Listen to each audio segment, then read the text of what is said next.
The Hour of the Time may be contacted at HOTT, that's HOTT, P.O. Box 940, Eagar, spelled E-A-G-A-R, in the state of Arizona, 85925. Our phone number is 928-333-2942, and our website is www.houroftheTime.com.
Ladies and gentlemen, this is William Cooper, and Alan Weiner has asked me to take the microphone on this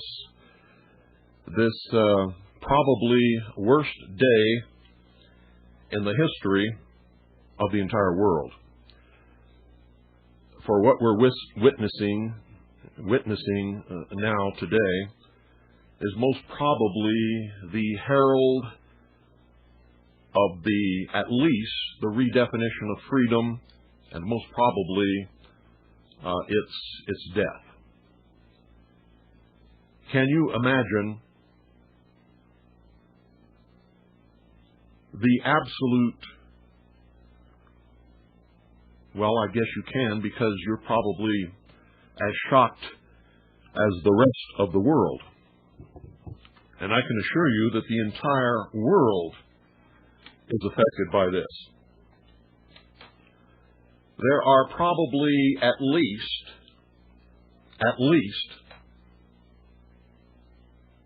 over 5,000 people dead. At least. Minimum. It could be as high as 10 or 20,000 or even more. You see, 50,000 people work in the World Trade Center buildings, and both of them first had aircraft, large commercial type aircraft, crash into them intentionally, and then both of the towers have come down, collapsed upon themselves. The Pentagon, where tens of thousands of people work also, another commercial type aircraft has crashed into the Pentagon. Another one, and it's only a guess, was maybe trying to reach Camp David, has crashed before it reached its target. There is speculation that there may be other airplanes in the air headed toward targets elsewhere in the country. All airports, for the first time in the history of this nation, are closed. All government buildings in Washington, D.C., including the White House, have been evacuated. All government officials, members of Congress, members of the United States Senate, White House staff have gone to their underground hard sites. The military has been deployed in Washington, D.C. Several state governors have called up the National Guard. You can expect at any time a declaration of martial law nationwide. And when that happens, there could be terrible consequences. Governments, when they're attacked like this, lash out at whomever they perceive to be their political enemies. You can expect that if anyone, anywhere is foolish enough to take credit for this attack, our military forces will be deployed to wipe them off the face of this earth.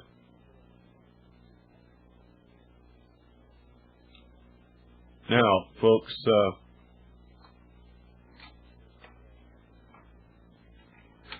I'm going to remind you of what happened right after the Waco incident and then the Oklahoma City bombing.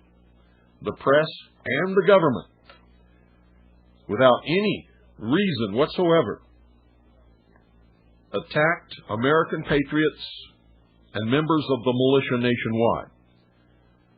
For that reason, I must tell you that all known patriot leaders in this country, even though patriots have had nothing whatsoever to do with this, and members of the militia, need to go underground immediately. Take steps to protect yourselves from arrest, persecution, armed attack, whatever may come out of this. It is absolutely necessary that you do this. This is not some weird thing that's going on here. This is a major terrorist attack upon the entire nation, upon the entire country, folks. And so we must take steps to protect ourselves. Good evening, you're on the air. Hello? Hello? Bill? Yes, you're on the air. It's Robin. Can you hear me? Yes. How are you? I'm fine. You know what's happening, Robin? Oh, sure. Well, we're on the air with a worldwide broadcast right now. Oh, you are? You're on the air. Should I call you later? Well, I'm going to be on the air maybe all day and all night. I don't know. Oh, really? Yes. Are you on the air right now? Yes, you're on the air. I've said it 3 times. Oh, okay. Sorry. That's okay. I understand. Are you all right? Yeah. Yes, they're talking about lots of bomb threats here in Atlanta. Has anything happened in Atlanta? No, they're telling people to take their kids out of school, and there've been bomb threats, and they closed the IBM building, evacuated it, and closed CNN, and that's all I know so far. Okay, just remember that every wacko in the world is going to take this opportunity to try and cause chaos, in addition to the real threats that declare martial law everywhere? I expect that to happen at any moment. Really? Yes. Should we get out of the city now? I've been warning you for years. That's the worst place to be if there's a declaration of martial law. Yeah, right. Okay. I'll call you later. Okay, Robin. Okay. Bye-bye. Take care of yourself. Okay, you too. Bye. Bye. Folks, please don't call in unless I open the phone. Right now, we're going to go to the feed from CNN and listen to that for a few moments and just keep you up to date. But before we do that, listen very carefully, folks, to me. You've got to listen very carefully to me. You must not do anything at all that can be misinterpreted by anybody that you're a part of any of this. I don't care who you are. Take steps to protect yourselves and your loved ones, particularly if you are known patriot leaders or members of any militia. You saw what happened after the Oklahoma City bombing. No militia members, no patriots in this country were involved in any way with what happened there or with what happened in Waco. But the media and the government attacked militia members and American patriots viciously. And you can expect that that may be one of the outcomes of what has happened today. Also, would ask that all of you please say prayers for all of the people who have died or been injured or wounded in this terrible attack upon our country. and for their families. The casualties are going to run into many thousands, ladies and gentlemen. And there's going to be some terrible repercussions from this, although we don't know exactly what those repercussions are going to be based upon past experience. We can expect some kind of attack upon American patriots and militia members. And we've been expecting this for many years. This is not something that has just come right out of the blue. So make sure that you do that. You're on the air. Hello. Hey, Bill, this is Doyle. Hi, Doyle. Hey, I just was watching where Hoover Dam and State Route 93 were closed down completely. Okay. Now, I just wanted to let you all know. Okay. It was tentative earlier, and now they've done it officially, Arizona Department of Transportation. Okay, we can expect that all potential targets, military targets of any kind, are going to be blocked off so that nobody's going to be able to get near them, and that includes major dams like Hoover Dam and all the dams in the country are probably going to be isolated. Military installations are probably going to be closed to all civilian traffic, and you can expect probably roadblocks on the major highways. Yes, yeah, and they did finally verify. This is on the Arizona News. They just spoke into the National that it is State Route 93 is closed officially, and all of Hoover Dam and all that. Okay, thanks, Doyle. All righty. Appreciate it. All righty. Bye. Folks, if you have reports from your area that are not appearing on the news of what's happening, call 520-333-4578. Now, here's something that you've absolutely got to pay attention to. I don't want to hear any rumors. I don't want to hear anything that's unsubstantiated. I don't want to hear anything that's passed through 2 or 3 people. If you absolutely know of something that's happening that the people in this country and the world need to know, call me and report it. Don't report rumors. Don't report anything that comes over your fax machine. Don't report anything that you hear from Alex Jones or any of his ilk. The only thing that I want to hear about are facts that you can either document or prove, or that you yourself are an eyewitness to, or that may be reported on your local media that is not reported on the national media. Ladies and gentlemen, this is a major attack not only upon the United States of America, but upon freedom. The outcome of this will redefine the word, and I suspect that freedom will no longer mean what it used to mean after this day. It will probably be redefined as freedom is whatever the law allows you to do. Rights are going to disappear, ladies and gentlemen. You see, I'm going to tell you this. When I was in the United States Air Force, this could not have happened.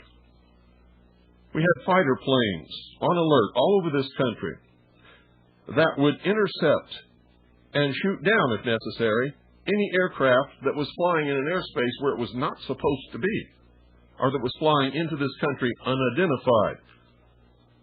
That was taken care of through NORAD, North American Air Defense Command, out of Cheyenne Mountain in Colorado. Apparently, we no longer have that fighter air protection in this country. And one of the reasons why might have been so that something like this could happen. This is another step toward world totalitarian socialist government. And the outcome, the offshoot, I can guarantee you, is going to be legislation and laws coupled with martial law, and we can expect martial law nationwide to be declared sometime today. If it doesn't happen, it will sure shock the hell out of me. And it may already be in effect for certain areas of the country without public announcement. For instance, troops, United States Army units, have been deployed in Washington, D.C. To repeat for emphasis, John Roberts, that the President will be on videotape from Barksdale Air Force Base. Certainly there will be those from the Hate America centers who will take some satisfaction in that the President of the United States cannot return to the White House immediately. On the other hand, the Secret Service and other agencies in matters such as this understandably want to be super safe, super cautious, and that's what they're doing under these circumstances. This is an unprecedented attack on American institutions, on the American people, on our own home ground, unprecedented. Never happened in this scale in the 20th century, never has happened in the 21st century. This scene from ground level in New York, the World Trade Center area, shows you what the conditions there are. And Russ Mitchell is here with more details about New York hospitals being overwhelmed with the casualties. Russ? That is correct. New York Mayor Rudolph Giuliani says right now the city is utilizing some 50 hospitals in the area, and that's expected to climb to 100 hospitals by the end of the day. He is also urging residents to leave lower Manhattan, the area where the World Trade Center towers were. Strange to say that, but where they were. As you've said several times today, Dan, all of New York is not on fire, but downtown Manhattan is awful chaotic, and complicating the situation is all subway service in Manhattan has been suspended. Subways, the way many people, millions of New Yorkers get to work every day, that subway service has been suspended. Therefore, people are being urged to evacuate lower Manhattan. Another concern that city officials have is many police officers and firefighters are believed to have been injured in the blast downtown this morning. And beyond New York, the U.S.-Mexico border has been closed, and the U.S.-Canada border has been closed as well. Russ Mitchell, authorities in Washington immediately after the Pentagon was hit began deploying troops, including an infantry regiment. This is a precaution. The Situation Room at the White House is in full operation. Vice President Dick Cheney in charge with Condoleezza Rice, head of the National Security Council, at his side with their... Well, ladies and gentlemen, I can tell you for certain, due to my experience on the command staff of the Commander-in-Chief of the United States Pacific Fleet during my service in the United States Navy, I can tell you now with the announcement that the border between the United States and Mexico and the United States and Canada have been closed. All aircraft across the nation have been grounded. All airports have been closed. A regiment of troops of the United States Army has been deployed in Washington, D.C.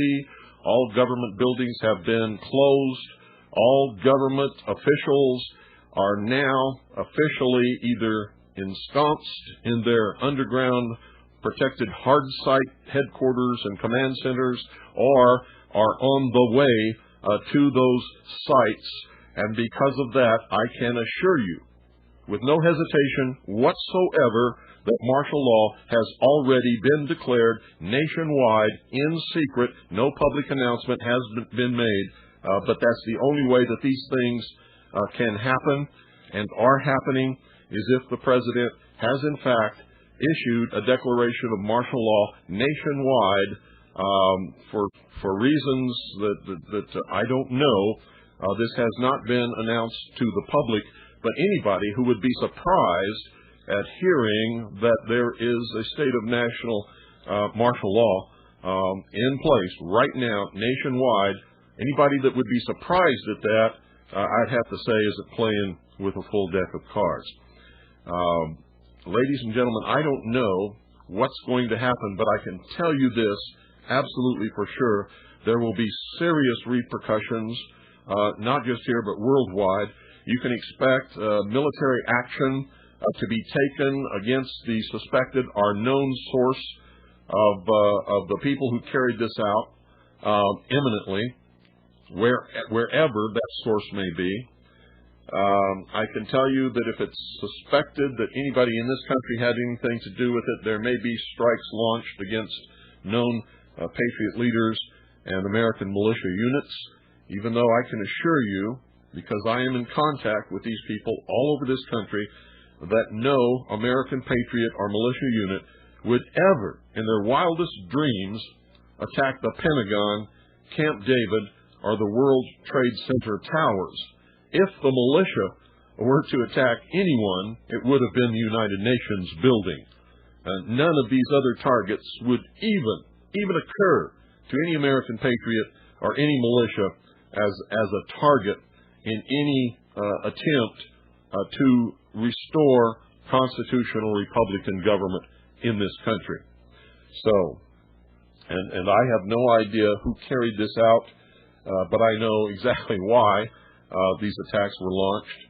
They need excuses, ladies and gentlemen, not just here, but worldwide, to continue to pass laws to strip people of their rights and of their freedoms and to disarm people in order to bring the world under the umbrella of a world totalitarian socialist government. As you can see, this indicates that if terrorists want to strike somewhere, there's not much you can do to stop it. Now, there was a lot of things that we could have done to stop these particular attacks, and years ago, the mechanism was in place so that these things could not have happened.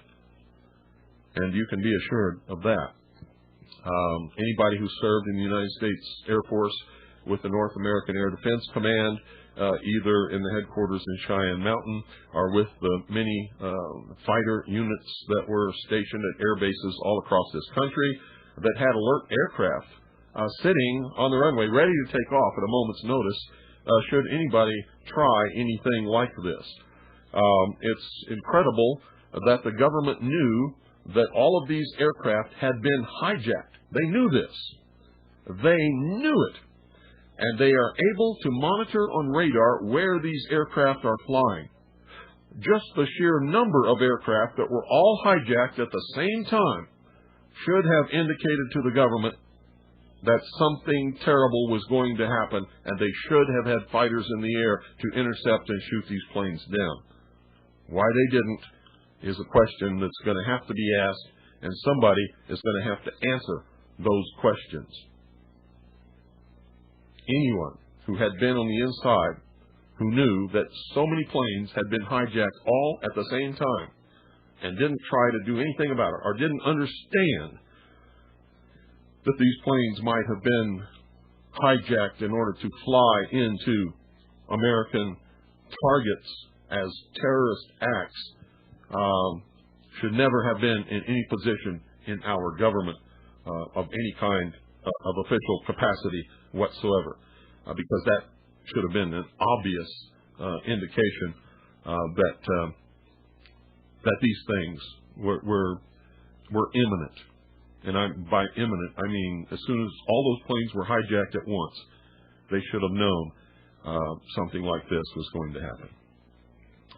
We'll take your phone calls, 520-333-4578 from across the country.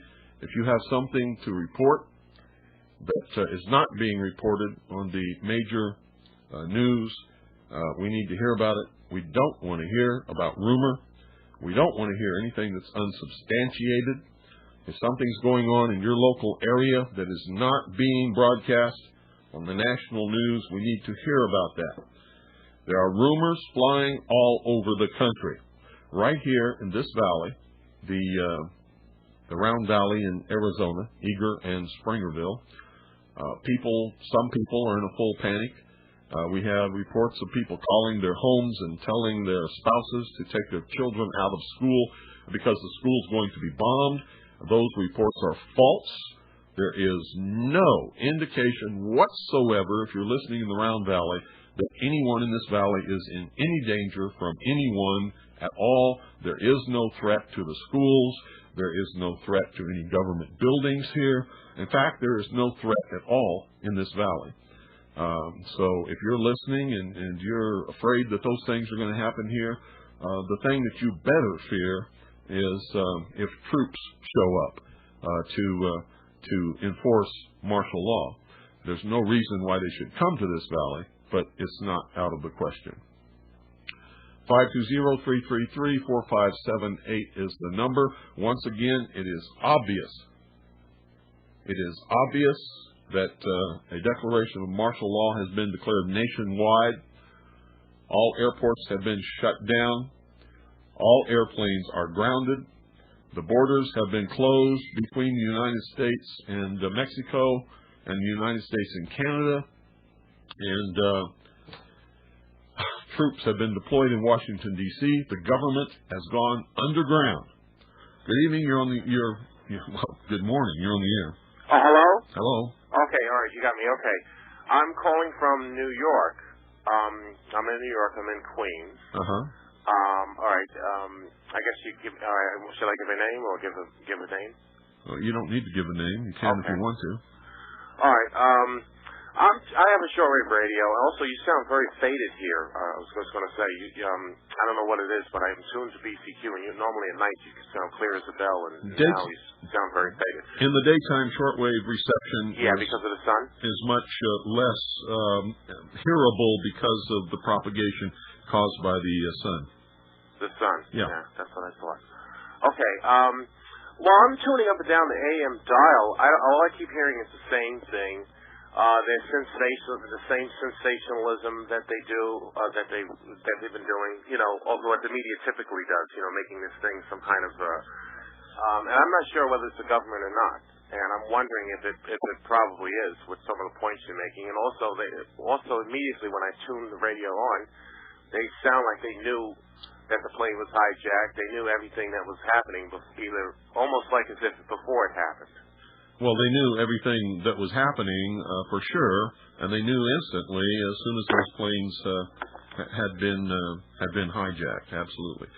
Whether or not, we don't know who is behind this, but I can tell you that most of the terrorist organizations in the world were created by some intelligence organization.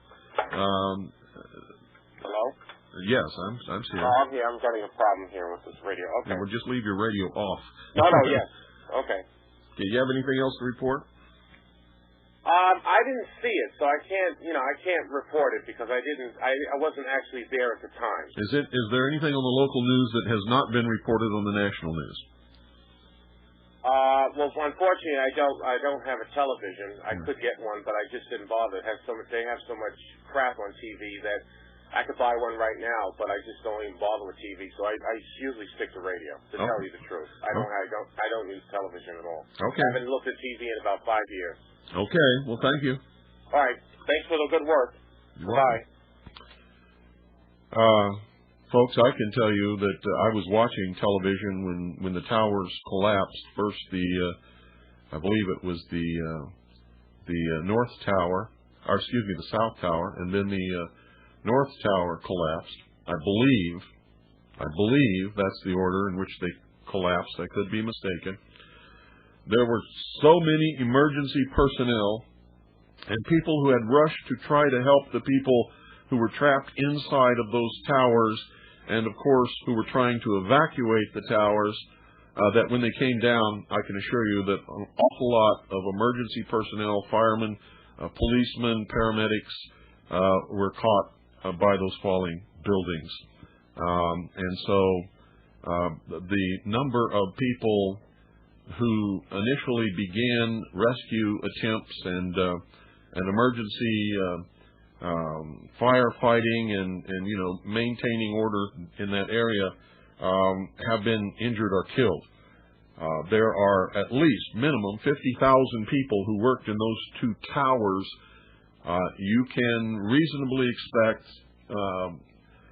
many thousands of deaths and many more thousands of people injured, maimed, or wounded. This is not just an attack upon the United States. It's an attack upon freedom around the world. This is an attack upon humanity, as a matter of fact. And because of it, freedom will be redefined. You saw what happened after Waco. You saw what happened after the Oklahoma City bombing. You've seen the draconian legislation, the Anti-Terrorist Act, the unconstitutional things that are going on all over the country because of exactly what you're seeing today, and you can expect it to become a lot worse. Freedom will be redefined. Rights are going to disappear.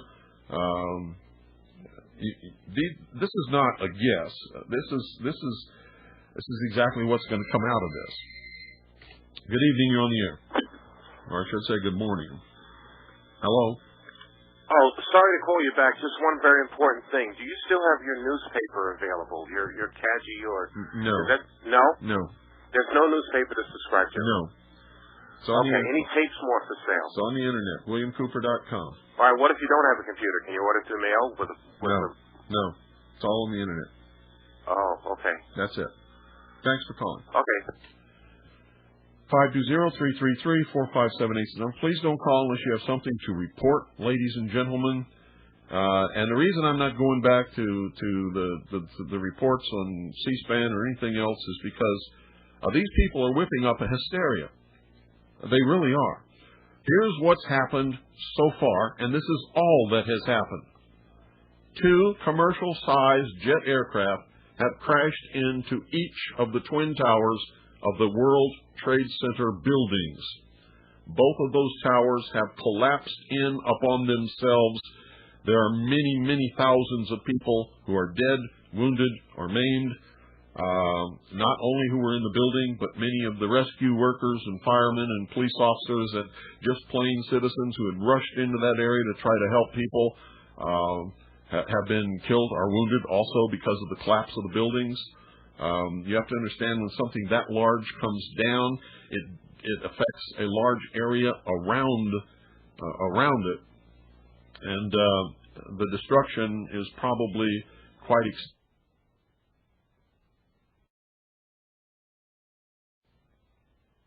Anything else has been able to get in there, and probably won't for some time. Another airplane, a commercial-sized jetliner, has crashed into the Pentagon. The Pentagon has been evacuated. The damage that jet did was so extensive that even initially the tower of flames and smoke were hundreds of yards wide and went a couple of thousand feet up into the air. So the damage and destruction of the Pentagon is extensive. There was a report, and it's been confirmed, that another jet commercial-type plane has crashed into the ground short of what appears to be, what might have been its target, Camp David. And that's an indication that this attack may have come from the Middle East, because a lot of people over there were very angry at the Camp David Accords that tried to make peace between Israel and the Palestinians. The thing that's so strange about it is that it was the Israelis who had the most anger about the Camp David Accords, not the Palestinians. The Palestinians that have been shown on the major networks and cable news stations are jubilant.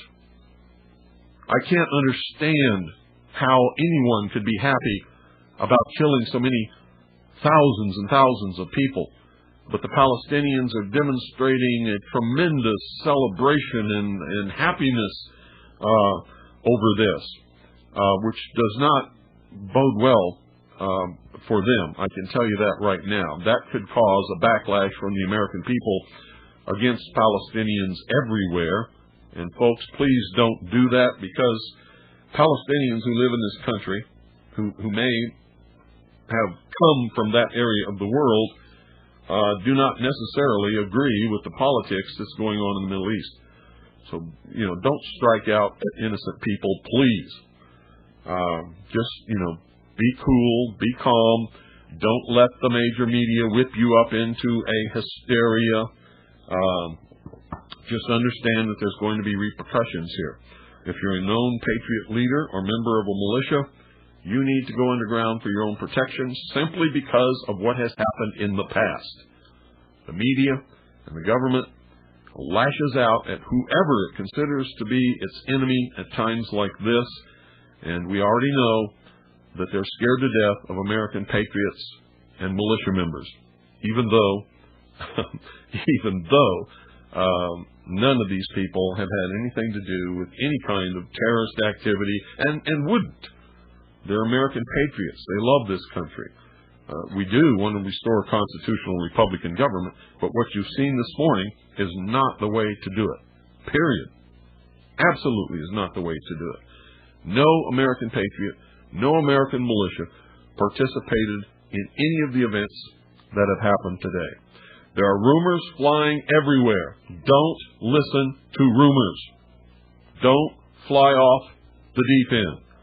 Don't run out and jump off the pier.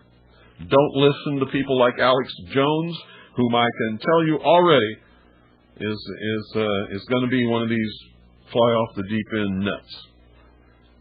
Martial law, I can tell you right now, is in effect nationwide. Both borders between Mexico and Canada are closed. All airports are closed. All planes are grounded. Seaports are closed now. Several governors have called up the National Guard. The state of Maryland is under martial law. A regiment of United States Army troops has been deployed in Washington, D.C. And that's all we know right now. The government has closed down. All government buildings in Washington, D.C. have been evacuated. The government has been moved to its hard site underground locations. The president will not be going to the White House. I don't care what they tell you on the news. He will be going to his underground hard site command post, wherever that may be, Mount Weather or elsewhere. There are many of them there's not just one. There's many of them that he could go to. And, I hate to say this, but I predicted that all of these things were going to happen years ago, warned you what the outcome would be. And, folks, this is not about the Middle East. It's not about Osama bin Laden terrorist. It's about world totalitarian socialist government. You're going to see some draconian laws passed to try to prevent this from happening in the future. At least that's going to be the excuse. And we'll just have to wait and see what the government is going to implement and put into place. Please don't panic. Don't spread rumors. Don't tell lies.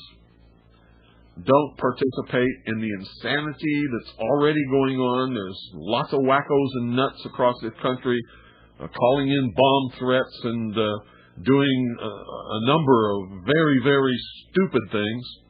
And I can assure you there are people tracing them down. And if you're one of them, you're going to find yourself behind bars real quick. So don't do it. If you are doing it, stop it now. Just stop it. Don't spread rumors like have been going around in the Round Valley here. People have been spreading a rumor that somebody's going to blow up the school. That is not true. That is not true. And if you hear anybody saying that, tell them to shut their mouth. Just tell them to shut up and go away. Ladies and gentlemen, this is one of the worst days in the history of the entire world, not just the United States. Not just the United States. Terrorism has a goal. The goal is to strip freedom from the population of the world. You can bet on it. That will be the outcome. Freedom will be redefined or disappear altogether. And we have known for many years that these kinds of things have been planned, have been in the works. We didn't know the time period that they would happen. If you read my book, this is exactly the scenario that I described. I named the city, New York. Unbelievable. It's twice now they've hit the World Trade Center buildings. Somebody should have known. Somebody should have taken the precautions necessary to prevent these kinds of things from happening. We've all known. It's been discussed. People have ventured speculation that somebody could fly an airplane into the White House or into the Pentagon or into a major target somewhere here in the United States of America. So, it's not as if nobody suspected that anything like this could happen. It's one of the first things that anyone would think of. Hello, you're on the air. Yes, Bill. Good afternoon. I'm calling from New Jersey, watching the local news here. Early this morning, about 10 minutes after it happened, one of the news stations received a phone call from a person inside one of the buildings, actually calling for help to help him get out of there. He reported that the whole core inside of the building was blown out, and all the elevator shafts were blown out. It was the first time he heard about it. That was the last time. The news said, well, let's see if we can get somebody up there to help him. So that would do something, I guess, with the structural integrity of the building, whether it was, he said that the windows blew out from the inside, all the papers rushed from the inside of the building all the way out to all the windows that got blown out.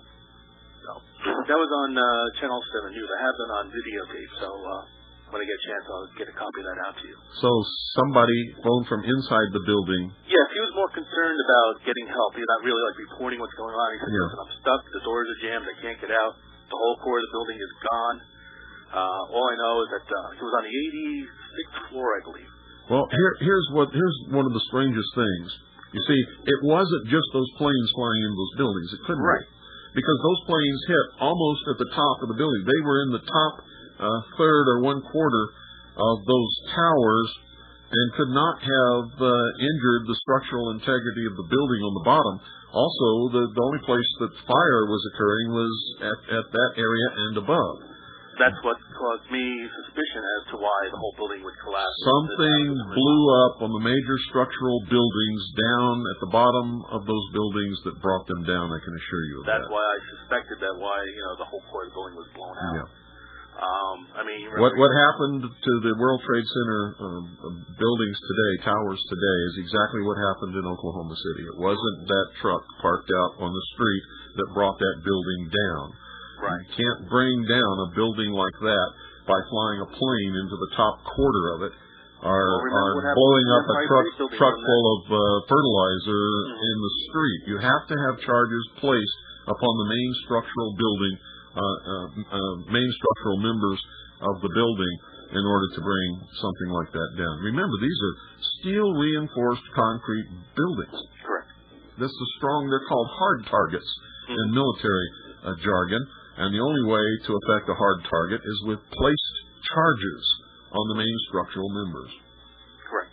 Well, I mean, recollect years back when that bomber hit the Empire State Building. All it did was take out a couple of floors. That didn't come down. And I think aviation fuel is a little more volatile than jet fuel. So, and that building stayed erect. Yep. So that's all I can say. That's all I know. That's different than what the national media has been talking about. But I thought you might want to know that. Appreciate it. Thank you. All right. Take care, Bill. 520-333-4578. If you have something to report that is happening that is not appearing on the major network news, or something has happened that I have not reported here, please call in your report to 520-333-4578 so we can get it on the air. Make sure that you know what you're talking about. No rumors, no hysteria, none of those things. Okay, folks? Once again, to recap, both World Trade Center towers have come down after large commercial jet aircraft have crashed into the top, appeared to me the top quarter of the two buildings, not the top third, but the top quarter of both buildings. But the buildings came down, folks. I mean, collapsed upon themselves all the way to the ground. A jet plane crashing into the top quarter of those buildings can't do that. It's absolutely impossible. Somebody had to have placed charges upon the main structural members that support the buildings somewhere at the ground level in order to bring those buildings down like they fell, just like the Alfred P. Murrah Federal Building in Oklahoma City. That fertilizer truck parked on the street did not bring that building down. It was supported by major columns of steel reinforced concrete, which are hard targets. I know all about hard targets. I fought in a war. I went to booby trap school. The Navy taught me how to bring down hard targets, and they told me the only way that it could be done, and that's with shaped charges placed upon the main structural members. Airplanes flying into the top of those buildings did not bring those buildings down, and if you believe they did, you know, there's air between your ears, and there shouldn't be. There should be some brain material in there. If you don't believe me, talk to explosives experts, talk to demolition people who bring down buildings routinely, and they'll tell you exactly how hard it is to do it. It is very difficult to bring down a building that is built with as a hard target, as steel reinforced concrete, and those buildings were. Ladies and gentlemen, all I can tell you is this is a major attack upon the United States of America, but even more than that, it's a major attack upon freedom worldwide, and you're going to see some serious repercussions happen from all of the terrible things that have occurred this morning. It's one of the worst days in human history. Martial law exists right now. Whether they have stated it publicly or not, it is in effect right now. They have closed all airports, all seaports. They've grounded all aircraft. They have closed the border between the United States and Mexico and the United States and Canada. You can expect the government to, at any time, make a public or formal declaration of martial law, or they may decide to keep it secret for a while. They've deployed a regiment of troops in Washington, D.C. Several governors have called up the National Guard. Martial law exists in the state of Maryland. The National Guard is being deployed there. All government buildings in Washington, D.C.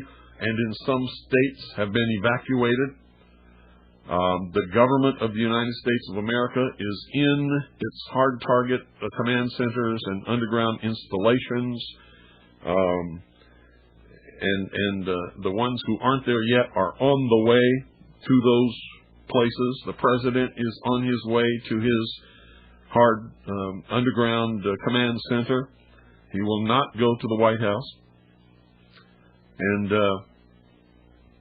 you can expect some serious things to happen, both in this country and probably abroad.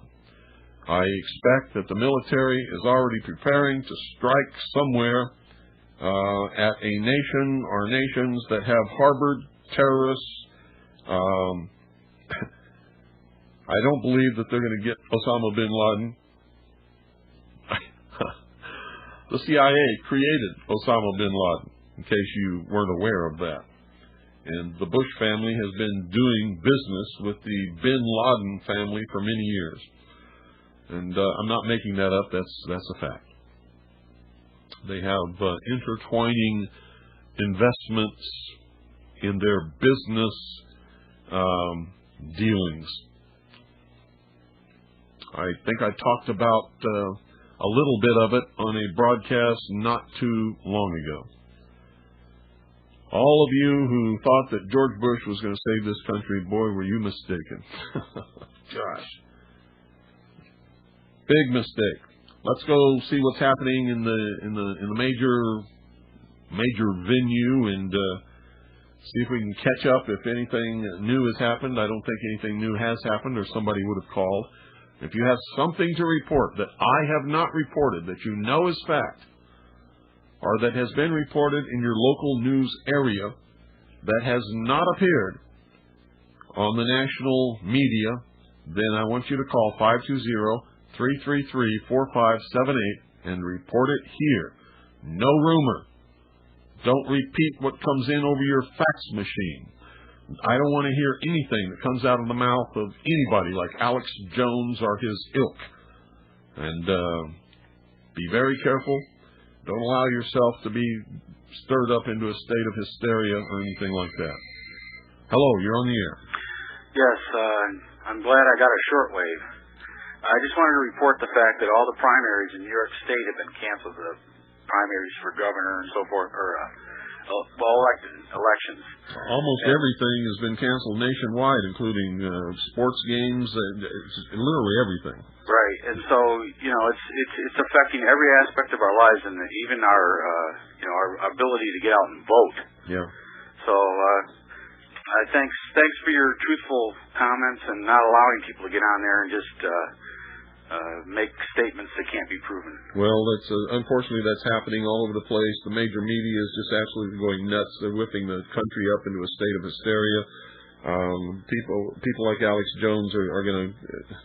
I just hate to think of what those people are going to do.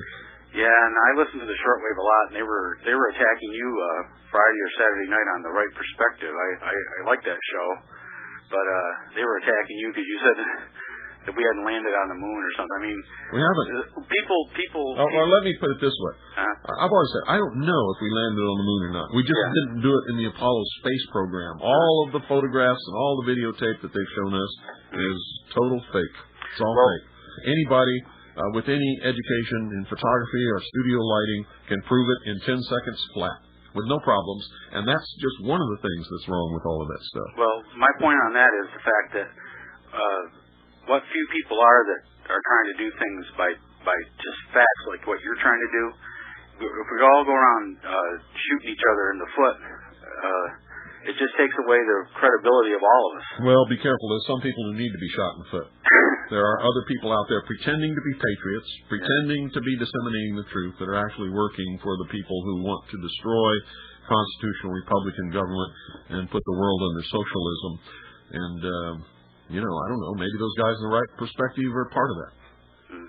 Well, all I can say is... I can tell you that Alex Jones for sure is, and so's Lieutenant Colonel James Bobo Grits. Well, Jones will be foaming at the mouth over this, and it'll all be a bunch of emotional tirade. But anyways, keep up the good work. Okay. And don't, be careful who you listen to. I've already heard reports of people saying that we're going to be attacked by the communist Chinese and by the Russians because of this. This is all a diversion. And it's a lie. It is a lie. We are not going to be attacked by communist China or by Russia at all. Period. At least not today. So don't listen to people who are spreading those rumors. The rumors are flying like crazy everywhere. And they're all they're lies. They're lies. What I've told you on this broadcast is what has happened. And so far, that is all that has happened. So don't go off the deep end. Don't go crazy. There are some things that we can expect reasonably because of what has happened in the past. When the Oklahoma City Alfred P. Murrah Federal Building was brought down, and all those people were killed without any reason whatsoever. They attacked American patriots and members of the militia all across this country, and for several years we were the brunt of vicious, terrible lies and attacks from all quarters. Fundamentalist religious groups were also attacked. You can expect the same thing to happen again. You can expect people in their anger and in their hurt and in their emotion to lash out at people in their communities who may be from the Middle East. These things you can expect to happen because we know that they have happened in the past. It happened when the first attack upon the World Trade Center building. It happened after the Oklahoma City bombing. Fundamentalist religious groups were attacked across this nation when the government went in and murdered all of those people in Waco, Texas, even though those people had never hurt anybody in their entire history. We're not, it was just insane. So you can expect some of those things to happen again. And you need to take steps to protect yourself if you belong to one of the groups that may be attacked because of this, either by the press or by the government. If you're a known patriot leader or member of the militia, because martial law has been declared, you may be targeted to be arrested and detained. Take steps to protect yourselves. Remember, once they get rid of American patriots and militia members, if that, in fact, is going to be a part of this, there will be nobody to fight for freedom in this country. So you cannot allow it to happen to you. You must protect yourselves. So please, do it now.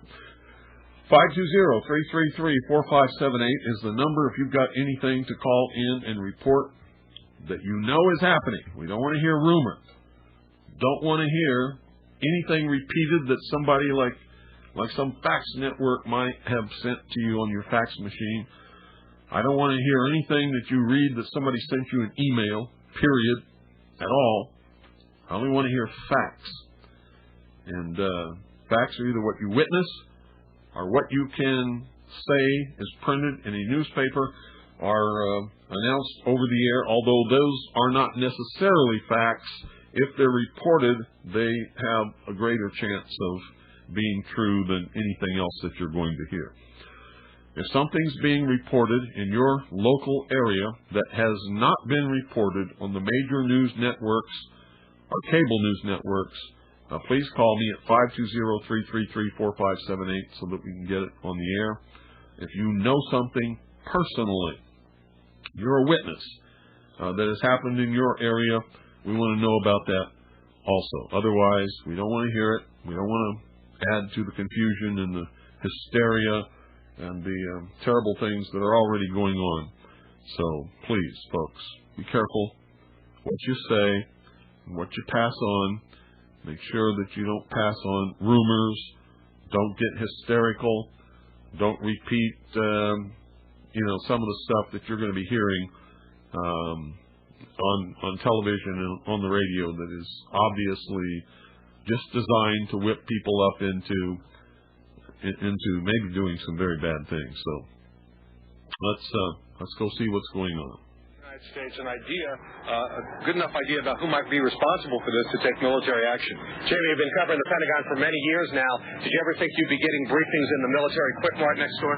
We thought at times about what would happen if there were an attack on the Pentagon, because the Pentagon would seem to be a prime target. We always anticipated, of course, that the attack would be on the other side, where the offices of the Defense Secretary and all the high-ranking brass is. Instead, it was on this side of the building. And you run through your mind various scenarios about how it might be to cover it, but I never expected the enormity of this story. This is just, it's incomprehensible. There have been, every time I stop to actually think about what's happened and the loss of life involved and the loss of personal freedom that we're all going to experience as the security tightens after this, it really does make you want to cry. Speaking of tight security, you ran into security problems. Your producer was held at gunpoint immediately after. Well, folks, you just heard confirmation of what I've been telling you. Just in case you think I'm some kind of a wacko. The Hour of the Time may be contacted at HOTT, that's H-O-T-T, P.O. Box 940, Eager, spelled E-A-G-A-R, in the state of Arizona, 85925. Our phone number is 928-333-2942,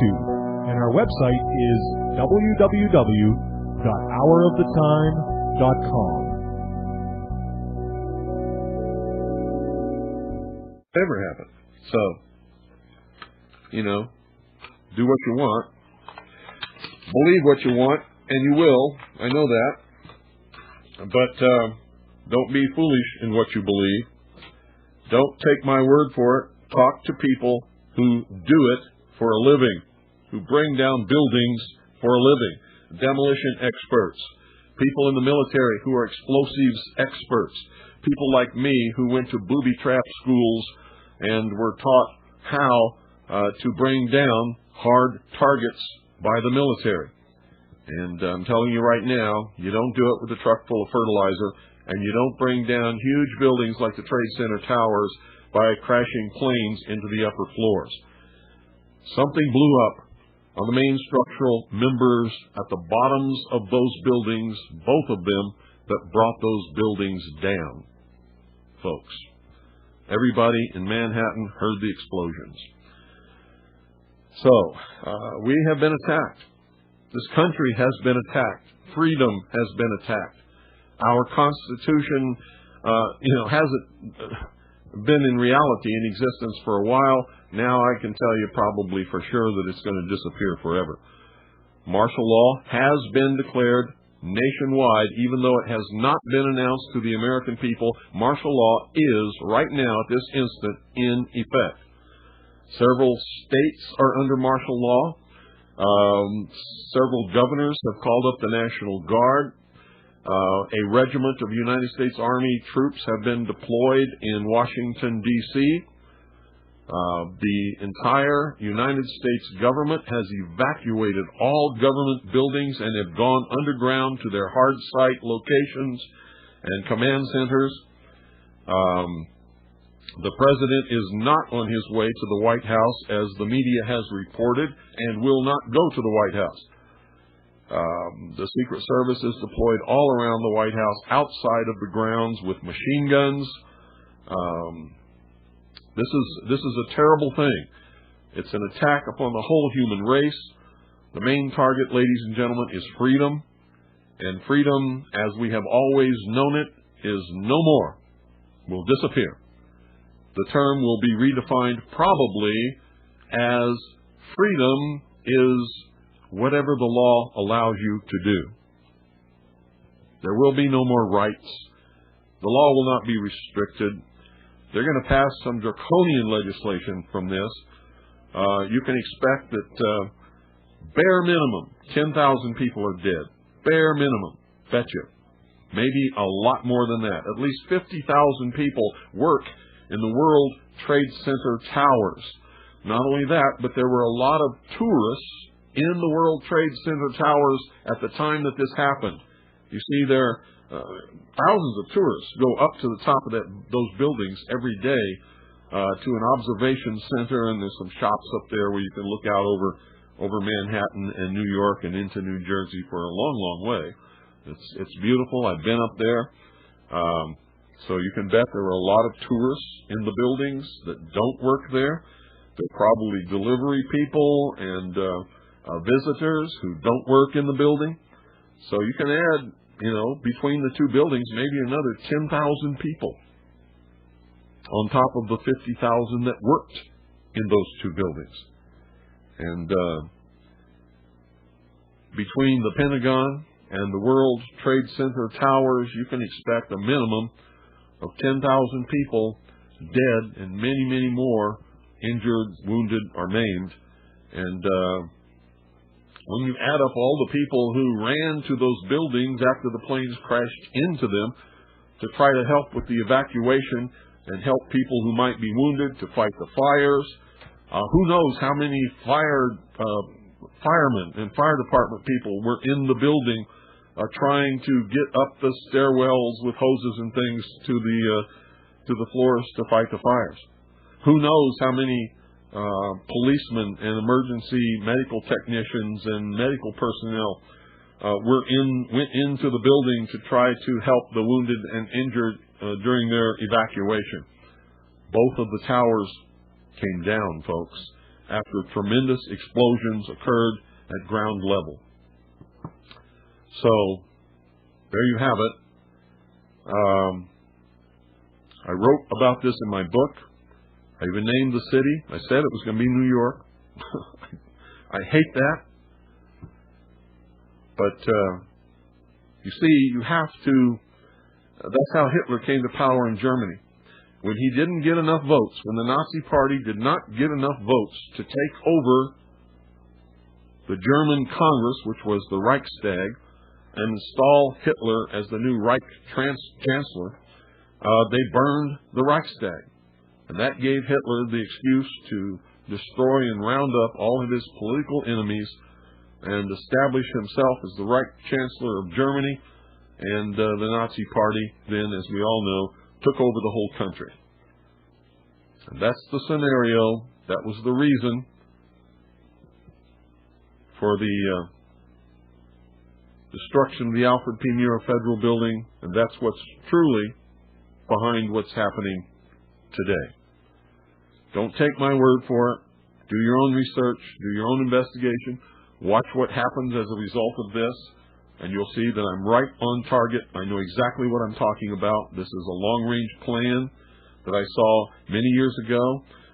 It's on our website. It's called Majesty 12. Go there and read it and see if I didn't call the shot. I called it right on the money. And I hate that. But that's how they cause public reaction to cry for the changes that they want to make that actually will enslave the people who cry for those things to be done. And you watch, Americans will be asking for more draconian laws, more security, more cameras on the street corners, and maybe even a camera in your home. Who knows? But that's what's going to come out of this. Freedom is going to be no more. Unfortunately, that's the upshot of the whole thing. 520-333-4578 is the number. And after we get a handle on this and see that maybe nothing else is going to happen at all, then we'll open the phone for comments and discussion from the listening audience. I want to again caution you folks: don't pass on rumor. Don't make up stories.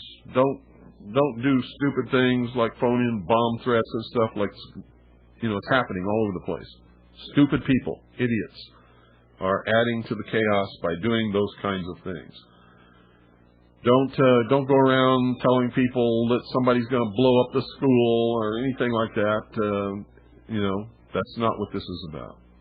This is going to be one of those days people are going to be asking, where were you?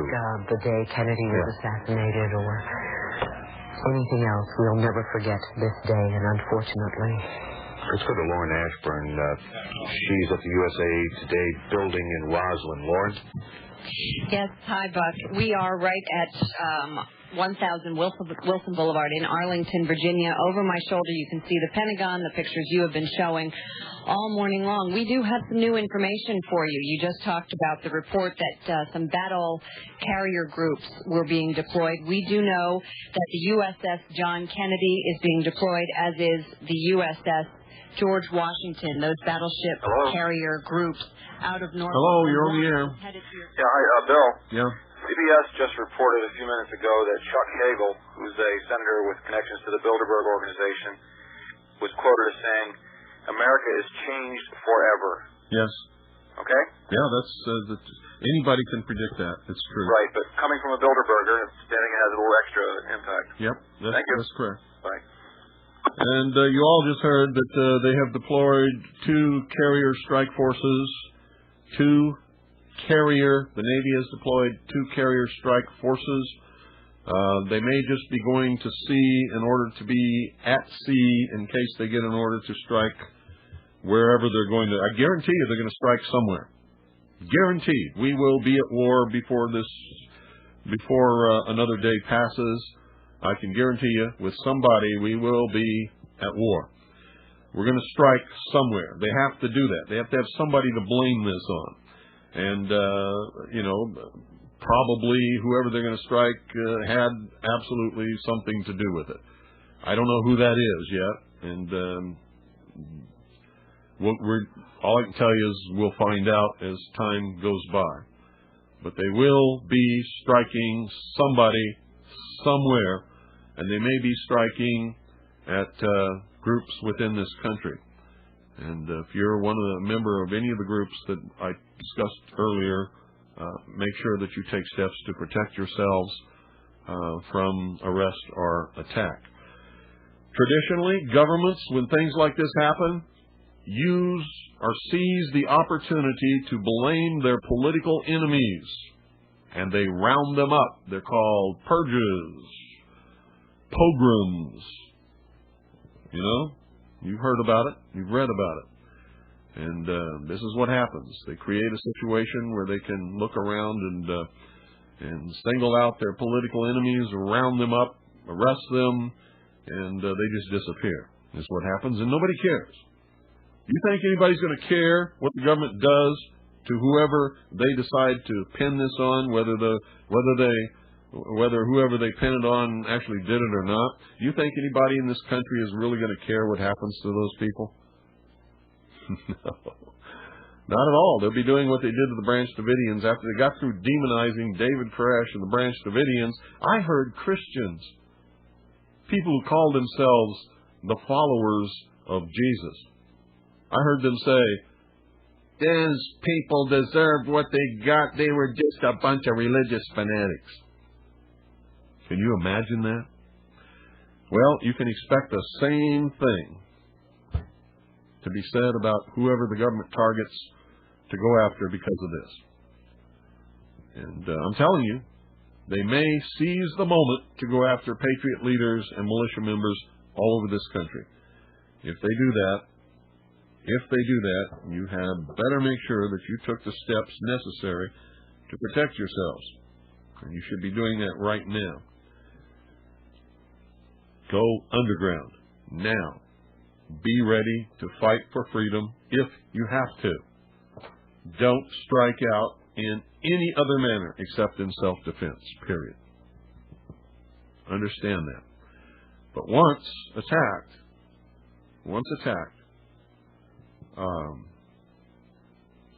please don't let them take out the leadership that's loyal to the Constitution and constitutional Republican government in this country, or those who are willing to fight and die for it if necessary. It's going to be a big test for a lot of people. Maintain calm. Don't go off the deep end. Don't get hysterical. Don't pass around rumor. Don't participate in all the baloney that's going on. Okay, folks? But be ready to defend yourselves. If they should use this opportunity to destroy those of us in this country who oppose the New World Order. And that could be one of the offshoots of the many things that are going to happen because of this. You heard the reporters, you heard the last caller. There should be no doubt in anyone's mind that freedom will be redefined after this day. In fact, I'm going to tell you right now, I don't believe that freedom is going to exist for anybody after this day. I think the Bill of Rights is history. And, what else can I say? See a lot of people running out. We heard of bodies jumping from the building and body parts. And New York City Mayor Giuliani says what he knows is that this is a horrendous loss of life.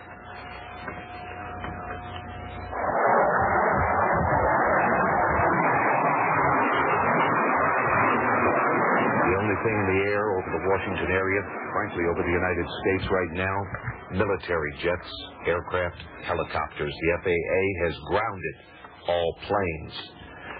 No planes will take off the rest of the day. I had one friend flying in from California. He made it as far as Kansas. The FAA told all aircraft in the sky to land at the nearest possible airport. We have Hussein Ibish on the phone of the American Arab Anti-Discrimination Committee. I'm sorry if I got the title wrong. No, that's exactly correct. Thank you, Mr. Ibish, for being with us. Your reaction to what has happened today? I'm devastated. I'm absolutely appalled. I think that the entire nation is in a state of shock. I don't think we were prepared for this at all. I think that all Americans were the target of this despicable, reprehensible set of actions. And the Arab American community, and I know this not just from my own reaction, but from talking to my friends and my colleagues all morning long, is really devastated by this. We are horrified. We feel attacked ourselves as much as any other group of Americans, and we are in a state of shock and utter devastation. Mr. Ibish, you say you feel under attack yourself as any other Americans, but even more so, do you think that there will be people who will look at Arab Americans and see only terrorists instead of human beings? Sometimes that has happened, but I think that we have had enough experience with Russia's judgment, in the past with the Oklahoma City bombing and TWA Flight 800 that we know that, first of all, that you can only hold the individuals responsible for their actions and not blame entire groups of people or ethnicities or religions or anything like that. I think Americans know that. They're fair people. They understand that. And I think also that we know that until the police work is done, and this conspiracy is so massive, so gigantic, that I have confidence in our law enforcement officials that they'll be able to get leads very quickly, and that I'm sure we'll be able to bring the criminals to justice, and I hope we do.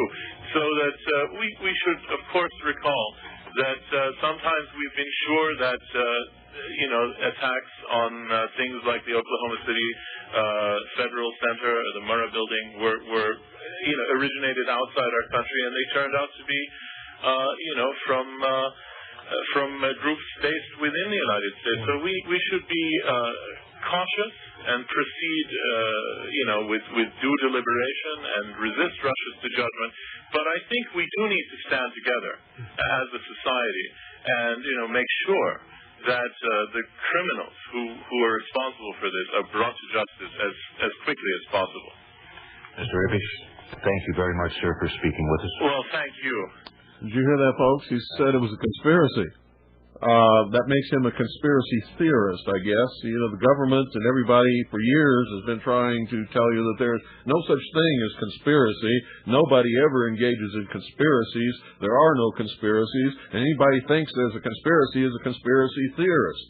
But the truth is, what happened today is a part of a huge conspiracy. Very sophisticated, very coordinated, had lots of money, had training, had plans probably in place for over several years to be able to coordinate something like this as well as it was coordinated.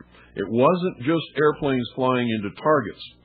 Those two World Trade Center towers were brought down by explosives placed upon the main structural reinforced concrete members that hold those buildings up. Nothing else could bring those buildings down. An airplane crashing in to one of those buildings won't do it. Absolutely won't do it. Point in the building. The building was very quickly evacuated. People were sent as far away from the building as possible. They're talking about the Pentagon. People were sent home. And again, with a request, please call your loved ones right away to let them know you're okay. People were, again, sent as far away from the building as possible. We didn't know what might happen next, and the fire was burning very fiercely at that point in time. Greg, go ahead. No, I sensed no panic. People were moving very quickly for the exits to the building, but it was all very controlled.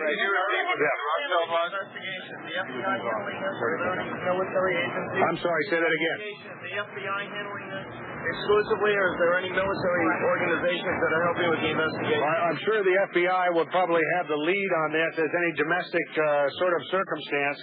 We will assist wherever possible, but right now our focus is on controlling the fires in the building, taking a head count of the injured, making sure families are notified. That's our priority right now. Go ahead.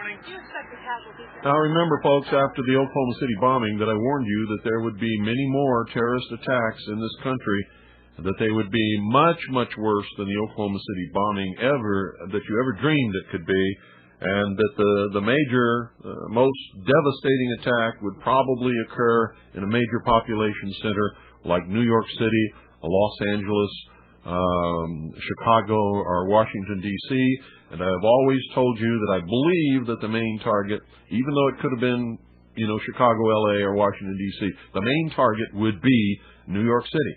Why?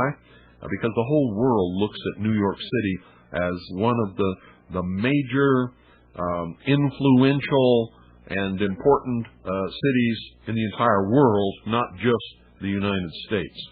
So to make a major impact, that city would have to be one that was one of the major targets. So I hate being right, but once again, I was right. I told you this would happen. And I also warned you that it would result in more draconian legislation and laws being passed, more draconian police measures being implemented in this country, And that's exactly what's going to happen. If you don't believe me, you just keep watching, because there's going to be so much pressure on Congress and the government to make sure that this never happens again, that if you walk out of your house and your nose is pointed in the wrong direction, you're liable to find yourself in prison. So just be aware that that's what this is really all about. This isn't gonna anybody. If you really believe that somebody would do this in order to create some kind of resolution between antagonists in the Middle East, you're nuts. You're absolutely insane. Because you see, nobody's going to gain anything from this. Period. Everyone will lose. And whoever did this knows it. Knows it. If you're a military organization, or if you're whoever you are, you don't set out to destroy yourself by your actions. You set out to create situations that will improve your situation. And whoever did this knows, absolutely, that nothing good could come from this for them or from anyone else. This is a major attack upon freedom worldwide. There was any warning, so to speak, of this aircraft action? What did you ask just a second ago? You said, I don't know. The plane was from Dulles or National? No, I don't know any information at all on the plane. There were reports early on of a second airplane headed towards the Pentagon, and fighters were scrambled. We saw F-16s in the air in this area. What can you tell us about that? I heard. Well, I don't know if there was ever a second plane. I heard that rumor as well. I don't know if there had any truth to it at all. We did have F-16s up this morning. I'm not clear what their tasking was, but I saw them in the air above the Pentagon. Sorry, say that again? Well, again, we're asking the people that can hear your broadcast, read your broadcast, to phone their families and loved ones immediately to let them know they're okay. And if they are among the injured or the casualties from this, then we will work our way through to identifying them and getting their names out to their loved ones. We will find a way. Where are the injured going? Where are the injured people? Of a variety of area hospitals. How many was the penetration of the plane itself, Admiral? How many rings is the building? I don't know. How wide would you think that gas is? 100 feet is the one we're looking at. I haven't been over there to see it up close. I don't know. I think that's all for now, ladies and gentlemen. We'll try to be back out and give you some more information as we can. Marine Corps only, if you wanted to do that. That's Rear Admiral. Admiral, how many people work? Frank Quigley, Assistant Secretary of Defense for Public Affairs, in our first official briefing here this morning, the first we've been able to bring to you live. One thing that you did not hear Admiral Quigley tell us, which we've gotten from other people in the Navy right now, is this important information for all Navy and Marine personnel. It's this number we're going to give you. It's 877-663-6772. Let me give it to you again. It's 877-663-6772. It is a muster line for all Navy and Marine personnel. They want all Navy and Marine personnel, if they've not been contacted or not contacted, the people they're supposed to please call in to find out where you will be deployed, where you will be used. Again, very important number for Navy personnel. Again, not a lot of information again on the number of people injured or dead here, but we have heard from a number of Pentagon people there are dead inside this building. The fire continues to burn. We did see flames. We no longer see flames, but there's still black smoke coming toward the courtyard area here. Also said that Secretary of Defense Donald Rumsfeld helped out with the injured for 15 minutes immediately after the plane came into the building, and then is now currently in the National Military Command Center, which is, they say, smoky but operable now. No fire in that part of the building. Mike and Andre, have you ever heard a time when we've had to put out an alert for all Navy and Marine personnel to call in? No, but we've never heard of anything like this either. Only in the movies, Dave. Yeah, I mean, Tom Clancy's out of business. Yes. Yeah. His book is now obsolete, the one where something like this happens as well. Again, we want to give you that number that Admiral Frank Quigley mentioned and that Dave Satter was telling us about for all Navy and Marine personnel to muster. It is 877-663-6772. We're joined by our colleague, Frank Herzog, and Frank was down by the Washington Monument. You were updating us there, and we just want to know, we've got 100 D.C. police out there at traffic intersections to help with traffic. The military D.C. National Guard can help. What's the traffic situation downtown? The traffic situation is there is none. The only traffic moving right now, police vehicles. They've cordoned off the area of downtown around the mall. They've got it under strict control. In fact, you could jaywalk with ease because there just wasn't any traffic downtown. Everybody got out. Oh, you came I came back on the Metro. And I'd heard you say that the Metro was closed at Union Station. It wasn't operating there. So I walked up to Metro Center and got on the Metro there. Now, I've had a couple of people express to me some concern about riding the Metro in the wake of this. I can tell you that my experience at Metro Center was there was a lot of security there. Yeah. I felt very comfortable, and the trains were operating on schedule.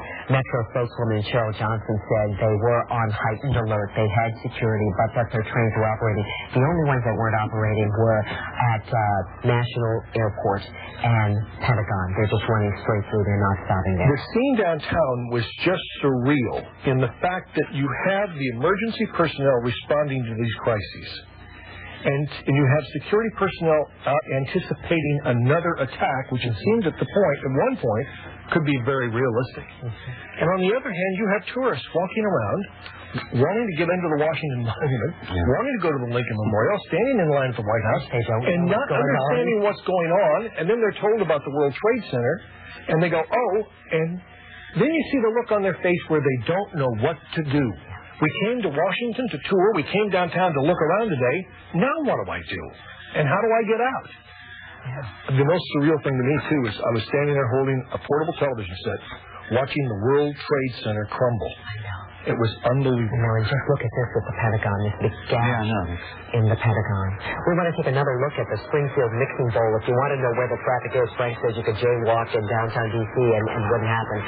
Here is where probably a lot of the traffic is, people heading home. I know that... I hate to say this, folks, but those of you who have listened to my broadcasts over the years and who have read my book,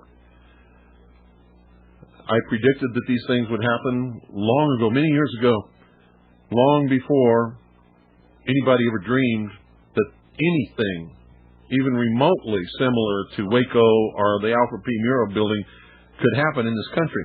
Those things just didn't happen here.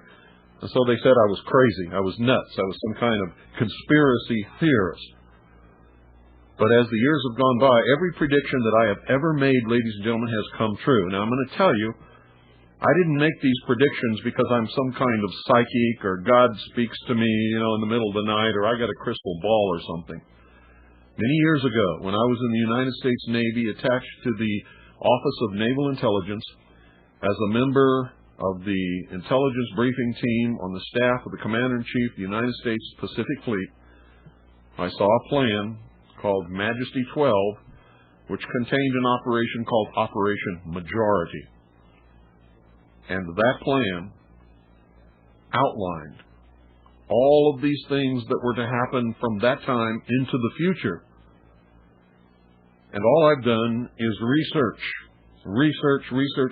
over the years in order to determine if that plan was true, who was behind it, and why. And so I could warn the American people, and I have done that. And all of the predictions that I have ever made, except for one, has come true. And the one that I made that didn't come true, I said that Manuel Noriega would not be tried in an American court because his arrest, deportation from Panama, and being brought into an American court as the head of a foreign nation violated his immunity as the head of that foreign nation under international law. And under international law, what was done to him could not be done. Well, I was wrong. Apparently, no law anymore is sacred or is in place if they don't want to follow it. And so they took Manuel Noriega, arrested him, the head of his own country, brought him here, tried him in a court, and threw him into prison. Which means that another country, if they're strong enough to do it, could do that to our president also. You see what I'm talking about? So I didn't think that they were there at that advance toward world government that they could get away with that, but apparently they were. And after today, they're even going to be more advanced.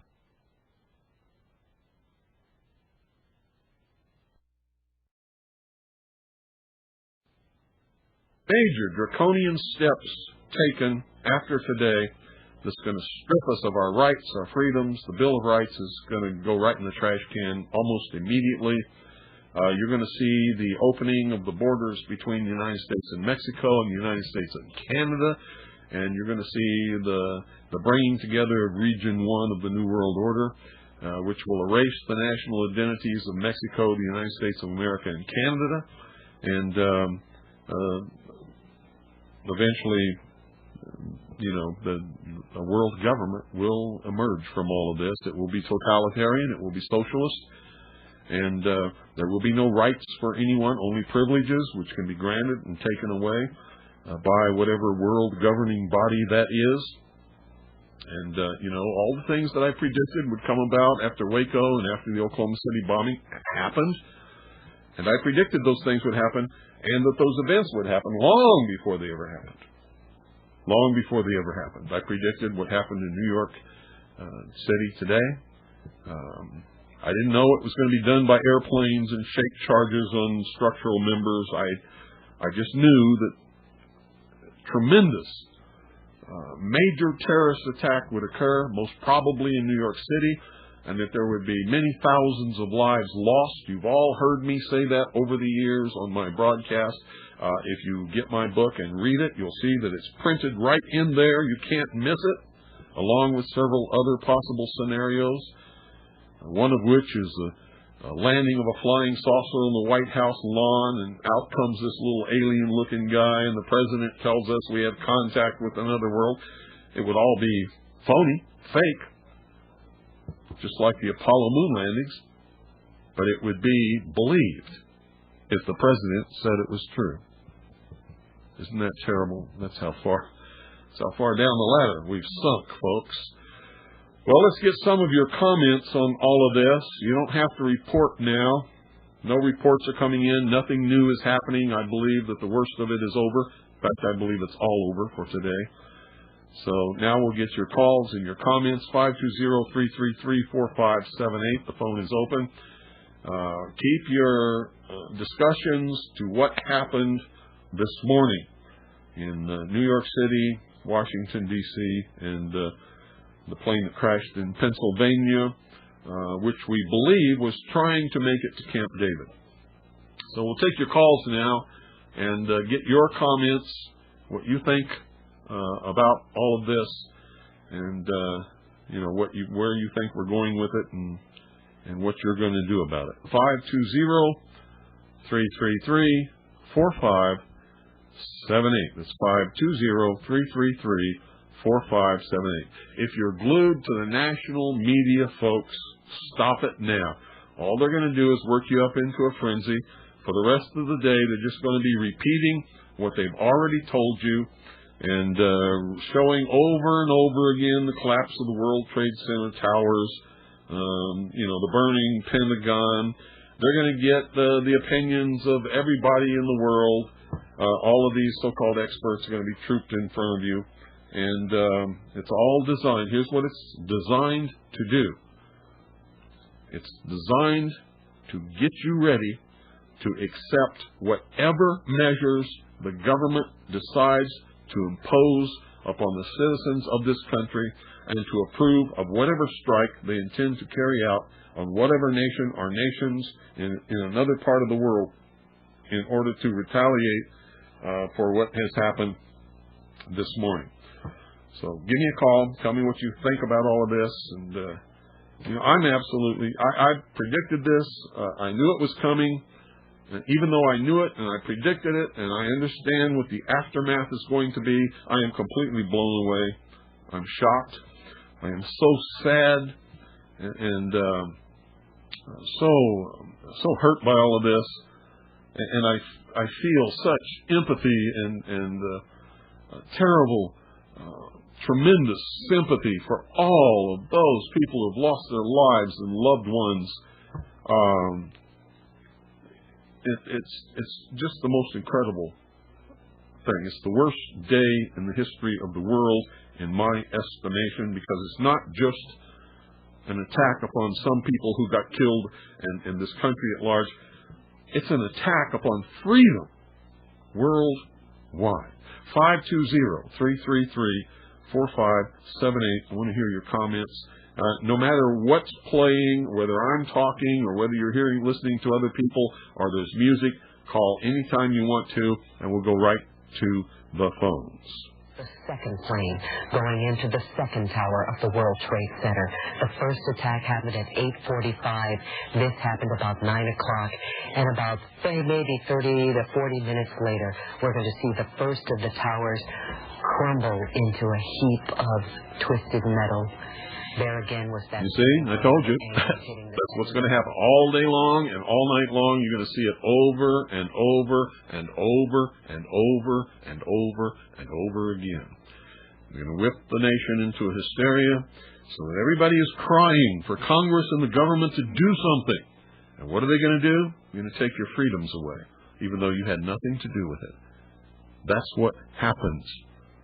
That's the result of things like this. I told you it was coming. I'm so sorry that I was right.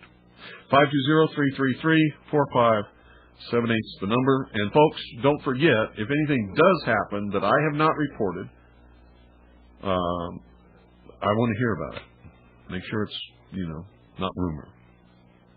520-333-4578 is the number. You can call anytime. Anytime the phone rings, we'll go straight to the phone. In that crash near Pittsburgh, there was a man who was on a cell phone at the time, and he called 911. He was locked in the restroom. He said, "We are being hijacked. We are being hijacked." That was the passenger aboard United Flight 93. He was trying to call emergency personnel on his cell phone. Westmoreland County Emergency Dispatch Supervisor Glenn Kramer says a dispatcher got a call from a man who said he was locked in a bathroom aboard a plane. The quote about the plane being hijacked came from a transcript of the call. Flight 93 was headed from Newark, New Jersey to San Francisco. It had 38 passengers, 2 pilots, 5 flight attendants on board. You heard it from former CIA Director Admiral Stansfield Turner and 2 experts on international terrorism. Our lives will never be the same. Everything about aviation, everything we do in this country will change from this day forward. That plane that we were just telling you about. You see, folks, another confirmation that what I've been telling you all of these years is true.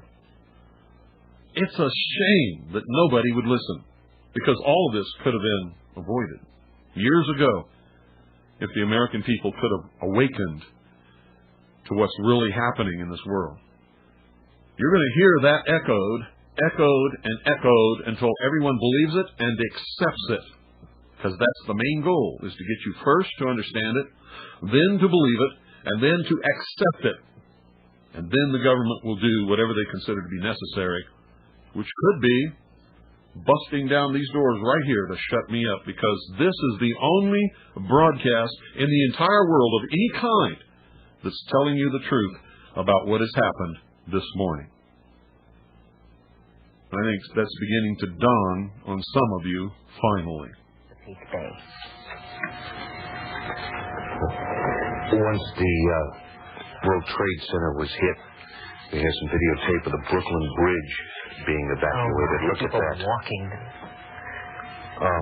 I told you earlier I was concerned about our daughter who's there in college, and I couldn't get through, and they were saying, don't be worried, the circuits would be jammed, and a friend heard, and she called, and she's around the South Pier, and she said you could feel the building rumble. Kids who had left earlier for classes came running back. Some were covered with soot, and they were nowhere close to the World Trade Center, but that's just how far it all went. Let's listen to what's going on in New York City right now. 40 people in there, just explosion. Light flash out my window, my whole doorway, the entrance to my office blew open. My office was freaking out. I just told them to calm down and get to the center of the office. Everybody was fine on my floor, and we just started heading down the stairs. I heard people were trapped in the bathroom. I ran to the bathroom. It was just blown out. I asked if anybody was in there. People weren't in there. So I started going down the steps. I heard people shouting. I stopped at like 68, and there's a woman in a wheelchair, and I got her in the strap wheelchair and just carried her down the steps and carried her down 68 floors, man. And we got lost on the 5th floor. It was chaos. Oh my goodness. There's going to be, I'm sure, some great stories of heroism. What can you do? Probably the best thing if you really want to help is to donate blood. Donate blood. Say a prayer. Donate blood. 1-866 blood saved in our area. We've been talking about the exodus from the district. Say lots of prayers, folks, please. Everybody. It's so important that everyone say prayers for all of these people who have been so devastated by this. A little bit of good news, if there is such a thing on a day like today. It looks like things have started to clear out around the Beltway. You're looking live at the American Legion Bridge. I can tell you this, that on the inner loop of the Beltway, we're not seeing too many delays right now as you make your trip between Bethesda and College Park. The outer loop of the Beltway is also running nicely across the bridge span until you get to about Springfield, and that's where we're having some problems. We're looking here at Springfield right now. Now, northbound on 95, we're seeing jam traffic from Dale City up to the Beltway. The problem there is that you can go no further than the Beltway because at that point there is a closure in effect. Northbound 395 is closed between the Beltway and the inbound 14th Street Bridge. Southbound 395 is open. So what's happening is people are taking the northbound lanes of 95, they're getting up to the Beltway, and they must get off at the inner loop or the outer loop of the Beltway. So consequently, we're seeing traffic on the outer loop of the Beltway jammed from Springfield over to the Wilson Bridge. Inner loop delays begin about at St. Barnabas Road. But that's about the worst of it on the Beltway. Around town, of course, eastbound Constitution is closed at 23rd Street. Eastbound Pennsylvania Avenue shut down at 18th Street. Inbound Teddy Roosevelt Bridge, that's just been shut down. That's new. And as you know, a lot of there are a lot of closures around town that are just popping up here and there as security requires that. So we'll keep you posted on all of that. Mike and Andrea, back to you. All right, Sherry Ellicott, thank you very much. You don't know what to do in a situation like this, but I guess the example... Notice the tone of all this, ladies and gentlemen. It's so obvious that everything is going to change in this country after today, that even the reporters, without any input from anybody, are making those observations themselves. You're hearing it from officials like Admiral Stansfield Turner and congressmen and senators and many other people have already made this statement. That freedom is out the window. Freedom is no more. And they're saying it in different ways, but it all means exactly the same thing. And what they're doing with all of this, you're going to see repetition. You're going to see nothing but repetition of what has happened this morning over and over and over again. And you're going to hear this. Everything's going to change in this country from now on. Even though people in this country had nothing to do with it, we're going to be the ones who are going to be punished for it. We're going to lose our freedoms. We're going to lose our Bill of Rights because of this. And there's going to be now no opposition to disarming anybody. And anybody who stands up and resists it and opposes it and speaks on behalf of freedom will be ostracized by the American people who are so hurt by all of this and are so emotional. They will not oppose any measures that the government wants to put into place to take away our freedoms if they believe it's going to prevent this from happening again. But you saw, they said what they did after the Alfred P. Muir federal building would prevent, these kinds of things from happening again. Well, it didn't, and whatever they do now is not going to prevent it from happening again either. It's an attack upon the Constitution. It's an attack upon freedom. It's an attack upon freedom for all people all over the world. And you watch, you'll see that I'm absolutely correct in this. That's exactly what's going to happen.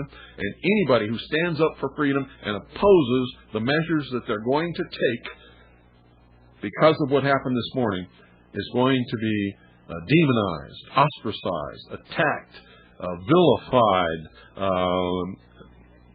maybe arrested and put away forever. In the plane, as we understand, there were no ground casualties. It's a very rural, remote area, a reclaimed strip mine area behind what was in the late 60s and early 70s a recreation area called Indian Lake. All right, that's Greg Geis, photographer from Channel 9, talking to us about the plane crash and information he's been able to get a hold of in Pennsylvania. Still fire here at the Pentagon. We're seeing some smoke coming up. The fire seems to be trapped underneath the roof of the Pentagon, between the ceiling and the roof. And I think even saw a little bit of flame coming through the roof. Yep, we're starting to see some flames come through the roof toward the courtyard side. The plane crash is where the scarring is, all that black sooted area. The plane crash was on that side, and where the gaping hole is, that's where the plane crash occurred. But the fire has traveled into the building, and now coming up through the roof. It's been trapped behind walls, between the ceiling and the roof line, and following pipe chases that run through this. You notice, folks, that the plane that hit the Pentagon on the side where there were the most lower-ranking military personnel and civilians working. Not one person of flag rank or general rank or the major military officers who work in the Pentagon have offices on the side that was hit. And, of course, like I said, folks, if I had access to that information when I was a member of the Office of Naval Intelligence on the staff of the Commander-in-Chief of the United States Pacific Fleet, then everybody in that building who is anybody also had access to that material. That's George Washington going to New York and heading to the area of the Chesapeake Bay to provide air defense and support with medical needs. The World Trade Center is gone. Yeah. I mean, both towers collapsed after terrorists slammed planes into the buildings. Okay. What's scary is we haven't heard any word of casualties from New York, although... No, we are certain that there may be many. All right, folks, stop calling on the phone. Give me a break. Today is Tuesday, September 11th. We're trying to find any significance. Wednesday, September 12th, is when the courts were supposed to hand down sentencing for the terrorists responsible for the 1998 bombings in Tanzania. Today, I know, is Tuesday, September 11th. Thank you. Now, let other calls come through to the newsroom, please. Thank you. Hundreds of people rushed to Manhattan hospitals today to get blood, and officials called in every available surgeon and nurse to deal with the victims of the World Trade Center. The mayor Mayor Rudolph Giuliani has said the death toll, casualty toll, is going to be, in his words, horrendous. Hospitals in New Jersey and Connecticut are on alert for casualties from New York City. They say you can hear ambulances screaming down major thoroughfares across the city as victims were transported to St. Vincent's Catholic Medical Center in Lower Manhattan. All non-emergency patients have been discharged from the hospital so they can have enough beds to take in the more seriously injured. We have reaction now from United Nations General Secretary Kofi Annan. We are all traumatized by this terrible tragedy. We do not yet know how many people have been killed or injured, but inevitably the number will be high. Our first thoughts and prayers must be for them and for their families. I wish to express my profound condolences to them and to the people and government of the United States. There can be no doubt that these attacks are deliberate acts of terrorism, carefully planned and coordinated, and as such, I condemn them utterly.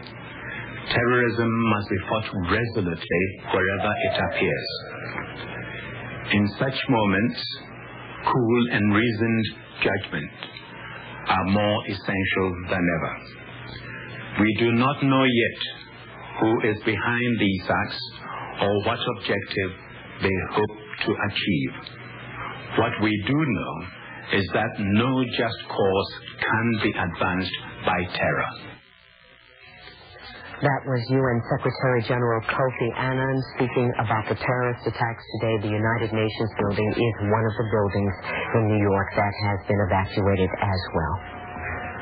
Do you get the feeling, seriously, that you're going to wake up any minute and say this was the worst? I'm curious, folks. Is there anybody out there who really believes that those airplanes crashing into the upper quarter of the two World Trade Center towers caused both of those buildings to collapse? Is anybody out there who really believes that? If you do, I'd like to hear your argument in defense of that. And don't worry, I'm not gonna jump on you. If you believe that and you can put up an argument that supports that position, I'd like to hear from you. I really don't believe that there's anybody who could honestly make that kind of claim. But there may be somebody out there, and you may have a legitimate reason for believing that. So if you do believe it, I'd like for you to call 520-333-4578. I think the whole nation is in shock. Nobody is calling to give their comments or feelings about what has happened, because I think it's pretty obvious the way most people feel. I think everybody has just been stabbed right through the heart, including me. I think that this nation is probably, by and large, in shock. I think most people are riveted to their television sets or their radios. I think they are just absolutely in a state of shock. This morning when all this happened, I was asleep and somebody called me, and it was like 5 o'clock this morning, and the first thing that I said is, "Why are you calling me at 5 o'clock in the morning?" Which is the first thing I'm always going to say. And then he told me why. And I've always told you, if it's an emergency, you can call me anytime. 2 o'clock in the morning, 5 o'clock in the morning, 1 o'clock in the morning, 12 noon. I don't care what time it is. If it's an emergency, something like this is happening, I want you to call me. But remember, if you call me at times that you shouldn't be calling me, I'm always going to ask why. The first thing out of my mouth is always going to be, why are you calling me at this time? And then if you tell me there's an emergency and something like this is going on, I'm going to thank you profoundly. And that's exactly what I did, and went directly to the television set to find out what was going on. And I was in shock, literally. And even though I knew that this was going to happen, even though I had predicted it for years that I was still and still am shocked by it, terribly hurt by it, as I know that all of you listening are. Above most people, way beyond the imagination of most people, I understand what the consequences of this are going to be, and I don't think most people in this country or even around the world understand that, or have even an inkling of what it is, beyond the fact that they know nothing is ever going to be the same. Things are going to change drastically. They know that, but they don't know how much. They don't really understand or know the effect, when that's been the whole purpose of why I have been trying to convince everybody to understand that these things were coming, because I know the goals of the traitors in Washington, D.C. that want to bring about world government. I know the goals, and not just here, but around the world. It's a cabal of people who are interlocked through secret societies and organizations all over the world who are bringing about this one world government, this new world order. And I know what their plans are. You see, none of this is secret. It's not secret. They don't make any secret of it. It's all out in the open. It's all been published. It's all written down. Anybody can get their hands on it, and you can read it. I've read it to you over the air. I've given you the sources. I've told you what's coming. They've told us what's coming out of their own mouths. And I saw the official plan that's top secret. It's held by the United States government to allow it to come about. Did you know that Bolshevik?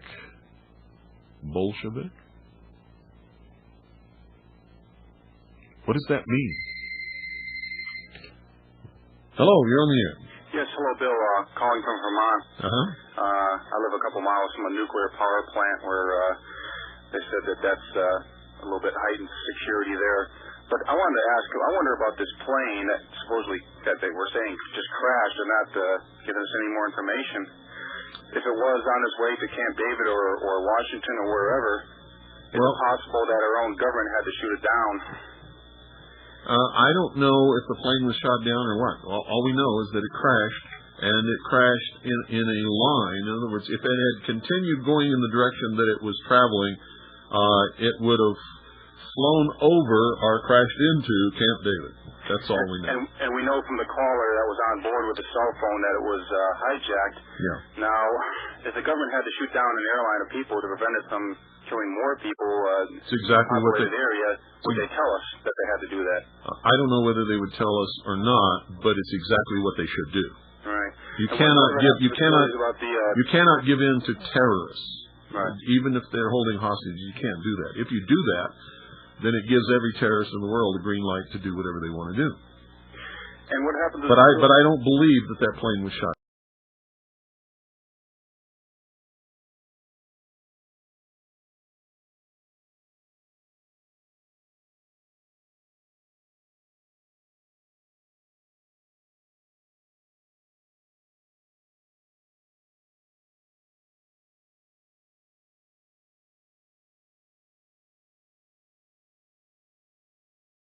.com.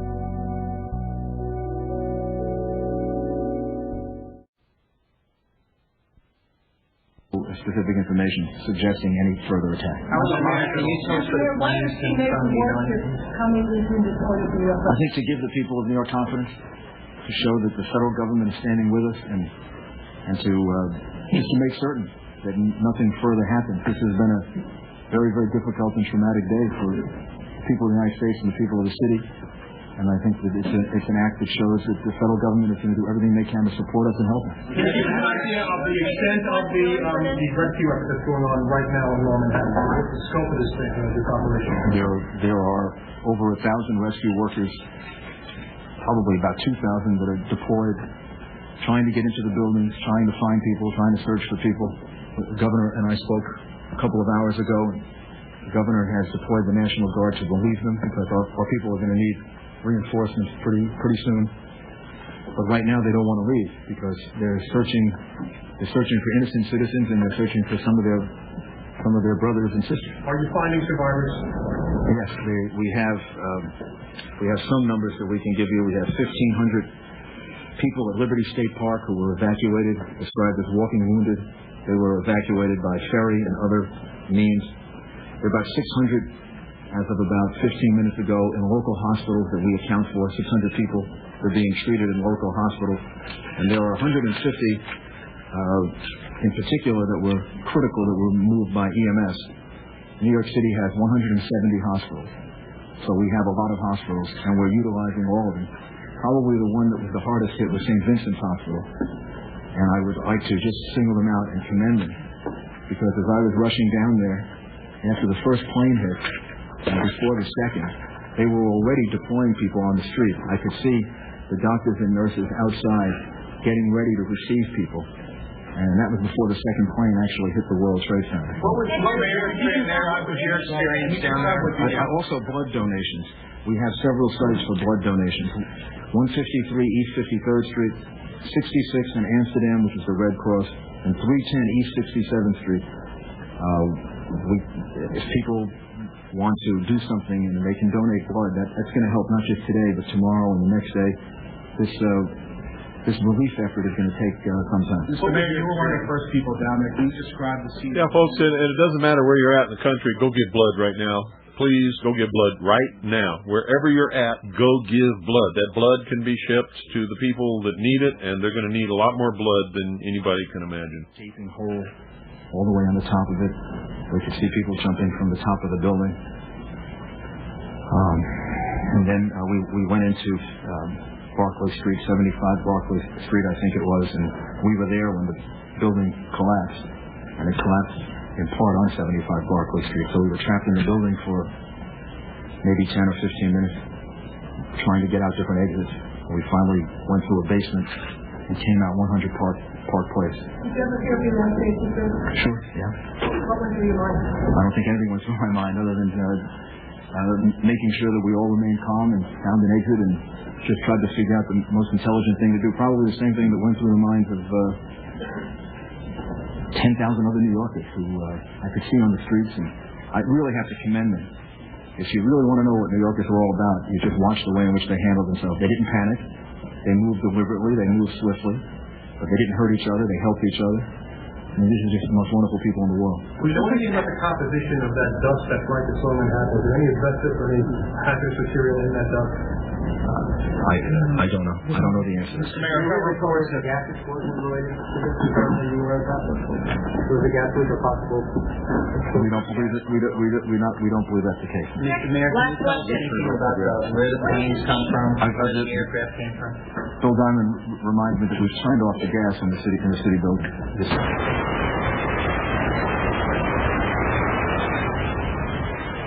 What the Mayor of New York had to say, and also the Governor of New York responding to reporters' questions. Back to your calls. Lynchburg, Virginia, good afternoon. Hello. I would just like to comment on today's tragic events. First off, I'd like to say that my heart really goes out to the family and friends of the victims of this terrible thing. And I understand if a member of my family was one of the victims, I would certainly be filled with the desire for revenge and retaliation, but having fortunately that not being the case, I would like to say that the rest of us need to keep in mind that violence will only beget violence, and that we must be cautious in our approach and make sure that we find the true culprits. Utica, New York, you're next. Good afternoon. Good afternoon. My name is Linda, and I'm calling from Utica, New York. And I've been listening to this news since this morning. And when the lady called and said that she doesn't like the president, it just didn't make any sense to me, because she was born here, and we came from Bosnia. And we still love that president, and we hope that he punished those people, whoever did this. Spring Hill, Florida, you're next on C-SPAN. Your reaction. Hello? Spring Hill, Florida, go ahead. Yeah, hello? Good afternoon. How you doing? I've been listening to some of the comments from the American people, and I'm appalled to listen to how they can say it's a black and white issue, or how they can turn around and say it's God that caused it, it's God that's going to make it better. It wasn't God that did it in World War II. Nobody was opposed to dropping bombs during the war with Germany, England, and definitely Hiroshima. This is a direct attack to the United States, and it should be handled as an attack against the United States and their people. Thanks, caller.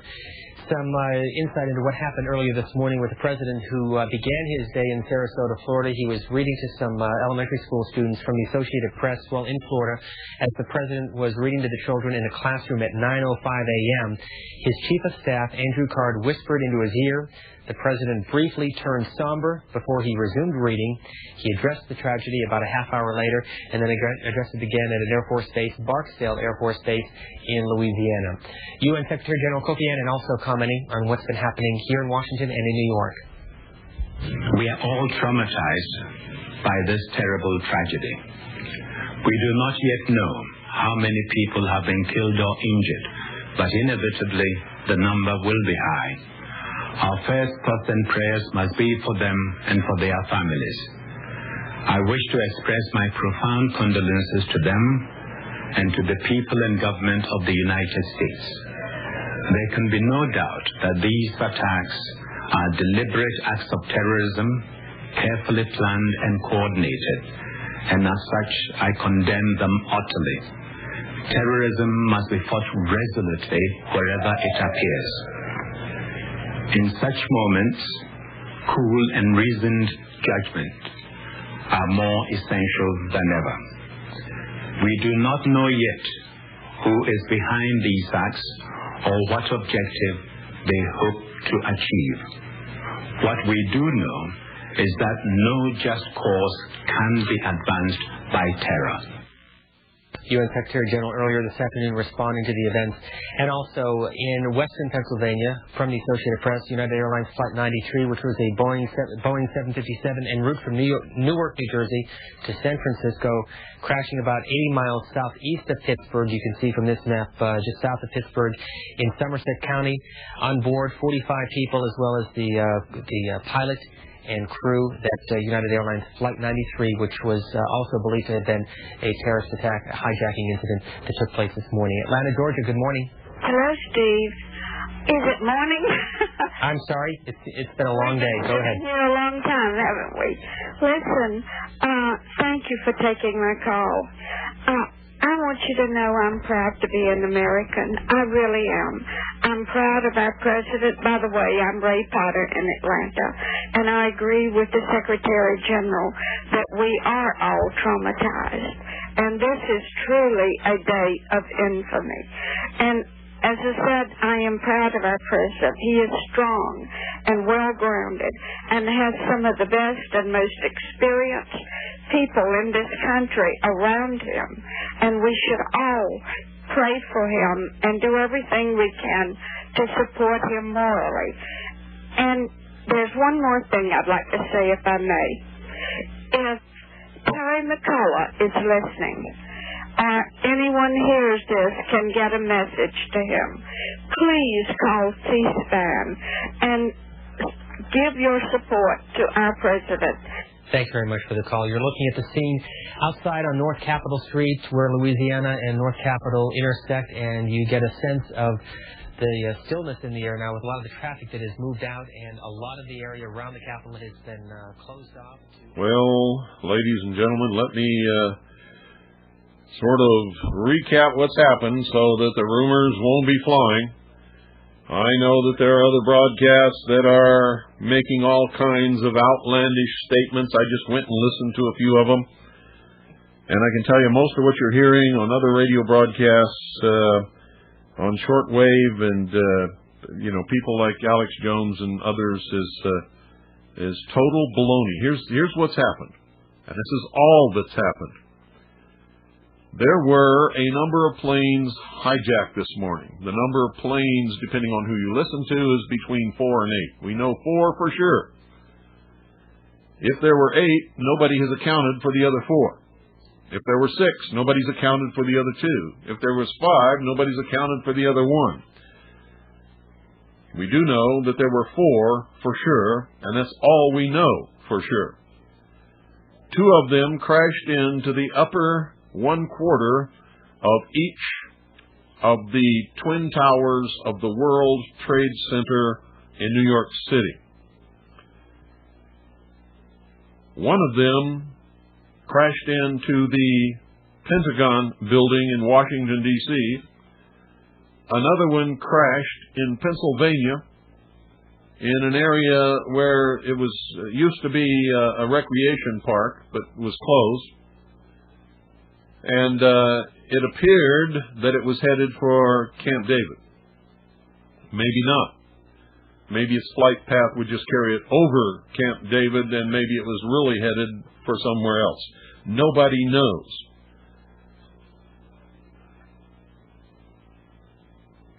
We know that there were tremendous explosions on the lower floors of the 2 twin towers of the World Trade Center buildings that brought those 2 buildings down. They did not come down as a result of the planes crashing into them. Now, this is a fact, and you can check with architects who design skyscrapers. Skyscrapers stick up high into the air. There is always the possibility that an aircraft could crash into them, and it has happened on many occasions in the past. For instance, an Air Force bomber crashed into a skyscraper and didn't cause it to fall. Planes have crashed into skyscrapers over the years, folks. None of them have ever fallen. They're built understanding that an airplane could crash into the building, and the structure is designed to withstand such a crash so that the damage will be confined to that area. Those planes crashing into those buildings did not cause those buildings to collapse. They're what we call hard targets in the military. Steel-reinforced concrete buildings with strong structural members that can withstand hurricane winds. They can withstand an airplane crash. They can withstand all kinds of things. And the only thing that can bring them down is shaped charges placed upon the main structural members in order to shatter and cut those reinforced concrete pillars and allow the building to collapse. This is what we know. We don't know who orchestrated this attack. We don't know who's going to be ultimately punished for it. We do know that all of the government buildings in Washington, D.C. were evacuated. The government of the United States literally went underground to their hard sites and command centers that they put in place many years ago, supposedly to protect against nuclear or atomic attack. And that's where the president either is or is going at this time. Good evening on the air. Or I should say good morning or good afternoon. Here it's still morning. Oh, here it's still morning? Okay, here I got 14:55. I'm calling from New York State again. Okay. Somewhere around Long Island. All right, I'm going to report this. For the past, I'd say, 15 minutes or so, I've been hearing jets flying overhead. 3 so far. One, I think about 10 minutes ago, and then all of a sudden I heard another one when I was and then I heard another one just now. And when I heard this third one, I jumped up right away and went to take a look. And it did, and it's like it almost flew, like when you hear something passing through, it's like it disappeared so quickly. So it had to be a military jet. That wouldn't be a passenger jet, right? The only planes in the sky anywhere over the United States right now are military planes. And well, I'm hearing them, but they sound more westward, they sound more west of me anyway. They sound like they're... The only planes in the air anywhere over the United States right now are military planes. Any other plane that's in the air is going to be shot down, I can guarantee you. So these sickos, they're actually going to try to go for it, huh? What sickos? The communists. I'm talking about these globalists. Yeah. Those sickos. Yeah. What sickos would you think I'm talking about? Well, I don't know until you tell me. I don't assume. Oh, okay, I'm sorry. I don't assume anything. Oh, no, that's true. It's up to the communicator to communicate. Oh, that's true. You're right. It's not up to me to interpret what I might think you mean. No, that's true. That's how we all get in trouble. Well, since you were talking about them, I heard somebody call up your show say that some governor or something said America's changed forever. Who did he say that was? Everybody on television has been saying it. The reporters have been saying it. Admiral Stansfield Turner said it. Major Rudy Giuliani said it. Everybody is saying it. Yeah, by the way, speaking of Giuliani, what is Giuliani connected with? I know he got funds from Kissinger. What is he connected with? Because I'm calling from the New York area. I have no idea. I don't live in New York, and he's never been a national figure, so I haven't done any research on him. Right, but he's definitely with them, though. Yeah, absolutely. Yeah, I know he's tied in with Kissinger and Goldman Sachs. That I do know, because they funded his campaign. Yeah. Okay, well, I'm still trying to see if maybe next time something passes through, I can maybe get the binoculars and take a look at it. Okay. But it's probably definitely military jets. Yes. Anything else that appears in the air. See, all planes are grounded. Any plane that is found in the air right now will be ordered to land immediately. If they don't, they'll shoot it down. They'll shoot it down? They'll shoot it down. All right, how long will they... do you have any inside information as far as how long this would go on? No. I have no idea. You going to be on the air tonight? I'll be on the air as long as it takes. All right, if they do declare martial law, what... They have already done it. You cannot do what they have done without a declaration of martial law. You can't ground... with all the planes everywhere. You can't ground all airplanes in this country without... All over the country? Everywhere. Every airport is closed. Every port, every seaport is closed. Every plane is grounded. The border between the United States and Canada is sealed. The border between the United States and Mexico is sealed. You can't do these things. They've deployed a regiment of United States Army troops in Washington, D.C. You can't do these things unless martial law has been declared. They have done it. They just have not told the American people. Why do they wait this long? You have to ask them. Probably because they don't want the American people to know, because it might cause a lot of panic. Might cause the militia to get antsy. There's lots of reasons why. Are there any militias in the New York area, by the way? I don't live in New York, but I know those things, but I'm certainly not going to reveal those things no, that's true. over the radio. That's true, but they do exist in this area. I'm not even going to tell you that. Oh, good. Okay. Well, that's true. Maybe you shouldn't. You're right. You never know who's listening. Okay. That makes a lot of sense. I will tell you there's militia all over this country. They're prepared to fight and die for freedom if necessary. I would, too, if I happen to be armed, but presently I'm not. Well, that's because you live in New York, right? If you live somewhere else, you might be armed, right? Yeah, well... Yeah, well... I don't know, I could be.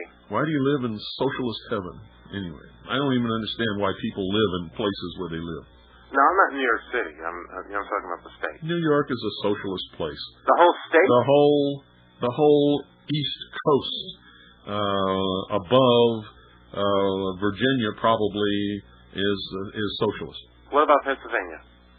Yeah. You been to Pennsylvania lately? No, I haven't. Massachusetts? Well, Massachusetts, I know. Yeah, well, New York, too. Well, New York is so stupid. They put Hillary and Schumer, one of the biggest Marxist traitors that's ever existed. Yeah, especially Hillary and Schumer, right. Yeah. So why are you asking me? You ought to know. New York is socialist heaven. Well, I made a total fib there because I may be armed. I won't say for sure. Well, I hope you are. Okay, good luck. Thanks a lot. I appreciate what you're doing for the country. Thanks for calling. All right, thank you. By the way, folks, in case you don't know it, this is the only media in the entire world that so far has told you the truth about what happened at the World Trade Center towers. Those planes did not bring those buildings down. Period. If you believe that in your wildest dreams, you got nothing, absolutely nothing between your ears. And I'm not asking you to take my word for it. Seek out some explosives experts and ask them. They'll tell you. They'll tell you. Go and talk to some architects who build skyscrapers, these huge towers that stick way up into the sky. Part of the design is the knowledge that airplanes sometimes crash into them, and they must be designed to withstand a crash into the building by the biggest planes in the sky. They're all built to withstand that. Oh, yeah, people will be killed. Yeah, the plane will go into the building. Yeah, there will be fire. Yeah, there will be flames. There will be destruction. There will be people die and killed and wounded and all that stuff, but they will not bring the building down. You got that? If you don't believe me. I'm not asking anybody to ever believe anything that I ever tell you. You go check with the people that know, and you'll find out that old Bill Cooper is telling you the truth. Down a number of the roads around the Capitol and also evacuated many buildings. The government has, in essence, shut down today because of what's happened. Boise, Idaho, good afternoon. Go ahead, caller. Ladies and gentlemen, you're going to hear stupid statements like that all over the network. The government has not shut down. The government never shuts down. The government has gone underground to its hard sites, to its atomic shelters, to its underground command posts. The government is operating to protect the members of the government, the members of Congress, the members of the executive branch, the president's cabinet. Everybody who's important is underground in case there are any more attacks.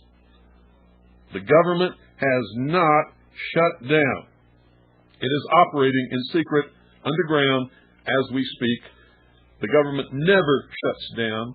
Even in the case where Congress won't approve the budget and they tell you the government shut down, it's a lie. The government continues to operate always. Can you imagine what would happen if the government really did shut down? Oh boy. Yeah, be careful what you listen to. Be careful what you believe. The number here is 520-333-4578. Anytime the phone rings, we will go directly to the phones. Please, folks, don't listen to rumors. Don't get all worked up and hysterical. Don't start screaming for Congress to pass laws to take our Bill of Rights away and disarm the American people, because the American people didn't have anything to do with what happened this morning. Period.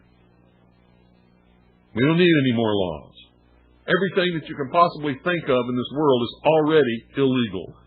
If you don't believe me, get your nose in the law books, you'll find out. There are too many laws. We need to repeal probably about 90% of all the laws that are on the books right now need to be eliminated in order to restore any kind of freedom in this country.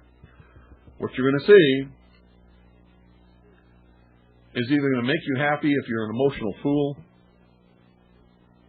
and in that case it will make you a slave also, or it will make you cry if you love freedom. What's going to come out of this is a severe redefinition of the word freedom. Eliminate such activity that happened today, and I wish people would have listened more carefully, because we need it interiorly. We don't need a national or missile defense system at some point in time, perhaps. But right now, we need to concentrate on these people flying airplanes, driving cars, trucks, ships. And I thank you so much, C-SPAN, for your... See what I mean, folks? Here's a woman screaming for more laws to control airplanes, people who drive cars and trucks and ships. If it was up to her, you'd have a roadblock every 2 miles on every highway in this country. Your car would be searched. You would be searched. You would have to have a certificate to be able to travel. Just listen to some of these things, and you'll know exactly why I'm able to tell you what's going to happen. Goes out to all of you, and I just hope things get better and not worse. Okay, thanks for the call. Salt Lake City, Utah. Your reaction? My reaction is that I believe that this should be a wake-up call here for the United States, that we are no longer safe because we are so far away from everyone else, and that if we know who's done these attacks, and I'm sure that the Defense Department and the powers that be that take care of these things are aware of the training camps and everything like that, so why allow them to continue to exist? We already know that they're responsible for the embassy bombings, the military barracks bombings, so let's go ahead and take care of it. But I also have a question. I was just noticing that none of the flags are at half-staff, and although it was not a military attack against military bases, except I consider the Pentagon maybe a military base, but it should be a sign of respect for those who have given their life today because of people who think that they have control over it here in the United States. And I think that we should show respect, but we should also say, hey, okay, you stepped in our yard, now it's our turn to fight you. Thanks, caller. And again, we try to be very careful in all of this, and we don't want to speculate, but one could assume that there will be those types of commemorations coming up over the next couple of days. We will more than likely hear from President Bush again before the end of the day. You're looking at a live picture from the Pentagon. For those of you familiar with Washington, that is one of the heliports adjacent to the Pentagon, and in the forefront is the GW Parkway, the George Washington Memorial Parkway, part of which has been shut down because of the rescue efforts still underway. Traffic along 395 is back open now this afternoon in the Washington, D.C. area, and most, if not all, government buildings are now closed except for essential personnel. Next call from the Fiji Islands. Go ahead. How are you doing? I think that it's just awful, the fact that the people are dancing in the street in the West Bank of Israel, and I think that needs to be taken care of. And I think that this gives us grounds to declare war on whether it be Afghanistan or anybody. I think it's just absolutely terrible. Thanks, caller. Next is Langhorne, Pennsylvania. Go ahead. Hi, I'm calling from Langhorne, and I just would like to say that I feel that right now we should not be either Democratic or Republican. We're all Americans, because a billion people should not be brought to their knees by a few hundred terrorists who feel that God is on their side. Thanks for the call. Des Moines, Iowa. Yeah, hi. I just would like to express my condolences to the whole people that died and were injured in this incident, and I would like to please urge Mr. Bush to take care of Mr. Bin Laden. Go over there, get him. He's the responsible. I feel like that. And all these Palestinians that dancing on the street, they should not do it. Austin, Texas, your reaction? Well, first of all, my heart goes out to everyone who this hurt, which means America. And more important, this type of catastrophe should pull all of us together, not apart. And that our retaliation should not solely be on the terrorist organizations, but the countries that have harbored these terrorist organizations for so long. Thanks for the call. Next is Lexington, Tennessee. Go ahead, please. Yes, I'm glad to be American. Go ahead, caller. And I would just like to say that... Hello. Hello, Bill? You're on the air. Bill? Yeah. Yeah, how you doing? Good. Yeah, As good as can be, anyway. I hear that. Yeah, I just tuned into you. I understand what you say happened to the World Trade Center building. How about the Pentagon? The same thing? Or? A plane crashed into the Pentagon. That's all we know about it. Oh, that wasn't... All right. Okay, Bill, thanks. The Pentagon didn't collapse. No, it didn't. But that doesn't mean there wasn't any explosives. We don't know that. We just know a plane crashed into it. We know absolutely that there were explosions that brought the Twin Tower World Trade Center buildings down because people heard the explosions. Yeah, and as a matter of fact, I have the BBC. Yeah. And I was watching the footage on there, and I could swear that it looked like the building exploded. It did. Absolutely did. Those planes did not cause that. Good job, Bill. Thank you. Thanks for calling. 520-333-4578 is the number. I want to remind you that we are broadcasting worldwide on WBCQ The Planet. WBCQ The Planet.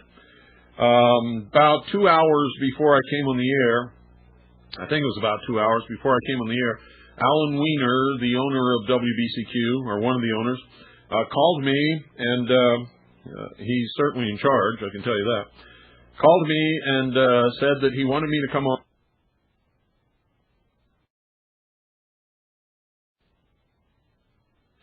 And I at the time, I couldn't do it right then because I was very much involved with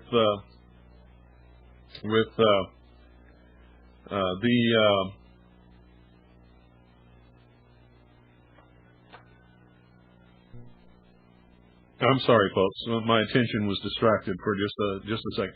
I was very much involved with talking to Patriot leaders across the country, to militia commanders, to my superiors, officers in the Second Continental Army of the Republic, trying to make sure that all of our people understood that they could be attacked imminently by the press and or by the government and law enforcement. And we were occupied in trying to get those people to positions of safety with their families and get the militia dispersed and underground so that any attack would be futile, and have them placed on a readiness status so that if the government, because of this, something that the American people have not even had any part in, become even more tyrannical than they have, or more despotic than they have against the American people, that the militia will be in a position to resist with the force of arms if necessary. So that should be a warning to those in government: don't mess with American patriots. We got fed up with you a long time ago. We had nothing, absolutely nothing to do.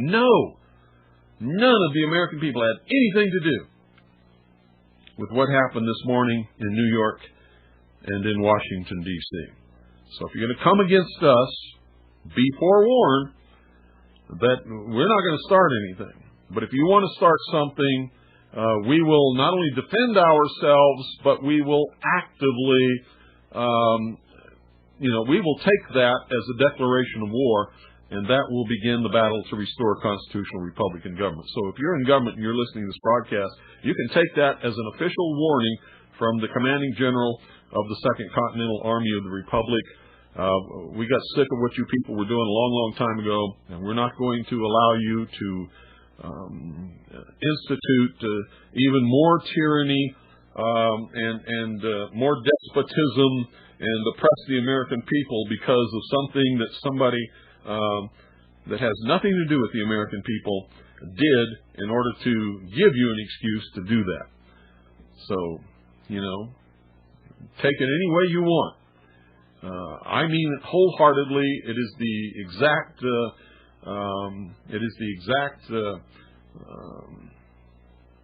admonition that I was given earlier today from my commanding general.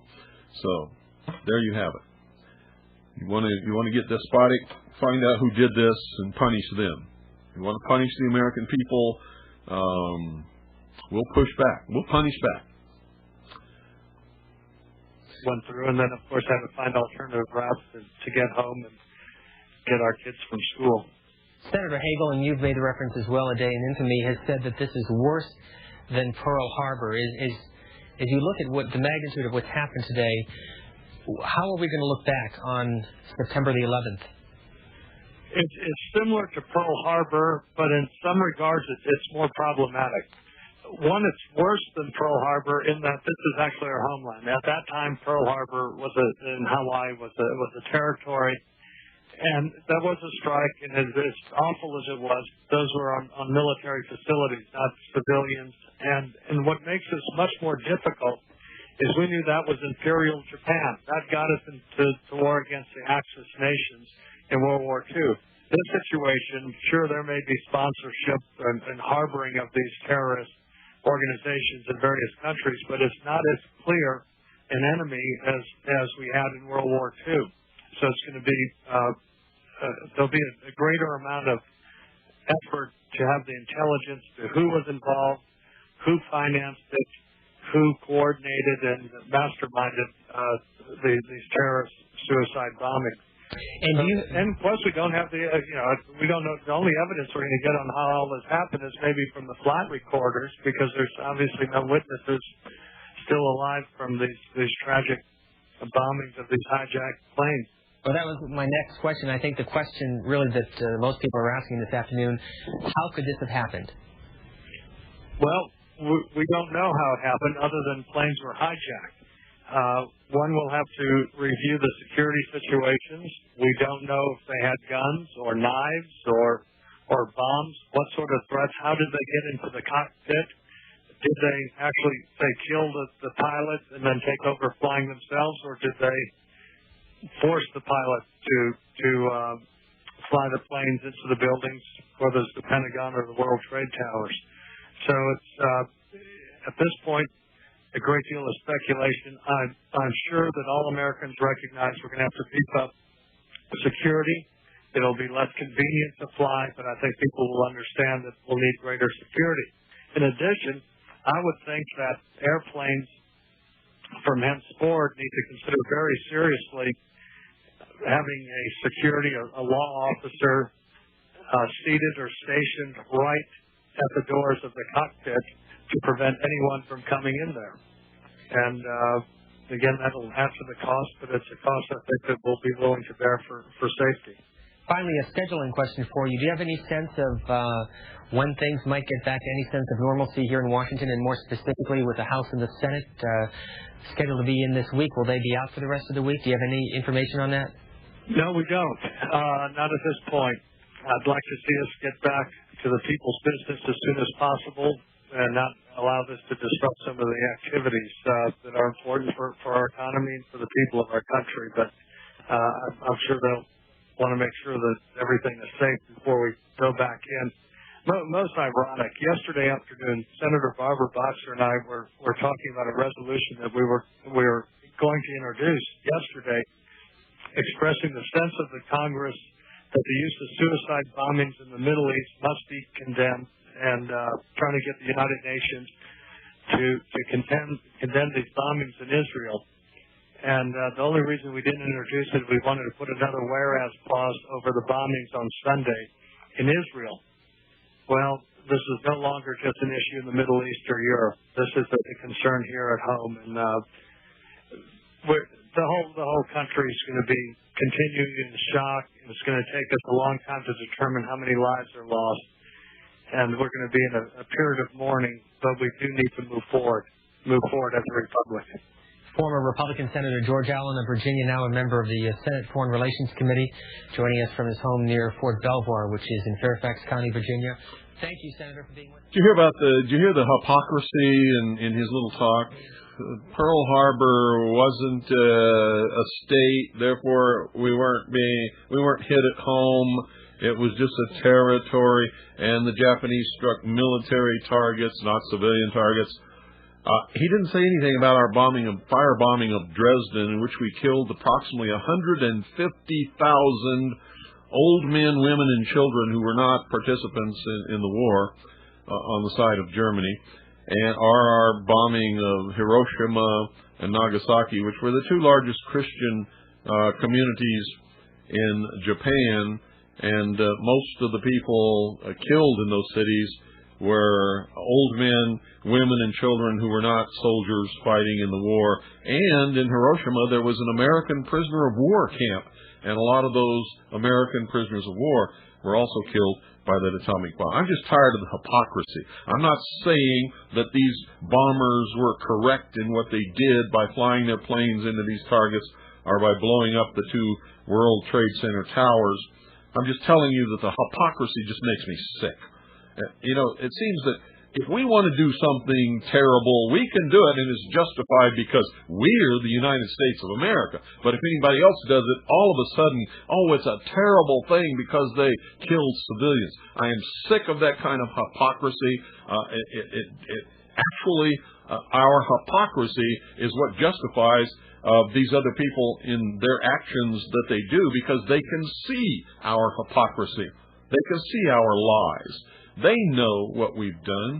We killed probably thousands of civilians when we bombed Bosnia and when we attacked and bombed Iraq during the Gulf War. But if we do it, it's okay. If somebody else does it, it's not.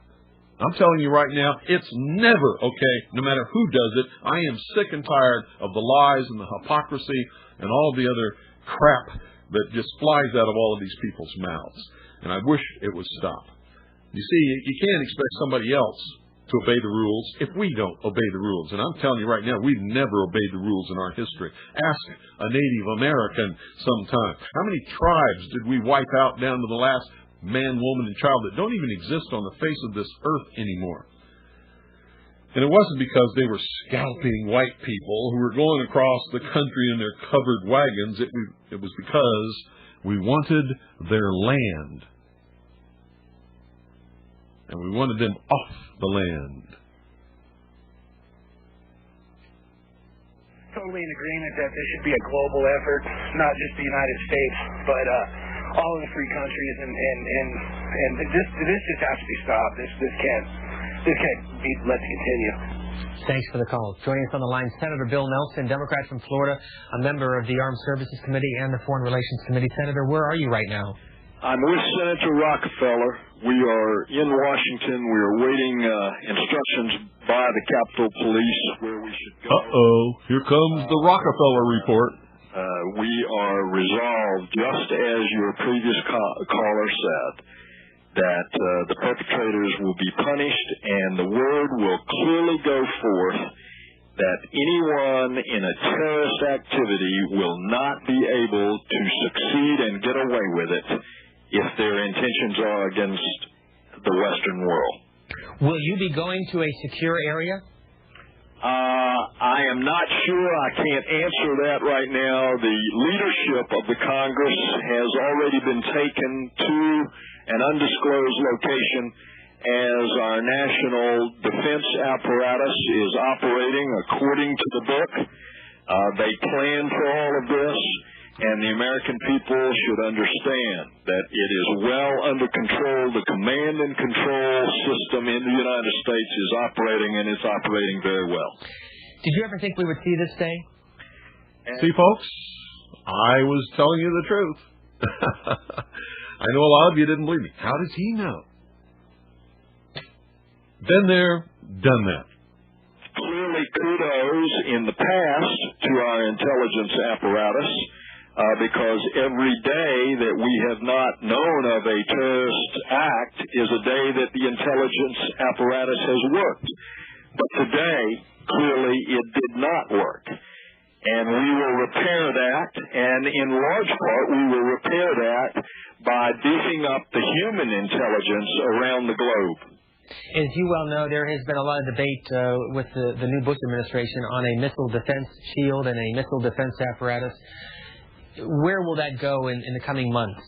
Well, today is not a day to debate policy, but clearly, as a result of today, you will see the intelligence apparatus beefed up, you will see the defense apparatus beefed up, and you will see a increased activity in cooperation and sharing of intelligence information among our allies.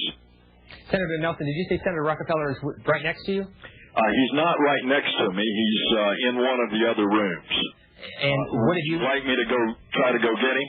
If you'd like, but I want to ask you a question before you do so. What have the two of you been talking about? What are your thoughts? Well, on a personal level. On a personal level, we were on the west front of the Capitol in a leadership meeting with Senator Daschle when news that the Pentagon had been hit. We looked out the west front overlooking the mall and saw the smoke rising from the direction of the Pentagon, and then were told to evacuate the Capitol. And then the police were shouting, the Capitol Police, get out of the Capitol right now, immediately. And so Senator Rockefeller and I grouped up together and moved from beyond the Capitol. Now, in the meantime, by the way, I called on a cell phone to get my office to evacuate and told them to get word to my wife because she is in our apartment, which overlooks the Pentagon, and to tell her to get to the underground garage. Subsequently, I have found out indirectly from her, and she's fine, that she heard the plane and heard the explosion in the Pentagon. Senator Nelson, thanks very much. If you want to walk down the hall, we'll talk to Senator Rockefeller in a moment. I'll have to go find him in a moment. Thanks very much for spending a couple of minutes with us. As we put Senator Nelson on hold, we'll continue with your phone calls. Next is Akron, Ohio. Go ahead, please. Yes, this is Daddy Duke. Yeah, I was calling to let you know that my heart goes out to the victims and their families. And the United States should get right down to the bottom of this because we can't go around letting other people push around on us. We got to handle our business and do what's necessary. Thanks for the call. Salt Lake City, good afternoon. Yes, hi. First of all, I'd like to express my sympathies to the families and all the victims in Washington, D.C. and New York City. I've never been to those cities, but I can't tear myself away from the TV. I'd like to urge all Americans to get out their flags, hang them up, keep them hanging. Let them know, let all the other countries know that we're united and that a small... Yeah, right. You know, let's all put up a flag, and that's going to solve everything. Come on. Give me a break. Where do these people come from? What is this? I think people do that and say that kind of thing. I think she's saying it because somehow she feels so helpless that she thinks that that's going to make her feel better if she does something, and so she wants everybody to put out a flag. Nothing wrong with that. If it makes everybody feel good, fine. But it's not going to solve anything. It's not going to do anything. It's not going to change anything. It's not going to bring anybody back to life. All it's going to do is, there's going to be flags flying all over the country. And I'm telling you right now, if they're flying, they should be flying at half-mast. Folks, if you want to know who did this, if you really want to know who did this, nobody in this entire world would ever do such a thing unless it would improve their condition or give them an upper hand or bring them up in some way and benefit them. If you can find out who benefits from this, who's raised up by this, who has a propaganda advantage by this, who feels, better about themselves against their enemies by this, whatever. If you can find out who benefits, then you know who did it. Nobody in the world, no terrorist organization, no nation, nobody would ever do anything like this unless they believed in their heart and in their organization that they will benefit from it. If you can find out who benefits from this, then you know who did it. Pennsylvania, which is south of Pittsburgh.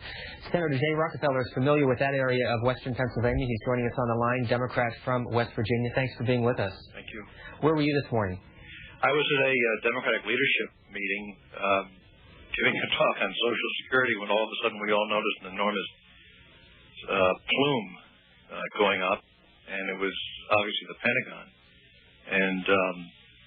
And we were ordered to evacuate the Capitol, and did so.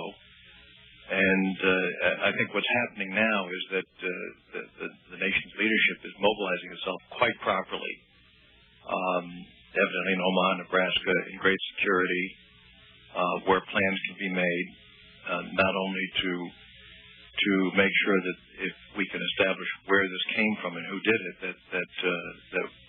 that we take proper measure. But also to, in a sense, I think it's so important in situations like this that American people don't get the sense that our country is falling apart or that our lives are breaking down. And I really mean that. And I really worry about that because nobody's been through something like this except, I guess, if you've been in the worst situations in war. And there's some argument to say that this was at some point inevitable. Because hello, you're on the air. Bill. Yeah. How you doing? Art from Connecticut. Good. Friends of mine from New York all called me, and they happen to be brother firefighters there that I know, who were on the scene almost immediately. They lost a lot of... And unfortunately, a lot of their comrades are probably gone in this. Yes. Police and fire rescue people and stuff. Yes. And that's part of the game. That's what they do. Quite a lot of them, as a matter of fact. And, you don't like it and you hate to hear about it, but that's what they do for a living. That's what they're committed to. So, yeah. Like you and I in the war, you do what you're supposed to do. That's right. Anyways, all of a sudden I'm hearing the knee-jerk reactions. Yeah. As I think you might or may not have touched on because I wasn't listening to everything you had said prior. Oh yeah, even when it's not on the air, it's in my earphones. I'm listening all the time. The knee-jerk, we got to do something about this. Yeah, we got to fly a flag. We got to start, and I'm saying to people, watch and see if you don't start having to hear people saying, well, we'll give up something for something. Yeah. The same old Hegelian dialectic. You're absolutely correct. And you've been hearing them tell us. They're telling us. And you not just yourself. I've been listening to you since the first day everyone on the air, and I fully agree after I do my research with you that this is what it always happens. Yeah. Give you a problem, and then you scream and yell loud enough, we'll solve the problem. But at what cost? Yep, that's right. The cost is going to be some of your freedom. The cost is... I told my wife to call me, and she says, how long before the roadblocks start? I said, well, you're a little premature, but don't put that too far on the back burner. No, she's not premature. There are already roadblocks. Oh, they do that now with No, they're up right now. All over the country there's roadblocks. Oh, yeah, you can't. I don't imagine you can do a lot of flying around right now. No, I'm not talking about flying. I'm talking about in trucks or whatever. Talking about roadblocks. Oh, sure. There are roadblocks on the highways all over the country. When I heard that the air traffic is grounded and that harbors are now sealed up, especially New York, that port's sealed up, and now they have military ships at the ready at the New York seaport and every place else, Seattle and every place. Well, that's martial law, whether they like it or not. Yeah, we're under martial law. They can scream and yell. Nobody's going to say it is because no one will even recognize it. Well, you notice the president has not come on the air and made any kind of a statement or tried to alleviate the fears of the American people, because if he does, he has to tell the truth, and he has to tell them that he's issued a declaration of martial law. He doesn't want to do that for a lot of reasons. His one statement he made was, at best, wishy-washy to begin with. Yeah. It wasn't anything of any great something he would put down in history books. No. But we'll have to see what comes of what he says later on, and I'm more interested to see what the Congress people start spouting. Oh, they'll be introducing all kinds of laws and bills and stuff and things that they'll start taking freedoms away real quick.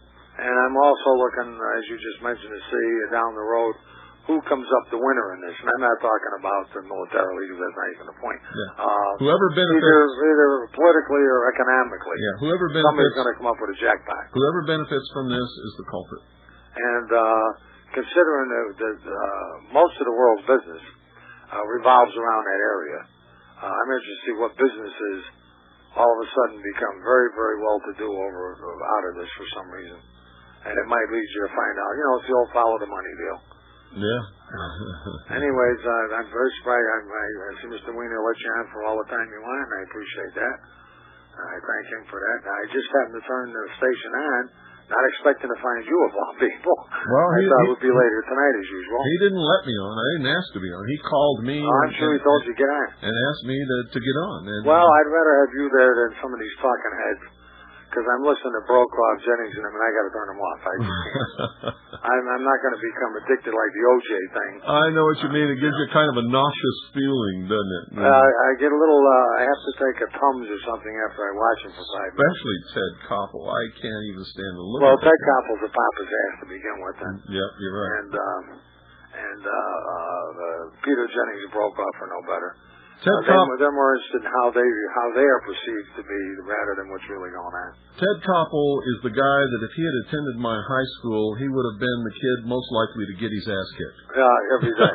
Every day. every recess or every lunch break. Yeah, that's right. Okay, thank you, Bill, and keep up the good work. You're welcome. Thank you, my friend. Once again, the number is 520-333-4578. Anytime you call, we will immediately go to the phones, no matter what we're listening to, because everything from here on out is going to be repetition. And if you haven't figured that out yet, just keep watching your TV. What you're going to see is a repetition of everything that happened this morning. They're going to be feeding you information that's going to make you emotional, that's going to tend to brainwash you, to be able to understand that things are never going to be the same again, and get you all worked up in order to understand, number one, that things are never going to be the same again. Number two, to accept it. Number three, to ask for it. Number four, never complain about it when they take your freedoms away. That's what the media is going to be. The Hour of the Time may be contacted at HOT. That's HOTT, P.O. Box 940, Eager, spelled E-A-G-A-R, in the state of Arizona, 85925. Our phone number is 928-333-2942. And our website is www.houroftheTime.com.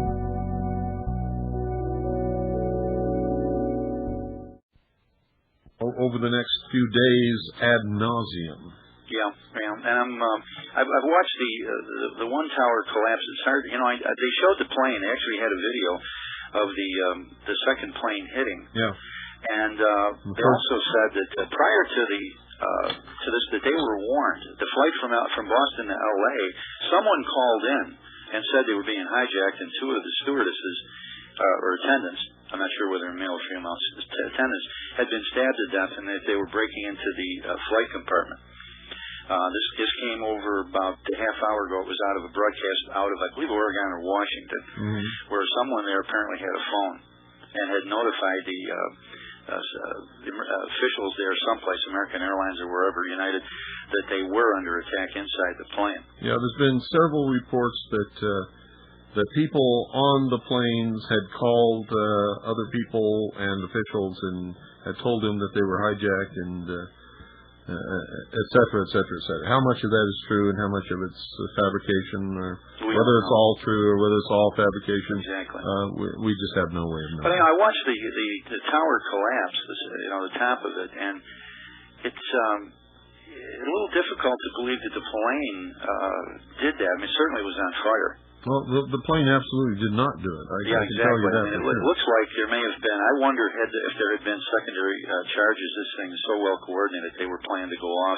Yeah, there were explosions, and New Yorkers heard the explosions just before the building collapsed, and then the building collapsed straight down, as if the explosives were placed and wired by a professional building bringing down demolition team. Yeah, exactly. Because again, this is part. They fell straight these down. Pros. Yeah, they didn't fall over. They fell straight down in themselves. That's correct. They collapse. Yeah. Yeah.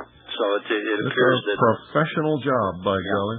Yeah, there was no amateur that coordinated. This is quite a coordinated plan to be able to do that. And just wonder what happened with the fourth flight if it didn't make its target. Something went wrong. But obviously, if there were internal charges, this was extremely well coordinated. Something obviously went wrong. Yeah.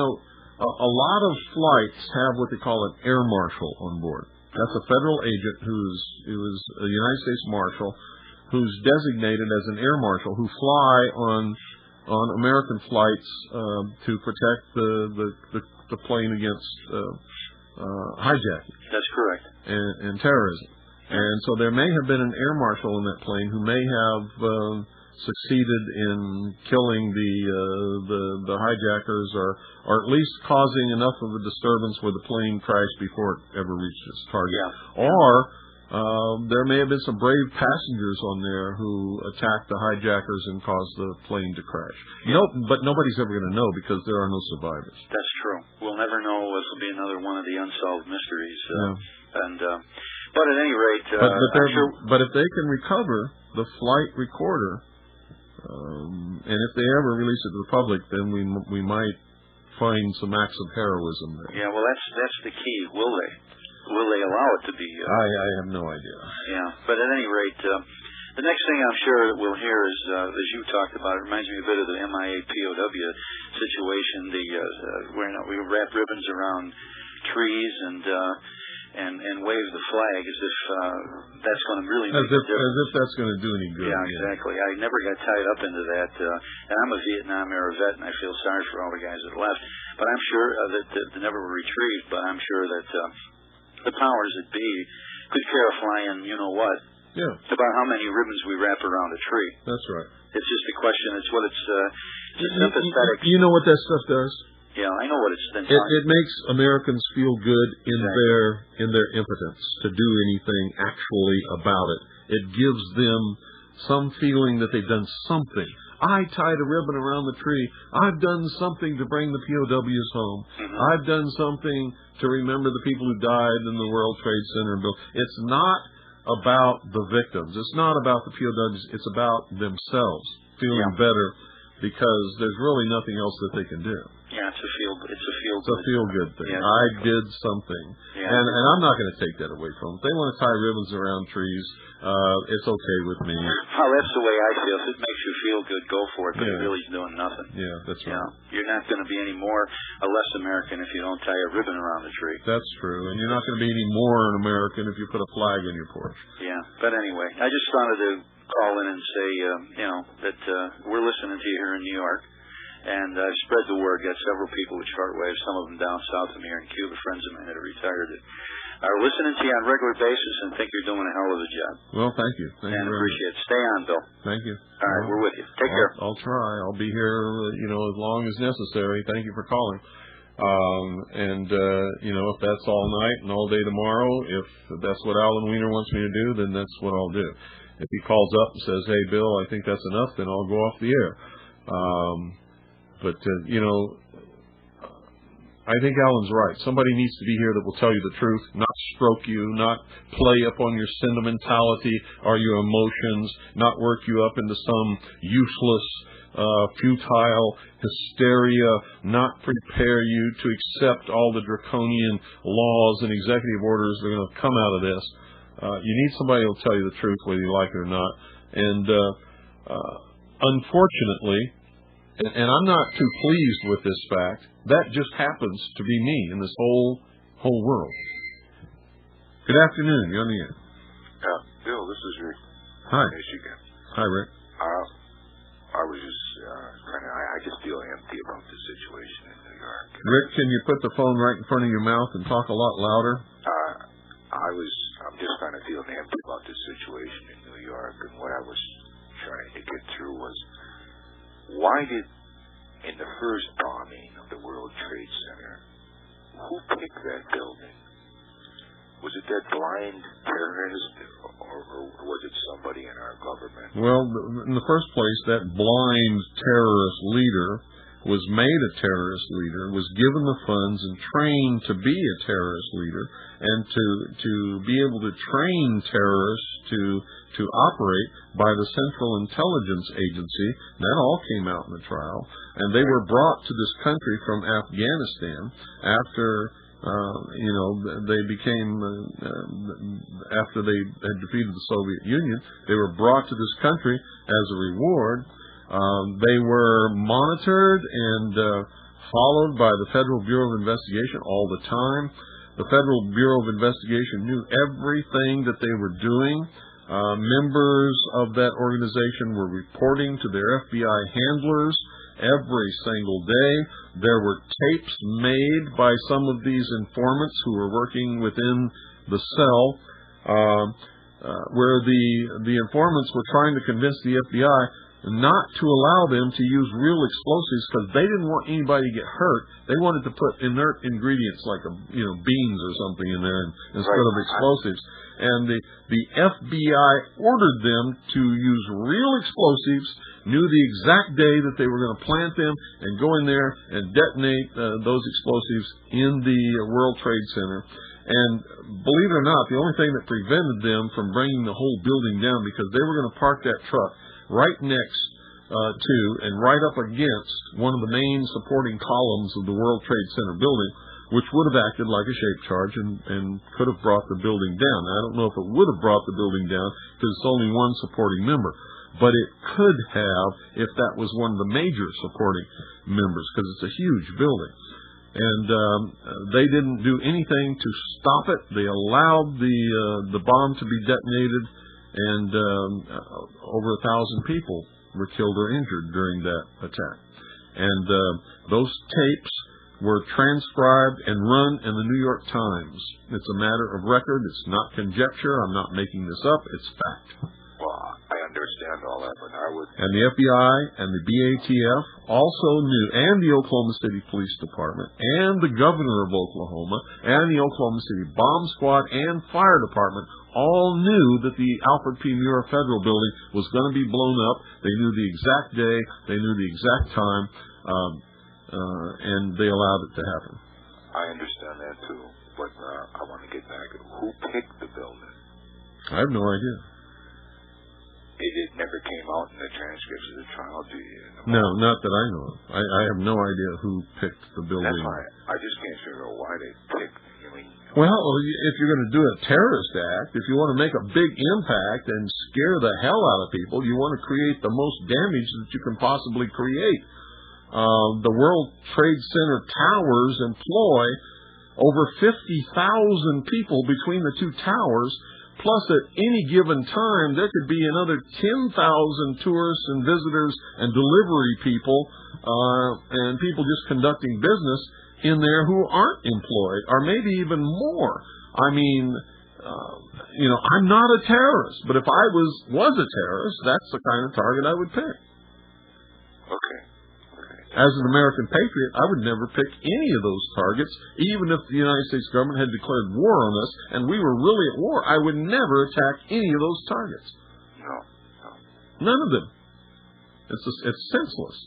I would attack targets that would further our cause, that would help us win a war of restoration of constitutional Republican government. And I wouldn't attack ever unless we were at war. Okay, thanks, Bill. You're welcome. Bye. So as to who chose the target, I have no idea. But, putting myself in the place of a terrorist leader trying to pick a target, those are perfect targets. Lots of people work in the Pentagon. Lots of people work in the World Trade Center towers. It's a no-brainer. It really is a no-brainer. When you attack the Pentagon, you attack the nation. The nation. Not the traitors in the nation. You're attacking the nation. That's why no American patriot would ever attack the Pentagon. You attack the World Trade Center tower. Why would an American patriot waste time attacking the World Trade Center towers and killing all those people that work there when that's not going to further their cause at all? They just wouldn't do it. It's a no-brainer. You want to know who did it? Figure out who benefits. That's who did it. Whoever benefits is the culprit. I don't know who that is yet, but I'm telling you right now, whoever it is the culprit. Good afternoon, you're on the air. Bill, it seems to me, Dave calling, I'd like to make a comment. It seems to me that it's too much of an intricate plan not to have been a suburbly coordinated style Oklahoma City style bombing by possibly the same planners. I'd like to know your comment on maybe 1 through 3 or something, 1, 2 things that would be a long-term implication for us Americans. Well, I've already given you that. It's an attack upon freedom. Pardon? It's an attack upon freedom. You watch. In the next few months, you're going to see the Bill of Rights go right down the tubes. You're going to see things implemented in this country in the name of safety and security of the American people that is going to be draconian in nature and will actually be an attack upon the Constitution and the Bill of Rights. And you may see a lot of attempts to get people to finally agree to disarm the American people, even though we had nothing to do with any of this. Worldwide implications, do you see anything happening there? Yeah, we're going to attack either one or several foreign nations who have traditionally harbored terrorist organizations, and it's going to look like we're going after them seriously, but of course we won't, just like in the past, like when they fought the Gulf War. They never took out Saddam Hussein. They've always known where, here's all this speculation that Tim McVeigh and Terry Nichols and the guys that blew up the Alfred P. Murrah Federal Building in Oklahoma City actually had help from Osama bin Laden. Yeah, right. Timothy McVeigh was able to find Osama bin Laden and talk to him and make an agreement and reach a contract where he was going to come over here and help him blow up the Alfred P. Murrah Federal Building. But nobody in the intelligence community or the military or law enforcement can ever find Osama bin Laden, although they have all this intelligence. They always know what he's doing and what he's planning. Have you ever noticed that? Yes. Yeah, well, they're full of crap. They've always known where he is. They know where he is today. If they wanted him, they could have gone and got him a long time ago. They're not gonna, because he helps bring us closer to world totalitarian socialist government. Do you see the same... Plus, he was also created by the CIA. He was one of those leaders in Afghanistan that the CIA trained and sent in advisors to help train his people to fight the Soviet Union in Afghanistan. We created the guy. He belongs to us. We're probably still financing him. Do you see the same people involved on Flight 800, Oklahoma City, and this? No, Flight 800 was totally different. I told you what Flight 800 was. Okay. The Clinton administration made an agreement with Iran to where they could send one of their submarines over here with a surface-to-air missile and shoot down TWA Flight 800 or some other plane. It just happened to be TWA Flight 800 in retaliation for the civilian airliner that the USS Vincennes, one of our missile ships over there, shot down by mistake. And it was to prevent Iran from sending terrorists over here to do what we've seen happen this morning. It was a tit for tat. We shot down your civilian airline. We killed a lot of your civilians and loved ones and relatives. And if you'll agree not to send terrorists to this country and blow up our cities and attack us on our home soil and make the Clinton administration look bad, we'll let you bring one of your submarines over here with a surface-to-air missile and shoot down one of our airliners, and we'll cover it up for you. That's exactly what happened. Bill, do you see this as the beginning to a series of things happening sequentially, days, weeks apart across the U.S.? I don't know what you mean by days or weeks. I don't know their timetable. Yeah. All I know is they have to do certain things to accomplish certain goals that will lead to the implementation of the regional areas of the New World Order and the establishment of a worldwide totalitarian socialist government. I know these things have to happen. I just don't know what their timetable is as to when exactly it's going to happen. I don't have a crystal ball. So Bin Laden's a fall guy for this when it's... Bin Laden is a creature of the CIA. It was created by the CIA. Yeah. It was financed by the CIA. It was trained by the CIA. But this planning today and carrying out of this was domestically based, evidently. I have no idea.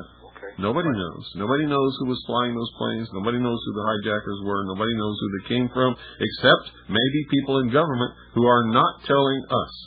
Or the planning, because there were so many bombs, you say, that brought that straight down. Let me tell you something. If the CIA or the FBI had no indication and no advance forewarning of any of this, then they were part of it. Because this took too long to plan, involved too many people, was too well coordinated and carried out, involved too much training, and you know, you can't do that. Is this going to wake America up, or is it going to... No. Aren't you listening? Go to C-SPAN or CNN. Listen to the callers. They're as stupid as ever, even stupider. Yep. I'm sorry about this, yes. Yeah, I am too. Very sorry.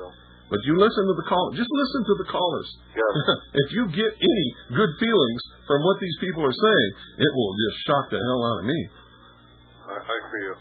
Thank you very much, Bill. You're welcome. Yeah, if you want to know what's going to happen, listen to the callers calling into the major media. You'll hear the stupidity of the American people, their ignorance. They're already calling for their own enslavement. Good afternoon, you're on the air. Hi, Bill. Did you hear something about Fox being able to get in and meet with Osama bin Laden and interview him? Yeah. How long ago was that, do you know? I don't know, a few months. Months. And this was at the same time that there was this massive manhunt supposedly underway by... Yeah, but Fox Television managed to get in and interview Osama bin Laden, but the CIA can't find him? The FBI can't find him? Yeah. Give me a break. Yeah, and the other thing that's really irksome is... Timothy McVeigh found him and got him to help blow up the Alfred P. Muir Federal Building? Give me a break. Right. The entire machination of the United States government, all of their intelligence assets and organizations, and the military, and the law enforcement, and the FBI, and all their spies, they know everything that Osama bin Laden is planning and saying, because they always release it to the news, but they can't find him. But Fox News gets right in there and gets an interview right under their nose. Give me a break. Right. We're in a commercial break now, Bill. Did you know that? Pardon? We're not live. You're not live? Oh, I didn't You know and I that. are not live right now. No, I didn't know that. I didn't even know you were calling from WBCQ. Yeah, I just wondered if you could maybe bring that up off the after I get off with you. Well, you should have called. You should have done it while I was on the air. Well, I didn't know that they were going to cut you off when they did. Well, I'm sorry, but... My other question for you was, Chuck Hagel is apparently the spokesman right now. He's one of, I think, only 2 members of the Senate who were invited to the Bilderberg meetings the last couple of times. I think that's very important that people realize that connection and make that connection. Yeah. So he's been displayed all over CBS. In fact, he was just on there just a minute ago talking about how America has... Oh, yeah, they'll have the Council on Foreign Relations spokespeople and the Bilderberger spokespeople and the Freemason spokespeople and, they'll all be... It's amazing. Hagel was not even considered a senior senator in any way, shape, or form until... he started going to the Bilderberg meetings, and now he's like the chief spokesman for all this. Oh, yeah. Okay, I'll get off the air, but please do me a favor, if you can, if you get an opportunity, tell people about this. Well, I'd rather you call back. You don't have to tell them you're from WBCQ. Okay, or you can if you want to, and say, hey, I'm on the staff at WBCQ, and I'm just listening to you, and I think these points ought to be brought up. Okay. Okay? Good enough. But give me about 10 minutes, because I got to go to the bathroom. All right.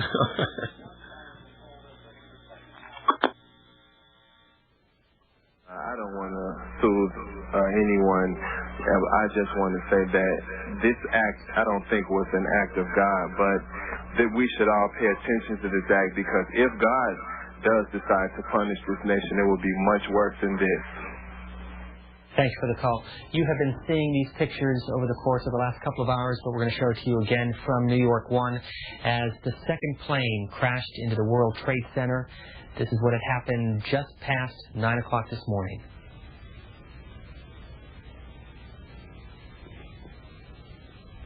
We will continue with your phone calls. Alameda, California, go ahead.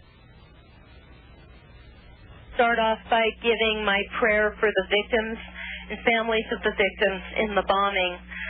I'm a Jew, and I have a lot of Muslim and Arab friends, and I have a real concern that there's going to be a backlash against Muslims and Arabs, and I really am praying that people can really see each person as an individual and understand that these terrorists are, not normal people. They believe that they are superhuman beyond mortality, and I just want everybody to pray for peace. It's the most significant thing any American can do right now is pray for peace and pray for the victims, and that's all I'm asking for. Bonners Ferry, Idaho, go ahead. Hi, thanks for taking my call. I'm in Idaho, and I just want to say that the entire region here, we have a tendency to be isolated. We are just overwhelmed, and our hearts really go out to the people there. And I just want to say personally that I will support Bush if he does try to take real heavy action against people who do this. I pray to God that we find the people who did this, and I really believe we need to start taking an active stance on borders. I'm about 10 miles from Canada, 20 miles from Canada. We don't have any problem there, but it's still overwhelming to me, and the only thing I can think is that we really need to start concentrating on our society in general. The rules have changed. We need to get that through our heads. Thanks for the call. Next is Port Orchard, Washington. Good afternoon. Good afternoon. Go ahead, caller. Hi. You're on the air. Go ahead. Okay, I just wanted to respond to that lady who called from California. She had a lot of Muslims and Arab friends, and she said we should view everybody as a person. Absolutely, we should view everybody as a person, but we have to remember that Muslim religion is not like Christianity or Judaism or Buddhism for that matter. Because it says, if you kill anybody who does not believe in Allah or Muslim religion, you're going to heaven. Imagine the population of 5 countries who all wanted to be in heaven and wanted to take us with them. As far as I'm concerned, if you see a green flag in front of any home in California, Port Orchard, anywhere in the United States, bomb it. Because if you don't bomb them, they'll bomb us. Thanks, Raleigh, North Carolina. Go ahead, please. Yes, my comment is about please do not keep releasing... What do you mean, thanks? Did you hear what that guy said? He said, thanks. She's telling people to go out, and if you see somebody who's got a green flag on their porch, you're supposed to bomb them, and this clown says thanks.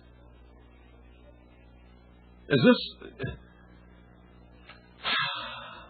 any other attacks. Also, I want to let people know that this is not what God wants for anybody. This is man's responsibility, and God has nothing to do with this. We should believe more in what God has to offer to us, and we should keep helping each other. And we have to thank also this country for all the opportunities that this country has brought to many other people from many other countries. And that's my comment, basically. Thanks for the call. We're going to show you what New York City Mayor Rudy Giuliani had to say about 20-25 minutes ago as he met with reporters, and we'll come back with more of your reaction. And our focus now has to be on saving as many lives as possible. We have hundreds of police officers and firefighters who are engaging in rescue efforts in lower Manhattan. I want to thank Governor Pataki for the incredible cooperation and coordination, including deploying the National Guard that will be available to relieve our police officers and firefighters and emergency workers in the next couple of hours. The governor and I just spoke to the President of the United States. The coordination with the federal government from the time of the first attack has been excellent, including closing off the airspace around Manhattan and doing everything that can possibly be done in the face of this barbaric act to make the city secure.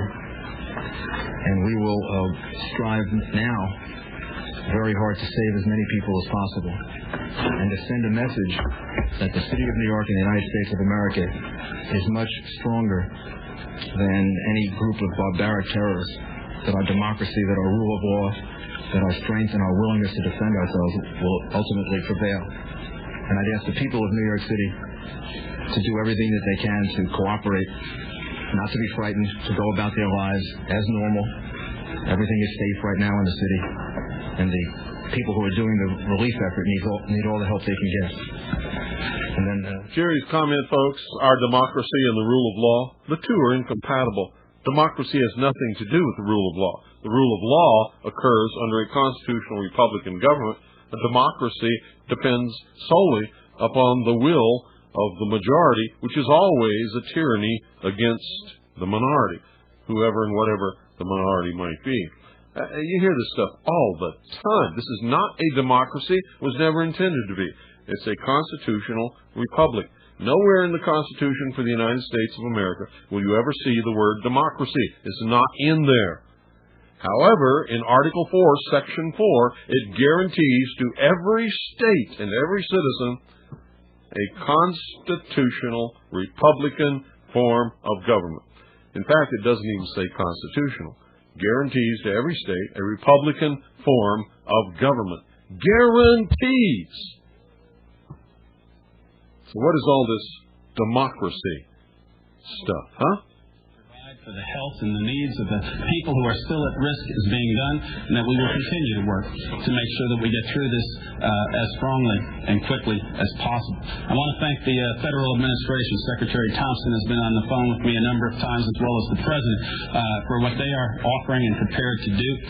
And we're just confident that, while this is a horrible attack and one that is despicable and really unthinkable in its magnitude, we will get through this, and we will continue to have a great and free country, state, and society. Do we know the number of casualties at this point, sir? I don't think we really want to speculate about that. The number of casualties. Well, we've already heard all this, folks, and I'm not going to go through it again. It's a bunch of baloney. I can guarantee you, absolutely guaranteed, that between the Pentagon and the two towers of the World Trade Center in New York City, there's at least 10,000 dead. Listen to me very carefully. There's at least 10,000 dead. Over 50,000 people work or employed in the Twin Towers, or were employed, I should say, in the Twin Towers of the World Trade Center. And at any given moment, there's thousands of tourists in those buildings, and delivery people and pickup people and people who are going there to visit other people or who have appointments there, who work and live somewhere else altogether differently, that you could probably say that this morning there were probably in excess of 60,000 people in those two buildings. So when I say 10,000 dead, I'm being very conservative. You also have to take into consideration that when those buildings collapsed, there were hundreds of firefighters, police officers, emergency medical technicians, just citizens who went there to try to help rescue people during the attempted evacuation of those buildings, and hundreds, maybe 1,000 of those people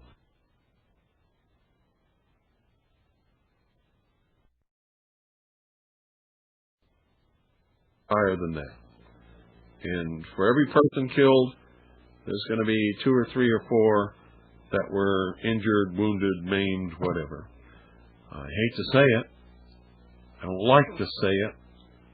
It's a terrible, terrible thing to even contemplate. But nevertheless, it's the truth. And you'll see when the final figures come out, my figures will probably seem paltry in comparison. Because I am being very, very conservative based upon the numbers that we know were in the building and that we can estimate may have been in the building in addition to those people. And there was no warning when the explosions went off and the buildings collapsed. No warning whatsoever. It came down, and anybody that was in there, I'm not going to say that none of them survived, because God, in His infinite mercy, sometimes sees fit to work some wonderful miracles. But I can say that most of them are dead. Most of the people in those buildings, when they finally came down, are dead. 520-333-4578 is the number. Anytime that anyone calls, we will go directly to your call, whether you're calling to report some new information or whether you're calling just to tell us about your feelings and what this means to you or portends for the people, or whatever you want to talk about. But please keep it to what happened this morning. Whenever you call, we'll go directly to your call, regardless of what else is going on at that time, unless there's some breaking news that all of a sudden crops up that we didn't know about before. We'll finish that, and then we'll go to you. So the number is 520-333-4578. We're broadcasting worldwide on WBCQ, The Planet, 7.415 megahertz worldwide shortwave radio. And wherever you're at in the world, you can receive this broadcast if you have the proper radio and the right antenna. And we're also broadcasting here in the Round Valley on 101.1 FM Eager, just for the process of bringing the news of this terrible tragedy to the people here in the Round Valley. And once this is all over, 101.1 FM will go back off the air again, simply because I can't afford to operate it anymore. The only reason I'm doing this today is because there are so many people in this valley who would not get the truth or the news unless they were listening to this broadcast, because they're at work. And while they're working, they can turn on the radio and listen, but they can't do television, can't do a lot of other things. And even if normally they couldn't, I think today they could. I think most employers will understand and probably will want to hear what's happening also. So 101.1 FM is on the air today, maybe all night tonight, maybe tomorrow. Once the bulk of this, or what people really need to know is finished, it will be off the air again. Senator Chuck Hagel, who's not a real big wig in Washington, D.C., and nobody ever paid much attention to him until recently. He was invited to attend the Bilderberg meeting. And that makes you a big wheel in the world, by the way.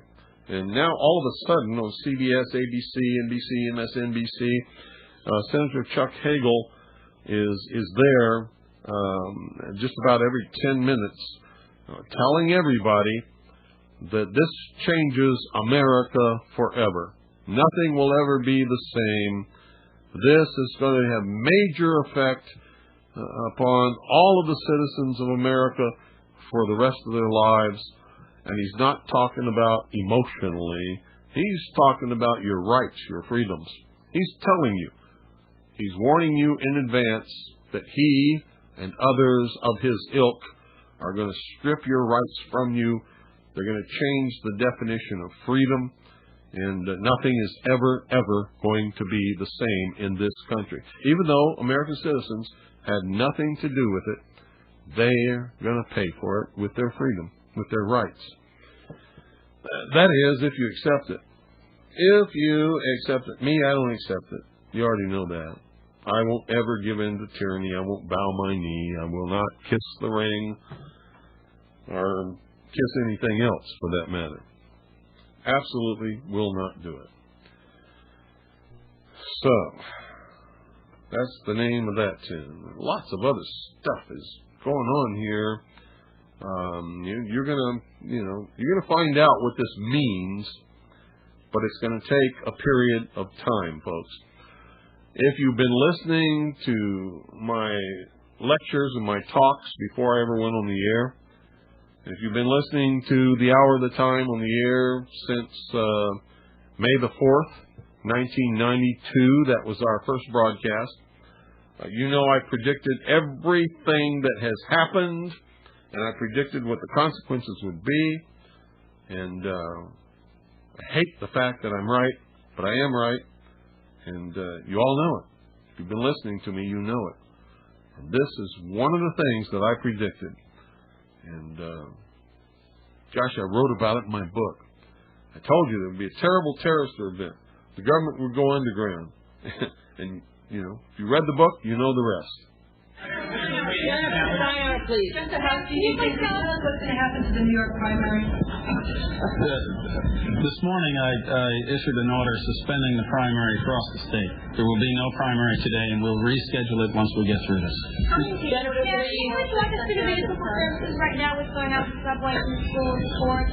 The subway, the schools, the chancellor, I commend the chancellor. He was on the phone a number of times with us. He coordinated very, very carefully what would happen. He sorted out, and he came up with a very good plan, which was essentially to keep the schools open, to keep the children in school, so we didn't have a large number of children. You just heard Governor Pataki of New York admit that New York State is also under martial law, which it probably should be, to deal with this emergency.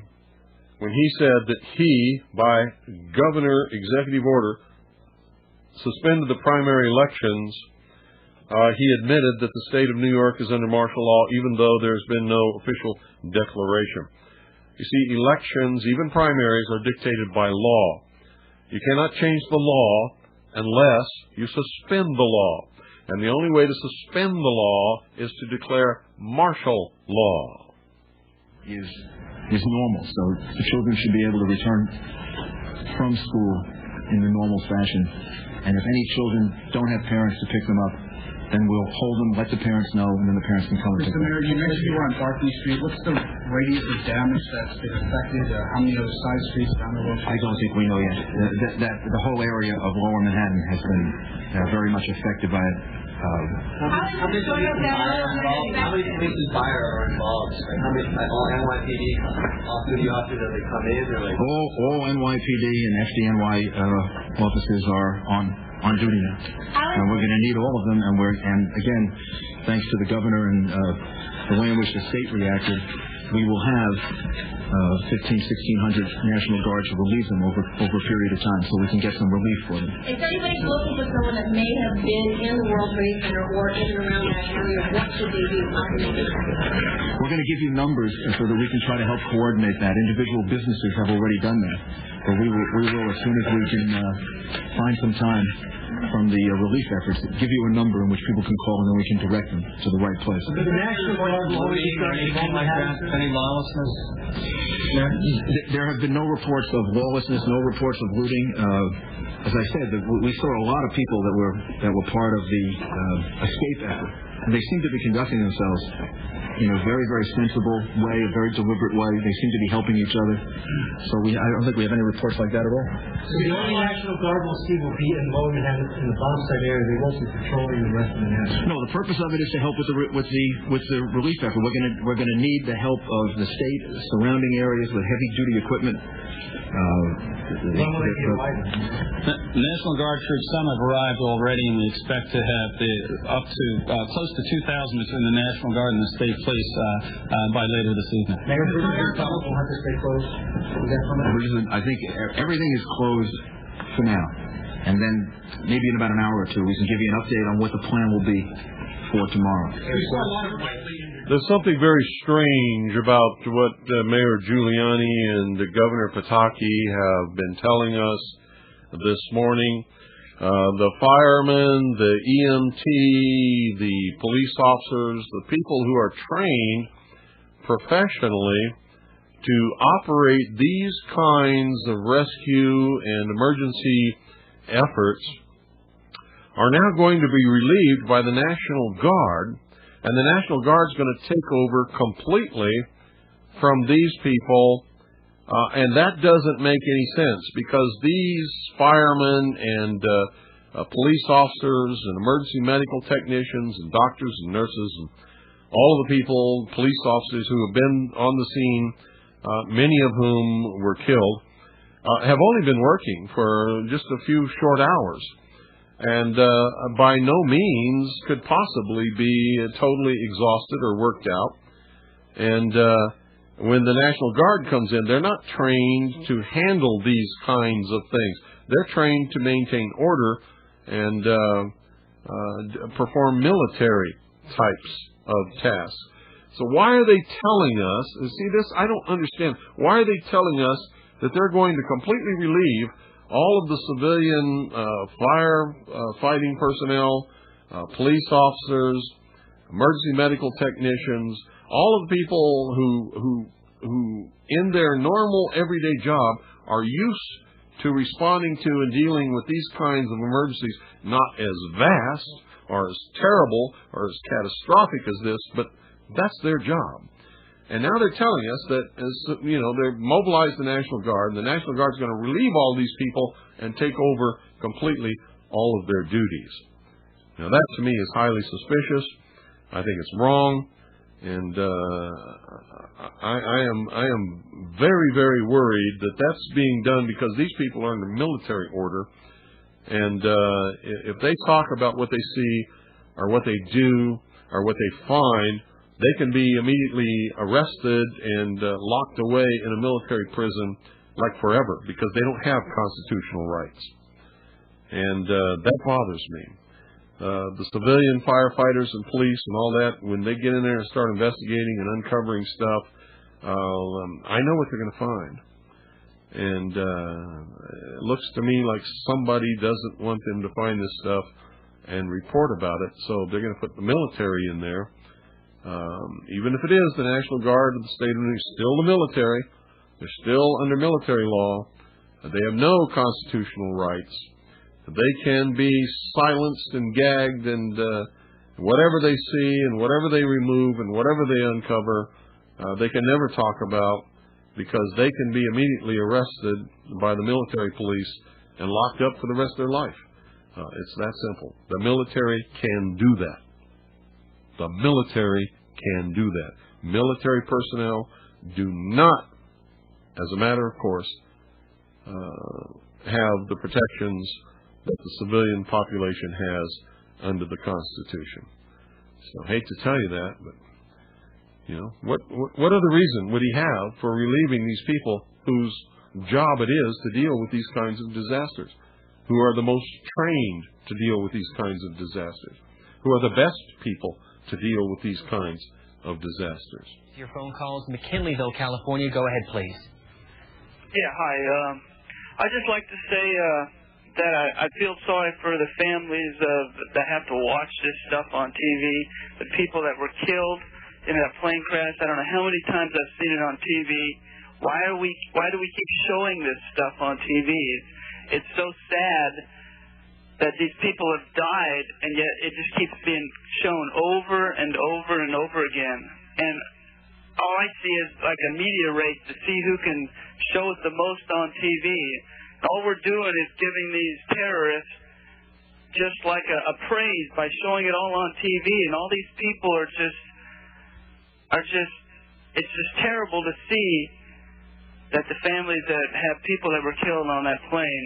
Thanks, caller. Rose City, Michigan, you're next. Thank you. Go ahead, caller.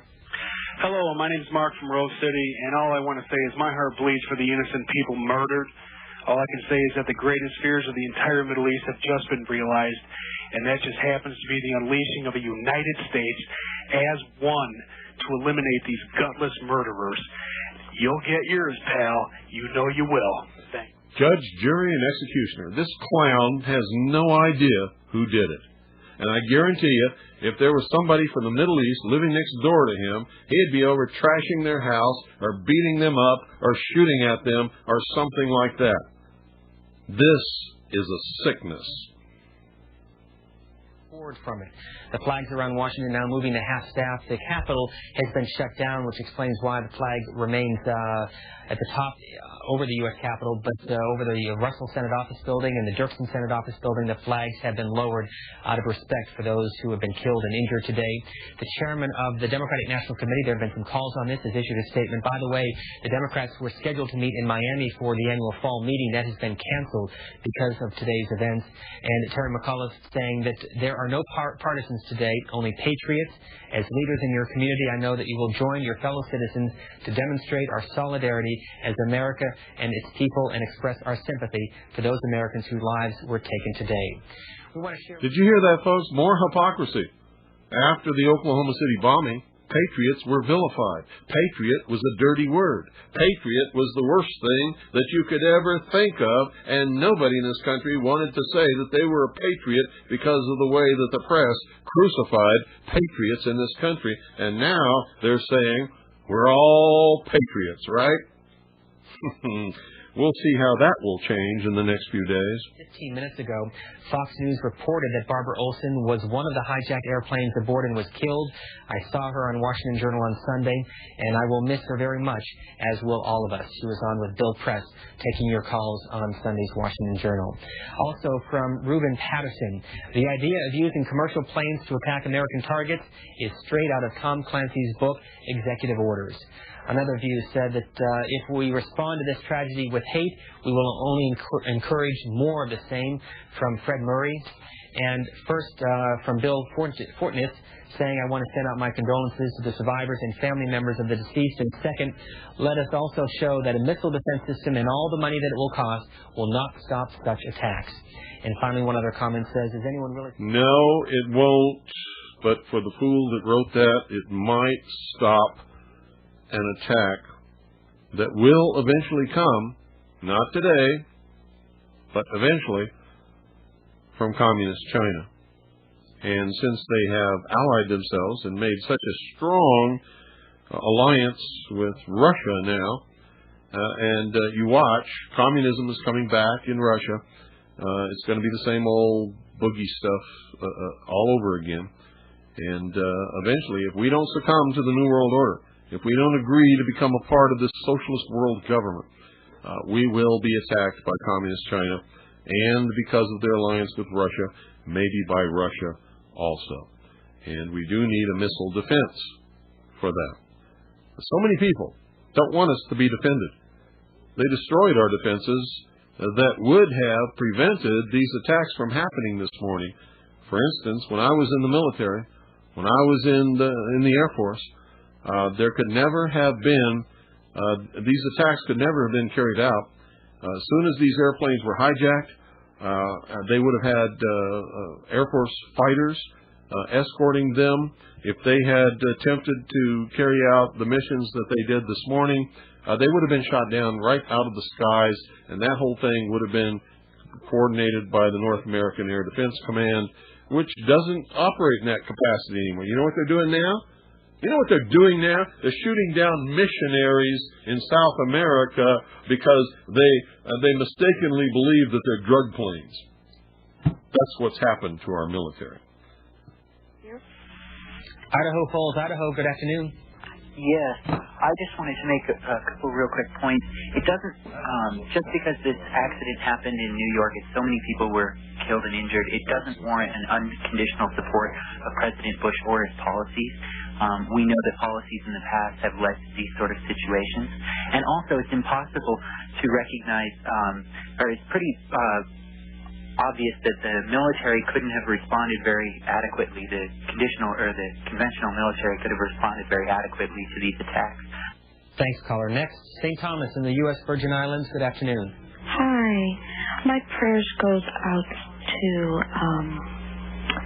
all the innocent children today are not going to have any mothers or fathers. Thanks for the call. Corn Road, Texas. You're next. I would just like to say that I'm a teenager here in Conroe, and it's really scaring a lot of us, and we don't know what to do. And so I'm praying for everyone there in New York who are essential to it. Thanks, caller. Next, we're going to go Actually, let me just share this information with you from the Associated Press. President Bush is returning to the White House, according to a spokesman. Again, the president coming back to Washington.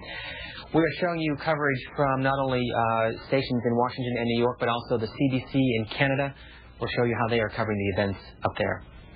In the event, there are more attacks planned, and there is a plan to attack the leadership of the United States. Clinton saying that in an interview just a short time ago.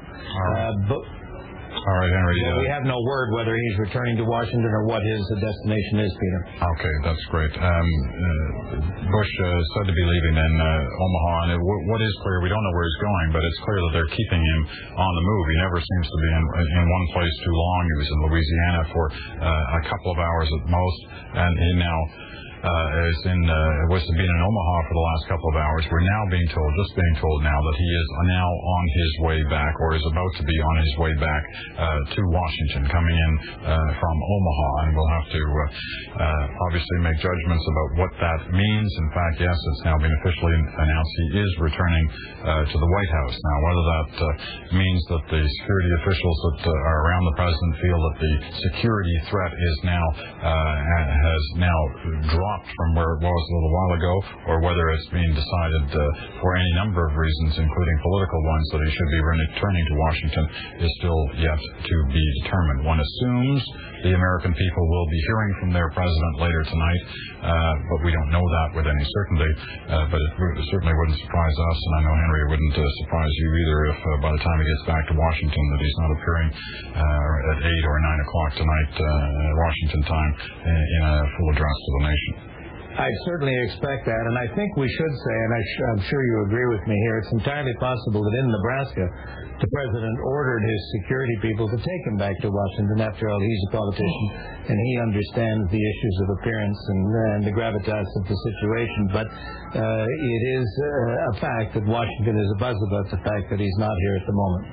All right, Henry Tramp reporting to us from Washington. Henry will be back to you again. We are told that in about 7 or 8 minutes' time we should have a news.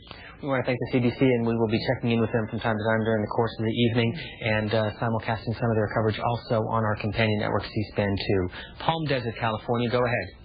Yes, without being critical of the Islamic fraternity throughout the world, the American people should be conscious of the fact that religious antagonism throughout the world is common toward Christian and other religions, and that in many areas such as Malaysia, Indonesia, the Middle East, there is constant friction between the two sets of religions, and perhaps our strategy, our national strategy, should be to ameliorate and reduce these sorts of religious tensions throughout the world on the part of the Islamic group toward Christian and other religions. Thanks, caller. Ottawa, Canada, you're next. Okay. Go ahead, caller. Oh, is it me right now? Yes, go ahead, please. Yeah, basically I just wanted to just make comments on just how surprised I am at the magnitude of this event, and it really is very upsetting.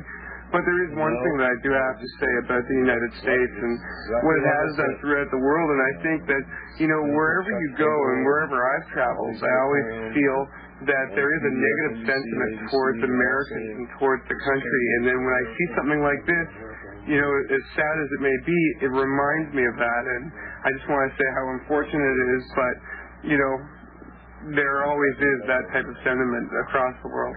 Thanks. Next, Omaha, Nebraska. Good afternoon. Hi, my name is Michelle, and I'm from Omaha, Nebraska. And first, I want to say that my prayers go out to all the families and everything. And I also had, my question is, why do we keep announcing where we're taking the president? Because if he is in, you know, if they're going after the World Trade Centers and the Pentagon and whatnot, who's to say that these terrorists aren't going to go for the president next? Thanks very much for the call. And as we are told again from The Hour of the Time may be contacted at HOT, that's HOTT, P.O. Box 940, Eager, spelled E-A-G-A-R, in the state of Arizona, 85925. Our phone number is 928-333-2942, and our website is www.houroftheTime.com.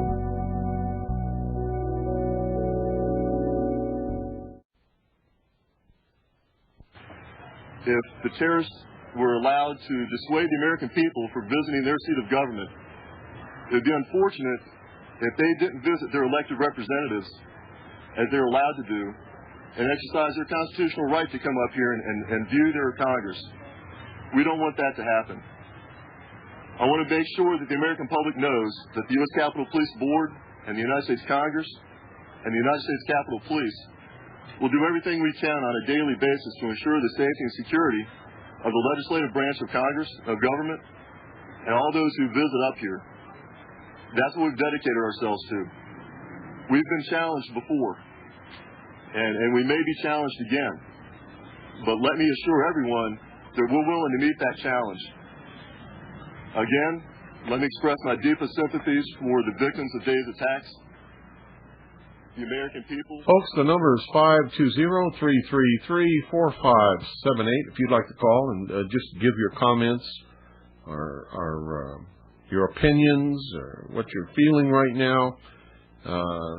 It's welcome.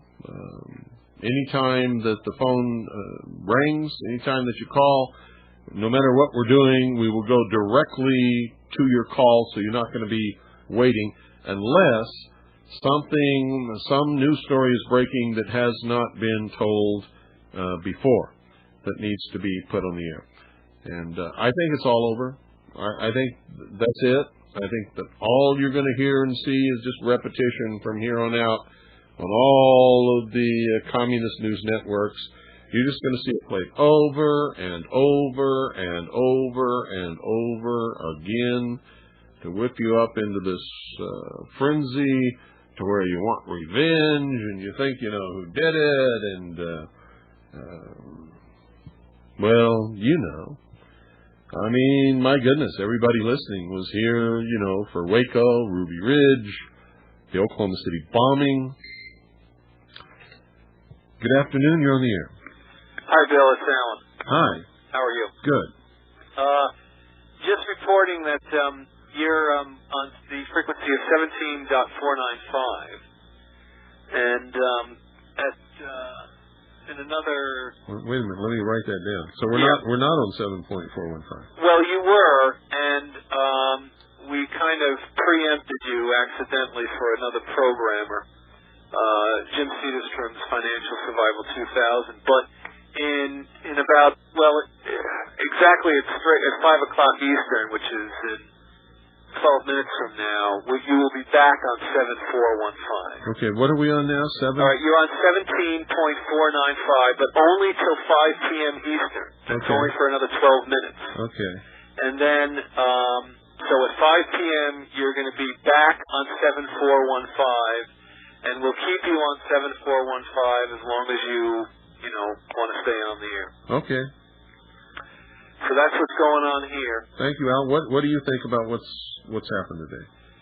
Well, being a New Yorker and being someone who has been to the World Trade Center numerous times, once with my father,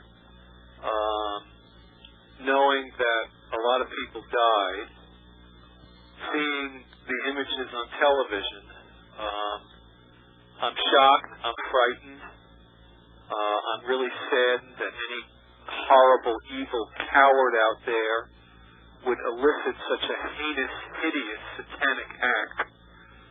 And,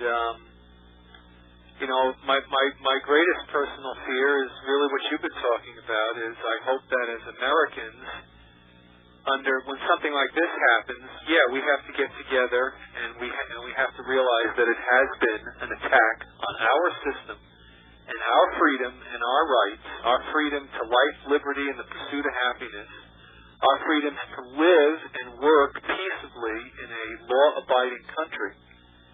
And it just scares me, and I hope that we band together as free Americans and that we uphold all of our rights as strong as possible and fight this enemy and make sure that something like this doesn't happen again, and do not do it at the price of any of our personal liberties, because if that happens, then it'll just be worse, and it'll open us up to more devastating things in the future. Yeah. Yeah. I mean, that's how I feel. Well, and I'm just shocked, and I mean, a lot of people died today, and a lot of people died much more than anybody can imagine. No. You were up there, right? I've been up there once. Yeah, I've been up there several times. The World Trade Center. See, people don't realize this. The World Trade Center is there are thousands and thousands and thousands of trading offices.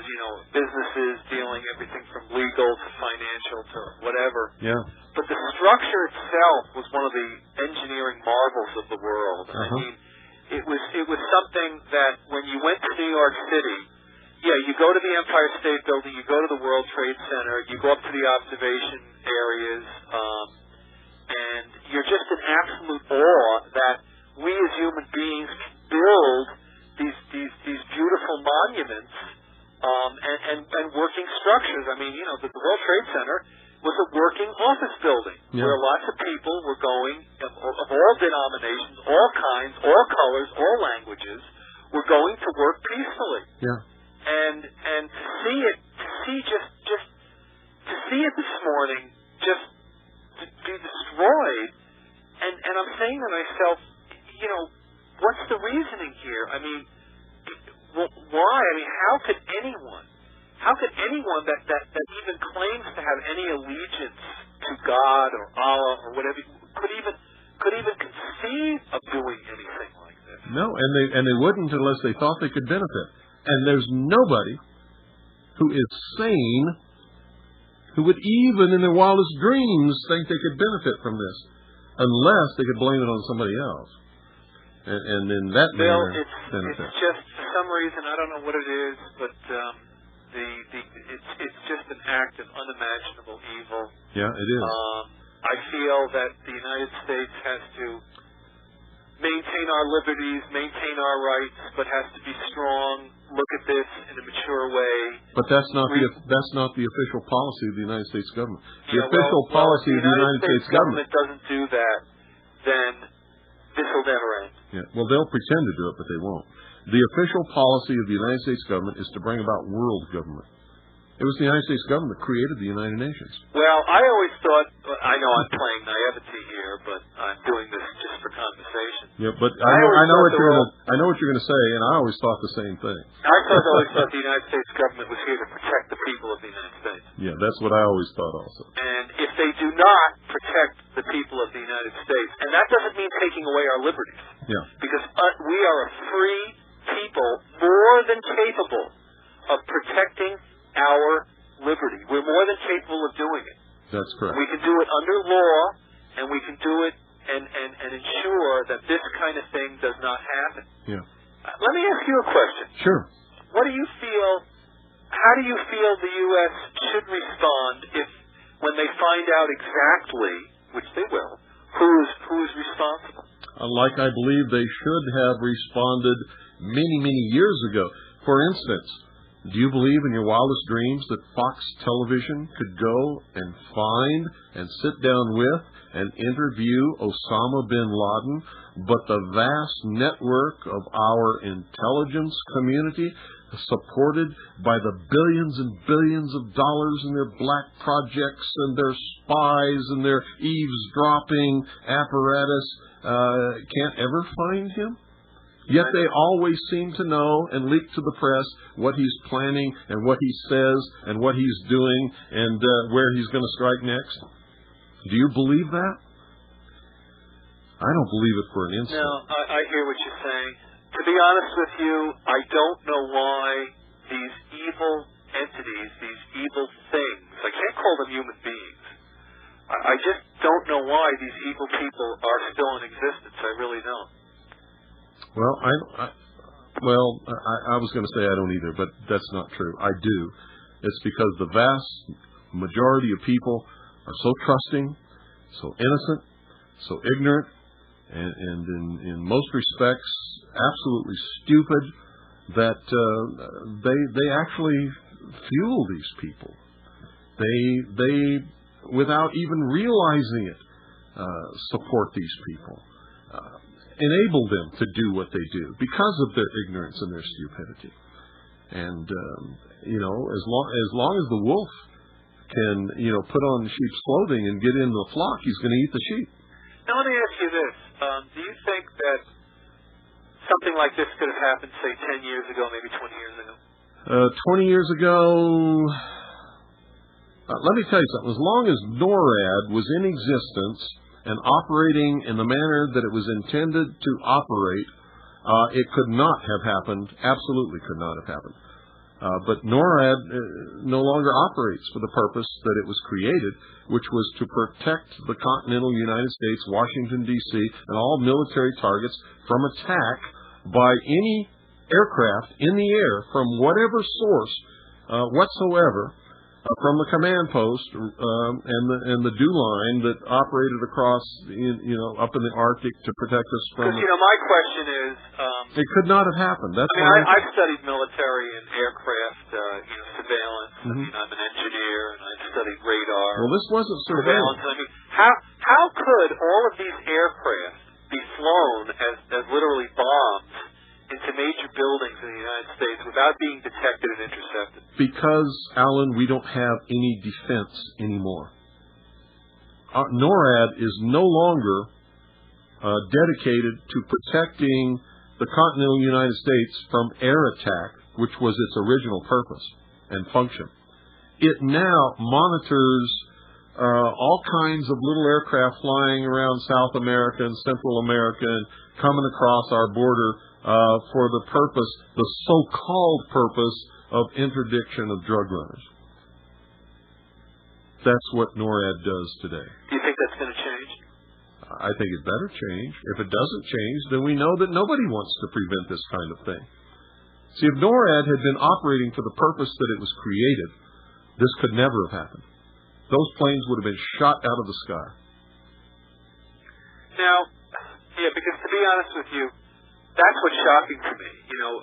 Being that I have read military history and I have, from a technical standpoint, we have this, we're supposed to have this incredible technology and this incredible surveillance of our airspace, mainly by radar. Yep, we do. And, there is definitely time to plot a path from Boston to New York City, damn it, of an aircraft that's been taken over that was supposed to be flying somewhere else. Right.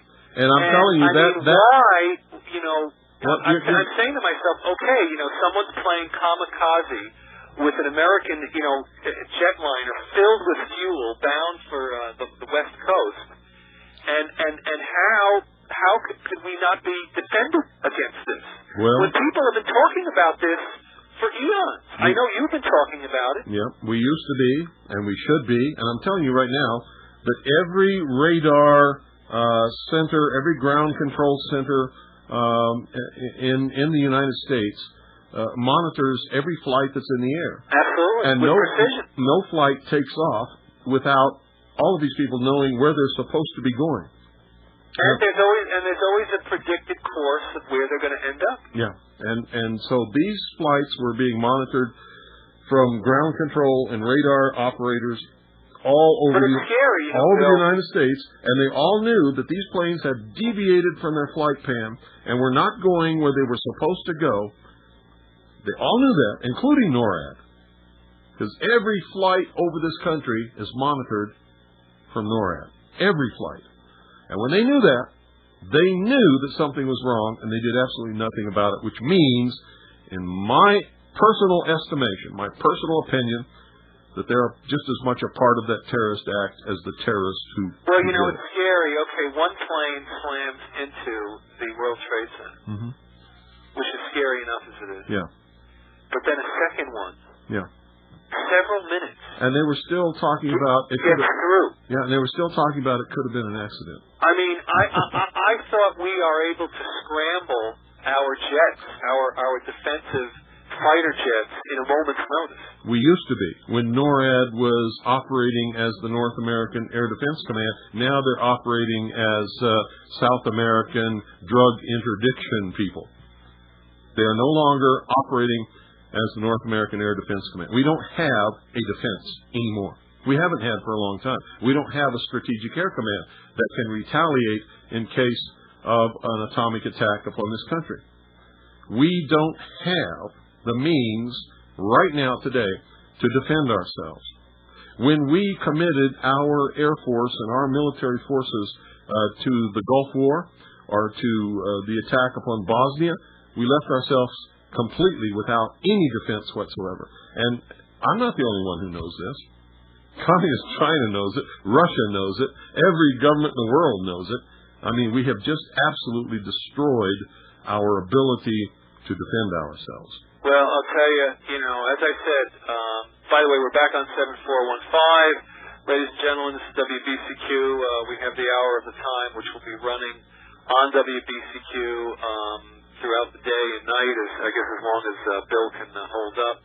And Bill and I are just discussing, of course, what's been happening, the attack on the United States, the attack on freedom by some nameless cowards so far, And what do you think about all these people that you hear on C-SPAN and CBS and CNN who want to go and destroy whole countries, and they don't even know who did this? No.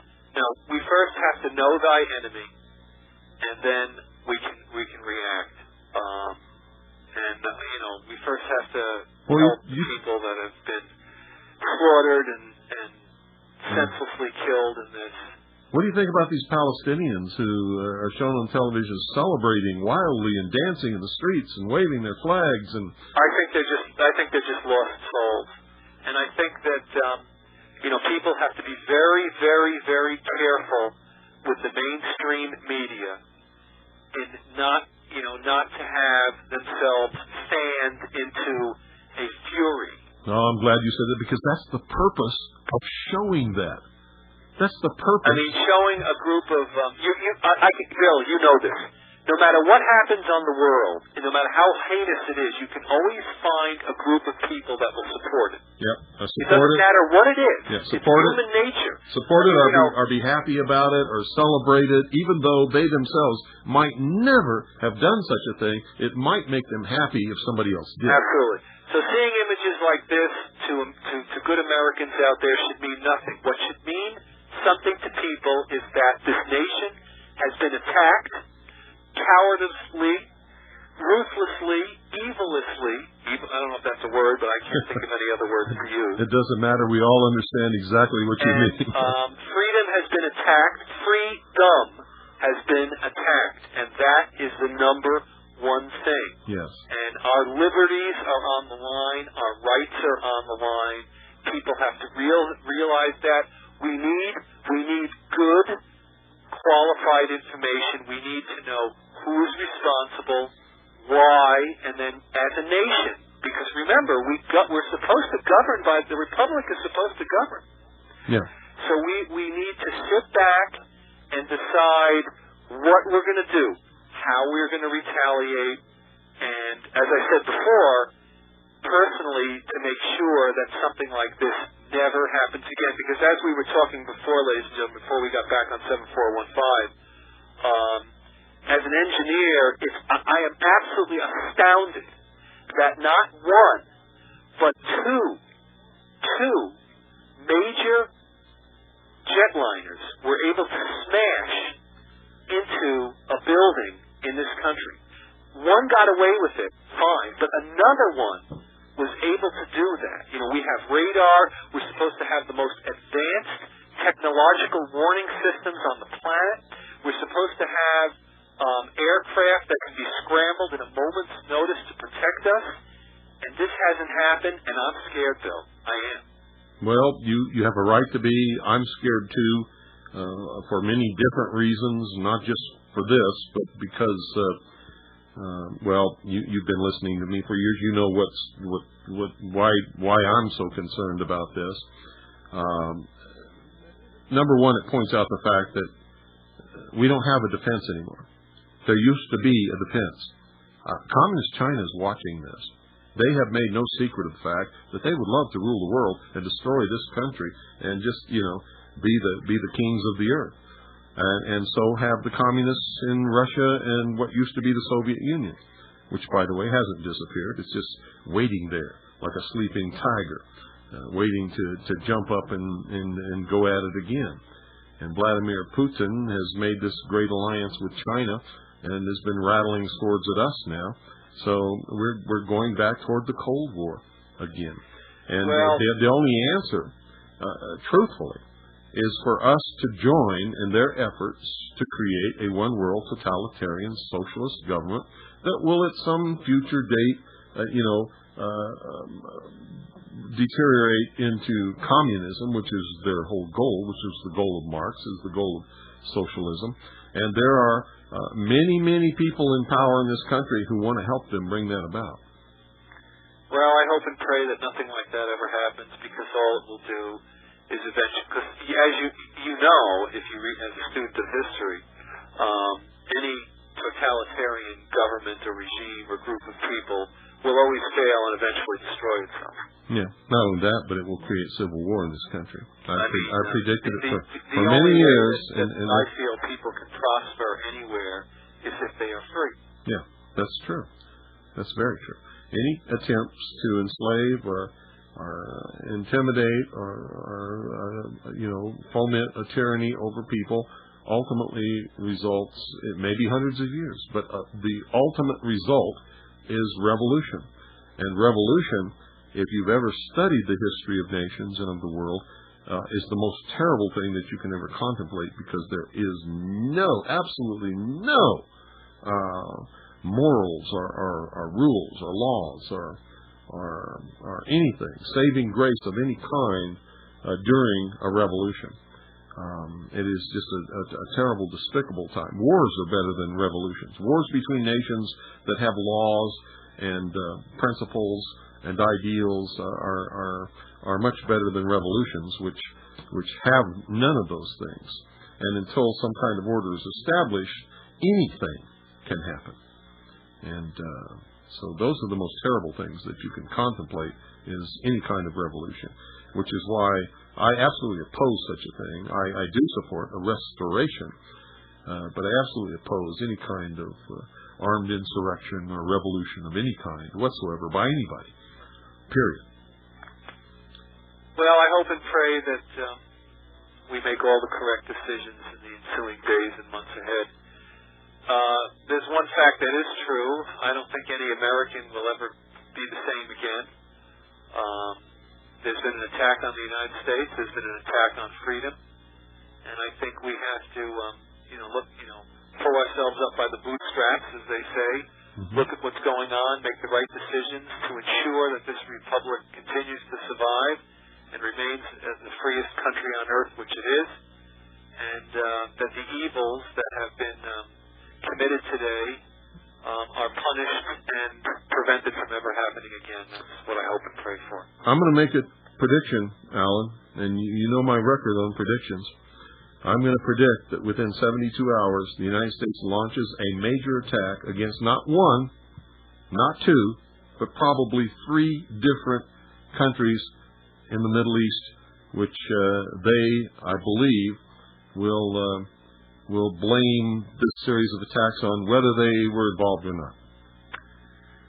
Well, I don't know, Bill. As I said, I hope and pray that we make the right decisions. And if we start attacking people that did not have any responsibility, or then we'd be no better. We would be no better than what has happened to us. That's true. So I think I am praying that our president and our leaders are. It is astounding to me that in this gigantic intelligence community that even something like this could have even got on the drawing board. But you can't finger point. A lot of people are dying right now as we speak because of this. Yeah.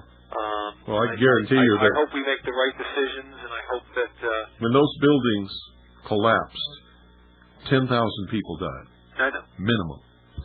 Minimum, and And it will be months before they even can get into digging into a lot of it, because. Can you imagine how terrible it must have been to be up there on the top floors, and how hot the flames must have been for people to actually leap voluntarily out of the windows from the top of the towers of the World Trade Center buildings? I know. I mean, that alone makes it very hard for me to breathe. I know. Well, we're all sick. I mean, I'm sick to my stomach. And I think we all should be. And we all should be praying and feeling love and compassion for those who have given their lives, because we stand up to these totalitarian menaces, because we try to be Americans, and we try to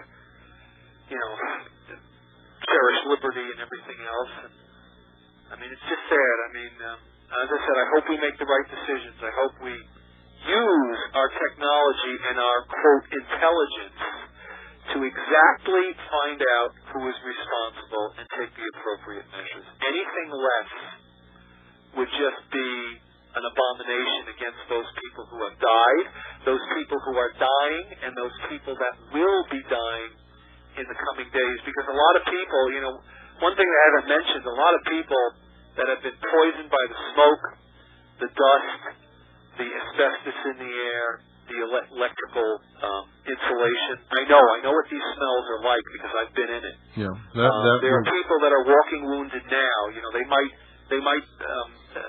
they'll be sick for a long time. Many of them will perish from the inhalation of these horrible things. I mean, I've seen the images from New York. It looks like the pictures I've seen of the Blitz bombings of London, but worse. Yeah. I mean, it's horrible, and I know, and I pray that America will make the right decisions and will ensure that nothing like this will ever happen again. Well, be careful when you say that, because you might activate Congress to legislate draconian laws to try to make sure that it doesn't. No, punishing American citizens by taking away our freedoms is not the answer. No, but that's finding out who is responsible. That's going to be and one. Bringing them to justice is. Yeah, but that's going to be one of the proposals, and I mean just one. There's going to be a whole lot of proposals in Congress and in the executive branch. There's going to be executive orders. There's going to be some laws introduced, whether they'll be passed or not, I don't know, that are going to be designed to take our freedoms away to prevent somebody from doing these kinds of things. And we're going to suffer for it when we didn't have anything to do with it. No, that's not the answer. That's always the gut reaction. It's like what happens when somebody gets shot with a gun. They immediately try to take all the guns away, and that's impossible. And the major fact is the guns didn't kill anybody. It's the people behind them. Yeah, you have to find out why these people do it, right, and then you have to find out. You have to, as the old saying goes, you have to nip it in the bud before it happens. And let me ask you this, Alan, and I'm being very sincere. If you think I really wanted to kill you, if you think I didn't have a gun, do you think that would stop me? No, of course not. No. You can kill people. You can pick up a hammer and kill someone. Yeah. If I really wanted to kill somebody, I would kill them, and I wouldn't need a gun. You could take all the guns in the world away. If I really wanted to kill somebody, I guarantee you, because of my personal makeup and my dedication to do what I set my mind to do, the person's dead. Period. Doesn't matter how I do it. And I wouldn't need a gun. No, don't punish the American people by taking their freedoms away. Yeah. Don't punish the American people by making it more difficult for us to travel, for us to exchange information, for us to speak freely. Don't do that. We are not to be punished. We need to find out who's responsible and stop them. And honestly, Bill, it goes back to when this happened. When Tentron called me up and said, because I got about 9 o'clock or 9:30 or so, and he said, "Turn on the television." When I saw this, I was horrified, but I was not surprised. Yeah. And the thing is, I know that millions and millions of other people, and people in government, and people in security are also scratching their heads now and saying they're not surprised. Yeah. And that is the tragedy. Yeah, they're not surprised that this didn't happen, they're not surprised that this has happened.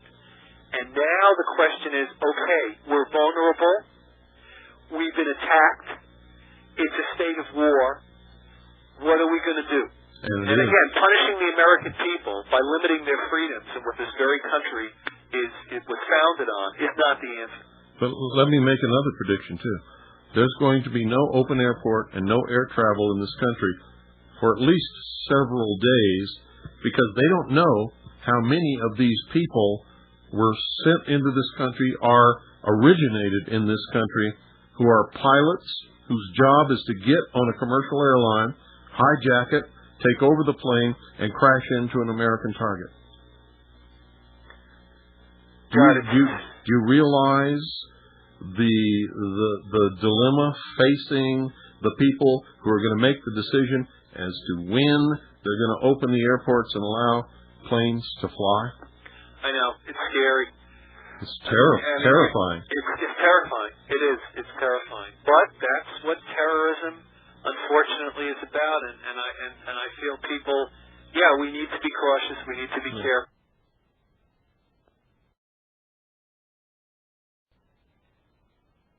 The business of living in this country. Yeah, but there's a lot of things people haven't thought about. Let me ask you something else. With the security that we all know exists in all of our airports, how did these people get on airplanes with weapons? I don't know. It's astounding, and it was done. It was done in 4 instances, all simultaneous. Can you imagine that maybe in the future, to get on an airplane, you might have to submit to a strip search? Yeah, but Bill, the thing is, one thing I do know is just that it really is a question of volume. We have an incredible number of flights going in and out of the United States and within the United States, thousands per day. Yeah. Plus, there are millions of people traveling in and out of airports. Mm-hmm. You can't strip search each and every one of them. There's always a way to, unfortunately, slip a monkey wrench into the works. The only way that I can imagine, with the security that I absolutely know exists in every airport in this country, that they could have gotten on those aircraft with weapons is if those weapons came out of body cavities. There just isn't any other way. But you have to walk through metal. Like anything, if there's a way to circumvent something, people generally can figure out a way to do it. And it's because of the number of passengers and the number of it's just the sheer volume. Well, what about if they determine that they're going to strip search every 10th person?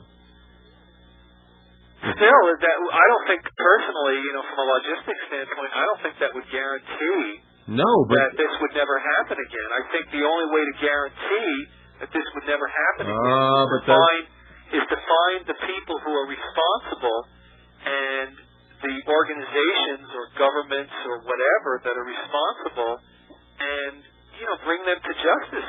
But Alan, that's not going to be what it's all about. It's going to be like the aftermath of the Oklahoma City bombing. Well, if that's not what it's all about, then this will never end. It's never going to end. I've told you that, and I've told the whole world that a long time ago. Hold on. Right. Who is it? Okay, come in the front door. I'll be right there.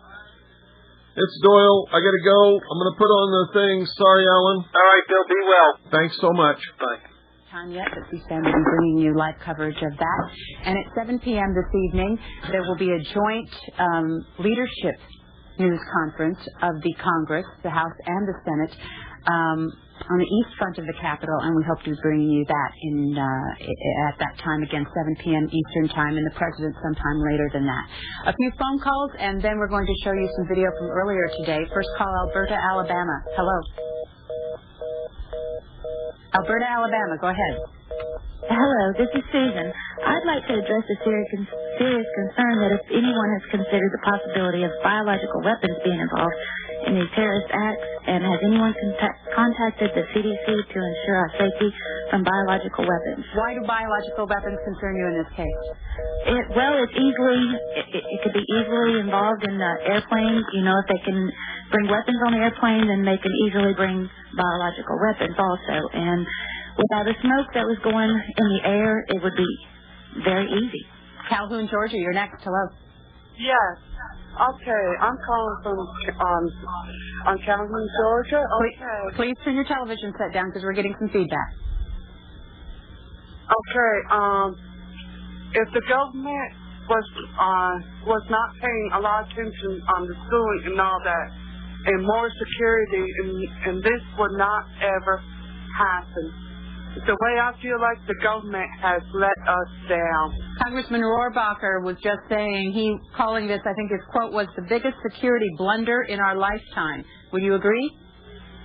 Right now, no, I would not agree, because it should have been more than what it is. I'm reaching from New York, and watching this really hurts me.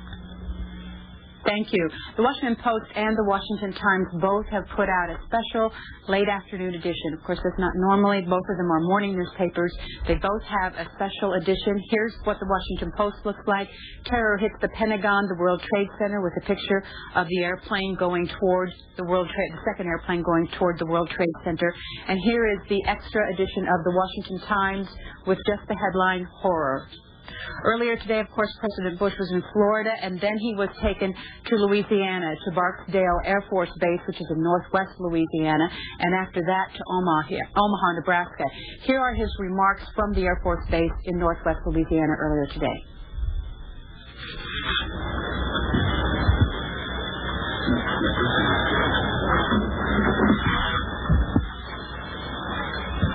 Freedom itself was attacked this morning by a faceless coward, and freedom will be defended. I want to reassure the American people that the full resources of the federal government are working to assist local authorities to save lives and to help the victims of these attacks. Make no mistake, the United States will hunt down and punish those responsible for these cowardly acts. I've been in regular contact with the Vice President, Secretary of Defense, the National Security Team, and my Cabinet. We have taken all appropriate security precautions to protect the American people. Our military at home and around the world is on high alert status, and we have taken the necessary security precautions to continue the functions of your government.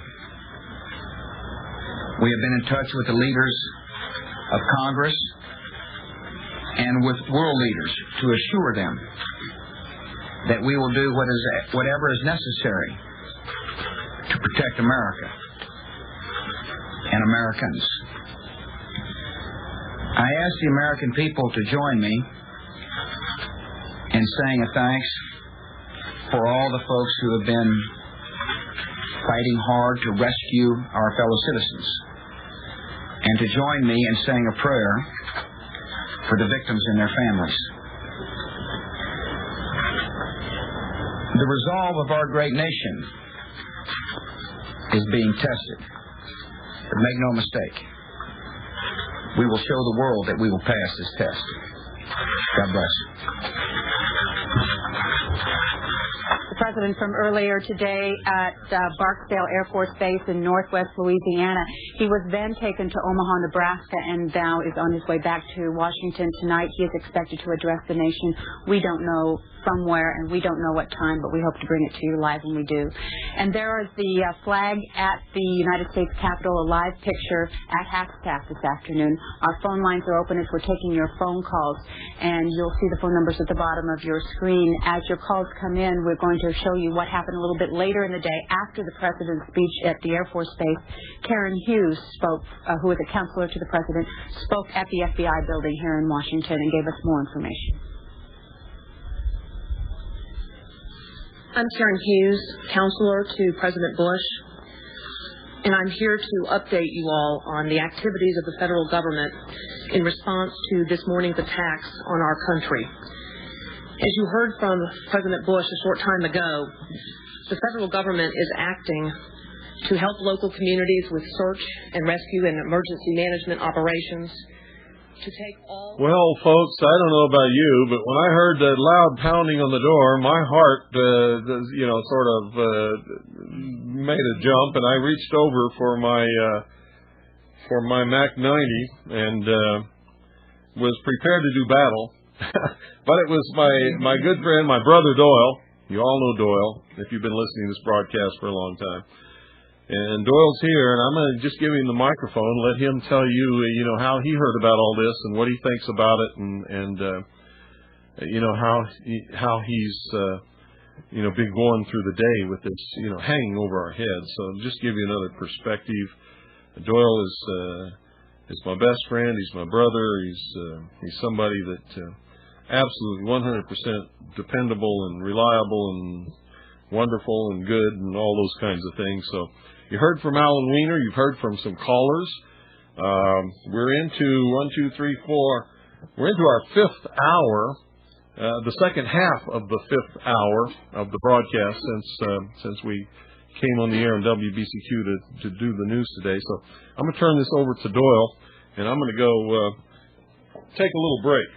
So this is Doyle Chamley, folks, and, you got my introduction. You know who he is. Here's your headphones. All righty. So just... Yeah, I'll bring you some more. Thanks. Get my glasses off. Okay. Hello. Well, how did I find out about it? First thing this morning, Bill informed me about the news broadcast, so I immediately turned it on, and I was quite amazed at what I was seeing, and at the same time, I still had to get along with my daily business. So I took off, headed off into town. Now, we're talking a small rural town, by the way, where I would think, without any insult to anybody, I would think that the people would be a little calmer. Well, not so. I had to go by the physician's office to pick up a piece of paper he had to sign for some insurance type deals, and lo and behold, here's a lady calling her other half, I assume, because the reason I say that is because I didn't hear both sides of the conversation at the same time, though I was waiting in line because I wasn't getting help. And she called the other half, and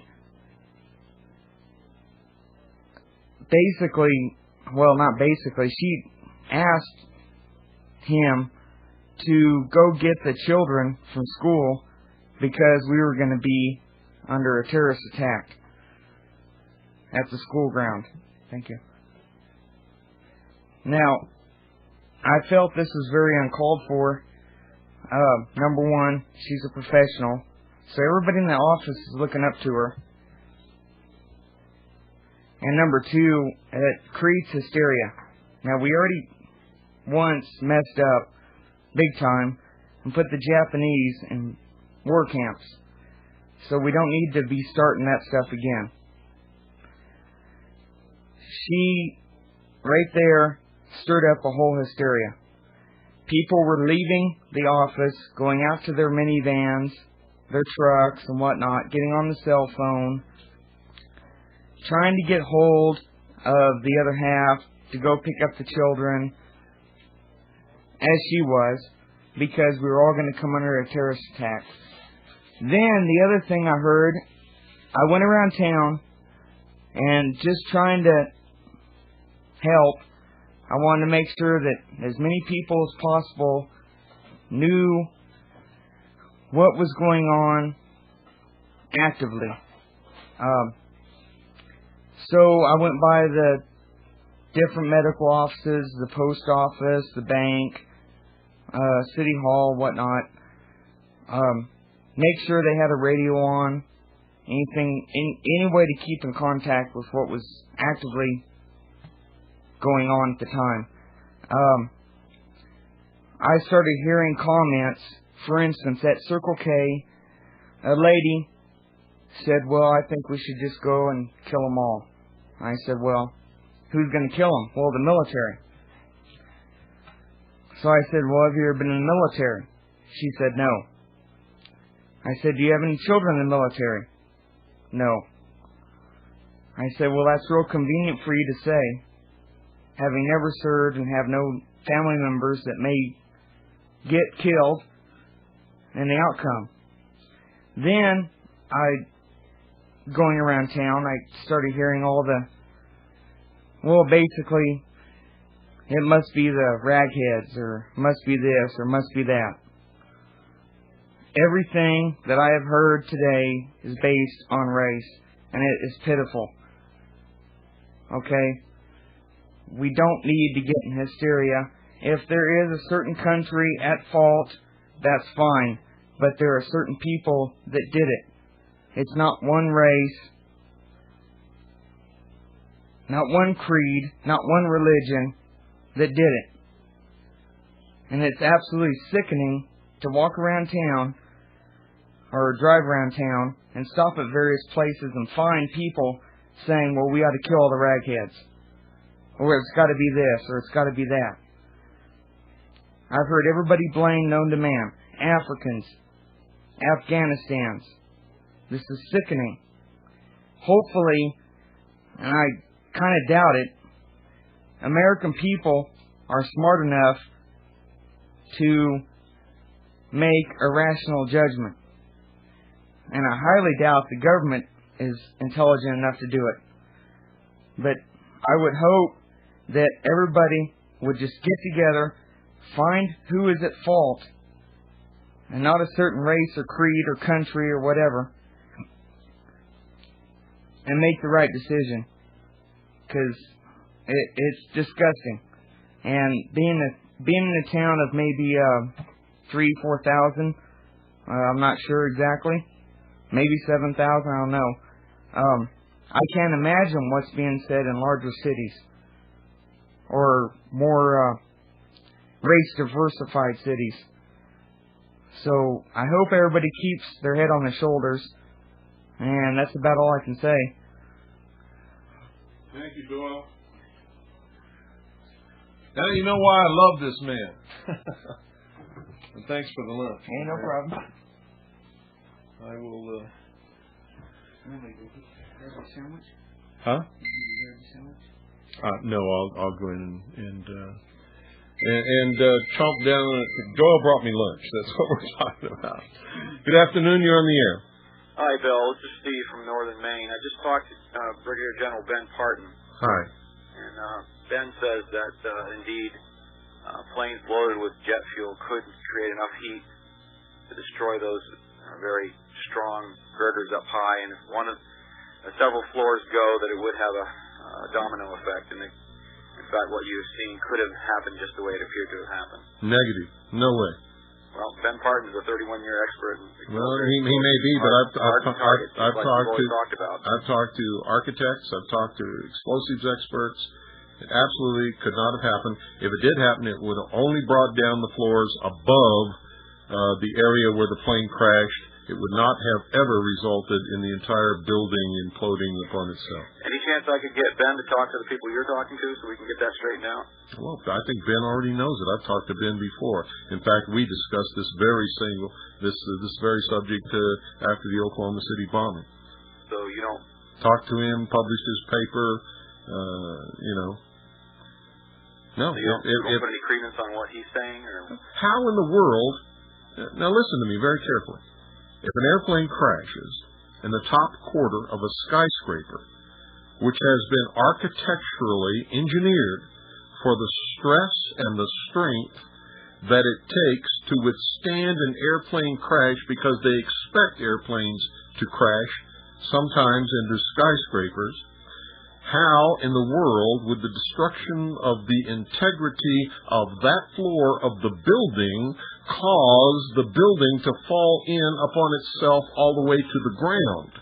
What it would cause would be the upper stories to fall in on that floor, period. Yeah, I mean, when I listen to you, it sounds logical. When I listen to Mr. Parton, it sounds logical. But, he's the one fella that I'm aware of who did the most of anybody to show us that Oklahoma City was a lie. Yeah, but you also understand that he was a general officer in the United States Air Force. Not at the time. He's retired. Yeah. But anyway, I wasn't in the Navy at the time either, but at the time I was in the Navy and had access to Majesty 12 and Operation Majority. General Ben Parton was in the Air Force and had access to the same documents. Mm-hmm. Okay, well... You understand what I'm saying? Well, I need... But I'm telling you... Patriot community. I put both of you in the same community. No, you can't. Any general officer or admiral in the military of the United States of America has had access to those documents. They know what the plan is. They know we're going into world government. Every single one of them. Oh, and he talks about that. He's opposed to it too. All I'm saying to you is, well, that's funny. It'd be nice if we could get That's funny that he's opposed to it when he's retired, but he didn't say a word while he was on active duty service and knew everything about it and served the interests of world government.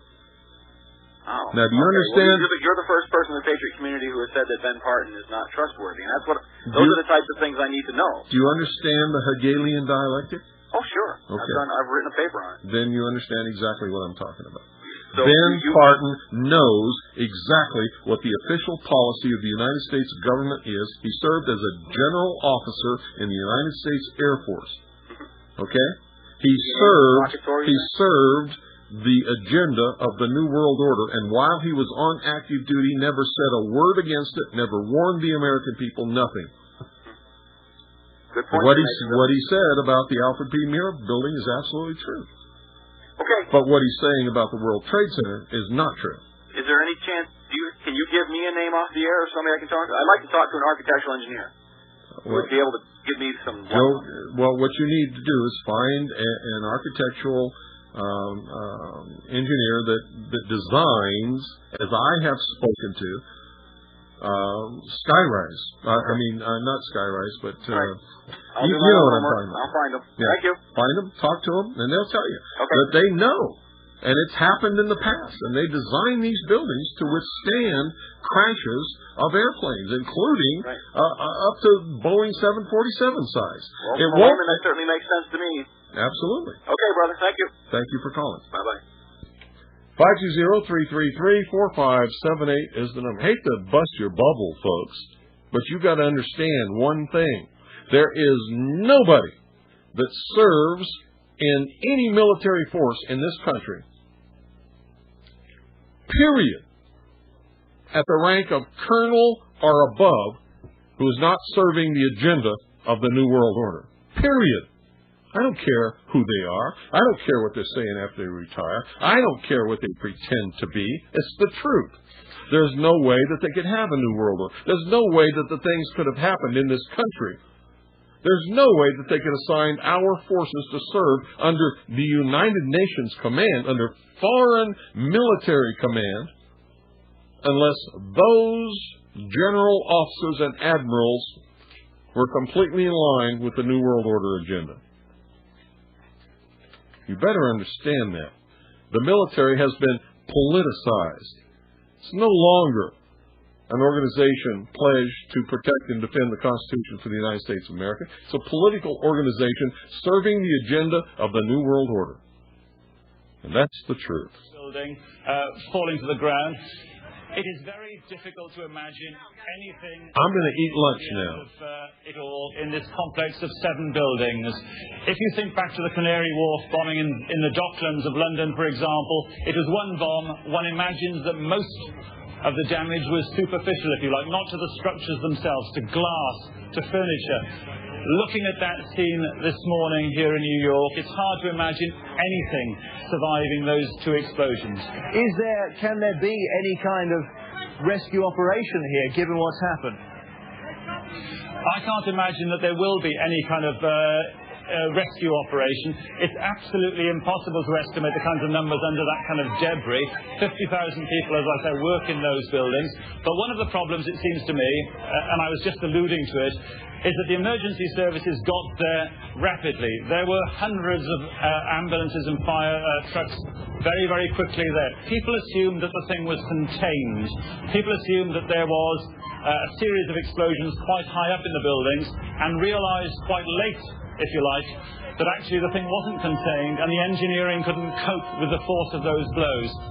So there will be high casualties from the initial attacks, but there may well be casualties from later. I don't know if the lifts were working or not, but I imagine there would have been people who simply couldn't have got down those 110 stories after the attacks. So, as I say, the authorities are now very, very wary indeed. They have structures barely standing amongst the 4 that are now remaining. So I would imagine that they're standing back and trying to make engineering assessments of what can be done.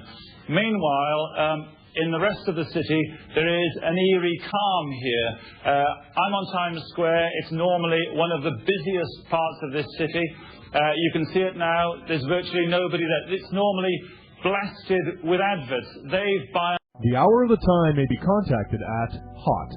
That's HOTT, P.O. Box 940, Eager, spelled EAGAR, in the state of Arizona, 85925. Our phone number is 928-333-2942, and our website is www.houroftheTime.com.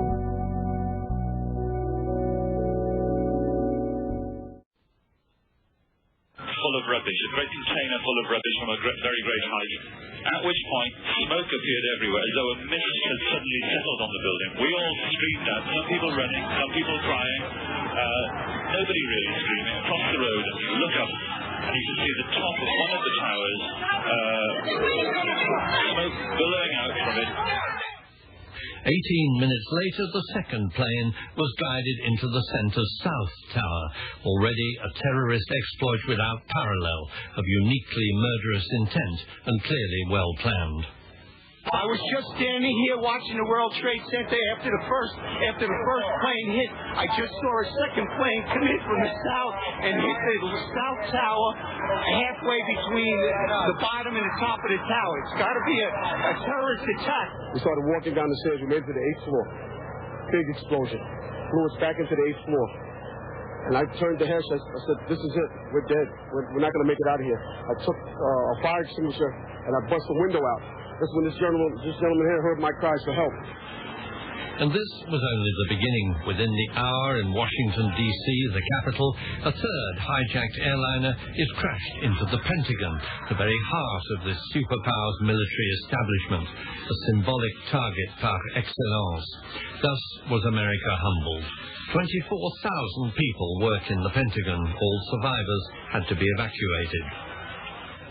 In New York City, just a few moments later, the BBC's Stephen Evans was telling his tale. People were just standing around, talking to each other, nodding their heads.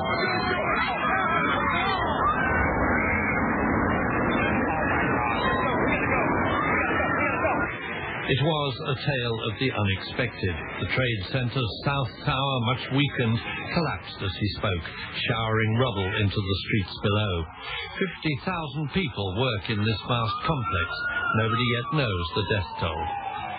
The scene was one of chaos. The world was already watching on live television, and reports were now coming in of a fourth airliner crashing in Pennsylvania.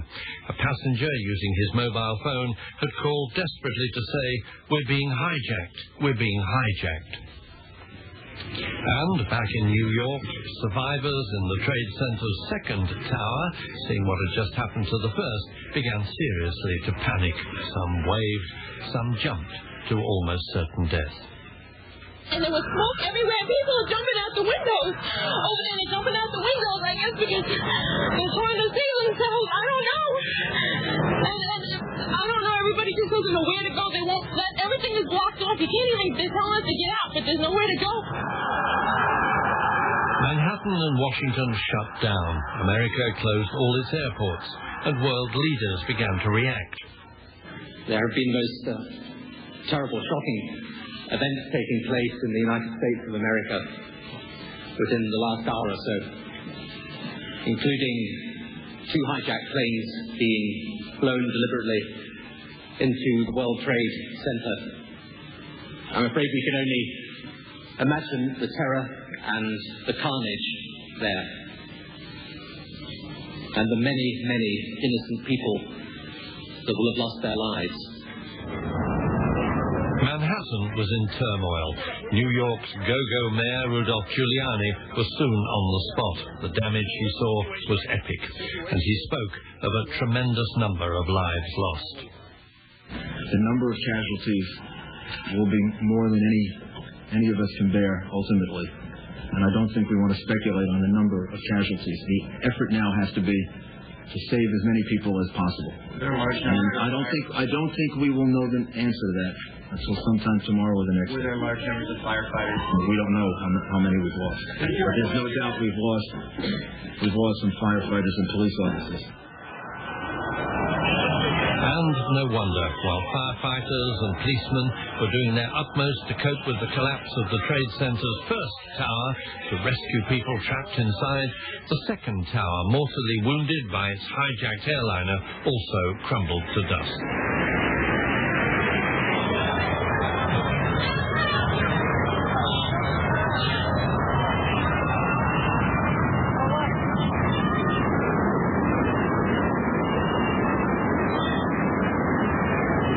Were shell-shocked.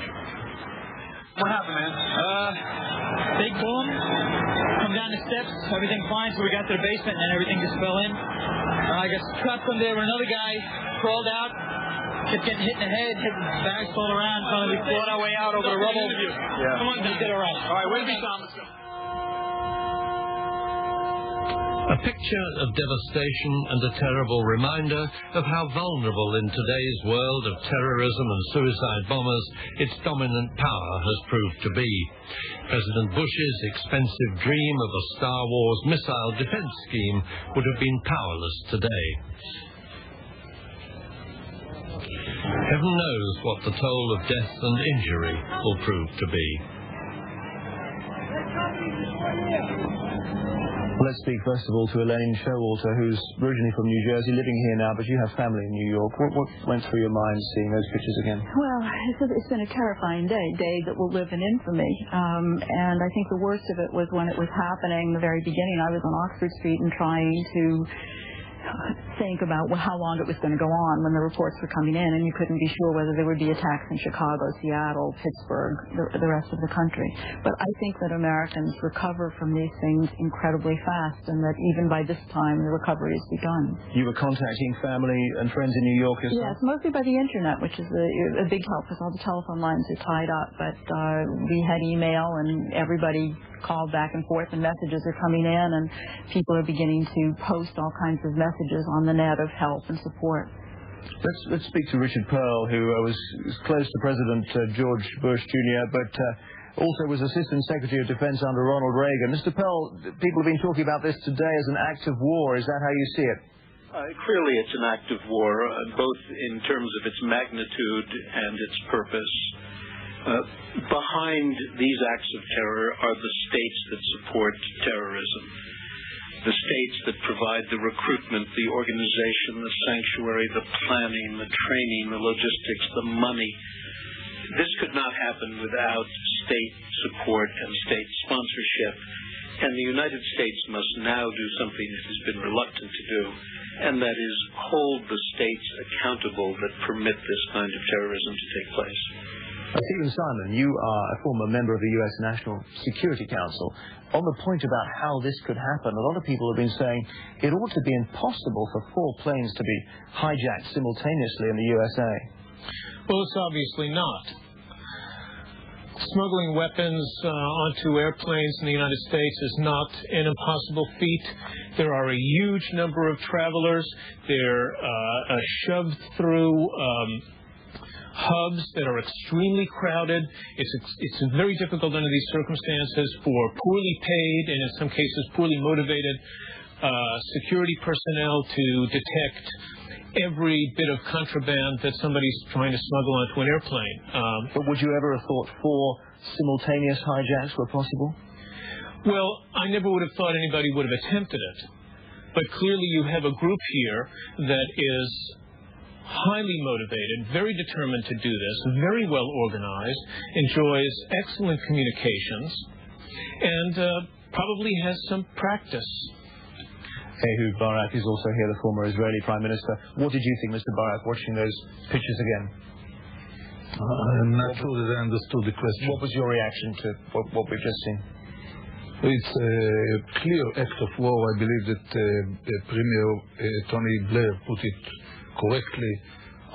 It's a time for action, not for just interviews, and a time for action by the whole world community, coordinating a concerted effort on the level of diplomatic economy, but more than anything else, intelligence and operations to launch a full-scale struggle against world terror.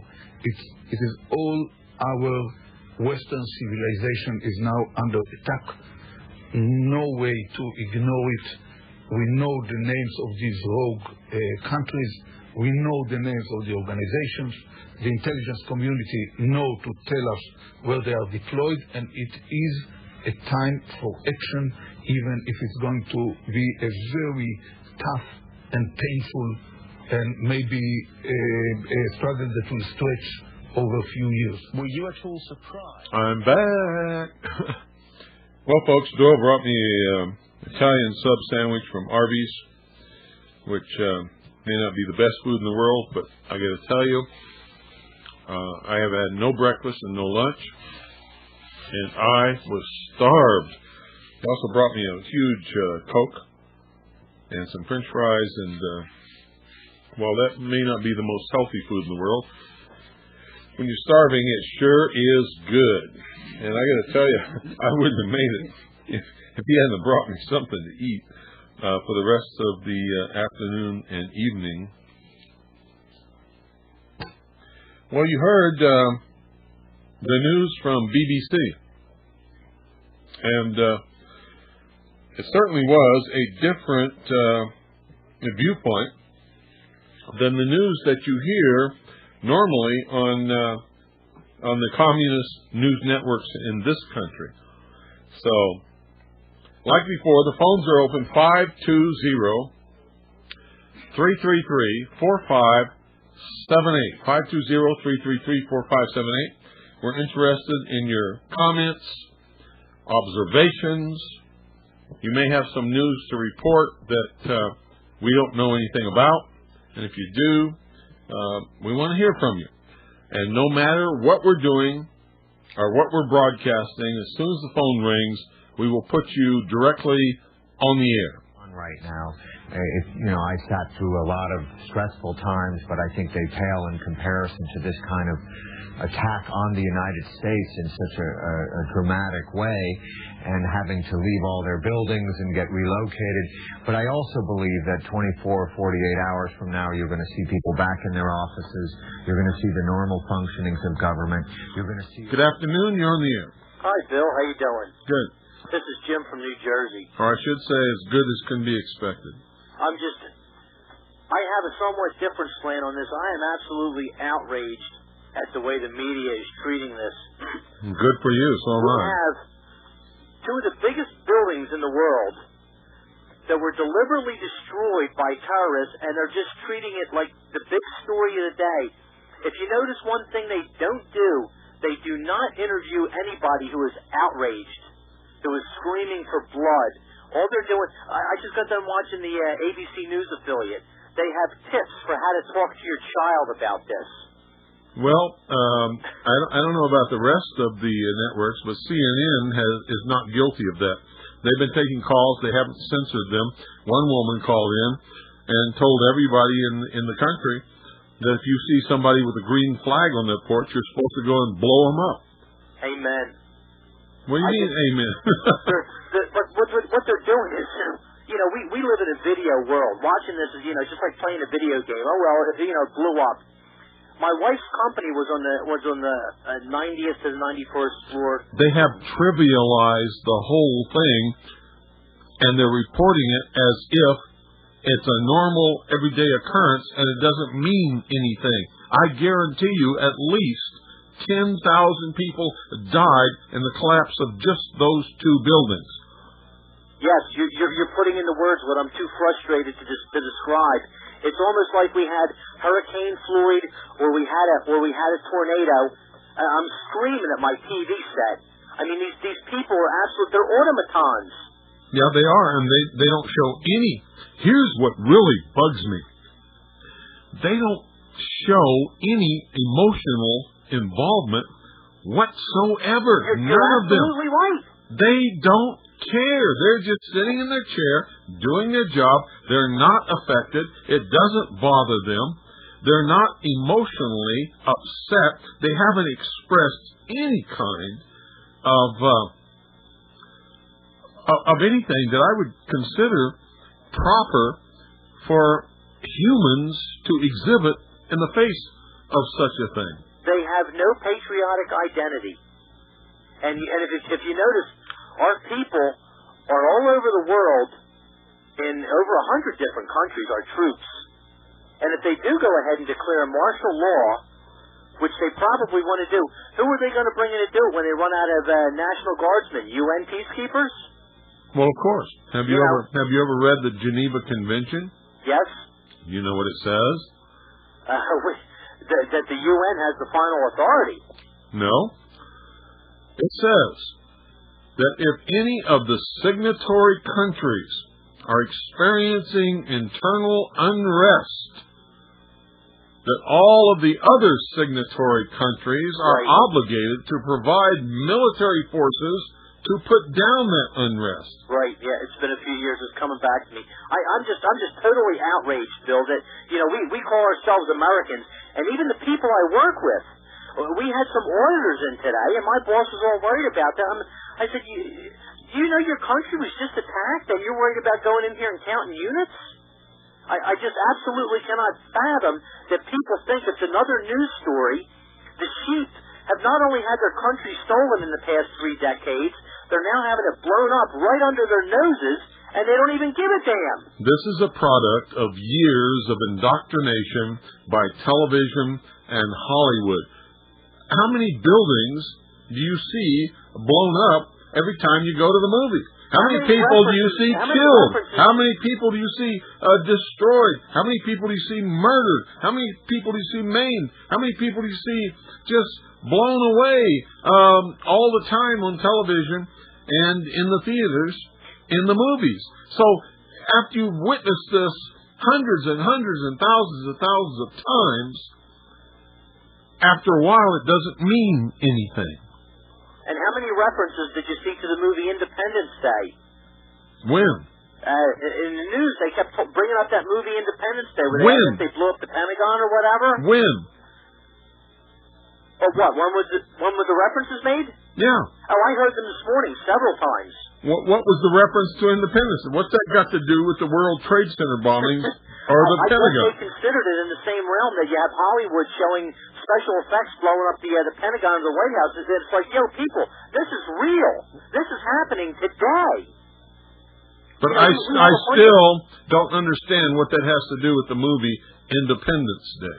I think it's just the fact that they kept bringing up that scene in the movie where it was destroyed, almost trivializing it, comparing what happened today to something Hollywood produced.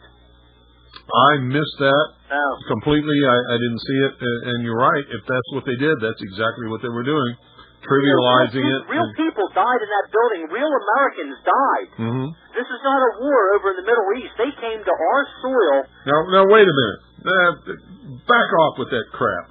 Who came to our soil? You don't know who did this. Well, I guess I just have my suspicions, Bill. I'm now, sorry. You still don't know who did it. Maybe I have a suspicion that you did it. Maybe we ought to bomb you. How about that? Just because I got a suspicion that it was you. How about that? Well, is that fair? No, that's not. Is it right? Then stop it right now. Who the hell do you think you are? God, I can't stand it. Who the hell do you all think you are? Who the hell are you? You're not anybody I know. This is not the America I grew up in. Who the hell are you? In all American interests and to embrace the struggle against Israel. This oppression, this atheism, which is overwhelming the land of Islam, cannot be destroyed by anything other than jihad, other than bullet and other than martyrdom operations. It does strike me that it has to be somebody who's got the resources, financial resources, the will, the organisation, and a lot of things point to him or to somebody like him, and that's very likely him.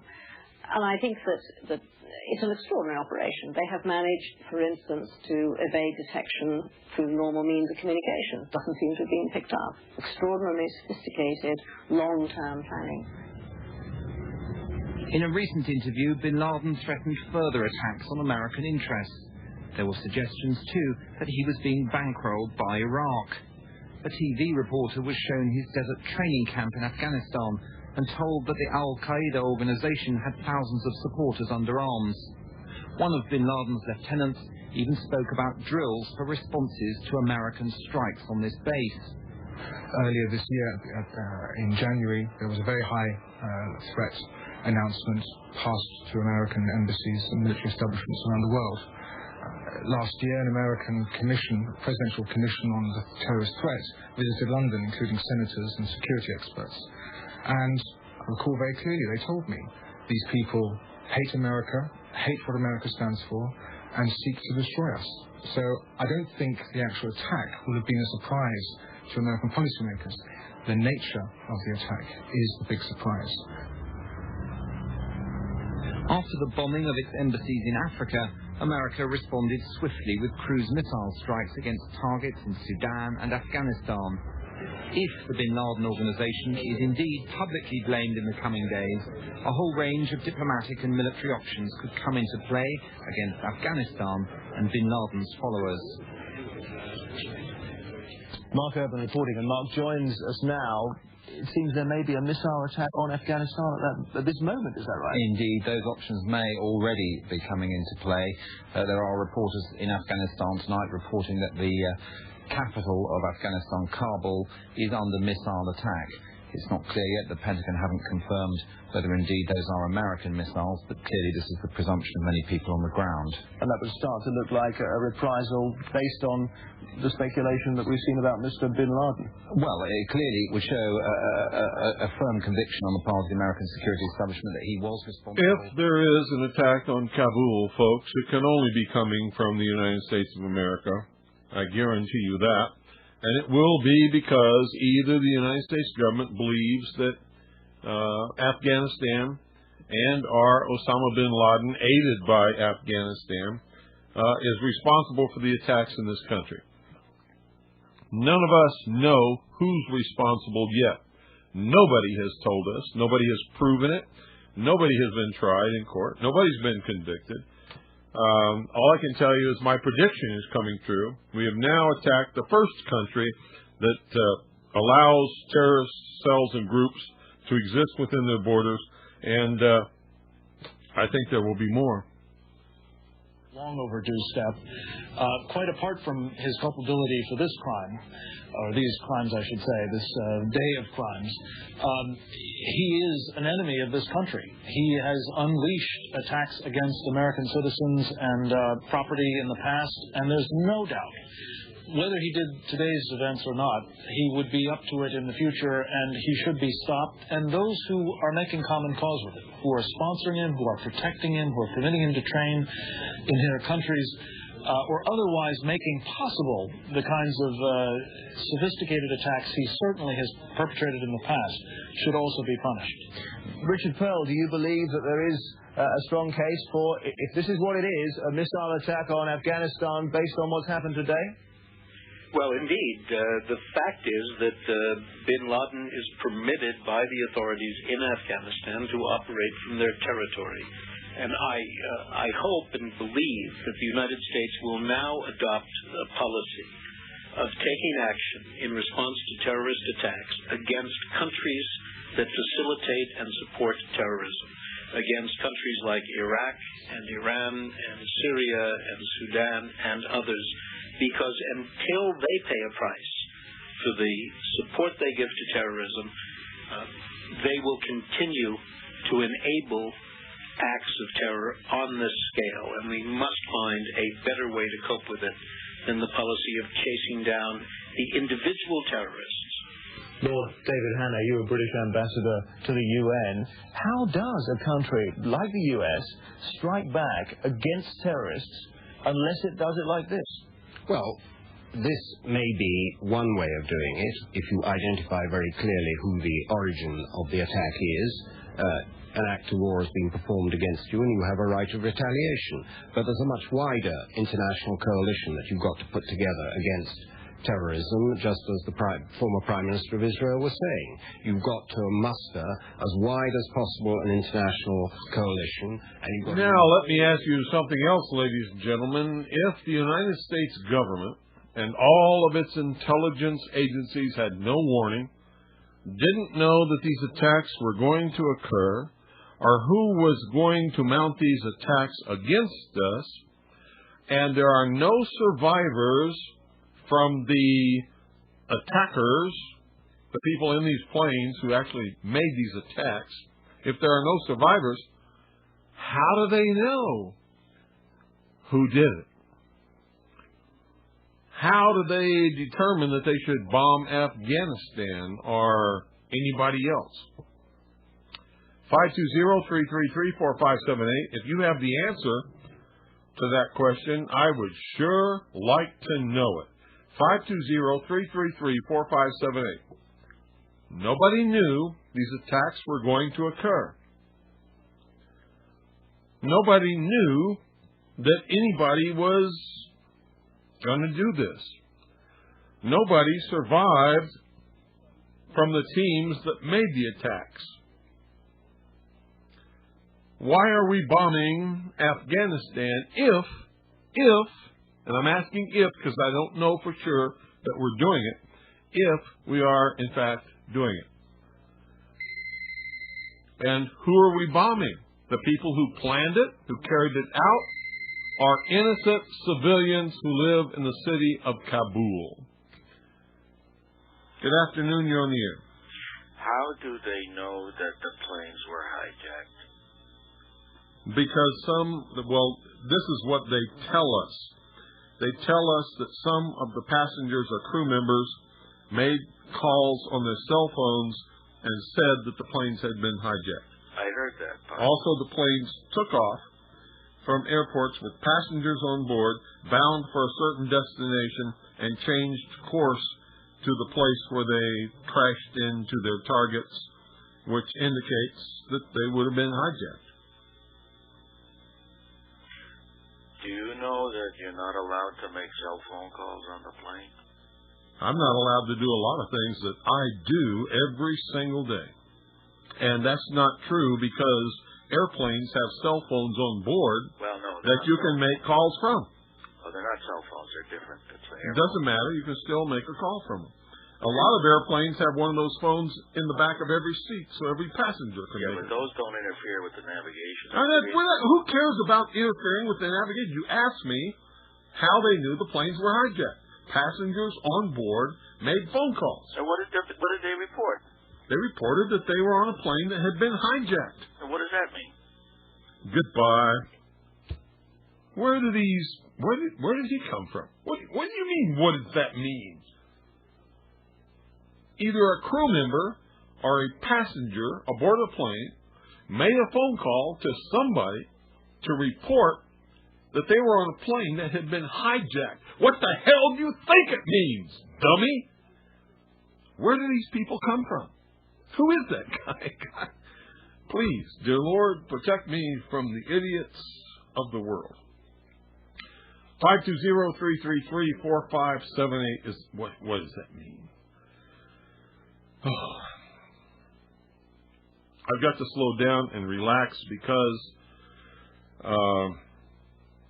the repercussions of my recent stroke are now affecting my tongue and my jaw, and it's getting very hard to pronounce words. So I'm going to take a little break. We're going to go back to the mainstream media and see what's going on. I will return any time that you call. I will break in and answer your phone call. Good afternoon, you're on the air. Good afternoon. Hello? Oh. Hello? Hello? Hello, is this... I've said good afternoon. I've also said hello twice. Now, do you want to I'm sorry? talk? Do you want to talk? I'm having a real hard time hearing you. What? Well, goodbye. I can't do anything about your phone connection, folks. There's nothing I can do about that. Get a better phone is all I can tell you.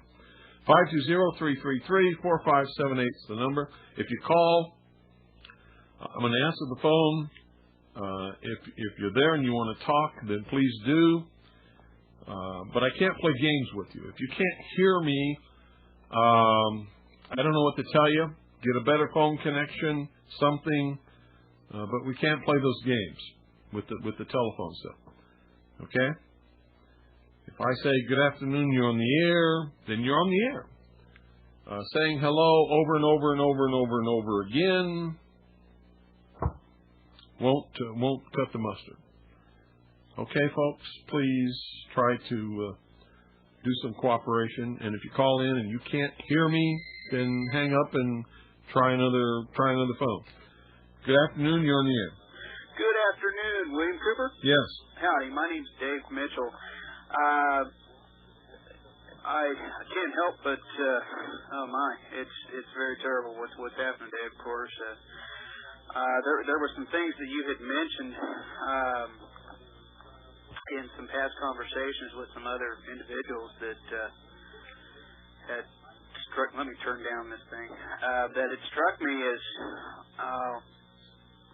well when you had mentioned the idea that maybe the terrorists or whoever they were had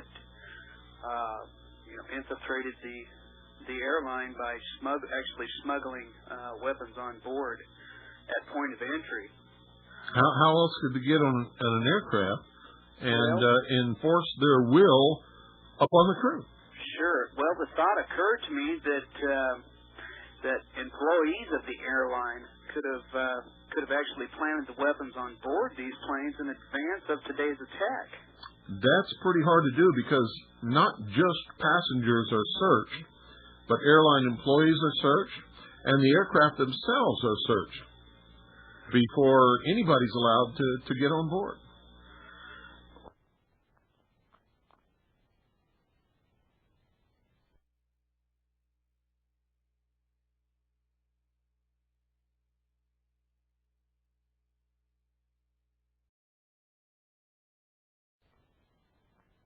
Right. And for 4 planes to be able to pull this off is an incredible feat in light of the actual security that exists in all of our airports today. Exactly, and that's the point I'm making. For 4 flights to actually be used as a guided missile. And obviously under an organized and obviously planned attack such as this certainly couldn't be executed by individuals haphazardly attempting to simply board a flight. No, not at all. Armed and chance having their plans thwarted. It's a very complicated plan. The people who carried it out were well trained. They knew exactly what they were doing. Not only did they know what they were doing, but they knew the exact course to fly the plane to hit their target. Sure. They were well trained. Everything was coordinated almost, within a few minutes of each other. Certainly. And it took a lot of money, a lot of effort, a lot of planning, and a lot of time to make this actually happen. Right. That's why it leads me to believe that possibly guns had actually been planted on the planes in advance. Well, you may be right, but that's conjecture, and none of us can say. And I don't like conjecture anyway, because conjecture is, it's just a bunch of people sitting around, and if we had 100 people call in, we'd have 100 different conjectures, and what does that mean? At this point, it really is all conjecture. At this point, true. But who knows? But really,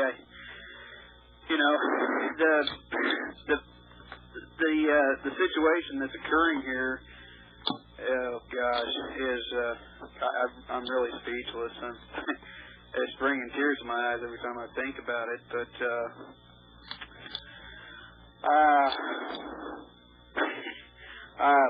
again, I'm speechless. I don't know what to say about the whole situation, other than pray for everyone and all their families that have been hurt. Well, you're not alone. It's really despicable, though, that what I'm hearing about as your conversations continue with other individuals that call in about actually having their coworkers or seeing people working that really have no conscience or second thought about what's occurring here. It's kind of disturbing that our public has been so desensitized.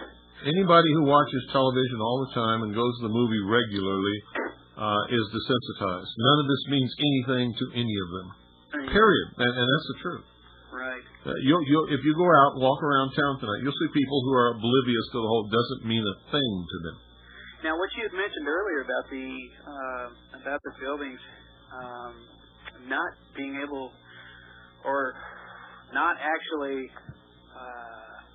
they are susceptible to... They're engineered and built intentionally to withstand crashes into the buildings by major commercial airplanes. Right. So it really doesn't make a whole lot of sense how in the world these buildings actually imploded upon themselves, because I mean, my gosh, if you've watched these demolition crews at work, you see how they go to work and how they strategically place all of the explosives so that building does fall down, for sure. And these planes did not hit any of the main structural members at the lower levels of the buildings. They hit at the upper quarter of the buildings, and of course it would affect the structural integrity of those floors. But you'll notice that the structural integrity of the buildings were so sound that where the airplanes actually crashed into the building did not cause the upper levels to collapse into that floor. Exactly. So how would it cause the entire building to collapse? It really doesn't make a whole lot of sense at this point, does it? It not only doesn't make a lot of sense, it's absolutely impossible. The way these buildings are designed, engineered, and built, they are built to withstand, because they know from past history that airplanes run into these high skyscraper buildings. Well, sure. And so it's engineered into the buildings to withstand the crash of a modern airliner. Well, yeah, and as they launch this investigation, I would certainly hope, but of course this is probably beyond realism, but I would certainly hope that the investigation would start at home as far as what has actually occurred. But they're already short-circuiting that. Have you noticed that Mayor Giuliani and Governor Pataki of New York State are replacing all of the emergency workers with National Guard troops? And who's better qualified to be on the scene and to work and rescue people and treat people, the National Guard or the fire department, police department, EMTs, medics, and people like that? Right. Couldn't agree with you more. So what's the purpose of replacing them with the National Guard? To circumvent any realistic investigation as far as what happened. Not only that, but to maintain silence, because National Guard members are under military orders and they don't have the protection of the Constitution. Right. Once they're activated, they come under the Uniform Code of Military Justice, which says if you're given a direct order to keep your mouth shut, you better do it, or we lock you up forever. Yep. Certainly don't need any stories spun about any ATF or CIA involvement.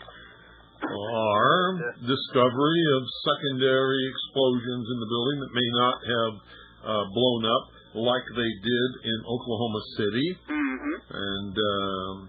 and then later denied that they found, although there are hundreds of witnesses that all saw and heard and watched them remove secondary explosives of a military type from the Alfred P. Muir Federal Building.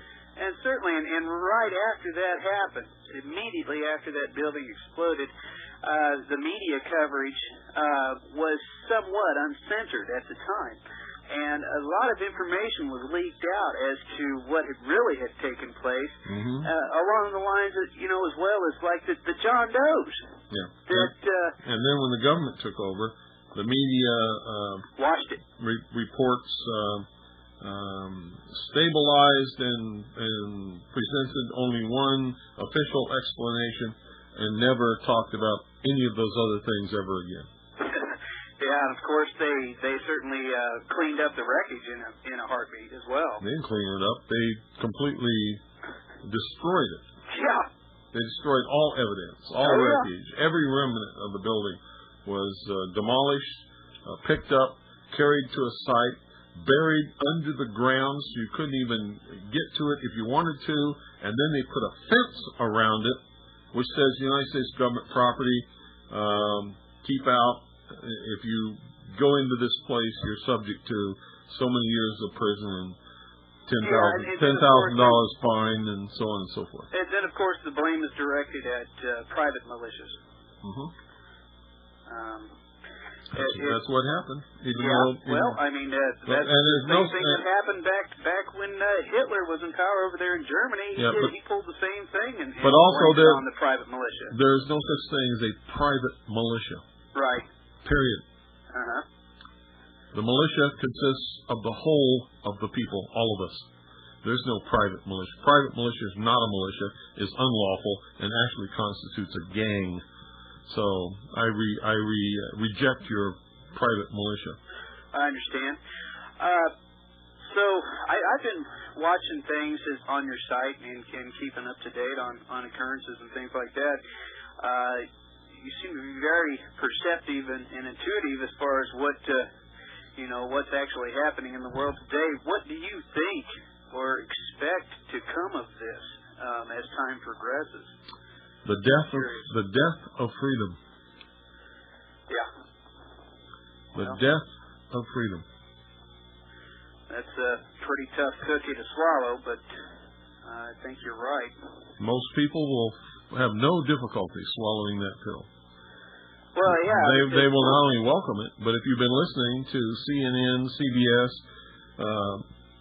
ABC, NBC, MSNBC, they take calls from people, and people are already asking for it.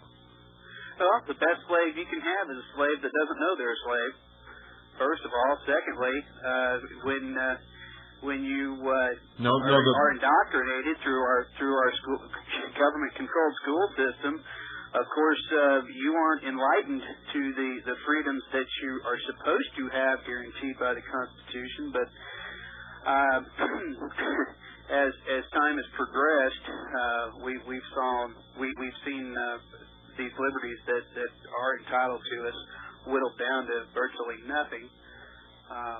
And on top of that, if people don't know what freedoms they have, then they're certainly not going to miss them when they're gone.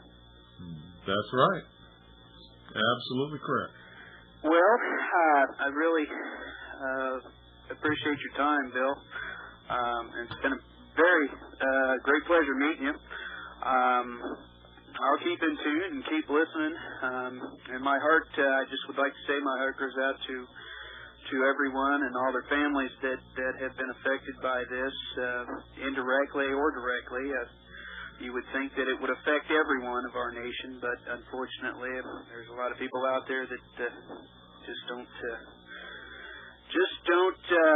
register. They don't get it. Thank you for calling. Well, got to pray for them too. Thanks for calling. Pray for everybody, folks. Please include all of these people. I've heard so many people call in and say, my heart goes out to all of the family members of these people who died today. Let me let me sort of straighten that out. My heart goes out to all the people who died, who were wounded, who were maimed or injured and all of the family members, friends, and relatives and co-workers and acquaintances of all of those people who are going to be affected by this. And I would ask that we all of us, fervently and repeatedly, pray for these people and pray for our nation, please, because we need those prayers. And if you have a couple of extra seconds, say a prayer for me, because I need it too.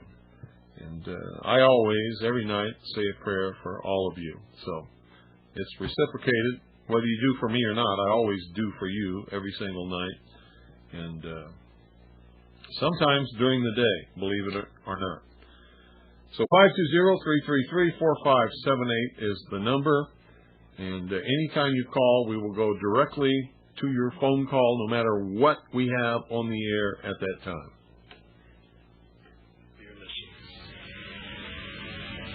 Mr. Barr, if you want to say something about that.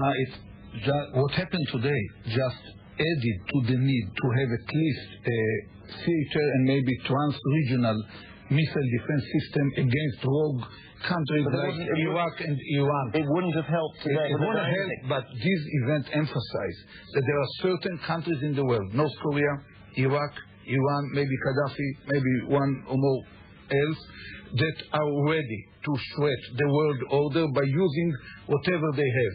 And without a missile defense that can at least cover 1,500 miles, about the distance from Tehran to Central... Good afternoon, you're on the air.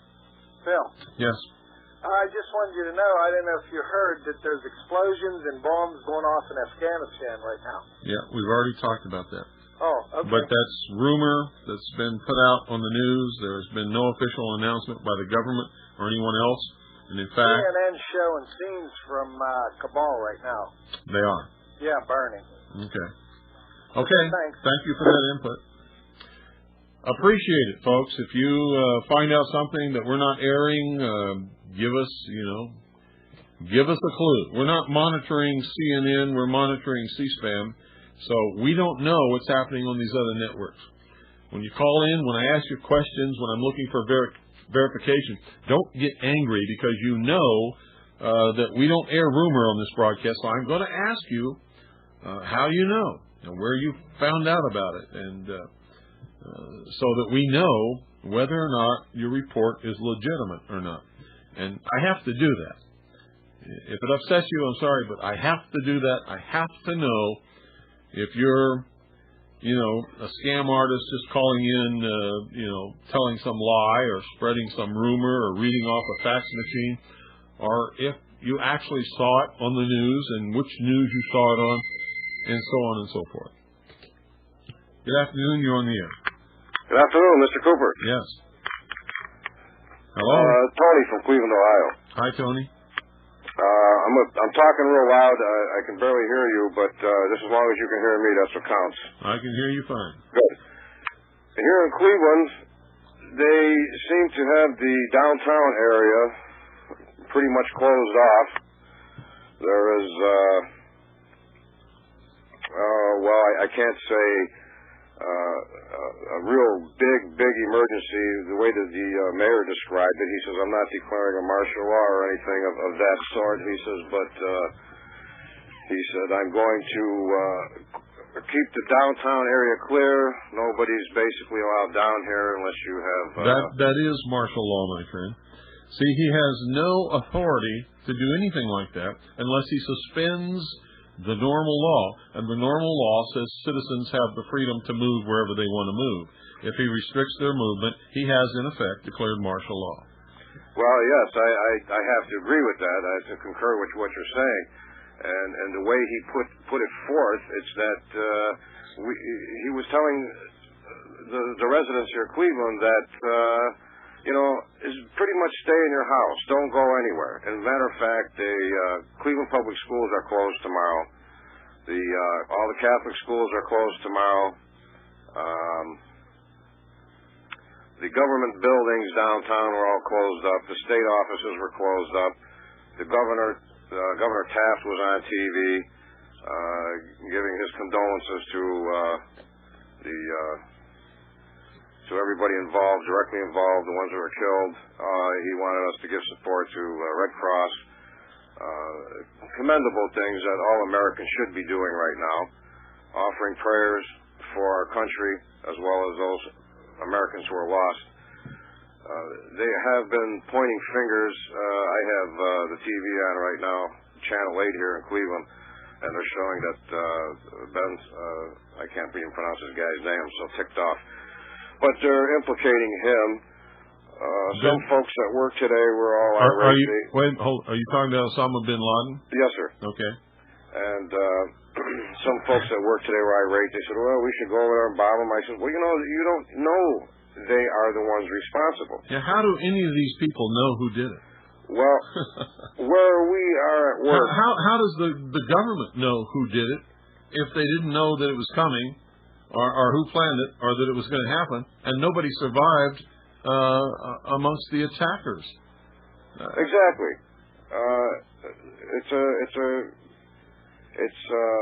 Well, I guess you might say it's another form of mind control through the idiot box, where they put these little bits and pieces of misinformation out there that gets the wheels in the heads of the people moving around. Well, we don't even know. We don't even know if it's misinformation. Osama bin Laden may be responsible. Well, yes, that's true. Or maybe one of the people that's responsible. There might be a lot of people responsible. But the fact that I'm trying to get across is that nobody knows that. Yes, that's exactly right. And if Osama bin Laden is the one who did it, why are they bombing innocent civilians, men, women, and children in the capital city of Afghanistan? Well, that's a good question. Yeah, it is, especially after they condemned whoever did this in this country for killing innocent civilians, men, women, and children. Of course, it doesn't apply to us, does it? We can do whatever we want. We can go over there and bomb anybody we want. We can kill innocent men, women, and children who didn't have anything to do about it, didn't know anything about it, didn't care about it, would never in their wildest dreams have ever done such a thing. But if it's true that we're bombing the capital city of Kabul, that's exactly what we're doing. We are murdering men, women, and children who had nothing to do with this attack. That's correct, and even if they're... I mean, gee, look what they did in Bosnia, for God's sakes. Over there where they bombed churches and killed women and children and set a precedence where they can go into a sovereign nation, irregardless whether or not it was communist or not. That man, Milosevic, was elected by those people. And if they wanted to stop a genocide of sort, like the Clinton administration claimed, then why in God's name did they go to Africa, where they had thousands and thousands and thousands and thousands of people being butchered and murdered? Millions of people. We're talking Rwanda. How come they allowed the genocide to occur in Rwanda, where millions of people were murdered, and instead we go to Bosnia and bomb that whole country? Because some people are, supposedly being displaced from their homes. Another interesting thing is I haven't, there's a lot of interesting things, but when the mayor gave his announcement, and I'm taping all this stuff, like our forefathers said, for posterity, history, and, but when I watch this mayor, as well as the governor, and as well as a news clip that I had seen earlier this morning on CNN of our president, I didn't see any great emotion in these people. No. I mean, to the extent that, hey, you attacked us, whoever this was, and I didn't see, the way I would probably be pounding the podium, and I probably wouldn't be overly irate to the point where I look like a madman, but I would be justified in my... They claim that this is their professional demeanor. But I say this, whether they're professional or not, whether this is their occupation and their profession or not, whether it's the way they make their living or not, you cannot help but be affected by this. And you couldn't help but say some of the things that I've said and other people have said. during their broadcast that makes you a human being and connects you with the terrible tragedy that has happened to all these people. You watch them, and it's like they're reporting that last Sunday there was a Girl Scout picnic in Central Park. Yes, this is what I'm referring to. I understand what you're saying about the professionalness of their office and so on and so forth, and how to act properly. But in this great magnitude of a disaster, there is just like you're saying, it's like they're reporting something that's a common everyday occurrence, and the people are desensitized by the not only the people, but those people. I mean, how could they get on the air and present the persona that they're presenting, which shows that they're not emotionally or mentally affected by what's happened at all, in any way, in any manner, unless they're totally desensitized and have no feelings about it whatsoever. Because even if it's their profession, I mean, their emotions have to show through. Well, it's almost as they were expecting it, or it's an orchestrated event. But, wasn't there allegedly five planes? Well, listen to me. Don't pay any attention to all these rumors. We've heard that there was 5. We've heard that there was 6. We've heard that there was 7. We've heard that there was 8. Okay, but only 4 planes are accounted for. This end of the country, we were told that, of course, I haven't had access to the CNN stuff because I don't have cable. It was available to me at work today when I had seen it. But only 4 planes have been accounted for, period. Supposedly there was a plane on the tarmac at Cleveland Hopkins Airport that the FBI was investigating. They had the people come off and... They may have investigated it, but it was not a terrorist plane. It was not involved in any attack.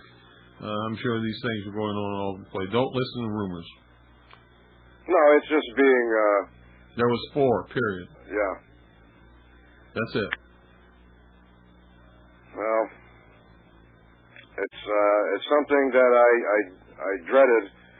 I knew something would possibly happen in the future just from research that I have done from the past incidents, and I was dreading this day. And my daughter called me. She said, "Dad, what do you make of this?"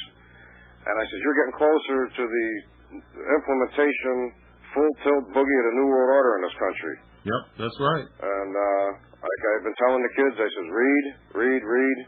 I says, I may not be right all the time. I says, but The Hour of the Time may be contacted at HOT. That's HOTT, P.O. Box 940, Eager, spelled EAGAR, in the state of Arizona, 85925.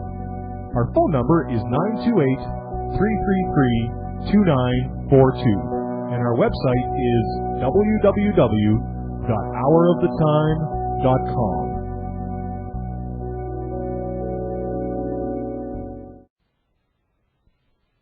In this situation is that this might have a backlash on the Arabic community in the United States, that people are going to think about this in a racist way, and to think about it in a way that makes us dehumanize the Arabic people in such a way that we could have a war upon them. And I think that is wrong. I think that what we need to do is find out who exactly is responsible for this and deal with it. Sounds to me like, folks, we already have a war upon them. If the accounts in the press are true, on the major media, if those accounts are true, then we are actively right now bombing, murdering, killing, destroying a lot of innocent people in the capital city of Kabul in Afghanistan who didn't know anything about the people who planned these attacks or carried them out. But we're killing those people. Men, women, and children. Murdering them right now. And I got to tell you something. If my government orchestrated a terrorist attack on some other country, and I didn't know anything about it and didn't approve of it, and that country launched attacks and murdered my family and murdered me and murdered my neighbors, what's the difference? Those people in Afghanistan, in the city of Kabul, who, if the reports are true, if we are bombing them, then we're murdering people who had nothing, absolutely nothing to do with what happened in this country this morning. There's a big difference between bombing the Kremlin and bombing some city in Russia if the Russian government does something against this country. And I'm just using that as an example. So, take it as you will. I know many of you will be angry with me because I'm not in concert with your bloodlust. You see, I think the ones who planned it and carried it out and who did it are the ones who should be punished, not a bunch of people who live in their country, who didn't know anything about it, who would not have approved of it, whose permission was not sought. Do you understand what I'm saying? I hope you do, because I know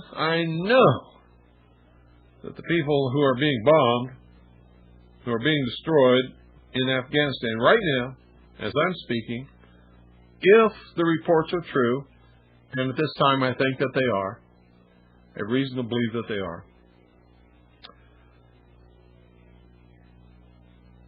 had nothing more to do with what happened in this country this morning than you or I. And I'm really concerned about what's going on over here. Well, the counselor to the president said earlier today that our military bases were on high alert. Did you see any of that in your area? Yes, I did. And in what way? Oh, well, we saw Dick Murphy, the mayor, came on, and he was really concerned about everything that was happening around here. And me, as being from Beach Town and stuff, I'm pretty laid back with everything that's going on. I'm really concerned about our danger to here. Okay, thanks very much. These are some pictures from the Pentagon as there continues to be burning there. And what we're going to do next is show you some video of a statement by Senator Phil Gramm, a Democrat of Florida, earlier today. He's chairman of the Senate Intelligence Committee. Ready?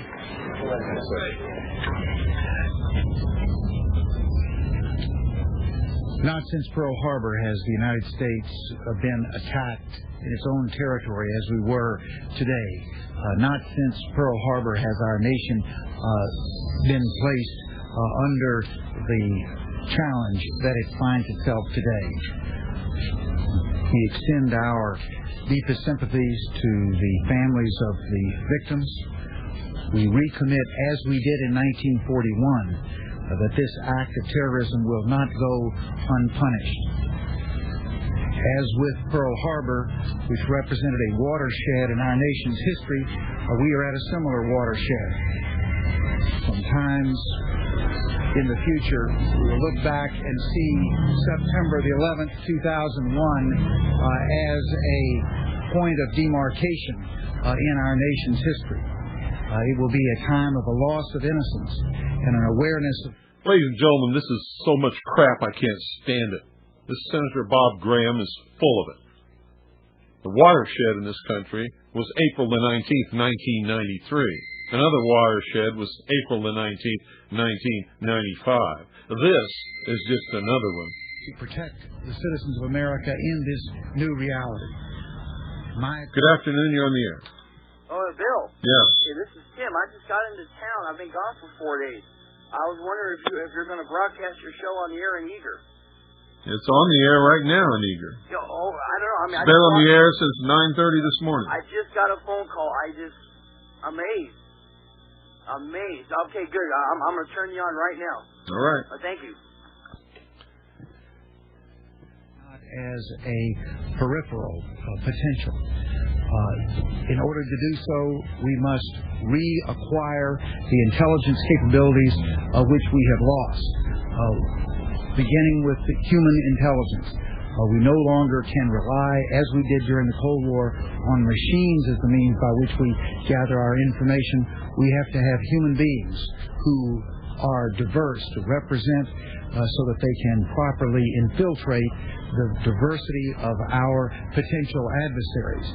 They must be human beings who are skilled particularly in the new technologies that they are going to have to be able to apply in order to provide effective human intelligence, and they're going to have to be more numerous in order to cover the number of potential areas of threat.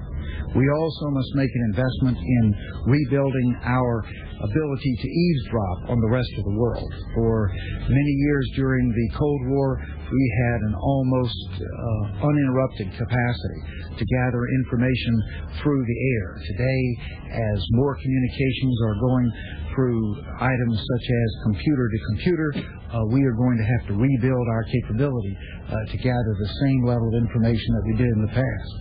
We also must make a greater investment in the analysis of the intelligence information that we gather so that we can sift out of the haystack of material that we gather those needles that will point us in the direction of our potential adversary so that we can intervene before the act, not just write the history of the action. And finally, we've got to increase our investment in technological research and development. For many years, our intelligence technical capabilities were the standard of the world. We have fallen behind, and we need to close the gap and reassert our leadership so that the American people are assured that there is no adversary in the world that will have greater technical or human capability to anticipate, understand, respond, and effectively interdict terrorism. Ladies and gentlemen, the number is 520-333-4578. And we're interested in your comments, your feelings, your response to what's happened today, and any information that you may have that I have not already reported, that's not rumor, it's not what you got off of some email or fax somewhere, that you either are an eyewitness to or that you have just watched on your local television or heard on your local radio that has not been reported either on this broadcast or any other broadcast. 520-333-4578. I understand that most people are in shock over this and probably are just beside themselves with what to think or what to even imagine. Good afternoon. You're on the air. Good afternoon, Mr. Cooper. How are you? Good. I'm John. I'm calling from Miami, Florida, and I did hear a local broadcast down here about a comment was brought up about if the militias were involved in this.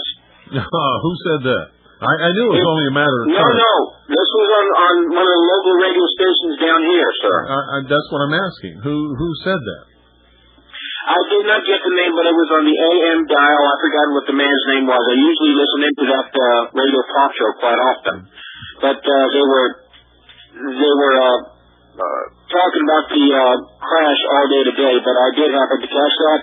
And another patriot here in Miami that I spoke with earlier today told me the same thing, that she had heard incidences like that over the radio today on the local radio station. Yeah, well, I can assure you and everybody in Florida that no American patriot or American militia organization had anything to do with any of this, and it's very easy to figure out. No American patriot would ever attack our own Pentagon. If American patriots were to attack anything, it would have been the United Nations building. So I agree with you, sir. But as more reports come in on a local radio station here, I'll jot them down, and I'll be more than happy to call you. But I want to make a comment that does not have anything to do with this bombing. Former Attorney General Janet Reno is not going to run for governor of the state of Florida. She not? She is. Oh yeah, we know she is. She made that announcement. announcement. I didn't think you knew that, but I'll let you know. Okay. Well, she made that announcement a week ago. Okay. Well, I knew that, but I didn't know if you did or not. Oh yeah. If anybody in the country does, it's me. Yeah, the wicked witch butcher barbecue artist of Waco. Yeah, we keep track of her. Well, that's great. I keep track of her, too. And I hope nothing terrible comes out of this situation up there in New York or Washington, D.C. Well, something terrible has already occurred. At least 10,000 people or more are dead. Well, and a lot more than that are wounded, maimed, or injured. Well, what I meant was I hope no laws are enacted, or if there laws are made in Washington, or any state or local laws are made in the state of Florida or any other state pertaining to terrorism or more gun seizures, anything of that sort. That's what I meant. Well, I'm in sympathy with that. I agree with you, but I think that's exactly what they're going to do. Well, Mr. Cooper, I'm quite sure that we're headed towards a revolution in this country, but... Nope, no revolution. Revolution is the communist plan. We want a restoration of constitutional Republican government under the law, nothing else. I agree with you, Mr. Cooper, but... Drop that word revolution from your vocabulary right now. Okay, I understand. I learn every day, sir. Okay, that's good. As long as you learn, that's good. Well, you have a very good day, and I will keep listening to your broadcast, sir. Thank you very much. Thank you for calling. Bye-bye. 520-333-4578 is the number. Drop that word revolution right now. All of you. Forget it. The plan for this country, as far as revolution is concerned, is a communist plan. I'm not a communist. I don't know about you. I'm an American. I believe in the law. The supreme law of the land is the Constitution for the United States of America. It is not in effect, has not been in effect for a long time. The government is totally outside its bounds. It is, in fact, a tyranny. And if we do anything, we must accomplish a restoration of constitutional Republican government under the law. Nothing else. Nothing else. Period. Anything else is beyond our duty, beyond our capacity, is beyond the law, is beyond right, and we can't be beyond those things. We must stay within them. 520-333-4578 is the number. As soon as you call, I will put you right on the air. Personnel from other Department of Justice agencies are cooperating in this investigation. The FBI has established a website where people can report any information about these crimes. That address is www.ifccfbi.gov. That address again, www.ifccfbi.gov. Individuals can report any information they know about these crimes to that website. It takes courage for individuals to come forward in situations like this, and I urge anyone with information that may be useful and helpful to authorities to use this opportunity. The Office of Victims of Crime has established a toll-free 800 number for family and friends of victims. They can call 800-331-0075 to leave contact information for a future time when more information is available, to find out information about a victim, or to find out information about the rights of victims and the services available to victim survivors and victim families. The determination of these terrorists will not deter the determination of the American people. We are survivors, and freedom is a survivor. A free American people will not be intimidated, nor will we be defeated. We will find the people responsible for these cowardly acts, and justice will be done. I hate to say this, ladies and gentlemen, but the people who carried out these attacks definitely were not cowards. They perished in the attacks. They, in effect, committed suicide in order to carry out these attacks. I wish people would stop being such hypocrites and liars. Tell the truth. You know? It's bad enough. Why do we have to stoop to all of the things that we hate in order to find out what the truth is. And in doing that kind of thing, we never find out what the truth is. What we do is perpetuate the lies. These people who carried out these attacks were not cowards. They may be despicable. They may be evil. They may be terrible people. They may be terrorists. They may be subversives, but they certainly were not by any definition cowards. Physicians, nurses, and emergency medical technicians. They are all trained to deal with traumatic injuries and other emergency needs. We've also sent 4 disaster mortuary operational response teams to New York and 3 to the greater Washington area. We're also in the process of shipping a great deal of emergency medical supplies to New York City with the help of the Centers for Disease Control. In short, we're making the full force of the Department of Health and Human Services, both its resources and medical expertise available to the areas that need our assistance. We've also this afternoon activated the United States Public Health Service Commission Corps, which consists of approximately 6,000 health professionals. We also are giving backup assistance to the 500-bed ship Comfort from the United States Navy. Americans all over are calling up and asking what they can do. The best thing they can do is respond to this great call by volunteering to give blood. We need Americans to continue to answer that call. No matter where you live, please do your civic duty and assist us by donating blood. Because our primary job is to make sure Americans harmed by this tragedy get the help that they need. We will remain in constant contact with the governors, the mayors, public health officials, and other local officials to make sure that all their needs are being met.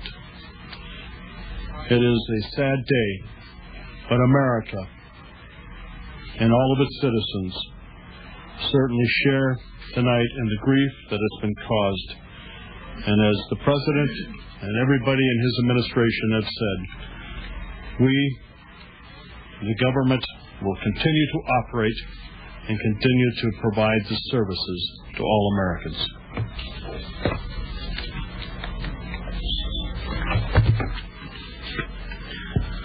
One of the most cherished freedoms is the freedom of movement, the ability to move freely and safely. But today that freedom was attacked. But we will restore that freedom throughout the national transportation system as soon as possible. And we will restore the highest possible degree of service. These terrorist acts are designed to steal the confidence of Americans. We will restore that confidence. We have already taken some first steps as a precaution. I have ordered the FAA to ground all commercial air traffic until at least tomorrow afternoon. After the attack, some of our aircraft were diverted to Canada. And so we owe our Canadian neighbors a debt of gratitude for helping us as we redirected over 120 flights and their passengers to airports in Canada. As of 6 p.m., Amtrak resumed its passenger rail service. Major railroads have taken steps to protect their assets. Good afternoon. You're on the air. Hey, Bill. This is Bart. Hey, Bart. Thanks for calling. What's going on with you? Well, we're just stocking up on some stuff, gassed up our cars just in case, and got some cash, and just kind of seeing how things are going. We're ready to get out if we have to. Have you been paying attention to have you been watching what's been going on the major communist news networks? Yes, I have up until about the last hour.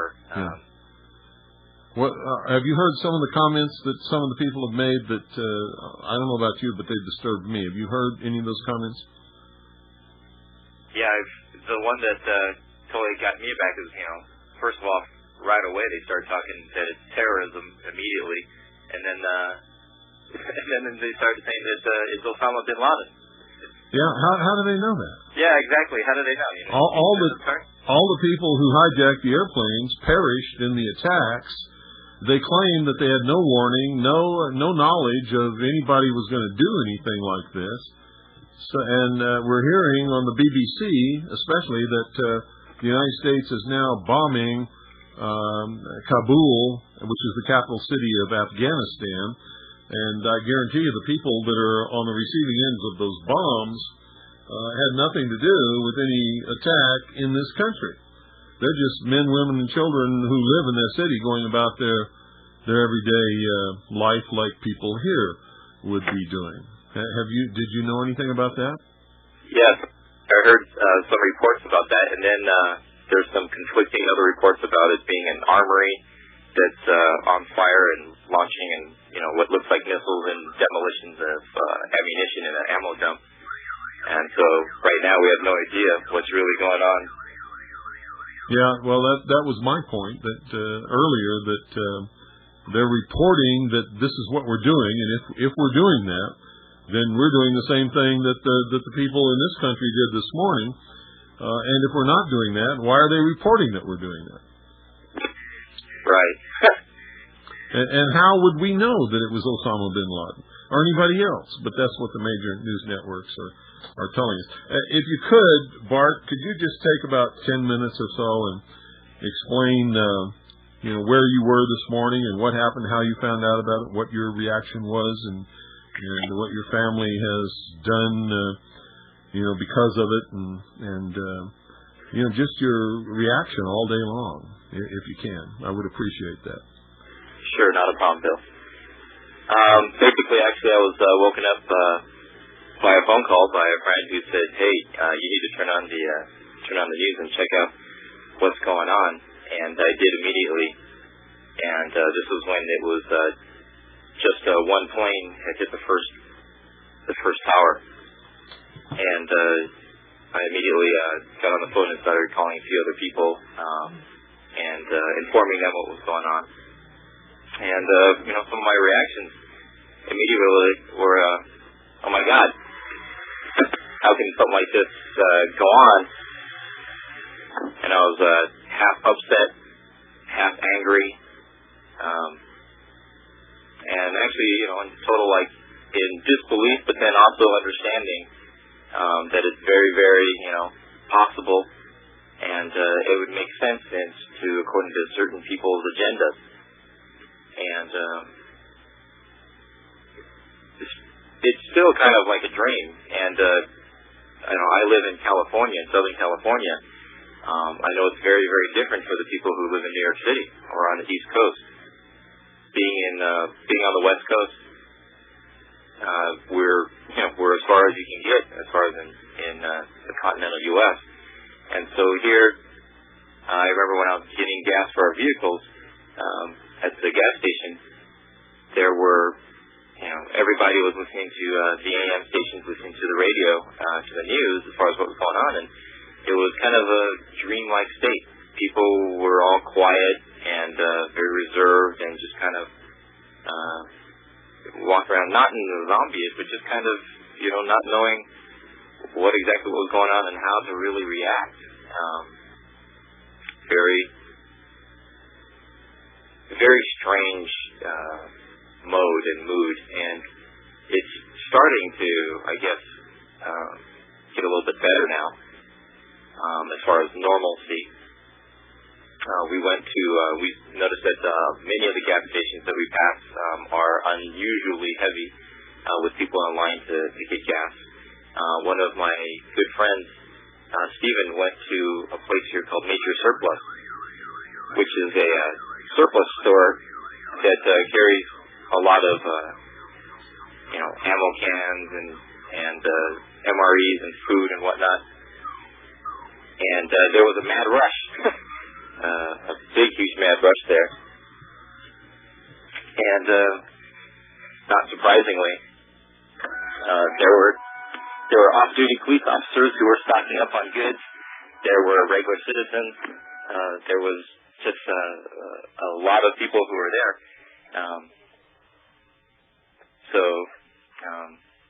Are you still there, Bill? You took a break, okay.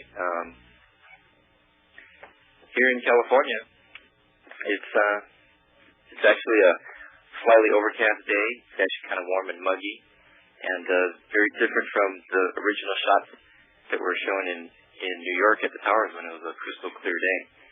And I was just kind of the thoughts are going through my head originally of like, oh, I really hope that this isn't this isn't the dreaded day that is to come, that some of us really never wish will come, but most likely will eventually one day. Hopefully it is not today, and this isn't the start of it as an excuse for the government to declare martial law or to instigate additional security measures, quote unquote. So here, I'm kind of glad that things have kind of seemed to have stabilized somewhat, and I'm praying and hoping that nothing else will happen, anything more that will happen here in the United States. I was very concerned that there would be a bomb or some kind of event that would happen here in Los Angeles, which would then trigger, additional,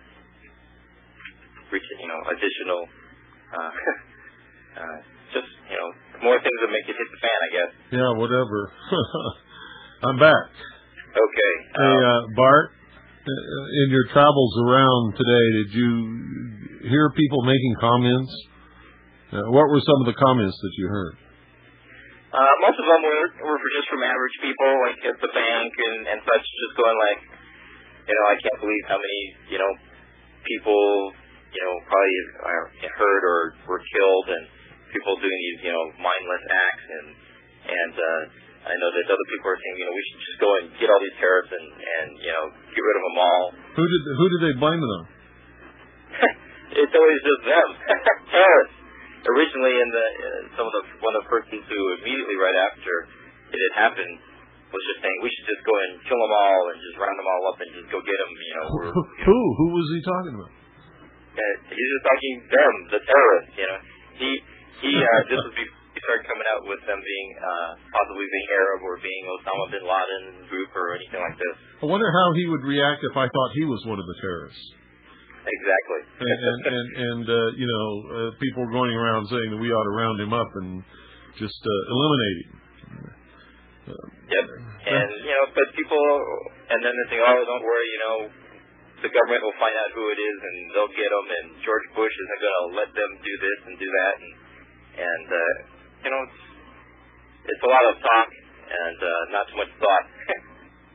Well, that's real strange because Osama bin Laden was created by George Bush when he was head of the CIA, and the Afghanistanis were fighting the Soviet Union, and George Bush's CIA recruited Osama bin Laden, trained him, helped him recruit his terrorist cell members, trained them on how to make bombs and blow things up, financed them, gave them money, and supported them. And Osama bin Laden is a creation of George Bush. That's right, and that's why I was just mentioning to Janelle, my wife, saying like, well, here we go. As soon as I heard them start talking about Osama bin Laden, that's who it was, and we're going to go get him. And it was like, well, here's the next Hitler, here's the next Saddam Hussein. It's the next, figure to blame it on for all those people. Yeah. Yeah, in the New World Order, in the absence of the Soviet Union, you have to have an enemy to blame things on. That's right. And well, it's kind of funny as a side note, is here in Los Angeles, in West.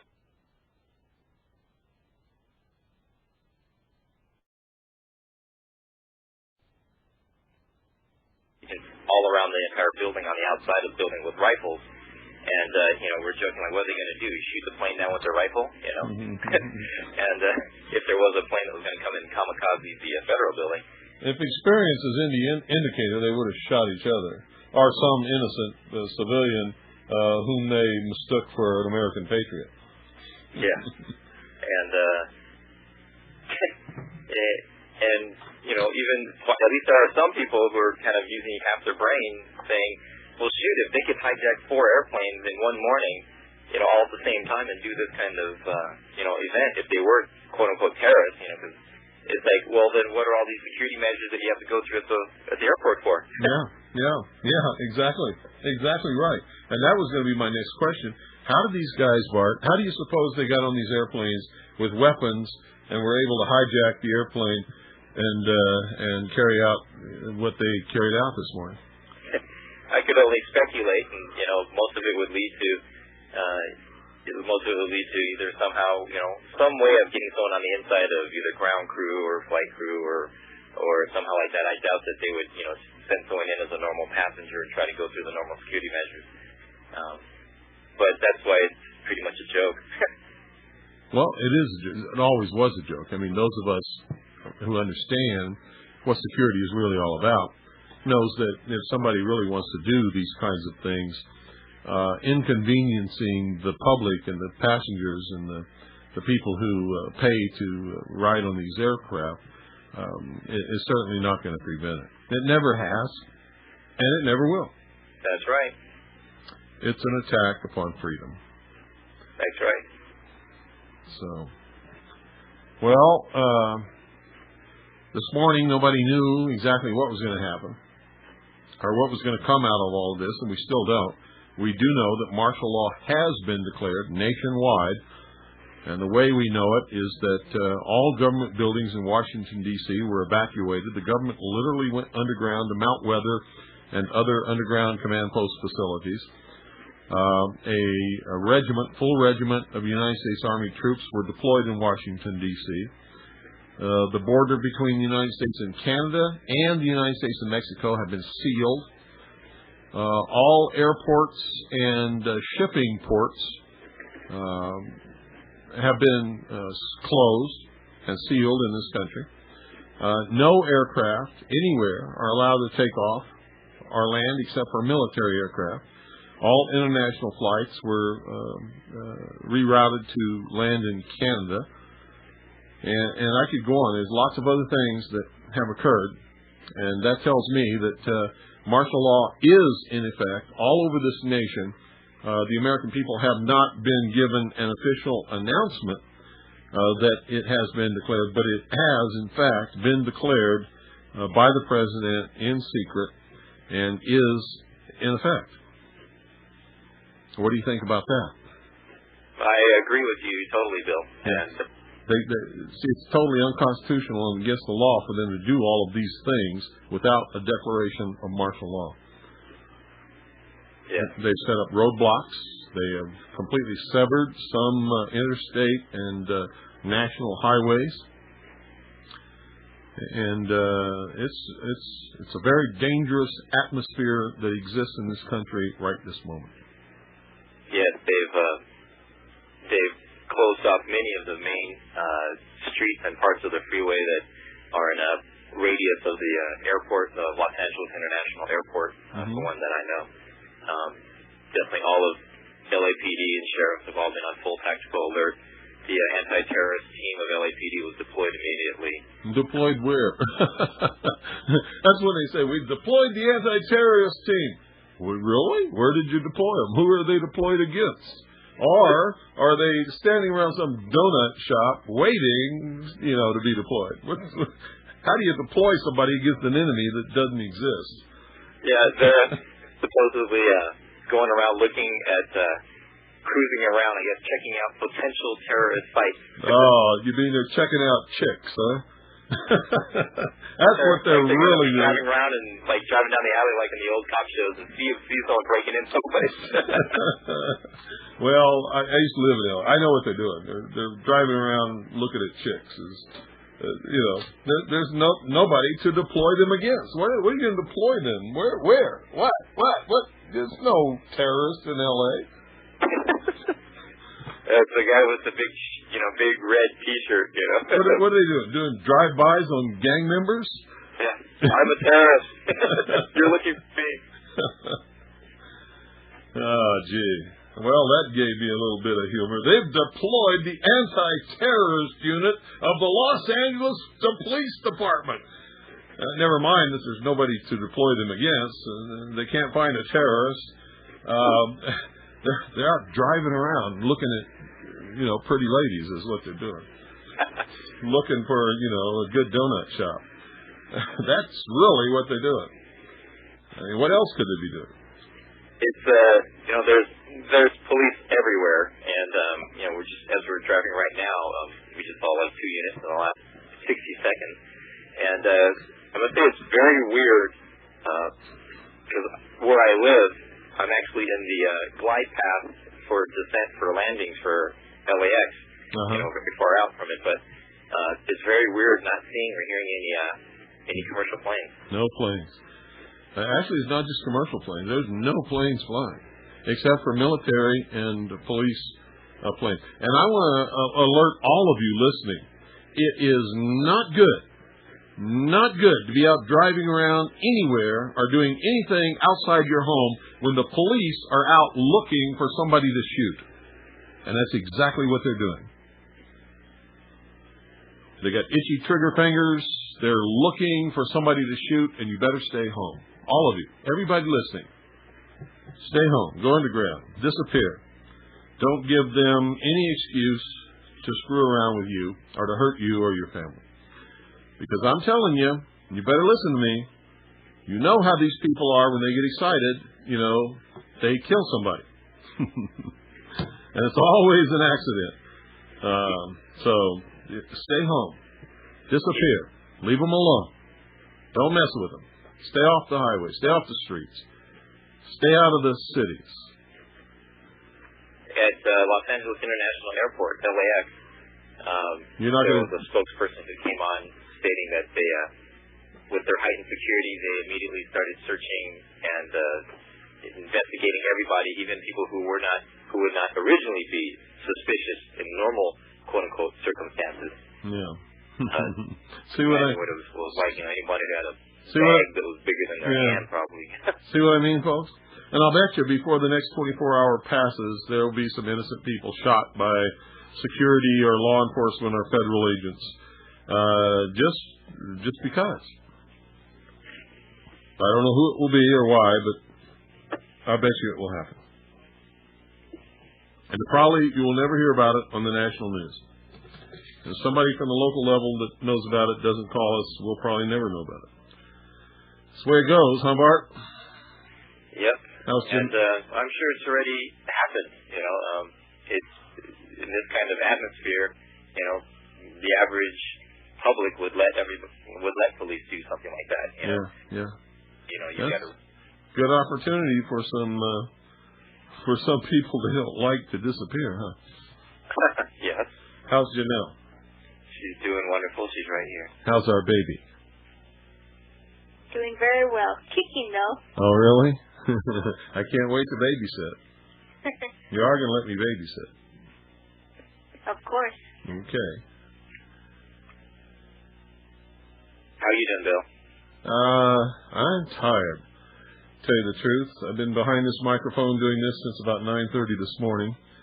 And if Doyle hadn't brought me something to eat, I'd be just literally chewing anything in sight right now. He brought me an Italian submarine sandwich and a big Coke and some fries. And, I shouldn't have said Coke. Now I'm going to get a letter from Gene telling me how bad Cokes are for me because they've got sugar in them. You know Gene. Oh, you're good at it. I'm in big trouble, huh? I let it slip that I drank a Coke. Oh, my God. Okay. Well, say your prayers for all those people who are hurt, injured, and wounded and all that kind of stuff. Where's Janelle? Put her back on. Okay, she's right here. Janelle? I'm here. Hello, sweetheart. You want to tell our listening audience what your reaction to all of this that happened today was and what you thought and what you've been doing all day and how it's affected you? Well, like Bart, very similar because Bart's my husband, so we were sleeping and we were awakened probably around 6:30 this morning by a phone call.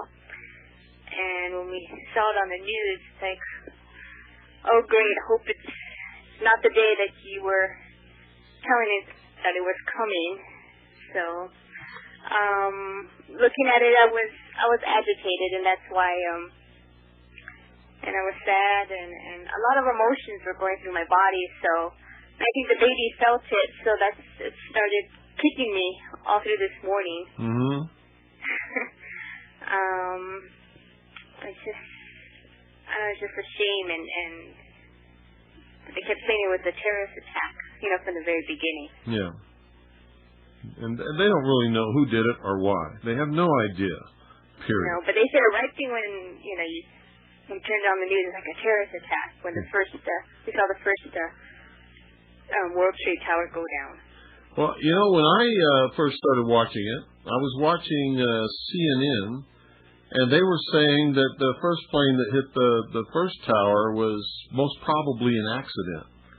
And it wasn't until the second plane hit that I started hearing them making reference to a possible, and the word they used was possible terrorist attack, when, of course, at that time, I knew that both of those crashes were intentional. There was no possible about it. They were both intentional crashes and attacks upon this country. When did you get that feeling?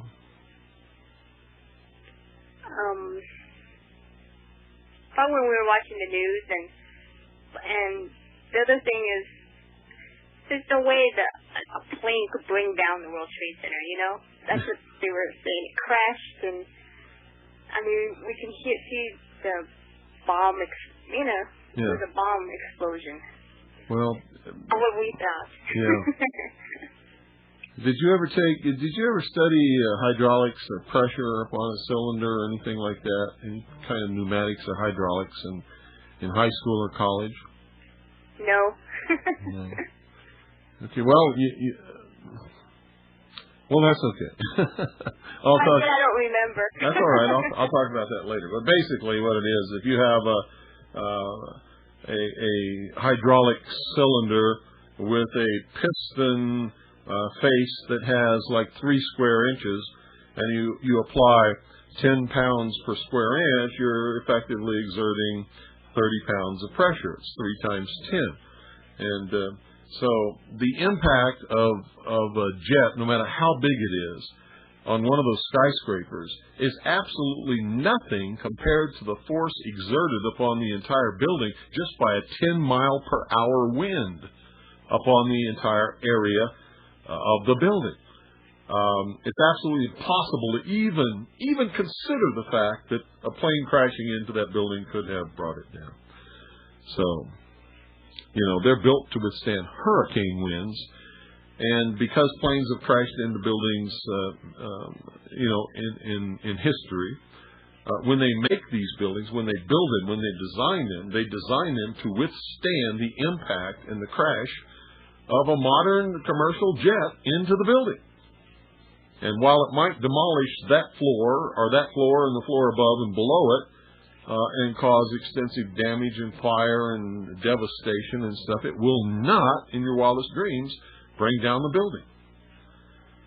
It's incredible to even imagine that anyone could think such a thing in the light of the fact that the force of a hurricane wind, which they're designed to withstand, over the entire structure of the building, based upon the principle of pneumatics and hydraulics, if it can withstand that force, the force of the impact of an airplane is nothing compared to it. Absolutely nothing. Bill, that's one of the things that I noticed is that when they keep showing the plane actually impact the building doesn't even shudder. Yeah, it doesn't even shake. Nothing. It just, the plane just goes in and then the fire starts. Right. And I think on one of the news channels, they're trying to explain that by saying that the jet fuel from the jet were burning it. They were so hot that they burned the steel that was supporting the rest of the structure above it, and that's why it collapsed. And I'm like, well, I'm not an expert, but I don't know if jet fuel burning is hot enough to take out the steel girders that hold up like the World Trade Center. But not only that, but it's not steel girders; it's reinforced concrete, steel reinforced concrete. That's just an incredible statement that they would make. And even if it did, let's consider that it possibly could. Let's just consider that for a moment. It might cause the floors above the area where the plane crashed to collapse, but it would not cause the entire building to collapse. And that's what happened. I mean, what melted the support system at ground level? Come on! Give me a break. You know, what's really interesting is that they always show the first building collapse where it appears that it falters right where the plane impacted, and then showing the top of the building, coming down on the rest of the building. Mm-hmm.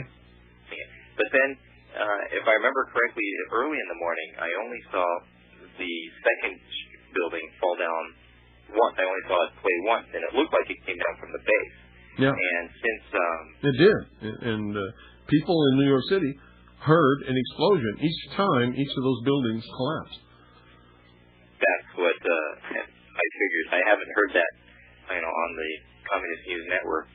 But that's what's really interesting is that they only show that one building always going down. They never show, at least in all these repeats later on, hours after. Yeah, and it's the building that's obscured by the other building. You can't really see it. Mm-hmm. Can't see the whole building. You just see part of it. Right, and the second one, they don't show that one coming down all the time. Yeah, that's right, because, well, they don't want you to see that one. But that's the most obvious. I mean, it collapses from the very bottom all the way to the ground. It's incredible. Absolutely incredible. Yeah. Well, you just stay ready, Bart, because we don't know what's going to happen. We know that the whole nation is under martial law, even though they have not made a formal public announcement. And we don't know what the government's reaction is going to be regarding patriots and militia members, and we don't know what's going to happen. Based upon what's happened in the past, we can expect to be attacked, and they certainly did that right after the Oklahoma City bombing. The media and the government attacked patriots and militia members all over this country, and so we must be prepared for that. And you being one of our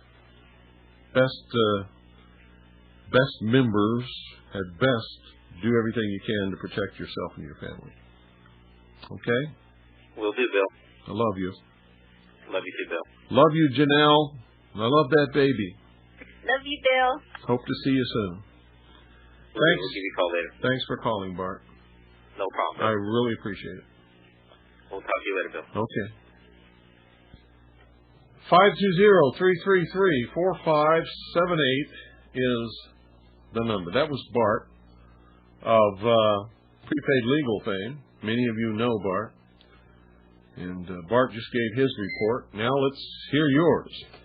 Good afternoon. You're on the air. How you doing, Mr. Cooper? Good. Man, I was surfing and you took me by surprise. I didn't expect you to be on this early. I've been on since 9:30 this morning. Really? Yes. Well, I'll be. I'm looking at this, and it seems like an hour after the attack took place. I've just turned on your program, so I don't know what your perspective is. I'm going to give you mine. An hour after this took place, the media immediately started demonizing the Muslims and the Islamic religion, and it seems like, in my view, we're going to get drawn into a war in the Middle East. Well, I've said that for a long time, but nobody in their wildest dreams who would you normally suspect would do something like this could possibly benefit from it, and so we need to look elsewhere. Whoever will absolutely benefit from whatever happened today in this country is the real culprit, whoever that might be. Well, we both know there's been a war coming on in the Middle East for about a year now when the peace process broke down. And well, the peace process from the beginning was a total sham. There's never been peace in the Middle East. Yeah. Not since the State of Israel. Well, before the State of Israel was declared. I mean, it took a while to to take that territory and declare the state of Israel, didn't it? Yeah. Well, there hasn't been peace since then, and that's been probably before World War II. There hasn't been any peace in the Middle East. Yeah. Well, there's a war going on inside Israel between the Palestinians and the Jews, and we've been hearing reports that surrounding Arab nations were making preparations to move against Israel, and it just seems like with this attack that we're going to be drawn into the Middle East on the side of Israel, and God knows what's going to happen. But I tell you what, Bill, I'm in St. Louis, and the price of gas right now is $5 a gallon. You're kidding. No, it's happening everywhere. Why is it $5 a gallon? There's no shortage of gas in this country. Somebody's ripping everybody off big time. It's taking place, from what I understand, all across the country. That gas price, I mean, cars are lining up. You wouldn't believe it. I mean, they're blocking the roads. Cars are lining up. It's like 1970s again. Wow. Well, yeah. I heard that. And when Doyle came up, he said he went by the Circle K, and there were cars lined up, down the street a block away to get gas. Yeah. And that's very unusual for a little town like this. But in the face of martial law and the uncertainty of what all of this might bring upon us, I can understand why people want a full tank in whatever they're driving. I always keep full tanks in everything, so I never have to worry about that. I couldn't put another drop of gas in any of my tanks if I wanted to. Mr. Cooper, I get a feeling that, something happened today and that things are going to be different forever now. And it's the end of freedom.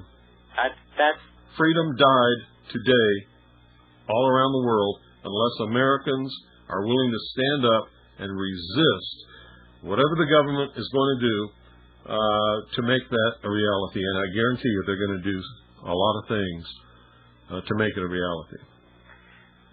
In my heart, that's what I thought. I didn't know exactly, but you know what? You're right. That's what I was feeling, is that freedom died today. And it's a sad day, and it just seems to me that there's something going on. I mean, it's just, I just cannot believe that it was Islamic terrorists that did this. So I just, that's what they're telling us. That's what they want us to believe. So I just can't believe that's what it was. I don't believe that's what it was either. Take care, Bill. But I don't know who's responsible. I don't know who did it. I'm not pointing any fingers because I don't know. I do know what the agenda is, and I know what the outcome of it's going to be. We're going to lose our freedoms. I'm afraid you're right. And in many ways, we already have. Every airplane in this country is grounded. All the airports are closed. For the first time in the history of this country, the border between the United States and Mexico and the United States and Canada are sealed. They're sealed. We have United States Army troops occupying the streets of Washington, D.C. The United States government has gone to its underground command posts at Mount Weather and in underground facilities. And I could go on and on. Several governors of states have declared martial law and called up the National Guard. You know what I'm saying? I know. It doesn't look good. And in light of the fact that they don't know who did this or how many more of them are out there waiting to hijack another plane and do it again, how are they going to open the airports and allow planes to fly? And if they do that, what kind of security measures are people going to have to go through to get on those planes? That's another thing that crossed my mind today is I just had a feeling that this was just the beginning of if you want to call it terrorism or whatever, this is just the beginning. I just have a feeling that, what happened today is going to happen again, and maybe things that are worse than that, because we know that biological and chemical weapons well, I predicted all of this years ago. I wrote about it in my book. Exactly what I predicted and said would happen is happening, has happened. Every prediction I've ever made has come true except for the one where I said they would not be able to try Manuel Noriega in an American court and sentence him to prison because, as the head of a foreign nation, he had diplomatic immunity. But they did it anyway, which means that the law really doesn't mean much to anybody anymore. They're going to do what they want to do. Right. Yeah. You're right. You know, I'm waiting to hear some moron blame it on talk radio and Christian patriots. Well, from what I heard, a previous caller called from Florida and said on Florida... The hour of the time may be contacted at HOT. That's HOTT, P.O. Box 940, Eager, spelled EAGAR, in the state of Arizona, 85925. Our phone number is 928-333-2942, and our website is www.houroftheTime.com.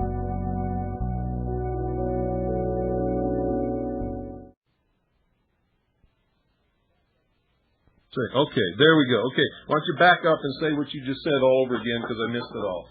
Okay, Bill, no. The reason for the concrete is there is not for load carrying capability. I didn't fire protection. I didn't say that it was. I said it's there as fire protection. But it's there, and you said it wasn't. But you wouldn't call that a building that was constructed. I didn't say anything about load bearing. I said steel reinforced concrete.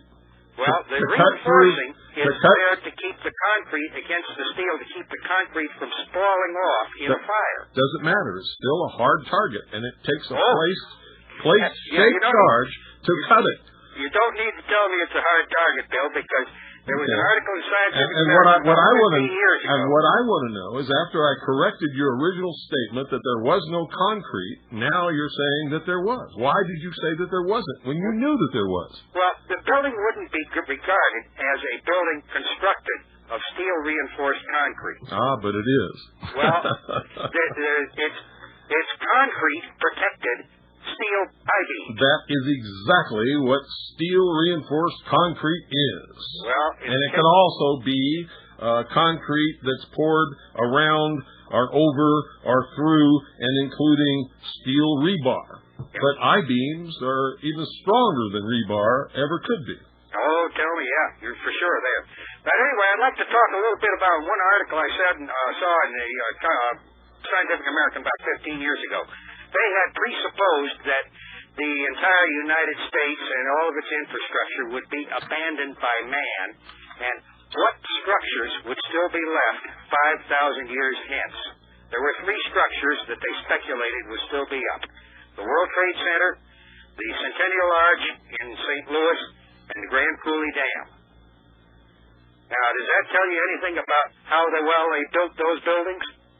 Yeah, it certainly does. Yeah. So you think that the only thing that would take the World Trade Center down would be either a tidal wave or eventually salt water getting into the basement and eroding the heavy concrete. Now, this is really reinforced concrete around the lower portions of the supporting girders of that building.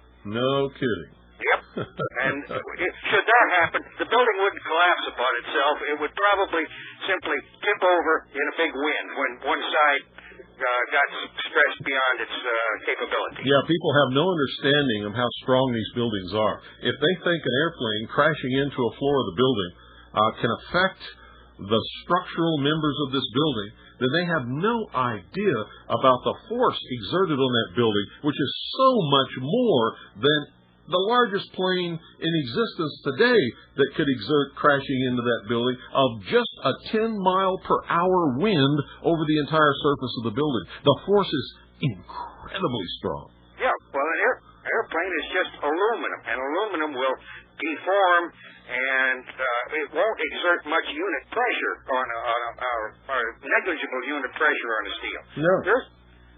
There is some possible damage to the steel, the steel's structural strength, because of the heat of the fire, but the fire didn't last that long. And it would only occur where the plane crashed and where the fire, of course, was the hottest.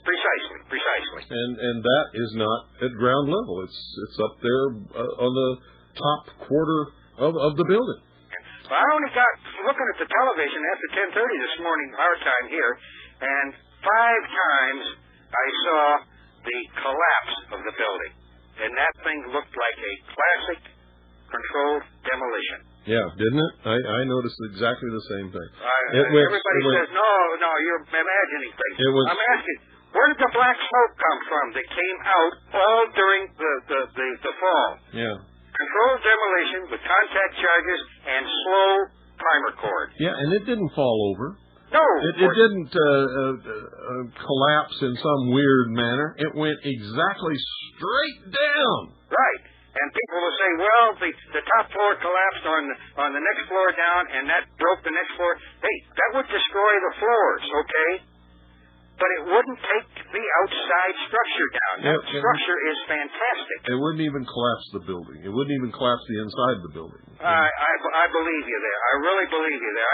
I think there's more to this, and what I'm afraid of is that nobody that has any knowledge and freedom to speak is going to be allowed to inspect that steel. Oh, of course not. They've already called up the National Guard so they can give them a direct order to keep their mouths shut. And they're pulling all the people out who really know how to rescue people and take care of emergencies like this, which are the firefighters, the police, and the emergency medical technicians, and the other people who are trained specifically to handle these kinds of things.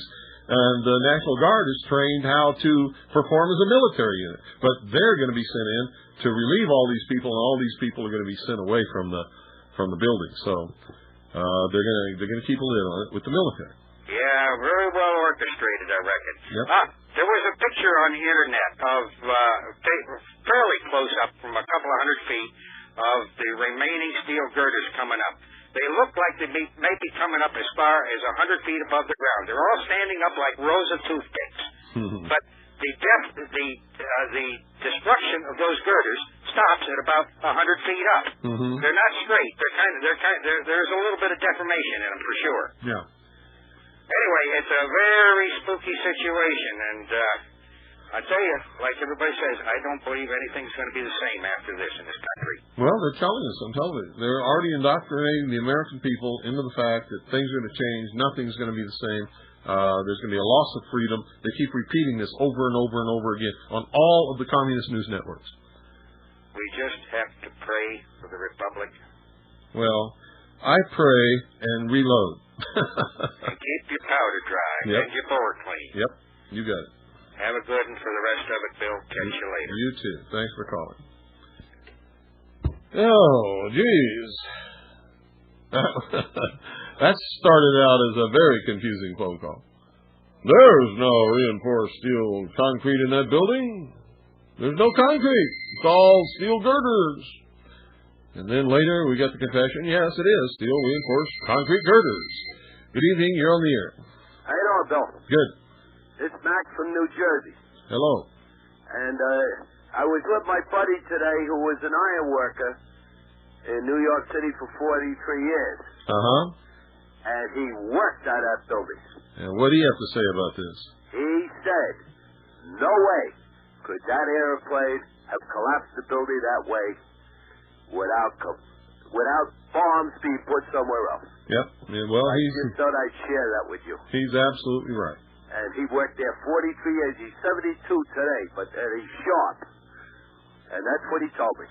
And he's an iron worker that builds those buildings. He built buildings all over New York City. Yeah. Did he work? He worked on the North River projects that he worked on there. His name is Bobby Farmer. Good guy. Did he work on the World Trade Center buildings? Yes, he did. All right. So, that's what I'm telling you. So he knows. Okay. So, and he said, no way, Mac, could that airplane collapse that building. Yeah. Well, I know that, and he's absolutely correct. He's telling you the truth, and thank you for calling and telling our listening audience. Okay. God bless you and yours. You too. Adios. 520-333-4578 is the note. It's exactly what happened in Oklahoma City. That truckload of fertilizer did not bring down that building any more than those airplanes brought down the World Trade Center towers. Good evening, you're on the air. Hey, Bill, it's Ken from Pennsylvania. Hi. Hey, I was just wondering, I was trying to think if the date is significant with anything. I didn't know if you reported on that. Not that I'm aware of. Do you know of any connection with anything? No, that's why I was asking maybe in your great wisdom that you might have known. Doesn't ring any bells. September the 11th, right? Yeah, I could see if they did it next Monday. You know what that is, huh? Yeah. Okay, well, That's all I had to say, Bill. Okay. Okay, God bless, and God bless all the people and, and their families out there that are suffering right now. You too. Okay, we'll see you. 520-333-4578 is the number. And you can call anytime you want to. But stick to the subject of what happened today, please. Good evening. You're on the air. Is this Bill? Yes. On the Fox News Network, I heard the word patriots. They're already starting, huh? Yes, they are. What'd they say? I can't remember exactly. I don't have it on tape, but it went something like this. It may have been Iran helping other Islamic organizations, or it may have been Osama bin Laden helping or working with patriots. Something very similar to that. I think it was probably Fox Network actually piloting those planes, blowing up those buildings. What do you think about that? I'm ready to believe anything after Oklahoma City, Bill. And I have witnessed controlled demolition. I'm just playing turnabout. Don't anybody believe that. I'm not accusing Fox Network. I'm just showing how ridiculous their statement was, because I could make the same statement about them. It could have been Iran helping the Fox Network to attack this country and bring down those buildings and attack the Pentagon. What do you think? Yeah, I see your point. Well, Bill, that's all I've got. Okay. Now, if you need any help, when you hear that kind of stuff on Fox News, why aren't all of you calling Fox News and saying, I'm an American patriot. I fought in World War II, or I fought in Korea, or I fought in Vietnam. I served my country in the military. I have worked for the government. I'm a good American citizen. I'm an American patriot, and I absolutely will not accept your vilification of American patriots. Bill, in your opinion, what do you think we can expect next? What's their next move? Loss of freedom. Attack on American patriots and militia members. If they want to go that far, that's what's going to happen. Operation Garden Plot? Could be. Thank you, Bill. You're welcome. If you're a known patriot leader or member of any militia, or you're known to local law enforcement as a patriot, take steps to protect yourself, because that's exactly what could happen. I'm not saying it will, but I'm saying it could. This is the scenario that could justify the government's doing whatever they want to do against anyone that they perceive to be their enemy, their political enemy. Good evening, you're on the air. Hi, Bill. This is Bob in Nevada. Hi, Bob. Howdy. I just wanted to say a couple things about how buildings are constructed. Go ahead. First, tell us how you would know this information. Well, because I work in the steel industry. I'm a steel detailer. Okay. And generally, buildings are constructed either one of two ways. One is with the steel structure frame, or one is with reinforced concrete. That is concrete poured around a rebar structure and frame. And they don't combine the two. There's not a structural steel type of construction that combines with the rebar concrete type. And what they do on the beams is they spray them with fireproofing. It's a lightweight synthetic coating that they spray, or a rock type coating that they spray onto the beams to protect them from the fire. And they don't use concrete. That wouldn't be a very efficient way of doing it because it's so heavy and you can't really make it stick to the steel beams. And when I saw those pictures, it's what I thought was happening there was that there was damage caused by the plane hitting the structure, and then the fire started heating the steel, and once steel reached a certain temperature, and it's not a very high temperature, I can't tell you exactly what it is, but it loses its strength and it just becomes very soft material. And as one of these floors would collapse, the buildings are not designed, they're designed to withstand specific types forces, like you say, wind and earthquakes and things like that. But they're also designed, and I happen to know this for a fact because I know some people who are architects who help design skyscrapers, and part of the design is to withstand a crash into the building by a large aircraft, and they do this because it's happened in the past and they know it's going to happen in the future. Right. And so that's part of the design of the structures to withstand those crashes and the resulting fires and damage that would be caused by it. Well, it's what I was saying, though, as one floor comes down onto the other, the buildings aren't designed to withstand the upper floors coming down onto another floor. And But that's not what happened. Well, I watched the buildings. Once the fire weakened the members. But that's still not what happened. I watched the buildings collapse, and they collapsed from the bottom down. The top didn't come down on a certain floor and then cause a domino effect through the floors down through the building. That's not what happened. Well, the one that I saw, the collapsing started where the plane hit the building, and then it dominoed on down to the bottom. Which building was that? The first one that collapsed?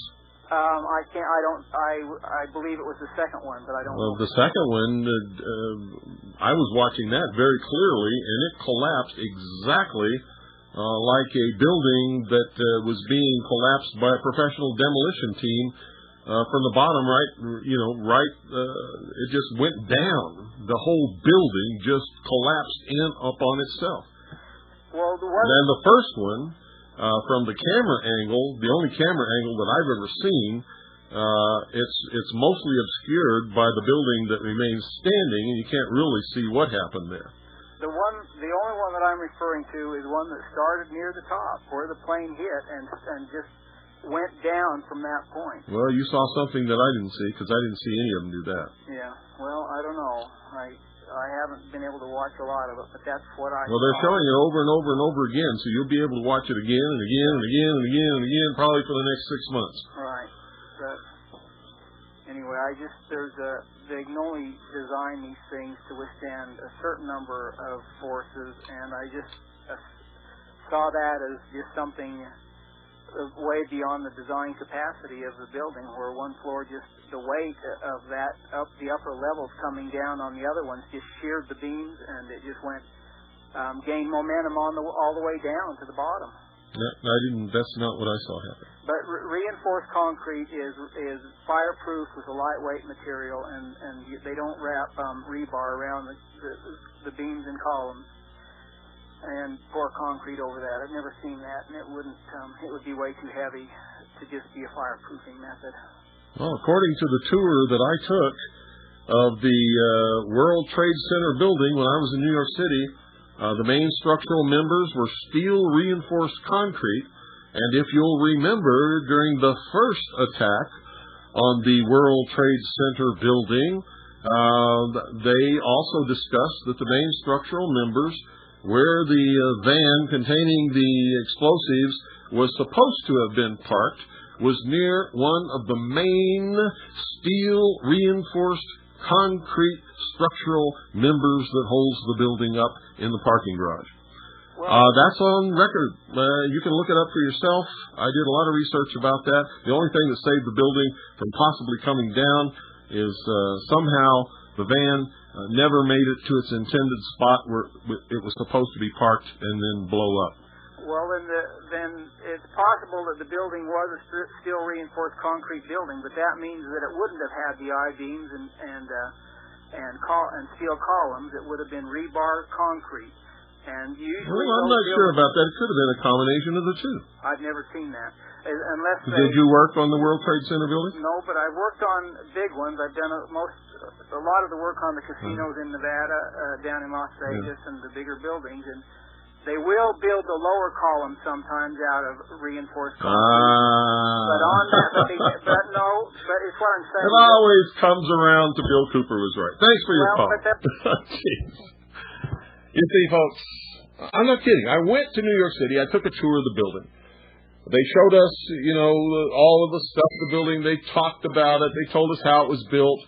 During the first attack on the World Trade Center building, it came out that the van was supposed to have been parked right next to a steel reinforced concrete main structural member of the building, and the reason that they speculated the building did not collapse when the van blew up is that it never, for some reason, never made it to the place where it was supposed to be parked. Good evening, you're on the air. Yeah, Bill, Jack from Delaware. Hi, Jack. The only thing I could find that this day is significant, this is the anniversary of the overthrow of Salvador Allende of Chile.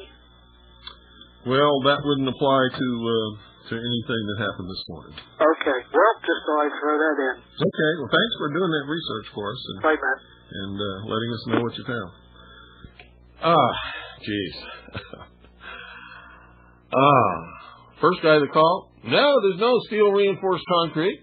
And, because I stood my ground, because I know that there is, because I've done my research on the World Trade Center building, he admitted that there was. And then the second one said, yeah, they do. On the lower level, steel reinforced concrete. Good evening, you're on the air. Chicken plucker. That's what we call people who, dial the phone and then don't have the guts to stay on the phone and talk. 520-333-4578 is the number. Good evening, you're on the air. Hi, Bill. How are you? I'm fine. Hey, I just wanted... Something's wrong with your connection. I just turned my radio off and I almost dropped everything. Heart started to be so slow moving. My dad's a structural steel engineer. Yeah? And I asked him, what do you think happened? He said it shouldn't have happened that way from the bottom up. And he said, however, he doesn't know that much about explosives. He has yet to really figure the whole thing out, but he said it definitely should not have happened that way. Yeah. And I mean, he has 48 years of structural steel engineering. And did you ask him if they designed those buildings to be able to withstand the crash of an airplane? No, I didn't ask him. You ought to ask him that because. It's just he says he's figuring it out, and he just hasn't figured it out yet. Yeah. Okay. But he said it just shouldn't have happened that way from the bottom up was his comment. But he, for example, he figured out the Lowe's Motor Speedway bridge collapse. So he'll eventually, I know, figure this out. Okay. Yeah, just thought I'd throw that in. All right. Oh, by the way, I'm in Charlotte, North Carolina, and it was very odd to see a deserted mall at 4 in the afternoon. I bet it was. I mean, I took a picture of it. that's got to be spooky, especially for a woman. Yeah, it was. And in fact, I get your meaning even better now. And I'm going to carry my video camera around tomorrow just in case. Okay. Just in case. And I think that would behoove a lot of people to do that live in a large city. Yeah. Yep. All right, I'm going to move on. Let someone else get on. Thanks a lot. Okay, thanks for calling. Bye-bye. And by the way, folks, my comment was not a dig against women. Men just aren't shoppers. Women are shoppers. Men aren't shoppers. When you see men in a shopping mall, they're usually there to take a break, eat some lunch, or they're going there for a specific purpose, or they were drugged there by their wives or their girlfriends. Good evening, you're on the air. Hi, Bill. Boy, I tell you, I live out here in New Jersey. It's tough getting through. Most of the phone lines are down, and I'm calling on my cell. But Bill, I couldn't agree more. When I first watched that film this morning, that video of that building coming down, it reminded me. My father-in-law said the same thing, like a demolition explosion. Yeah, it's like the bottom dropped right out. Exactly, Bill. It was just like it rolled, like when you see stadiums go down when they knock or old buildings. We said to each other, my God! I said, the bottom part of the building was fine, and all of a sudden, boom! It started rolling. It was like the explosion was coming from inside. Yeah. Yeah, it's just it's just another Oklahoma City job. Of course the planes. But I agree, Bill. Those planes couldn't have taken that building down. Like No way. Absolutely. Okay, Bill. Look, I'll let somebody else get on. And especially both of them. Exactly. I mean, it's a perfect demolition of two huge, tremendously strong towers that were built to withstand forces that you can't even imagine. And you're trying to tell me that an airplane took them down? Yeah, no way, Bill. No way. No way. Didn't happen. Take care. You too. Thanks for calling. 520-333-4578 is the number. By the way, you're listening to WBCQ, The Planet, 7.415 megahertz, international shortwave radio. Good evening. You're on the air. Bill, Bud, New Jersey. Hi, Bud. I saw these repeated videos on television, and the way I saw it was, and I'm not an expert on buildings or anything else, but I do know about gravity. But what I saw was the top part of the building coming down and pushing the rest of the building down under it.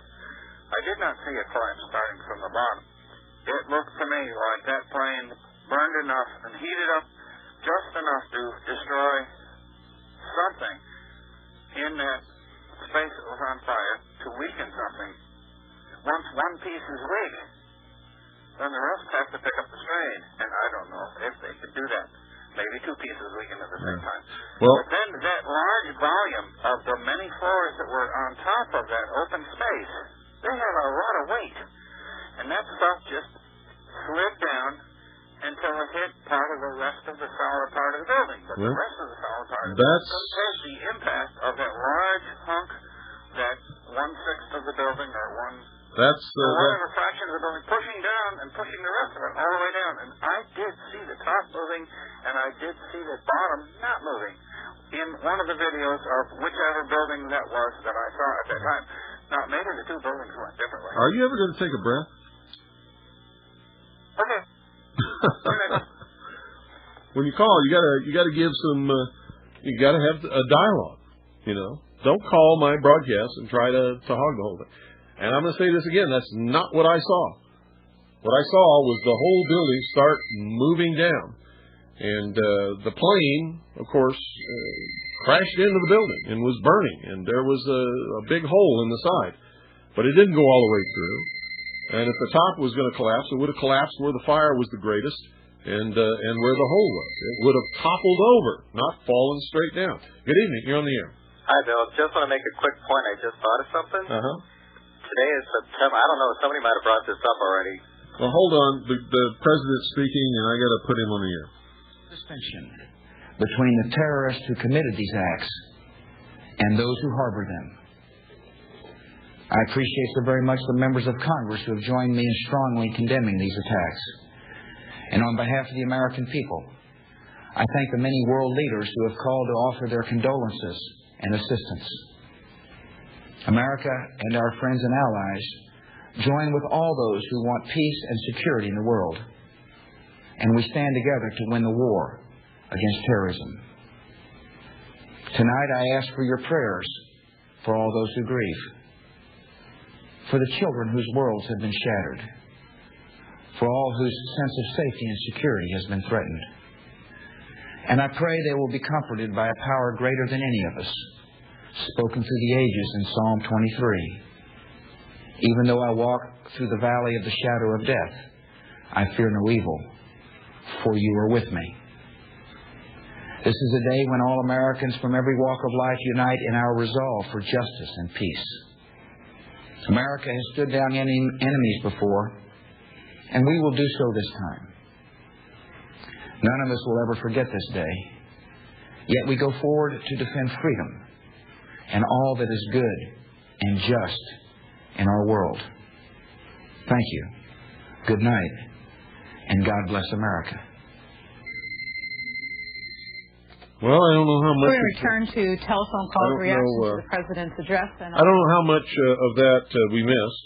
I looked out the corner of my eye and I saw that the President was giving his talk, and so I went over. It looks to me like we just caught the end of it. Good evening, you're on the air. Bill, Tommy from North Carolina. Hi, Tommy. Bill, what I saw today, and I was watching earlier this morning, was that a jar and then the top started falling down due to the bottom, being dropped out from under it. That's exactly what I saw. And then that will cause a chain reaction, will bring everything down on top of it. Yeah, that's just like a demolition. Excuse me, I don't want to interrupt. That's okay, but that's exactly what I saw. Exactly what you just described is exactly what I saw. Yeah, and where these people are getting at the top came down first, I don't understand that, because that's not what I saw. No. All right. Thank you very much. You're welcome. All right. And thank you for calling. 520-333-4578 is the number. Now, if we missed the first portion of whatever the president said, would one of you please call and tell us what it was that he said? Good evening. You're on the air. Hi, Bill. Hi. Listening to Global News earlier in the day, CNN affiliate, coincidentally, but they were talking to somebody involved in the construction of the Twin Towers that said they were designed to withstand a 707. That's exactly right. They're designed to withstand a modern jet aircraft flying directly into the side of the building and burning and doing all the destruction it can possibly do. They have to do that because planes have flown into these buildings throughout their history. I think about 3 planes have flown into the Empire State Building over the time that it's been standing. Right. And I remember, I don't know which building it was, but a B-25 bomber flew into the side of a building. I remember another time that a B-24 Liberator bomber flew into the side of a skyscraper. None of these buildings fell. And there was a brief speculation on the news today as to why it came down just from a plane crash when it was supposedly supposed to have been designed to withstand this kind of thing. But I heard it once and never heard it again. Yeah. Well, it's all speculation, including what we're talking about. All I can tell you is what I saw. And I saw that building just collapse upon itself. Well, I've watched on the Learning Channel, demolitions, and they're taking down buildings, and some of them they can't take down. They have to remine them a second time to take buildings down because they're so well engineered. It's not easy to bring down a building, and it's really hard to make it collapse exactly straight down upon itself, and that's the art of demolition. Because if you do it wrong, it'll fall over and crush, a whole bunch of buildings, that it falls on. And they can't allow that to happen. Anyways, it's called from...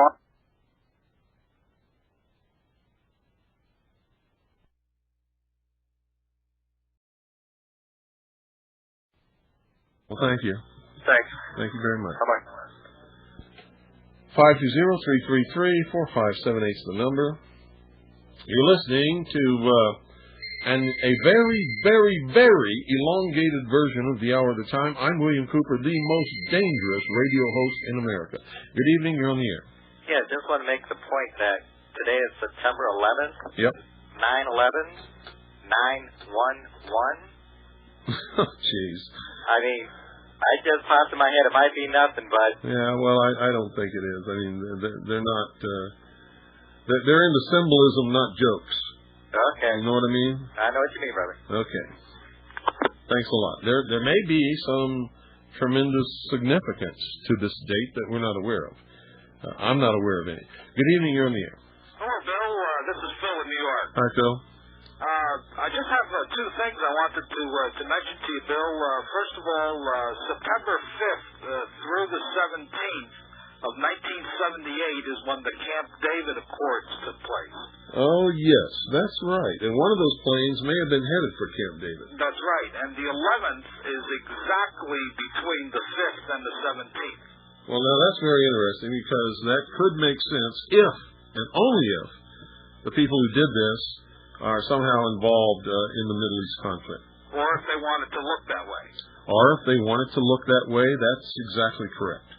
And I have an article here. It's only 3 sentences, if I could read it, by the designer of the World Trade Center. Go ahead. It says, architects who designed the World Trade Center expressed shock that the 110-story towers collapsed after being struck by a hijacked passenger jetliner. The World Trade Center was completed in 1976 at a cost of $350 million, and one of the towers had survived the 1993 attack by terrorists in an explosives-filled van that killed 6 people and injured more than 1,000 others, United Press International reported. Lee Robertson, the project's structural engineer, addressed the problem of terrorism on high-rises at the conference in Frankfurt, Germany last week. Chicago engineer Joseph Burns told the Chicago Tribune, Burns said Robertson told the conference, quote, I designed it for a Boeing 707 to hit it, unquote. Well, I rest my case. Thank you so much. You're quite welcome. I really appreciate that. I told you folks, see, I don't make statements unless they're true. I just don't. You know me. If I don't know something, I'll tell you I don't know. If something's speculation, I'll tell you it's speculation.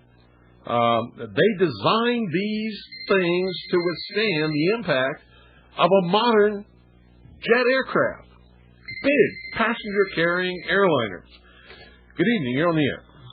Actually, Bill, the feed went down. Pardon? I'm not getting anything on 7415 anymore. You're not? No. I'm getting some sort of dance music or something on the radio now. Well, it went dead about 45 seconds ago. Okay, let me call them and find out what's going on. Okay, thanks. You're welcome. Thank you for Bye-bye. calling. Well, I don't know. They may be doing a commercial. Will somebody from WBCQ call me if you can hear me right now and tell me if I'm on the air? Because they may have gone to a commercial or something. You know, they have to pay for the operation of the station. And so every once in a while, they just go to a commercial. And, don't tell me or you or anybody. They just do it. Good evening. You're on the air. Hello. Hello. Here's the WBCQ roster your team. But anyway, I would like to... Okay, then I got to hang up on you and I got to get it back. Okay. Thanks. Bye.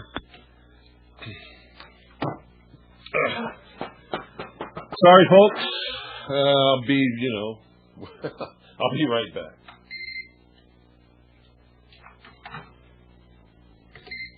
Good evening. You're on the air. Hi, Bill. This is Tom over here at BCQ. You lost the feed. Yep. Okay, I'm going to call you right now. Okay. Thanks. Yeah. All right, what number do you want? Never mind. Okay. Lost the feed. Here we go.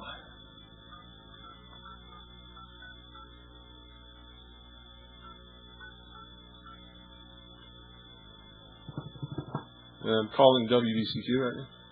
Okay. Gotcha.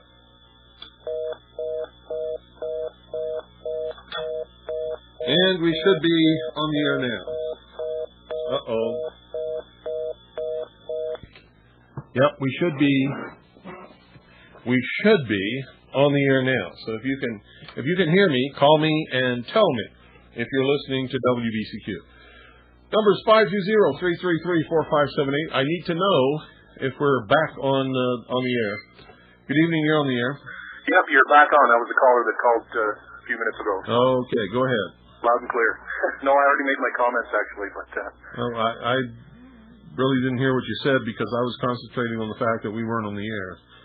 No, I had called about the global TV report in Canada, that the 707... Oh, okay. You weren't the last caller then. You were the one before. No, that's right. Okay. Thanks. Yeah, I was getting calls while we were off the air, so you probably don't know that. Okay, thanks. 520-333-4578. Now we're back on the air. If you'd like to call and put in your 2 cents worth, man, I can't believe this. The problem that I'm having with my speech because of the stroke that I had, it got real bad earlier today, and I was struggling through it and, going to the other feeds and sort of giving myself a rest. And I'm still having a problem, but not as bad as I was, and I'm talking much more, so seems to be being alleviated somewhat, which I'm very, very happy about. Good evening, you're on the air. Good evening, Bill Cooper. How you doing? Good. There was a turn your radio off right now. I told my kid I'd have to do that. He wanted me to turn it off. The last caller you had, he said he was gonna say 3 lines about the structure of the trade center buildings. Yeah. What did you? We didn't hear that. Oh, you didn't hear that? He read from a newspaper article or a magazine article. I forget which it was. It was either a newspaper or a magazine article where the actual structural designers and architects of the World Trade Center building actually stated that they were absolutely shocked that the buildings collapsed because they had designed the building to take the full impact of a crash of a Boeing 707. That's a big airplane. Yeah, it is. All right. I guess that's about it. Okay.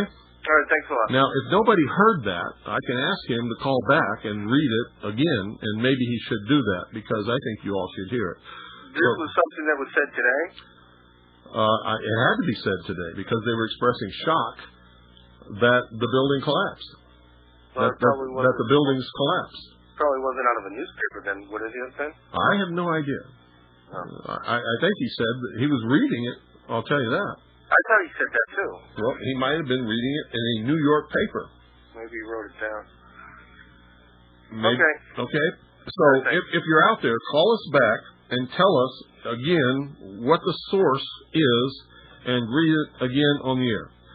Thank you for calling. 520-333-4578. Everybody else, don't call. Let's let that last caller call again.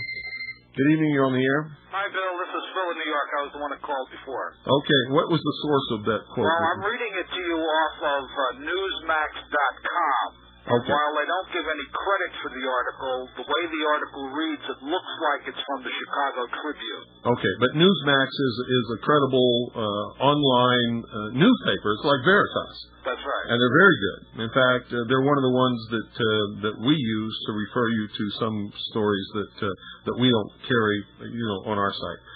So go ahead. The source is Newsmax.com, which is an internet newspaper, and he's reading it right off of their copy. Go ahead. Right. They posted this at 4:34 this afternoon, Eastern Time. Okay. It reads, architects who designed the World Trade Center expressed shock that the 110-story towers collapsed after being struck by a hijacked passenger jetliner. The World Trade Center was completed in 1976 at a cost of $350 million, and one of the towers had survived a 1993 attack by terrorists in an explosives-filled van that killed 6 people and injured more than 1,000 others, United Press International reported. Lee Robertson, the project's structural engineer, addressed the problem of terrorism on high-rises at a conference in Frankfurt, Germany last week. Chicago engineer Joseph Burns told the Chicago Tribune. Burns said Robertson told the conference, quote, I designed it for a Boeing 707 to hit it, unquote. And that's the article. Okay, there you are, folks. And that has to be Newsmax.com has posted that article from the Chicago Tribune. Right, that's the way it looks. Yeah, well, there's no doubt about it. They're quoting the Chicago Tribune. They say so right there. Right. So that's where it came from, Chicago Tribune. And Newsmax.com. You can use either one of those because that's where you're going to find the story. Thanks a lot. Thanks for calling. Welcome. Have a good one. Thanks for calling back. Yep, thanks for helping us out with that. 520-333-4578. So there you heard it, folks. Those buildings were built to withstand the full impact of a Boeing 707. It's a huge airplane. My God. What else? What else do you need to know? Officials and other local officials to make sure that all their needs are being met. It is a sad day, but America and all of its citizens. This is Tommy Thompson from the White House. Share tonight in the grief that has been caused. And as the President and everybody in his administration have said, we, the government, will continue to operate and continue to provide the services to all Americans. I would be absolutely shocked if the government ever stopped operating. I mean, we would have to be wiped off the face of the earth. Why do they say things like that? Good evening, you're on the air. Good evening, Bill. Yes. Bill, this afternoon on the Internet, there was an article that stated that Kmart was pulling all of their ammunition and guns from the shelf because of a notice they had gotten from the federal government and would no longer be selling ammunition or guns. What notice did they get? I don't know. Well, the story is irrelevant without knowing what the notice was. So, but I did call our Kmart store here. Uh-huh. and they told me that they had removed everything from their shelves this morning. And I didn't know if that was being reported anywhere else. Why don't you call them back and see if you can get a copy of the notice that the government gave them? I suspect, because Kmart has tried to do this before, and they were severely chastised by the gun-owning public who said they would no longer shop at Kmart. And Kmart was also sponsoring Rosie O'Donnell, who attacked gun ownership and gun rights, and they were going to pull all their guns and ammunition out then, and they were boycotted by gun owners, and so they fired Rosie O'Donnell and kept the guns and ammunition. So I suspect that it's a lie. I don't know of any notice that the government could give to a store that would make them stop selling ammunition and guns. Well, I doubted the source when I read it, so I did call the Kmart to find out. And the one here in Hot Springs, Arkansas, had pulled all of their stuff from the shelves. What you need to do is go to Kmart and make them give you a copy of whatever notice it was that the government gave them that they claim forced them to stop selling guns and ammunition. I will do that tomorrow. Thank you very much. You're welcome. And let me know what you find out. Thank you for calling.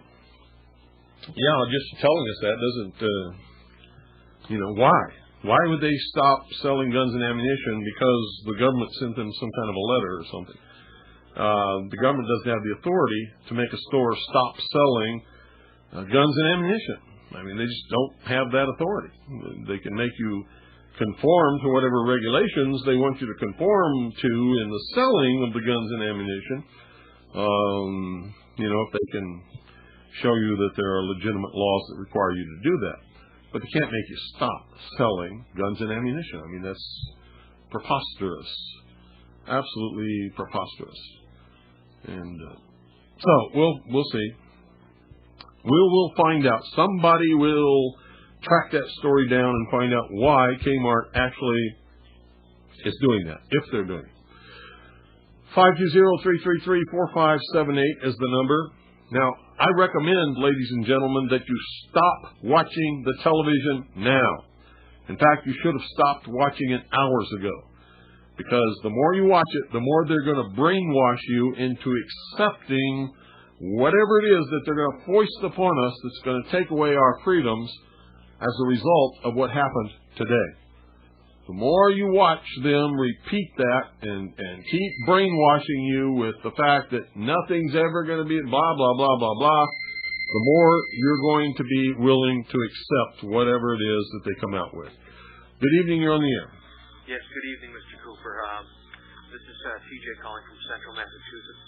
I actually do still have my TV on, and I wanted to note this.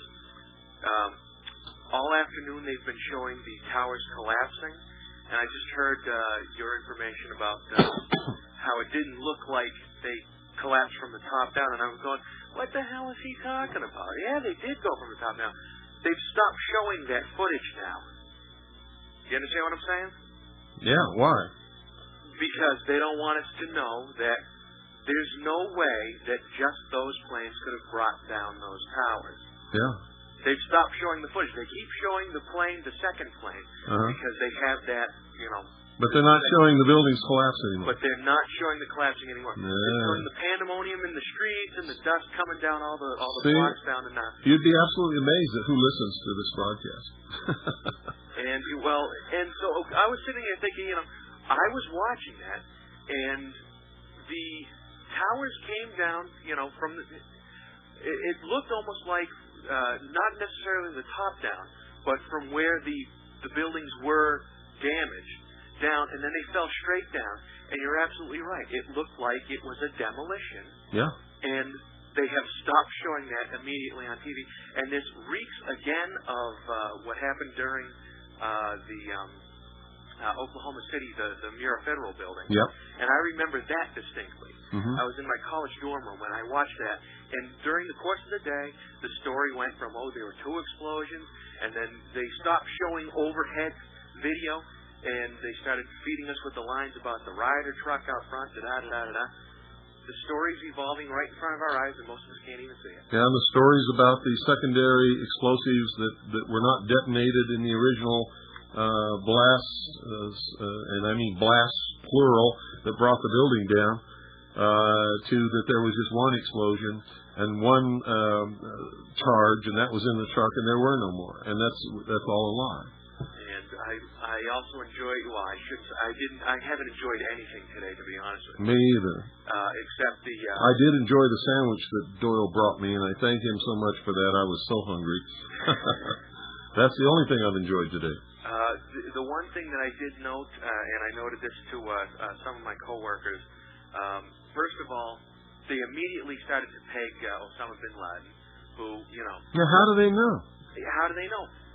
First of all, this guy is If they know it was Osama bin Laden, they must have known that it was going to happen before it happened. Well, there are some people claiming that he sent out a warning 3 weeks ago, but of course nobody can substantiate that. Nobody knows where he is, supposedly. Do you believe that? Fox News, just a few months ago, sent a cameraman and a reporter right to Osama bin Laden, sat down and interviewed him. Right. How'd they find him, but nobody else can? Yeah, and they claim that Osama bin Laden helped Timothy McVeigh and Terry Nichols bring down the Alpha Phi Mu Federal Building. How in the world could Terry Nichols and Timothy McVeigh find this guy when the whole intelligence apparatus of the United States government can't find him? But there's just two more things that I want to bring up. You see, I think they know where he is all the time, but he helps them. Exactly. All this stuff is leading us into world government. It's taking away our freedoms. It's eventually going to cause them to justify disarming the American people. You wait and see. Exactly. There's just two more things that I wanted to bring up. The first was, and I forget the name of the gentleman, but he's on one of the select intelligence committees. He was being interviewed, I think it was by Fox News. Senator Allen. Okay, that's who it was. And they mentioned, New World. They didn't say New World Order at all, but they mentioned that, we're looking at a New World situation kind of thing. And one of the things that stuck out today was an interview with the two senators from New York, Hillary Clinton and Chuck Schumer. And I thought it was very interesting that Chuck Schumer said flat out, America cannot turn back from this. And that's a direct quote. Yeah, well, you better listen to him because he's one of the biggest traitors and sleazy, stinking scumbag snakes that ever lived. I saw that right away when I saw the footage of the hearings on the Waco Commission. Yeah. Thank you very much, Bill. God bless you, and I'm going to be sending in some donations to help out. Thank you for calling. Okay. Have a good evening. Yeah, it was Schumer that said a flashbang is not a grenade, and you ought to be ashamed of yourself for calling it a grenade. Do you think our police officers would be throwing grenades into homes and houses? These are not grenades, they're flashbangs. I got news for you. You look at the crate they come in. I used them in Vietnam. They are concussion grenades. They are deadly. They will kill you. They'll blow your arms and legs off, and a whole bunch of other things. Good evening, you're on the air. Yeah, hey, Bill. Yeah. How you doing? This is Rick in Taunton. Hi, Rick. Yeah, I just called Kmart. Yeah. They said it was Kmart Corporation ordered that. Ordered it for what? For what reason? The girl didn't know. She told me to call back in the morning and speak to the manager. Okay. So you want me to do that? Absolutely. All right, and I'll let you know. We want to know why. Okay, Bill. God bless. Thanks Later. for calling. 520-333-4578 is the number. And I sound like I'm far away because I had to walk over and throw one of these tape wrappers in the trash. Good evening. You're on the air. Hey, Bill. This is Bart again. Hi, Bart. I was just watching ABC News right now. Yeah. And they had a... Are they blaming militia and patriots yet? No. Okay. Luckily. They were discussing why the buildings came down so fast. And they were stating that structural and civil engineers were saying that actually they talked to the firm that designed the building, and they said that it was designed to take a hit, and it wasn't the collision that took it down. That they were saying that it believed it was the fire from the jet fuel that weakened the structure and then it took it down. Now, however, there's a third building that's in part of that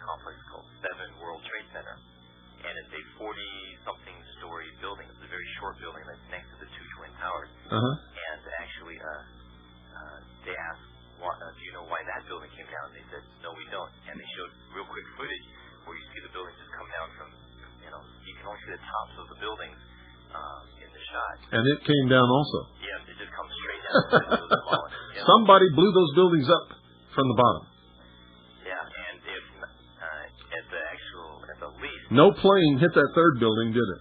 No. And the other two didn't fall on it, did they? No. It just came right down, didn't it? That's right.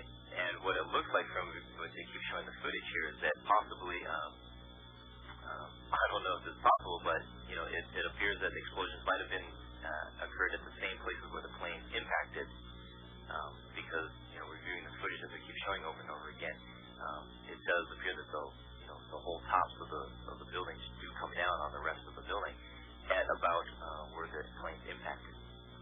But the third building definitely just came down, just straight down. Third building came straight down. It's not connected to the other two. Nope. The other two didn't fall on it. Nope. It's a third separate building altogether, and it collapsed and no plane flew into that. That's right, and went straight down. Wow. Didn't teeter or anything like that. Well, you see, I didn't even know about that one. I just learned about it right now. And were you running tape, I hope? No. I just flipped it on. I hope somebody was running tape. What network was that on? This is on ABC. I hope somebody out there was running tape on ABC when they just showed that footage, because we need that. That's proof positive. There's no way that anybody can refute that those buildings were blown up and brought down intentionally if what Bart just told us is true. But we need it on tape. Somebody get that on tape for us, please. The Hour of the Time may be contacted at HOTT. That's HOTT, P.O. Box 940, Eager, spelled E-A-G-A-R, in the state of Arizona, 85925. Our phone number is 928-333-2942, and our website is www.houroftheTime.com.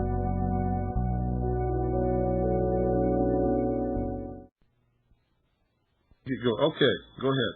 Okay. Start over again, because I don't know if I missed something that you might have said. Well, I've been surfing and watching the television, and just recently they have been replaying some of the video from earlier today, and especially the second tower. It shows this thing pancaking on itself starting from the top. Well, I've watched it over. I've got a television set right here in front of me. I've watched it over and over and over again, and this whole building collapses in upon itself starting from the top. Exactly as if it were demolished by a professional demolition firm that was hired to bring the building down. Well, that's what I see. I've watched it over and over and over and over and over and over again. Well, the one I saw, I know that the building collapsed, pancaking on itself, starting from the top and coming straight down. Well, that's not what I see. Well, that's what I saw on the second one, because there's a tower, there's a radio tower or something on top of that, and that thing came perfectly straight down, and it was the whole building comes perfectly straight down. Well, that's true, but it started from the top. It didn't start falling down from the bottom. It started from the top. Well, that's not what I see. Well, then you need to get new glasses, Bill. No, I don't need new glasses. Well, you sure as hell do, because you don't know what you're talking about. I'm sorry, sir, but I do know what I'm talking about. Now, I didn't call you a liar about what you saw, and I'm certainly not going to let you do the same to me. I have been sitting here watching it all day long, and that's what I see. I have watched many buildings come down on purpose. And that's exactly what it looks like is happening here. Good evening, you're on the air. Hey, Bill, it's Linda. Hi. I just see interesting quote on the engineering website about the World Trade Center. Yeah. And it's in relation to the previous bombing there a couple years ago. Yeah. It says on February 26, 1993, a large bomb inside a van in the parking garage underneath the World Trade Center was detonated, killing 6 people and injuring 1,042. The bomb was 1,200 pounds of urea nitrate, comparable in size to the Oklahoma City bomb, causing a tremendous release of energy with not a single place to go because it was all closed in. While the explosion created an enormous crater, where the parkade used to stand, the terrorist intention to topple the 110-story building was thwarted by Yamasaki's engineering skill. That's the designer of the building. Because of the low carrying role of the exterior steel columns, and the foundation was unaffected by the blast. All right. Isn't that interesting?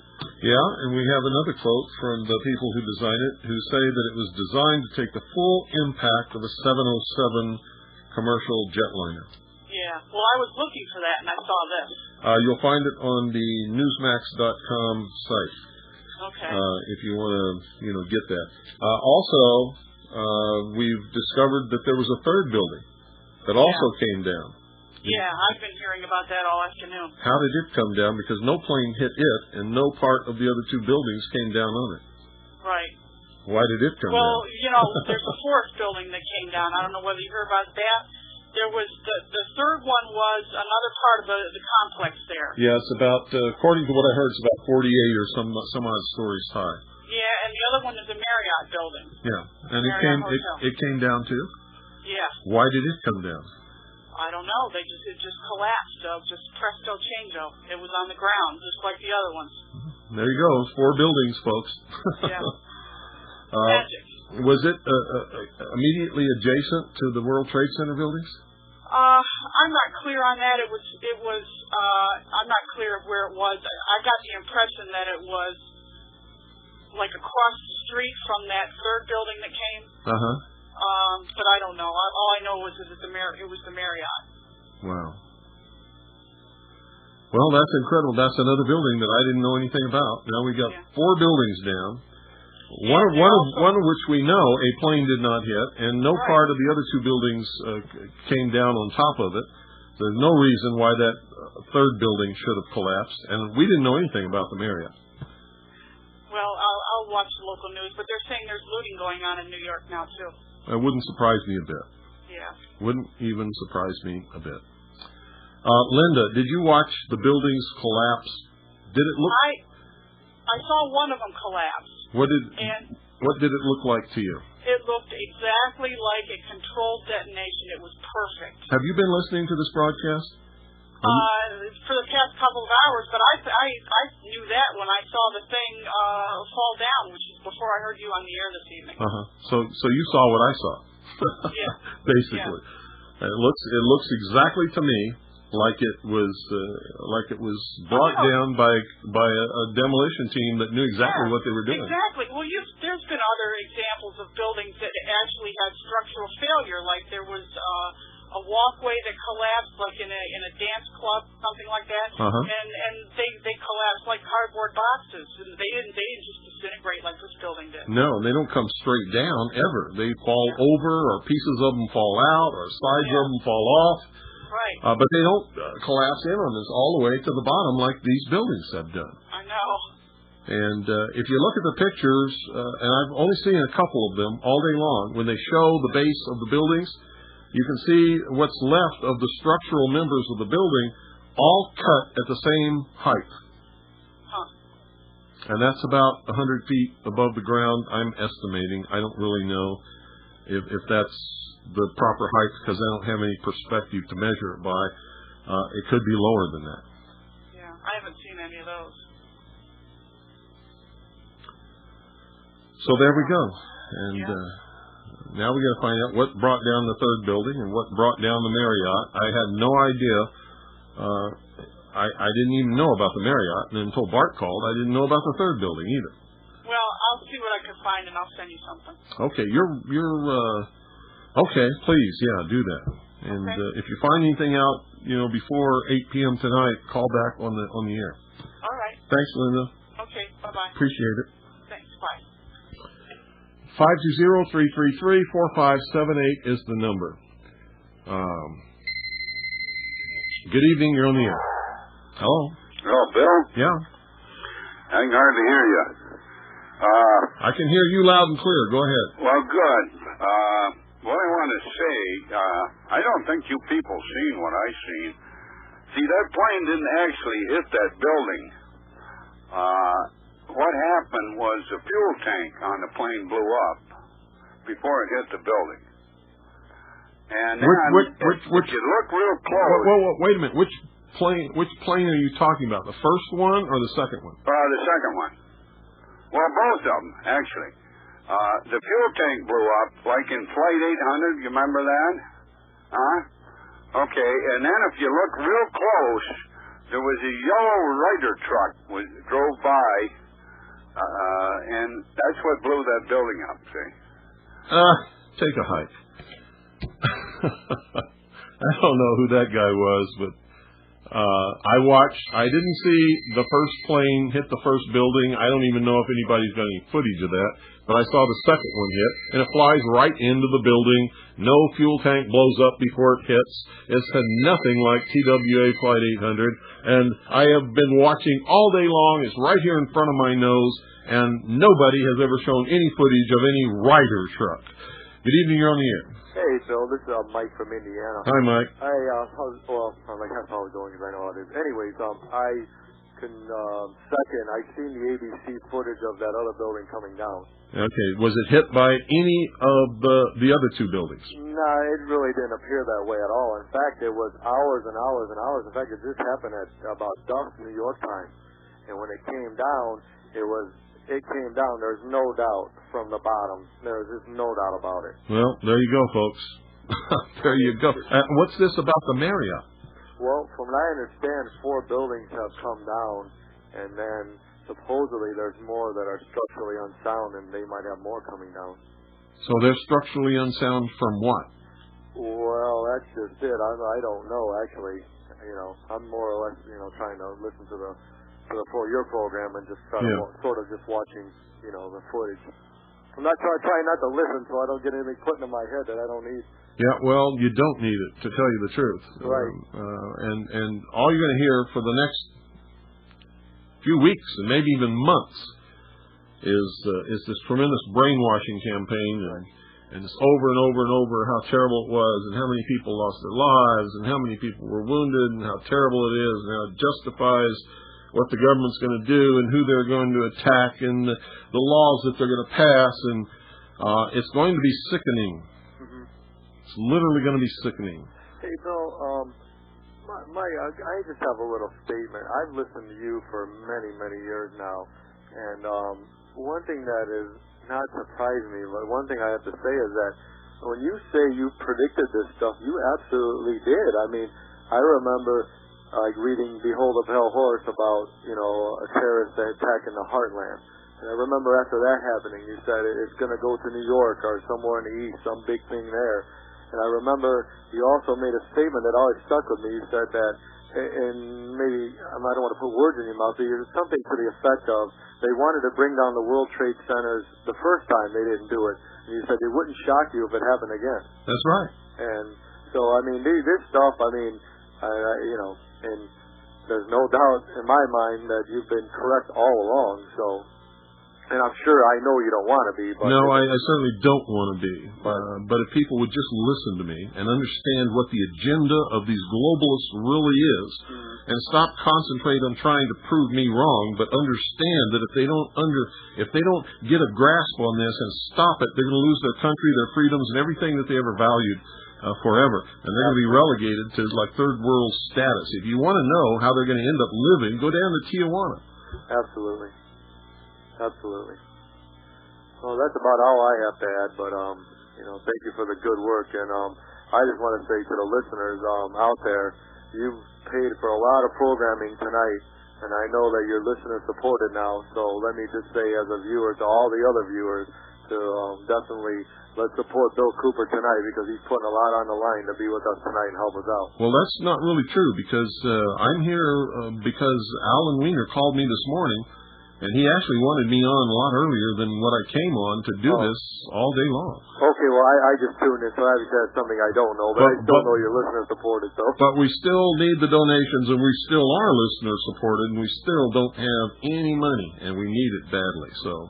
Absolutely. Yeah, please send your donations, and I'm going to give you the address right now. It's HOT, H-O-T-T, in care of 101.1 FM, P.O. Box 940. That's P.O. Box 940, Eager, spelled E-A-G-A-R, Arizona and this is the most important part, 85925. If you just put HOTT, H-O-T-T, and 85925, and, somewhere on there put P.O. Box 940, it'll get here. and that's the truth. The zip code will get it right to my post office. The box number will get it in the box. And I'm sure let's support Bill Cooper. Thanks, Bill. Thank you for calling. You have a good evening. You too. Bye-bye. Yeah, folks, I certainly don't like being right about any of this. I really, really do not.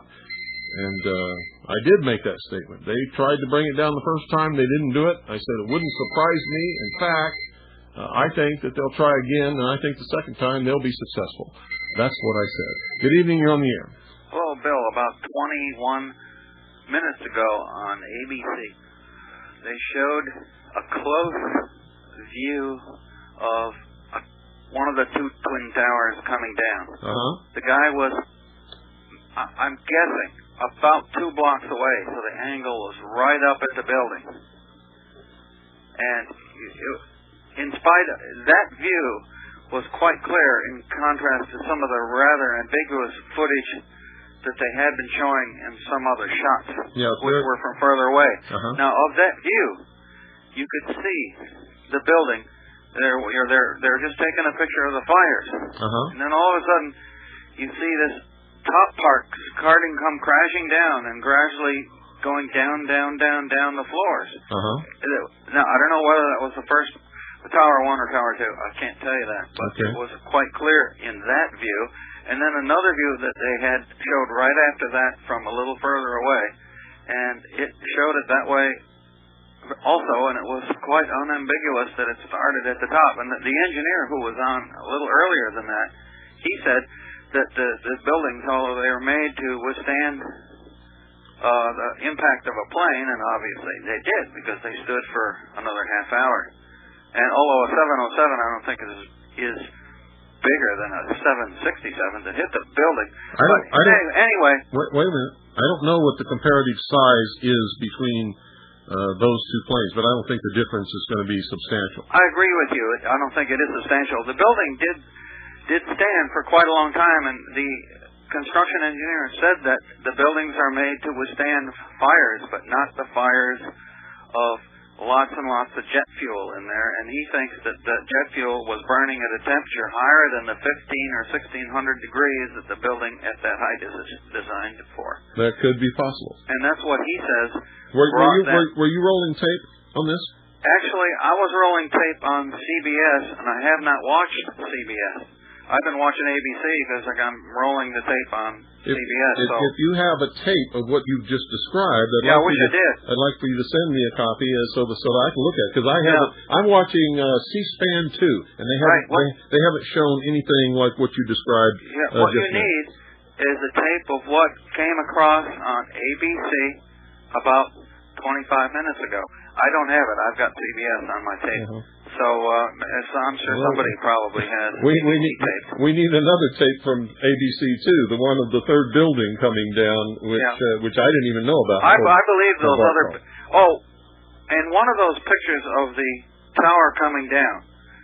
I think the building, of course, is going down by gravity. It's not going to topple. No way can those things fall over. Gravity prevents that. They have to collapse straight down. Gravity only allows for that. And as they're collapsing down, I think the stuff is falling down on the inside, and then one of the walls falls outward and lands up to a block and a half away from the looks of it in the picture that I saw some hours ago. I wish that you'd been rolling tape, because I would really like to... Well, I don't know what's on my tape, so we'll have to see what's on that stuff. Take a look at it. When I'm done taping. Okay. I got one tape filled and another one at 4-hour mark, I think. But this stuff that came out from this building started a lot of fires, and those other buildings just could have been burned out on the inside and then came down. I don't know. But I saw some other buildings burning after the two collapsed and all the dust and smoke and stuff cleared away. I did see some other buildings burning, but I don't know what they were, or even where they were in relationship to they never tell you. to the towers are these other two buildings that we've been talking about. And all these videos, they don't have a compass on them, so you never know which way they're pointed and what the angle is. Yeah. Okay, good night. I'll leave it for somebody else. Thank you very much. Bye. Folks, don't be surprised when different people who see the same thing see it differently. Now, if you don't believe me, it happens all the time. Ask any police detective who interviews witnesses of any bank robbery, murder, or anything else. Everybody sees something different. All I'm telling you is what I see right here on C-SPAN 2, and some other people have seen it differently, and some other callers have seen exactly what I've seen. Nobody has seen anything other than those two scenarios, so whatever happened has got to be one of those two. Good evening, you're on the air. Yeah, Bill, Ken from Delaware again. Hi. The third building that came down, that was the number 7 World Trade Building. That was a 47-story building, approximately a block and a half, cat-a-corner away from number 1 World Trade Center. What they were saying was that debris from the collapsing buildings impacted that on the side, and then that caused that building to structurally fall. And there was a live interview on MSNBC when that incident occurred.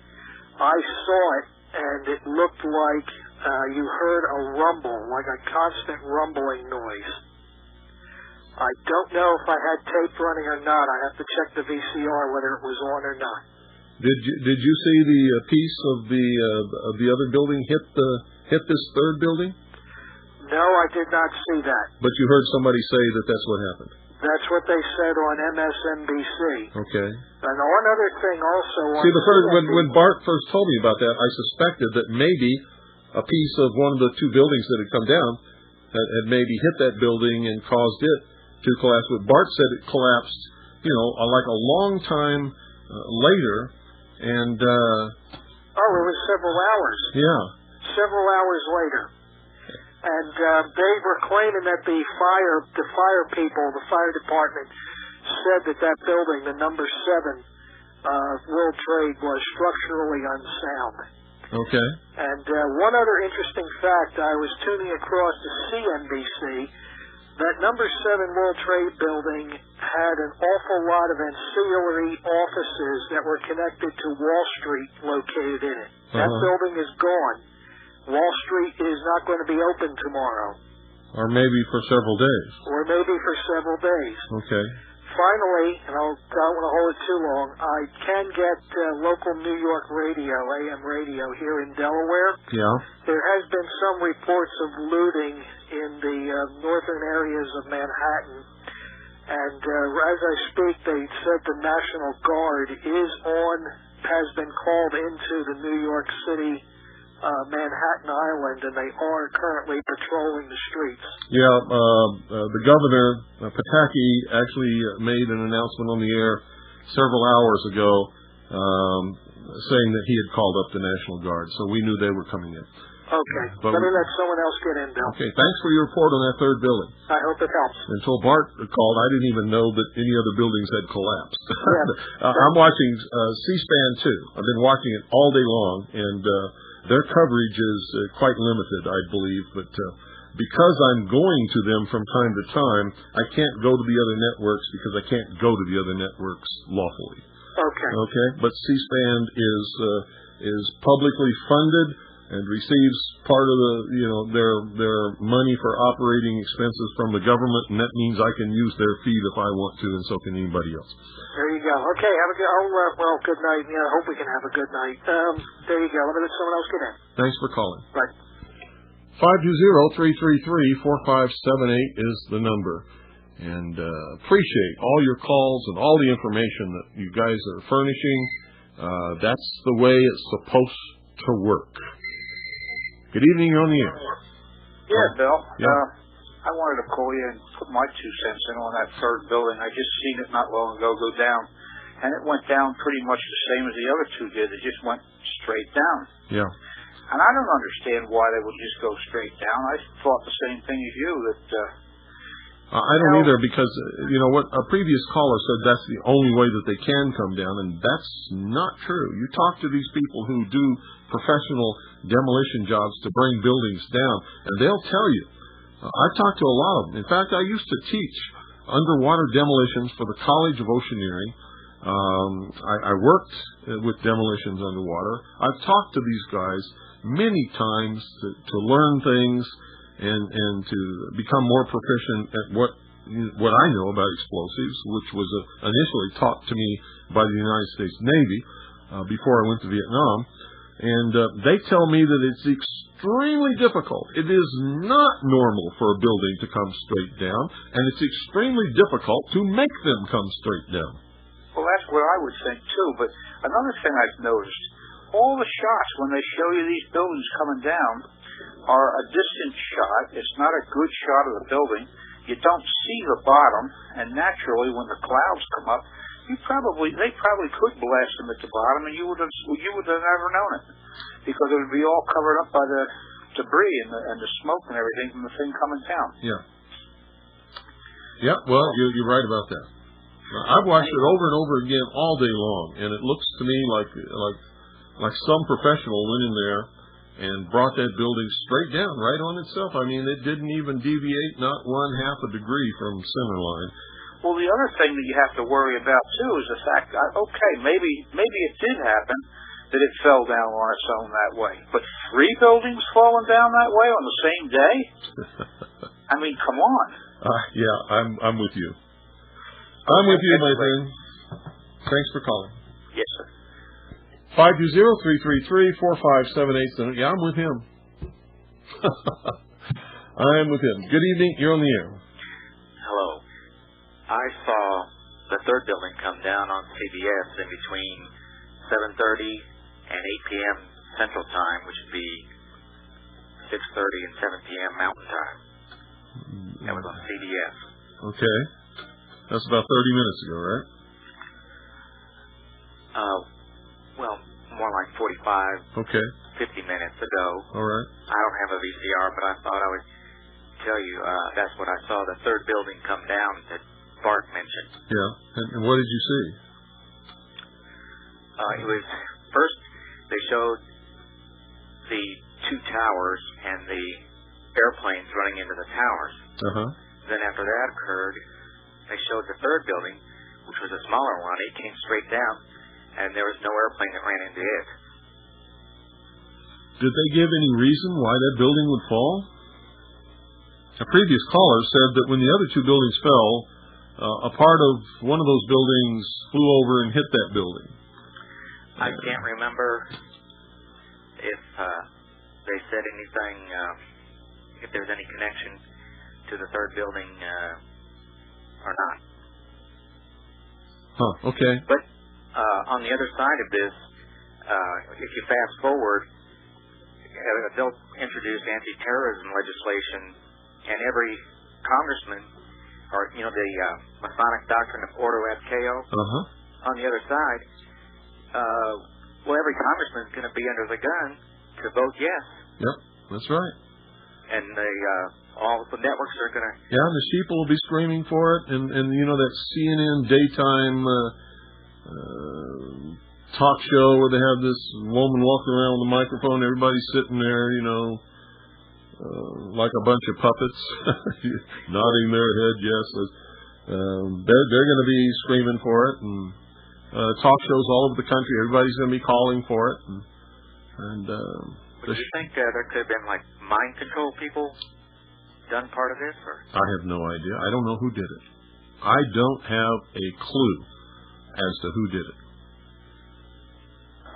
But, in anti-terrorism legislation now, would they want to go all the way and go after the guns, too, and everything? I don't know. They'll go as far as they can go. We know that from past experience. They'll go as far as we let them. Okay, that's all. Okay, thanks for calling. Yeah, they will go as far as we will let them go.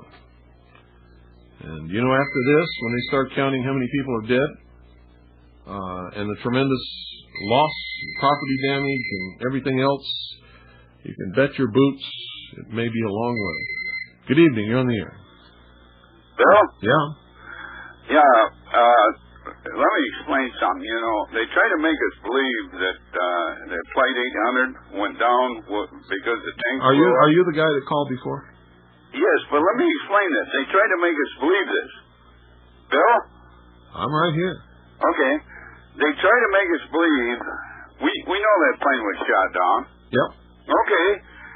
Then they try to make us believe that info bomb blew the building up in Oklahoma. Wasn't an info bomb, it was an anfo bomb. Well, whatever. Ammonium nitrate. Yeah, sure. Everybody that knows anything, and I've been at this stuff for 38 years, but the news media tries to make us believe that all these things happen. Flight 800 was shot down by a missile. You know that, and I know that. So you're telling me that you were making some kind of a joke before? Yes. Okay. I'm trying to show that if you believe whatever the news media is going to put out, that put this plane or put these buildings down, let's go along and believe that Flight 800 was shot down, was blown up from the tank. A spark in the fuel tank. Yeah, and let's believe that info bomb, even though some of the front pillars were still left standing in Oklahoma, and the ones behind it were severed. Let's believe all the bull that they tell us, huh? That's what I'm trying to tell you. Well, I think most people already do. Because, my dear friend, what I was trying to do is prove that we're being sold down the river. We have been for years. Yep, you're right. And it's done by the people who run the railroad. And it's about time the American people woke up. I've been called everything in the book for years. And he's also being facetious about the people who run the railroad, folks. God bless you, sir, for what you're trying to do. Well, thank you. And I'm sorry I missed your little humor back then. But we were talking about such serious things. I wasn't listening for somebody to come on and tell a joke. That was the last thing I expected. Well, it's not a joke, but if you believe the other BS they're trying to tell us, let's believe all the rest of it, you know? Yeah, well, most people do. Unfortunately, they do. But that's what I was trying to get across. But I thank you for your time, sir. You're welcome. I appreciate it. Thanks for calling. Yes, sir. 520-333-4578 is the number. Boy, it's a long day for me, folks. Good evening, you're on the air. Hey, this is Mike in Florida. Hello, Mike. I don't know if anyone caught this, but the fact is it took them a long time to come up with a casualty account. Well, they're not going to have a complete casualty account for days. Well, don't you think that's awful strange? That plane to me looked like a drone.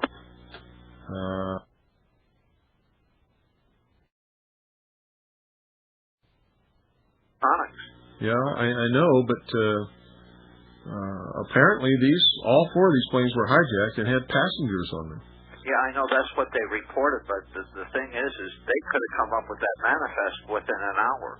They never did until later in the day. Well, sometimes they won't. Like, it took a long time for them to come out with the casualties from TWA Flight 800 and other planes that have crashed. Lockerbie, it was days before we got any list of casualties from that airplane. Okay, I just wanted to put that input in there. So it's not unusual. Thank you. To take a long time to come out with a list of people who died in a plane crash. Thanks for calling. 520-333-4578 is the number. That's not unusual at all. For whatever reason, sometimes it takes a while. Maybe it's just to make sure that they're not releasing somebody's name who maybe wasn't on the plane. Sometimes somebody books a ticket and they never get on. Good evening. You're on the air. Bill, it's Paul from Ohio. Hi, Paul. Yeah, I was tuned in late to the program, and I was hearing about, I guess you're asking about why the building collapsed the way it did or whatnot.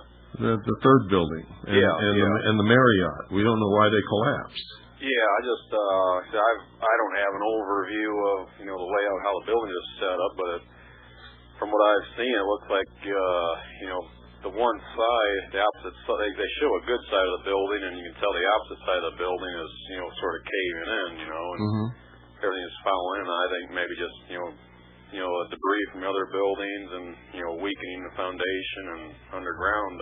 That could be. That was my first suspicion, and I asked if any part of the other buildings had fallen on it, and Bart said no.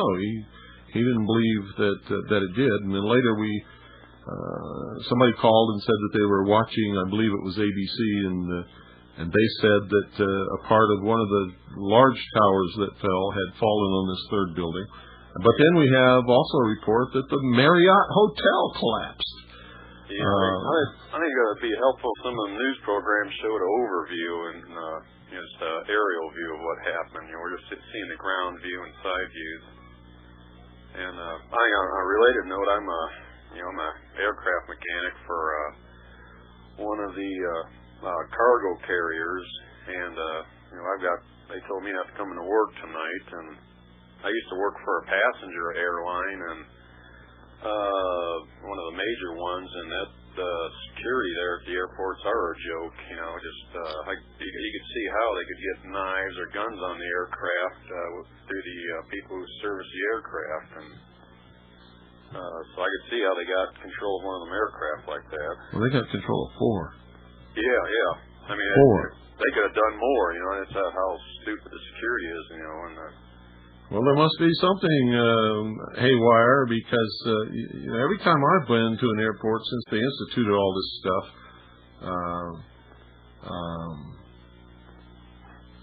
it was a tremendous inconvenience and an insult to me to have to go through all that stuff. And of course, I wear a prosthesis, so I always set off the alarm. Yeah. And they always want me to go over to the side and wave that magic wand around, and I want to stick it, where the sun don't shine. What I want to do with their magic wand. And, it could be embarrassing sometimes. Yeah. I'm so specific, while the aircraft's at the gates there, the back, going to the back door approach there, I don't want to go into details about it, but they put the passengers through hell, through security measures, it seems like. Yeah, but you're trying to tell me that nobody else has to go through that. Well, yeah, people who put service the beverages and food on the aircraft, they just drive in and do it?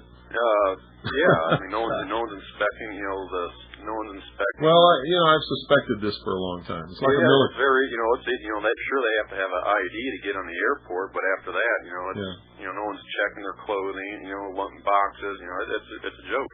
It's like to me, well, I was in the military for a long. I was in the Air Force and the Navy, and security in the Air Force and the Navy is also a joke. Yeah. If once you know about it, you could get in and blow anything up that you wanted to, and it's real simple. Although the military thinks they've got it locked up tighter than a drum, it's just not true. You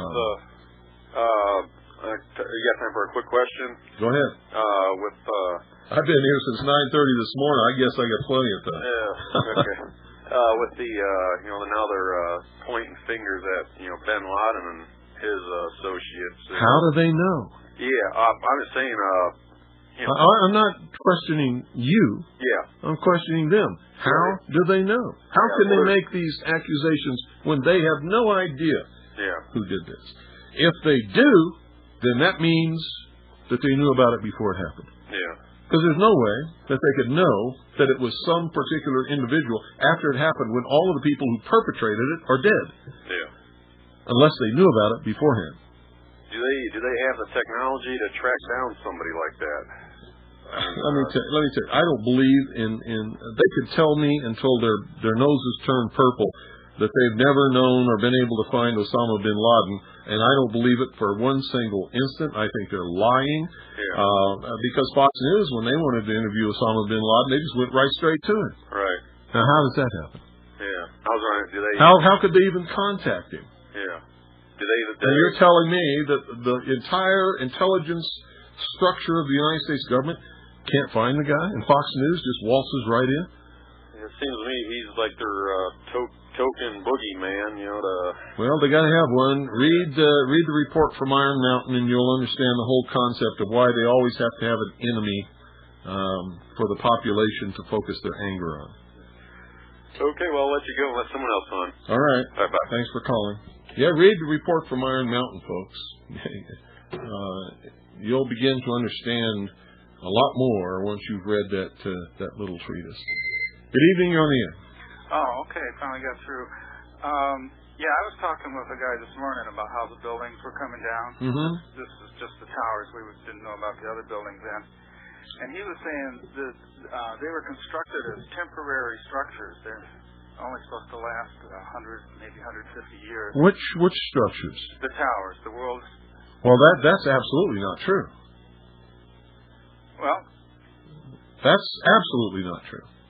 I can tell you that, but they were never built as temporary structures. They were built as permanent structures. Well, and you can't build a building that high that might be subject to hurricane winds and crashes of airplanes and all kinds of things like that as a temporary building. Because of the metal fatigue and the tubular structure of it, that it would cease to be safe after a certain number of years. Well, that could be absolutely true, but they were never built to be temporary structures. Well, they were built to be strong and last for a certain number of years. Yeah, well, okay. When I mean temporary, I mean a couple hundred years or something. Well, that's certainly not temporary in my book. Temporary is like, maybe a year or something. It's not as permanent as the pyramids either. Well, of course not. Okay, but he was saying that when they put it up, they had an idea about how they were going to take it down.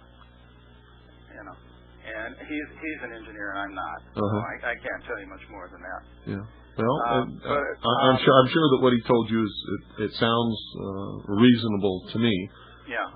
But nothing, especially of that size, unless it was built like the pyramids, could be expected to last forever. Yeah. And I can testify, because I've been up there at the top, that just on a normal day, the top of that building swings back and forth. Yeah, and the wind. And it scared me. I mean, it was spooky.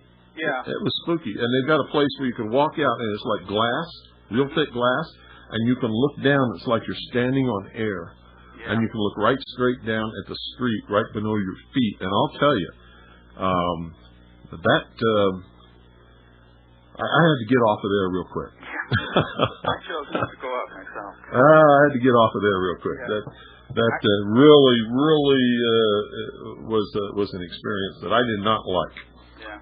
I got another thing I wanted to talk about too was the cell phone calls from the people on the hijacked airliners. Including Barbara Olson calling her husband the Solicitor General.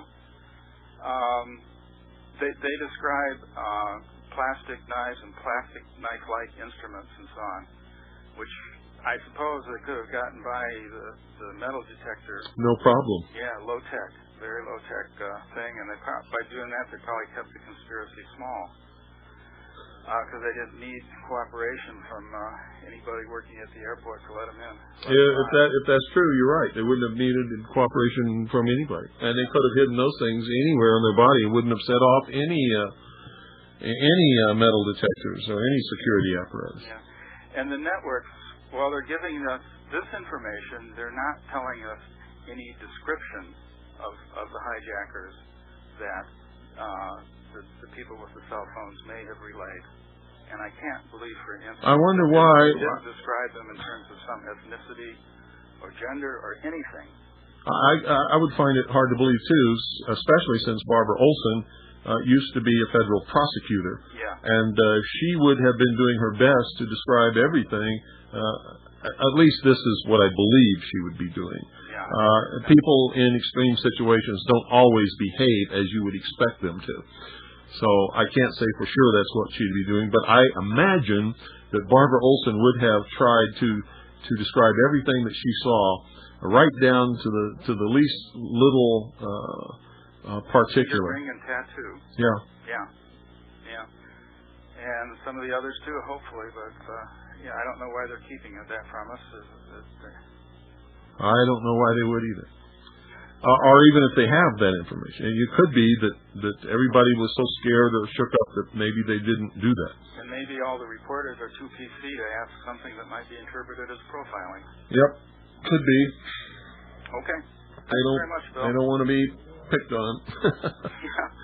Thanks for calling. Thank you. Yeah, and I'm sure everybody that watches Larry King Live knows who Barbara Olson is. Good evening, you're on the air. Yeah, Bill, that whole thing don't look right, does it, brother? No, it doesn't. No? I can't believe them airplanes knocked them buildings down like that. I can't either. And you know, the way the stock market's been going, I don't know, who knows, they may have staged this whole thing. Because it hasn't been doing nothing but going down for the last 2 or 3 weeks. Well, this is certainly not going to make it go up, I'll tell you. I wonder, how far is those trade centers from Wall Street? I don't know. When I was in New York City, I visited the World Trade Centers and went all the way to the top, but I took a cab there, and I don't know anything about New York City. And so I can't tell you. I don't know how close to Wall Street it is or how far away it might be. I know you can see those towers from everywhere. I know that. I remember that about it. Well, and when you're up on the top, it looks like you can see Colorado.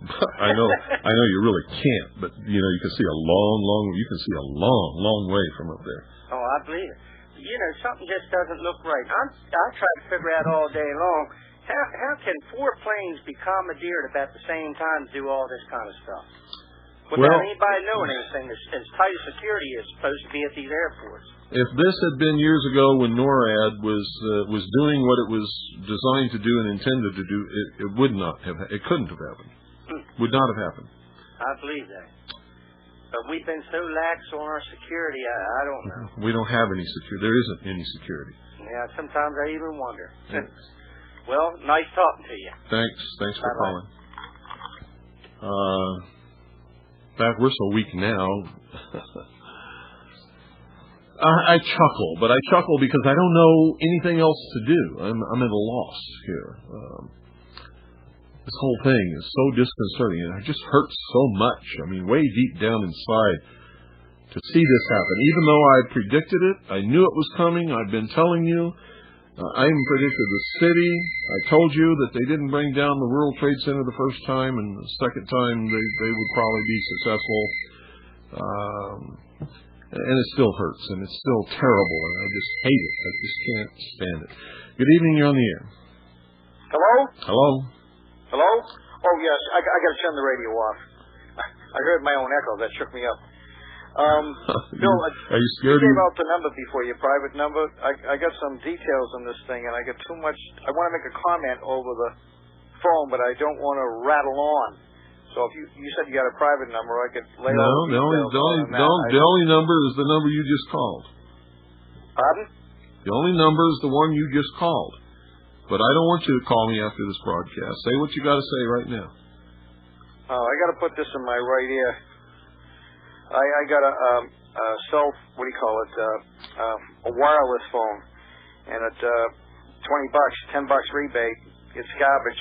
You know, I get what I paid for. Well, go ahead and say what you called about. There was a lot of things, but the most important thing was this. I listened all day to the TV because there wasn't much about it on the... they were the ones that had all the details, not the short wave during the daytime.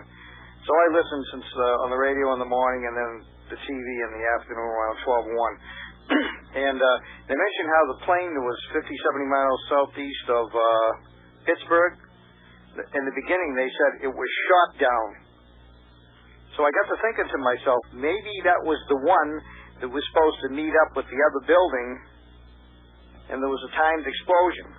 So there was no way to stop it, so the building came down. It would have looked a whole lot better if the plane got to where it was going. But if it was shot down, it never got to where it was going. Does that make sense? That's what I heard on the television. I haven't heard on anything that I've been listening to or watching today that anything was shot down. I'm not saying you didn't hear that. I'm just saying I didn't hear it, and no other caller apparently has heard it either because they would have said something about it. Well, like I say, I heard it, but it's sort of like I don't know why they said that. You know, there's a lot of things said in the beginning that aren't said at the end. And all sorts of terrorist activities. You know, things get changed. And well, you're certainly. I never found out about New Jersey. Why was there a crash in New Jersey, or was that where one of the planes took off towards some other point? Because all over the country they were stopping planes. You know, they were successful in stopping planes from taking off. But I don't know where New Jersey fits into the picture. I don't either, because I haven't heard of any plane crash in New Jersey. Yeah, well, they said there was 4 of them, 4 planes. One hit the Pentagon. 2 out of Boston, and the other one can only have been either the one that crashed south of Pittsburgh. Yeah, that's the one. Pardon? 4 planes. One crashed in Pennsylvania. Right. One hit the Pentagon, and 2 hit the World Trade Center towers. So they keep mentioning New Jersey, and I can't figure out Boston's a factor because it left Boston. New Jersey has to be a factor only because it either left there or something cracked into there. Take a breath. You're right. I haven't heard anybody say anything about New Jersey.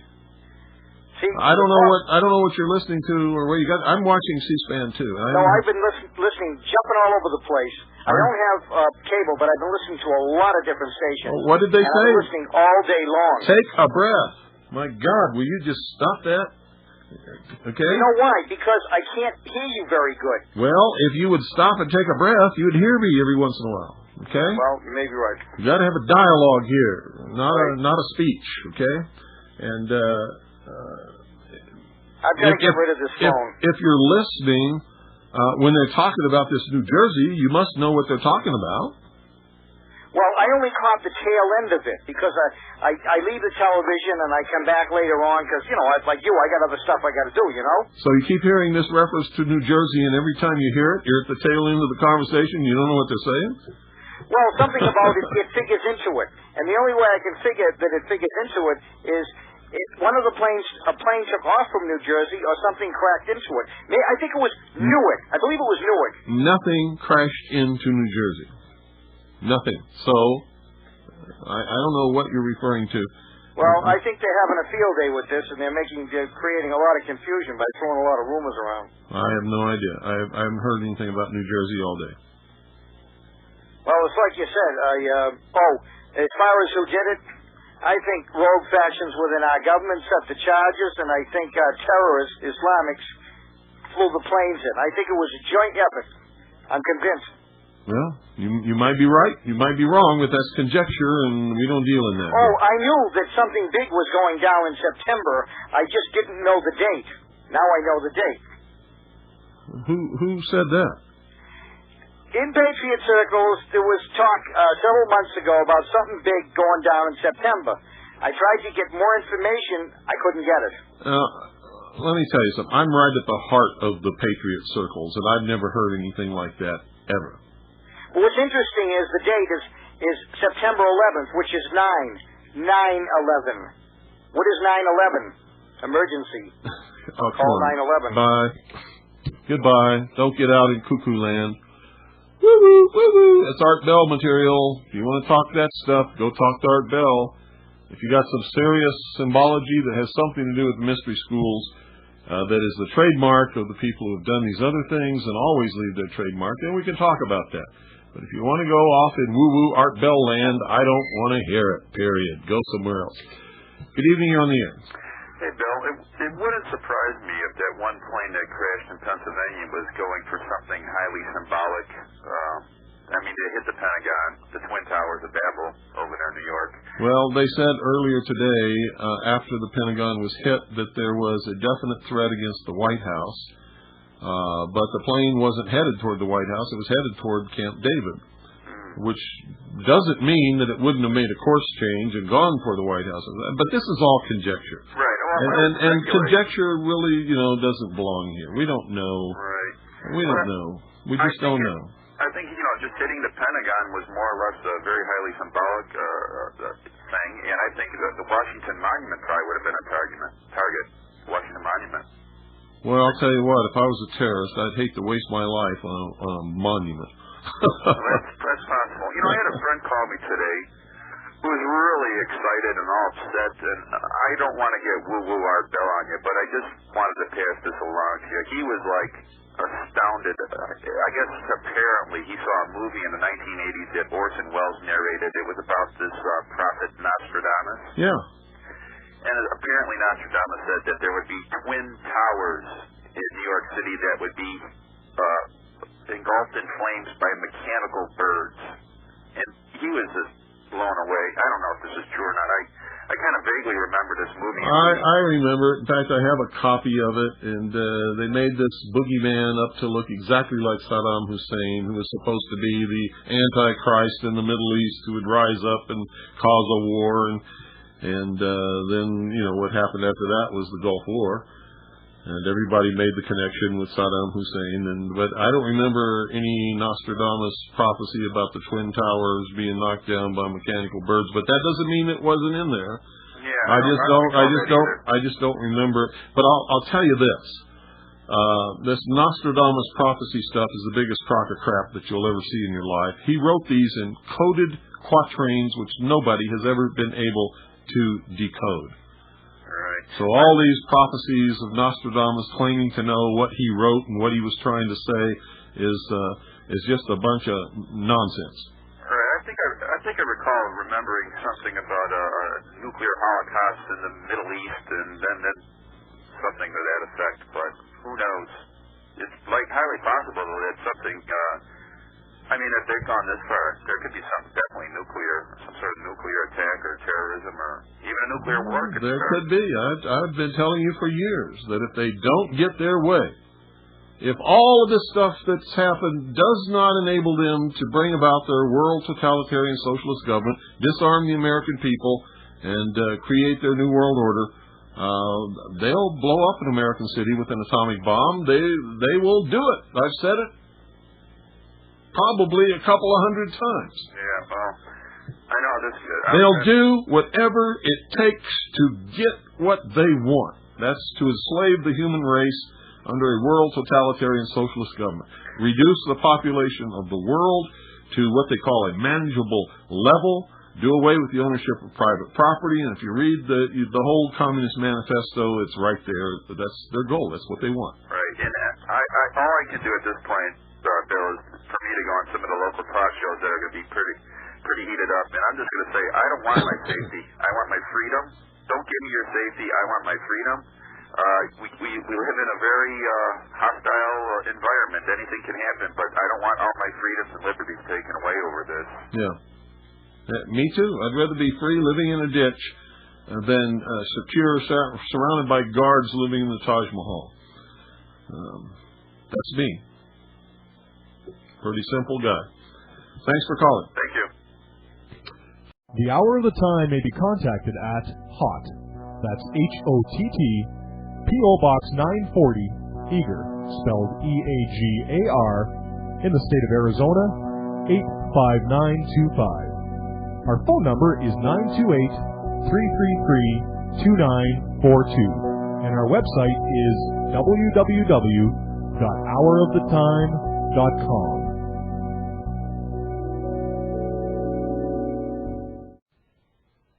Or whatever. Since I changed the last tape. Okay, start over again and go ahead. What did Orrin Hatch say? Okay, I'm a Canadian, and I listen to the American channels. And Orrin Hatch immediately, after a couple of hours that this occurred, said that Osama bin Laden, I'm sorry, I don't know. Osama bin Laden? That's correct, that he must be responsible and he should be punished. How in the world without any obvious evidence? And how in the world could Orrin Hatch make that statement without any evidence that Osama bin Laden had anything to do with this?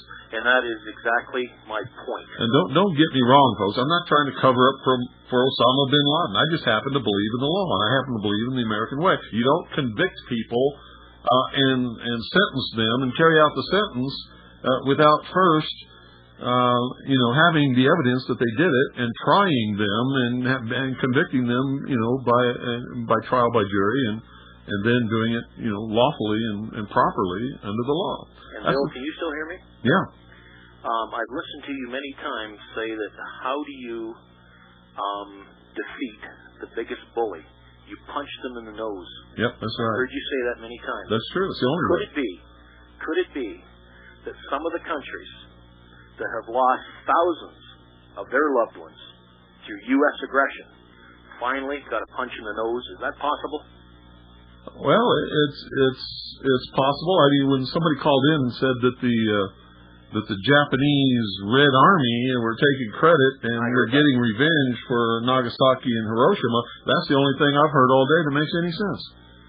But why would Osama bin Laden want to do this to the United States of America? Because he can't possibly benefit by it. That's right, and you are so right. And I hope a lot of your listeners think about that. I really hope they do, because the logistics of this thing, and I have all the compassion and sympathy to the families who lost loved ones, but the logistics and the brilliance of this thing is something superb, which makes me think that there are citizens of the United States in high places that knew what they were doing, and I don't know what their agenda. I know what their agenda is. I haven't quite related it yet to what happened. Yeah. Well, I can tell you for sure that was the case in Oklahoma City. I don't know if that's the case now, but it wouldn't surprise me a bit.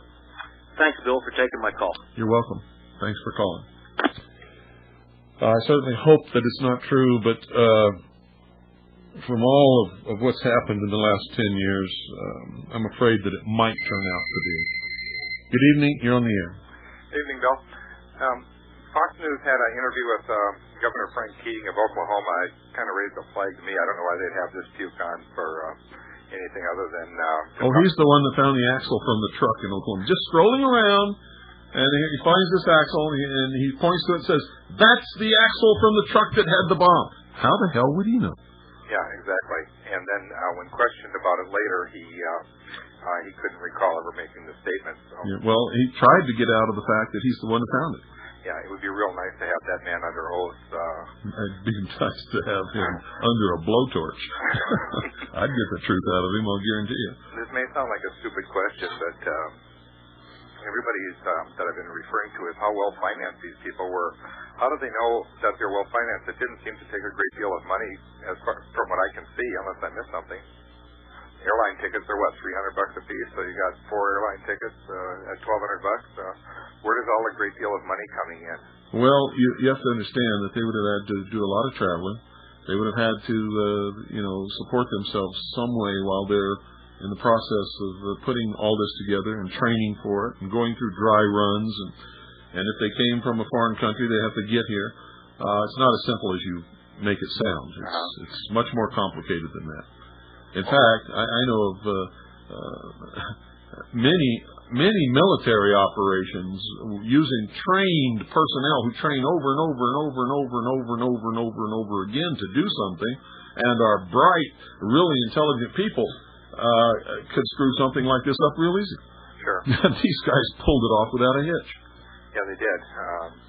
It's, of course, the easy part. Well, the part that made it a little bit easier to pull it off was that they're all dead that pulled it off. So, if there was some way of escaping, that really would have been a trick. No kidding.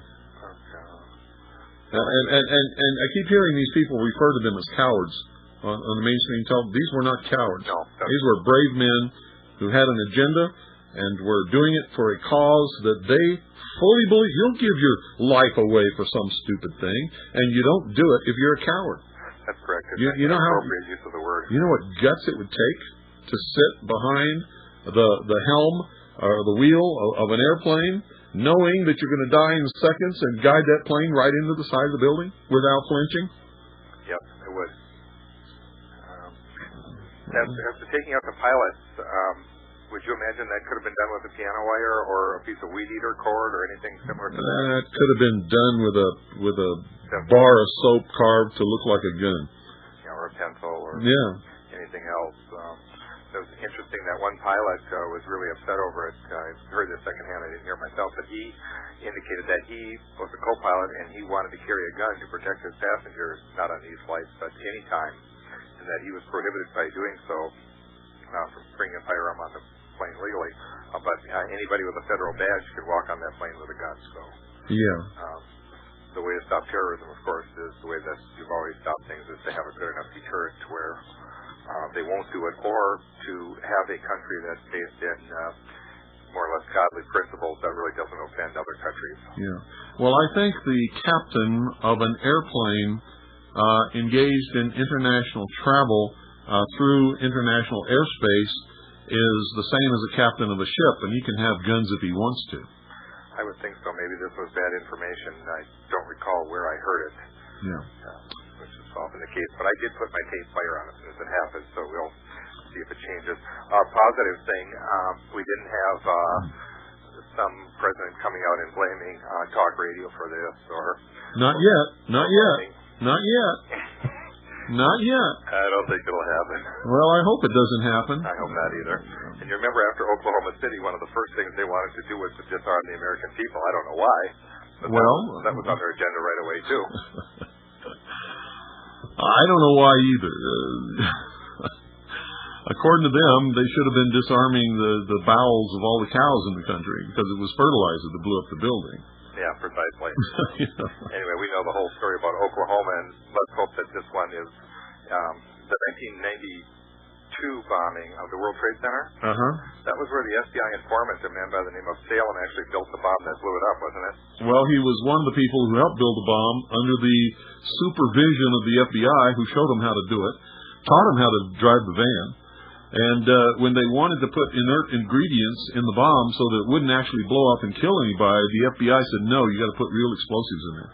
That's correct, and that's what that man testified to under oath. Yeah, he testified to it under oath, and he also tape recorded his conversations with his FBI handler, and those tapes were transcribed and run verbatim in the New York Times. That's correct, I recall now. Never really got too much mainstream publicity. I wonder why. So they blamed all these guys from the Middle East, but it was the FBI that actually was responsible for the first attack on the World Trade Center building. That's correct. So I'll let somebody else get in. Thanks for your time. Thanks for calling. 520-333-4578. So if you don't believe that, folks, don't believe me. You can get the copies of the New York Times that ran the transcripts of the tapes, and you can get the transcripts of the court proceedings of the trial of those guys who were involved in the first bombing of the World Trade Center building, and you can see for yourself. Good evening, you're on the air. Yes, Bill. Yeah. I was just going to mention that you might hear this in the next few days. They might say that all that smoke that came out of that jet burning, or any of that smoke that was there, might have some biological chemical agent in it. Oh, come on. Don't get away. Go away. Bye. Go away. Don't start that Art Bell crap on my broadcast. Jeez.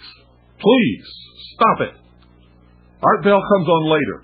You want to do that stuff, wait till he comes on and call him. I'm sure he'd love to hear that crap. Now we got the contrail nuts involved in this. Good evening. You're on the air. Hello. Goodbye. 520-333-4578 is the number. I can't believe it. The contrail nuts. 520-333-4578. This guy was going to... We're going to hear in the next few days that there was contrails and biological warfare stuff in the smoke, and then we're all going to die. Good evening. You're on the air. Yeah, Bill, this is Doug from Washington. I just got into your program here on the West Coast. I'm just wondering if someone could research the seismographs of the area. You know, they should have registered the building hitting the ground. I just wonder if there might be a seismograph wave ahead of that, maybe caused by some charges inside the building. Well, I'm sure that somebody should be doing that. I don't know who's going to do it. I'm not going to do it. I'm in Arizona. But somebody in New York needs to go to the universities or whatever establishments have the seismographs up there and see if you can get copies of the tapes. And you better do it soon before they disappear, because we barely got them in Oklahoma before they did disappear. I'll be darned. Well, I just thought I'd interject that, and that's how we knew there was two explosions. Yeah. Not only did we have a tape, you see, there was a meeting going on in a building not far from the Alfred P. Muir Federal Building, and they were taping their meeting. And when the building blew up, there was two explosions. and they're both on the tape, and I have a copy of that tape. And then Michelle's husband, Dave, went to Oklahoma University and another place. I forget what the other place was, but he went to those two places, and they managed to get the tapes from the seismograph that showed positively 2 explosions, and that coupled with the sound of the explosions on this tape that these people were recording during their meeting proved absolutely there was 2 explosions. But nobody would listen. Even though we had the absolute proof, nobody would listen to us. Well, I hope somebody does it. Keep up the good work. I'll get off. Thanks for calling. Bye. 520-333-4578 is the number. Gosh, what a long day. Good evening. You're on the air. Hello, Bill. This is Tim. Hi, Tim. I sure wish I would have known you were doing this all day. Yeah, since I wouldn't have had to listen to the bull crap all day. Since 9:30 this morning. Oh, what a boy! I missed out today. Then I remember early on when the fire was really just going good, and the second plane had just hit the second building.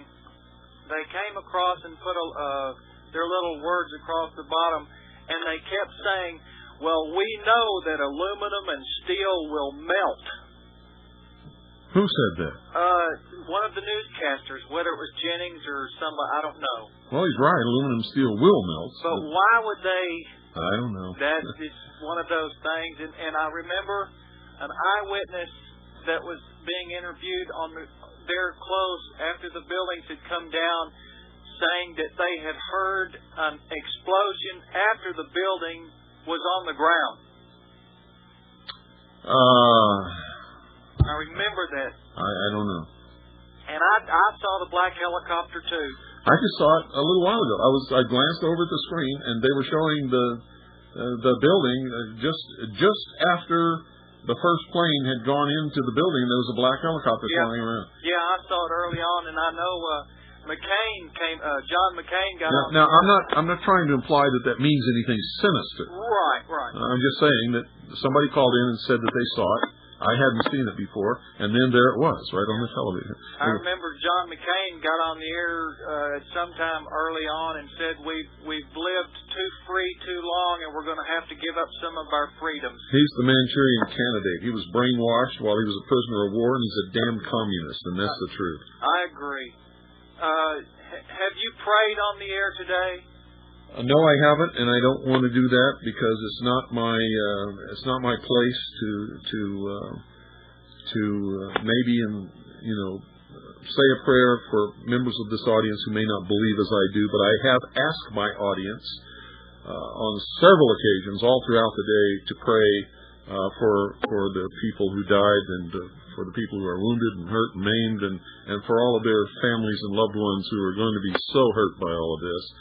And I even asked them to say a little prayer for me. I'm probably going to be praying half the night. I've prayed for you today too, Bill. Well, thank you very much. And all these other people that are all involved in this, and I've prayed for God to please forgive us for allowing all these non-Christians in this Christian country. Well, if you believe in freedom, you got to let anybody live, and you have to be tolerant of them if they're tolerant of you, and just to be free, you have to understand you have to let other people do what you demand for yourself. Otherwise, freedom means nothing, and nobody's free. Yes, sir. So we have to do that. God bless you, Bill Cooper. God bless you too. Good night, sir. 520-333-4578 is the number. I don't know if you can hear all those clicks on the phone or not that I hear. I have no idea what it is. I'm not going to speculate. Could be the Gestapo. Good evening. You're on the air. Bill, this is Gordon. Hey, Gordon, our truck driver reporter. What's going on? I just pulled into Jacksonville, Florida. Everything's quiet. Yeah? You're going to get a good night's sleep then, huh? Yeah, I got to unload in the morning. Pastor Butch Paul, you know him. Yeah. He said the numbers in the Bible for your number deal. Number 9 stands for judgment in the Bible, and number 11 stands for destruction. I thought that made little sense to me. Well, it does if it turns out to be true. I'm going to have to go and do a little research tonight. And we that's been referred to as Babylon, New York City before. There's a little town right across from Long Island called Babylon. Yeah, I know that too. Yes. Okay. There was one more thing. Oh, Louis Freeh got out just in time, didn't he? Didn't he? Yeah, didn't he? He had an offer from Saudi Arabia to run their security. I hope he takes it. I hope he takes it. Oh, there was something else, Bill, but I'll let you go. I got to make a left turn up here when I find this place. Are you going into a truck stop? No, I'm going to try to park where I got to deliver, I hope. Oh, okay. Okay. Yeah, I don't like you hanging around those truck stops. They got some women there that might get you in trouble. Hey, they're beautiful down here, though. Well, they'll still get you in trouble. Stay away from them. I get in trouble everywhere I go. I don't believe that, Gordon. I think you're a pretty good guy. Thank you, Bill. You're welcome. Thank you for calling. 520-333-4578 is the number. Good evening. You're on the air. Yeah, Bill Grant. The reports for, I don't know if you heard the reports of the cell phone conversations, people who had cell phones in the planes. Yeah, I've heard some of those reports, not all of them, because I'm watching C-SPAN too, and I'm also doing a broadcast, so I'm getting snatches of this stuff all day. But I am seeing everything that they're showing. Right, but those reports, the one was from a lady whose husband was an official there in D.C. apparently, and in her case, she said that people had knives and they were stabbing. Each of the cell phone reports from the different planes were that they had knives and they were stabbing the flight attendants. And one of them was actually a flight attendant in the back of the plane talking about how the other attendants had already been stabbed. And so apparently they got some sort of knives there, whether they could have been some of these covert knives that are glass-filled nylon that are accessible out on the market, or it could have been they had actual blades that had been smuggled in. Well, those could have gotten in through the doggone meal carts or something. Could have just been plastic. Yeah, but I mean, it could have been those Zytel plastic. They're nylon with fiberglass in them, and that are extremely strong. Yeah, but they don't have to be that strong. I mean, there's some plastic, just regular old plastic, that's really strong. Oh yeah, yeah. And you don't need an edge on it. You just need a point. Right. If you're going to stab somebody. But apparently that's what they were using. They weren't using firearms. Was the woman that was calling her husband, was this Barbara Olson by chance? That was one of them, yes. Okay. She's the lady that's been on Larry King Live almost every night about this condit thing for months. Did you know that? No, I wasn't aware. That's who she is. She's the blonde who used to be a federal prosecutor. Okay. I don't watch Larry King. So. She's the one who had a real pretty smile. When she smiled, the whole place lit up. When she didn't, it didn't. But there was somebody else who had a family member somebody who was on one of the planes from Massachusetts, and they called. I think the guy called his father and reported that the plane had been hijacked and that people had been stabbed, and so that both of the cell phone conversations that I'd heard reported it on. Now, I wonder if we're going to have legislation introduced to outlaw knives. Well, we've got to outlaw knives because there were that Russian killed a family with knives. Yeah, so we'll just have to get rid of kitchens. That's too. right. Now they've hijacked 4 airplanes using knives. Yeah. And I want to hear what the anti-gun lobby has to say about that. Well, we just have to keep getting rid of everything that could be dangerous. I think we're going to have to fill out a form and wait for 7 days when we go to buy a knife. Yeah. And what about if you make one out of something? Well, then you're in big trouble because you don't have a license from the ATF to manufacture knives. That's true. That's true. The zip knives won't be allowed. Help! God help us! We're in trouble. Deep, deep trouble. Okay. Thanks for calling, my friend. God bless you now. You too. And that's it, folks. I've been on the air since 9:30 this morning all day long. I'm tired. I'm going to take one more call, and I'm going to sign off, and I'm going to go do some little research here tonight. And I'll be back on the air tomorrow night. If anything else happens, any more terrorist attacks or any kind of attacks whatsoever, I'll be on the air right when it happens. I'll call WBCQ and be right back on. Good evening, you're on the air. Bill, on Oklahoma City, I've never heard anyone say, I've seen for myself on a major network report that just seconds before they knew it was a Ryder truck because a satellite took a picture from overhead of that exact location where the Ryder truck was that blew up. Did you ever hear that? No, I've never heard it. And I never had the video going or anything. We tried for a long time to get satellite pictures because we know that there's satellites up there taking pictures of the United States every day, all the time, not belonging just to this country. Russia does it, Great Britain does it, Canada does it, Australia does it, Japan probably does it. I could go on and on and on and on and on, and we couldn't find anybody who would admit that they had any satellite photographs of Oklahoma City that morning. Bill, or even that day, as a matter of fact. If the government, whatever is involved in something, is there a psychological weirdo type mentality that likes to document their own destruction, say is Oklahoma, Flight 800, or the Trade Center? What's your opinion? I think that whatever they do is documented. I think the documentation is stamped top secret. I think it's compartmentalized and it's locked up in a safe and buried underground somewhere. That's what I think happens. I got to let you go. Very good. Thank you. That's it, folks. I want to thank all of you who have been with me all day long. Thank Alan Weiner. Make sure you call or write to Alan Weiner and thank him for doing this. And I got to tell you, it's been a weird day. It's been a terrible day. What happened this morning is absolutely inexcusable and unacceptable. And you all need to be saying prayers for all of the victims and their families. We all need to be doing that. We need to say prayers for the nations. I always say prayers for my listening audience and for the nation every night. And I hope you will all remember me in your prayers also. If you're a patriot leader or a militia member or an officer of a militia, please take steps to protect yourselves. Don't wait. Do it now. Good night. God bless each and every single one of you. Good night, Annie Poon Allison. I love you.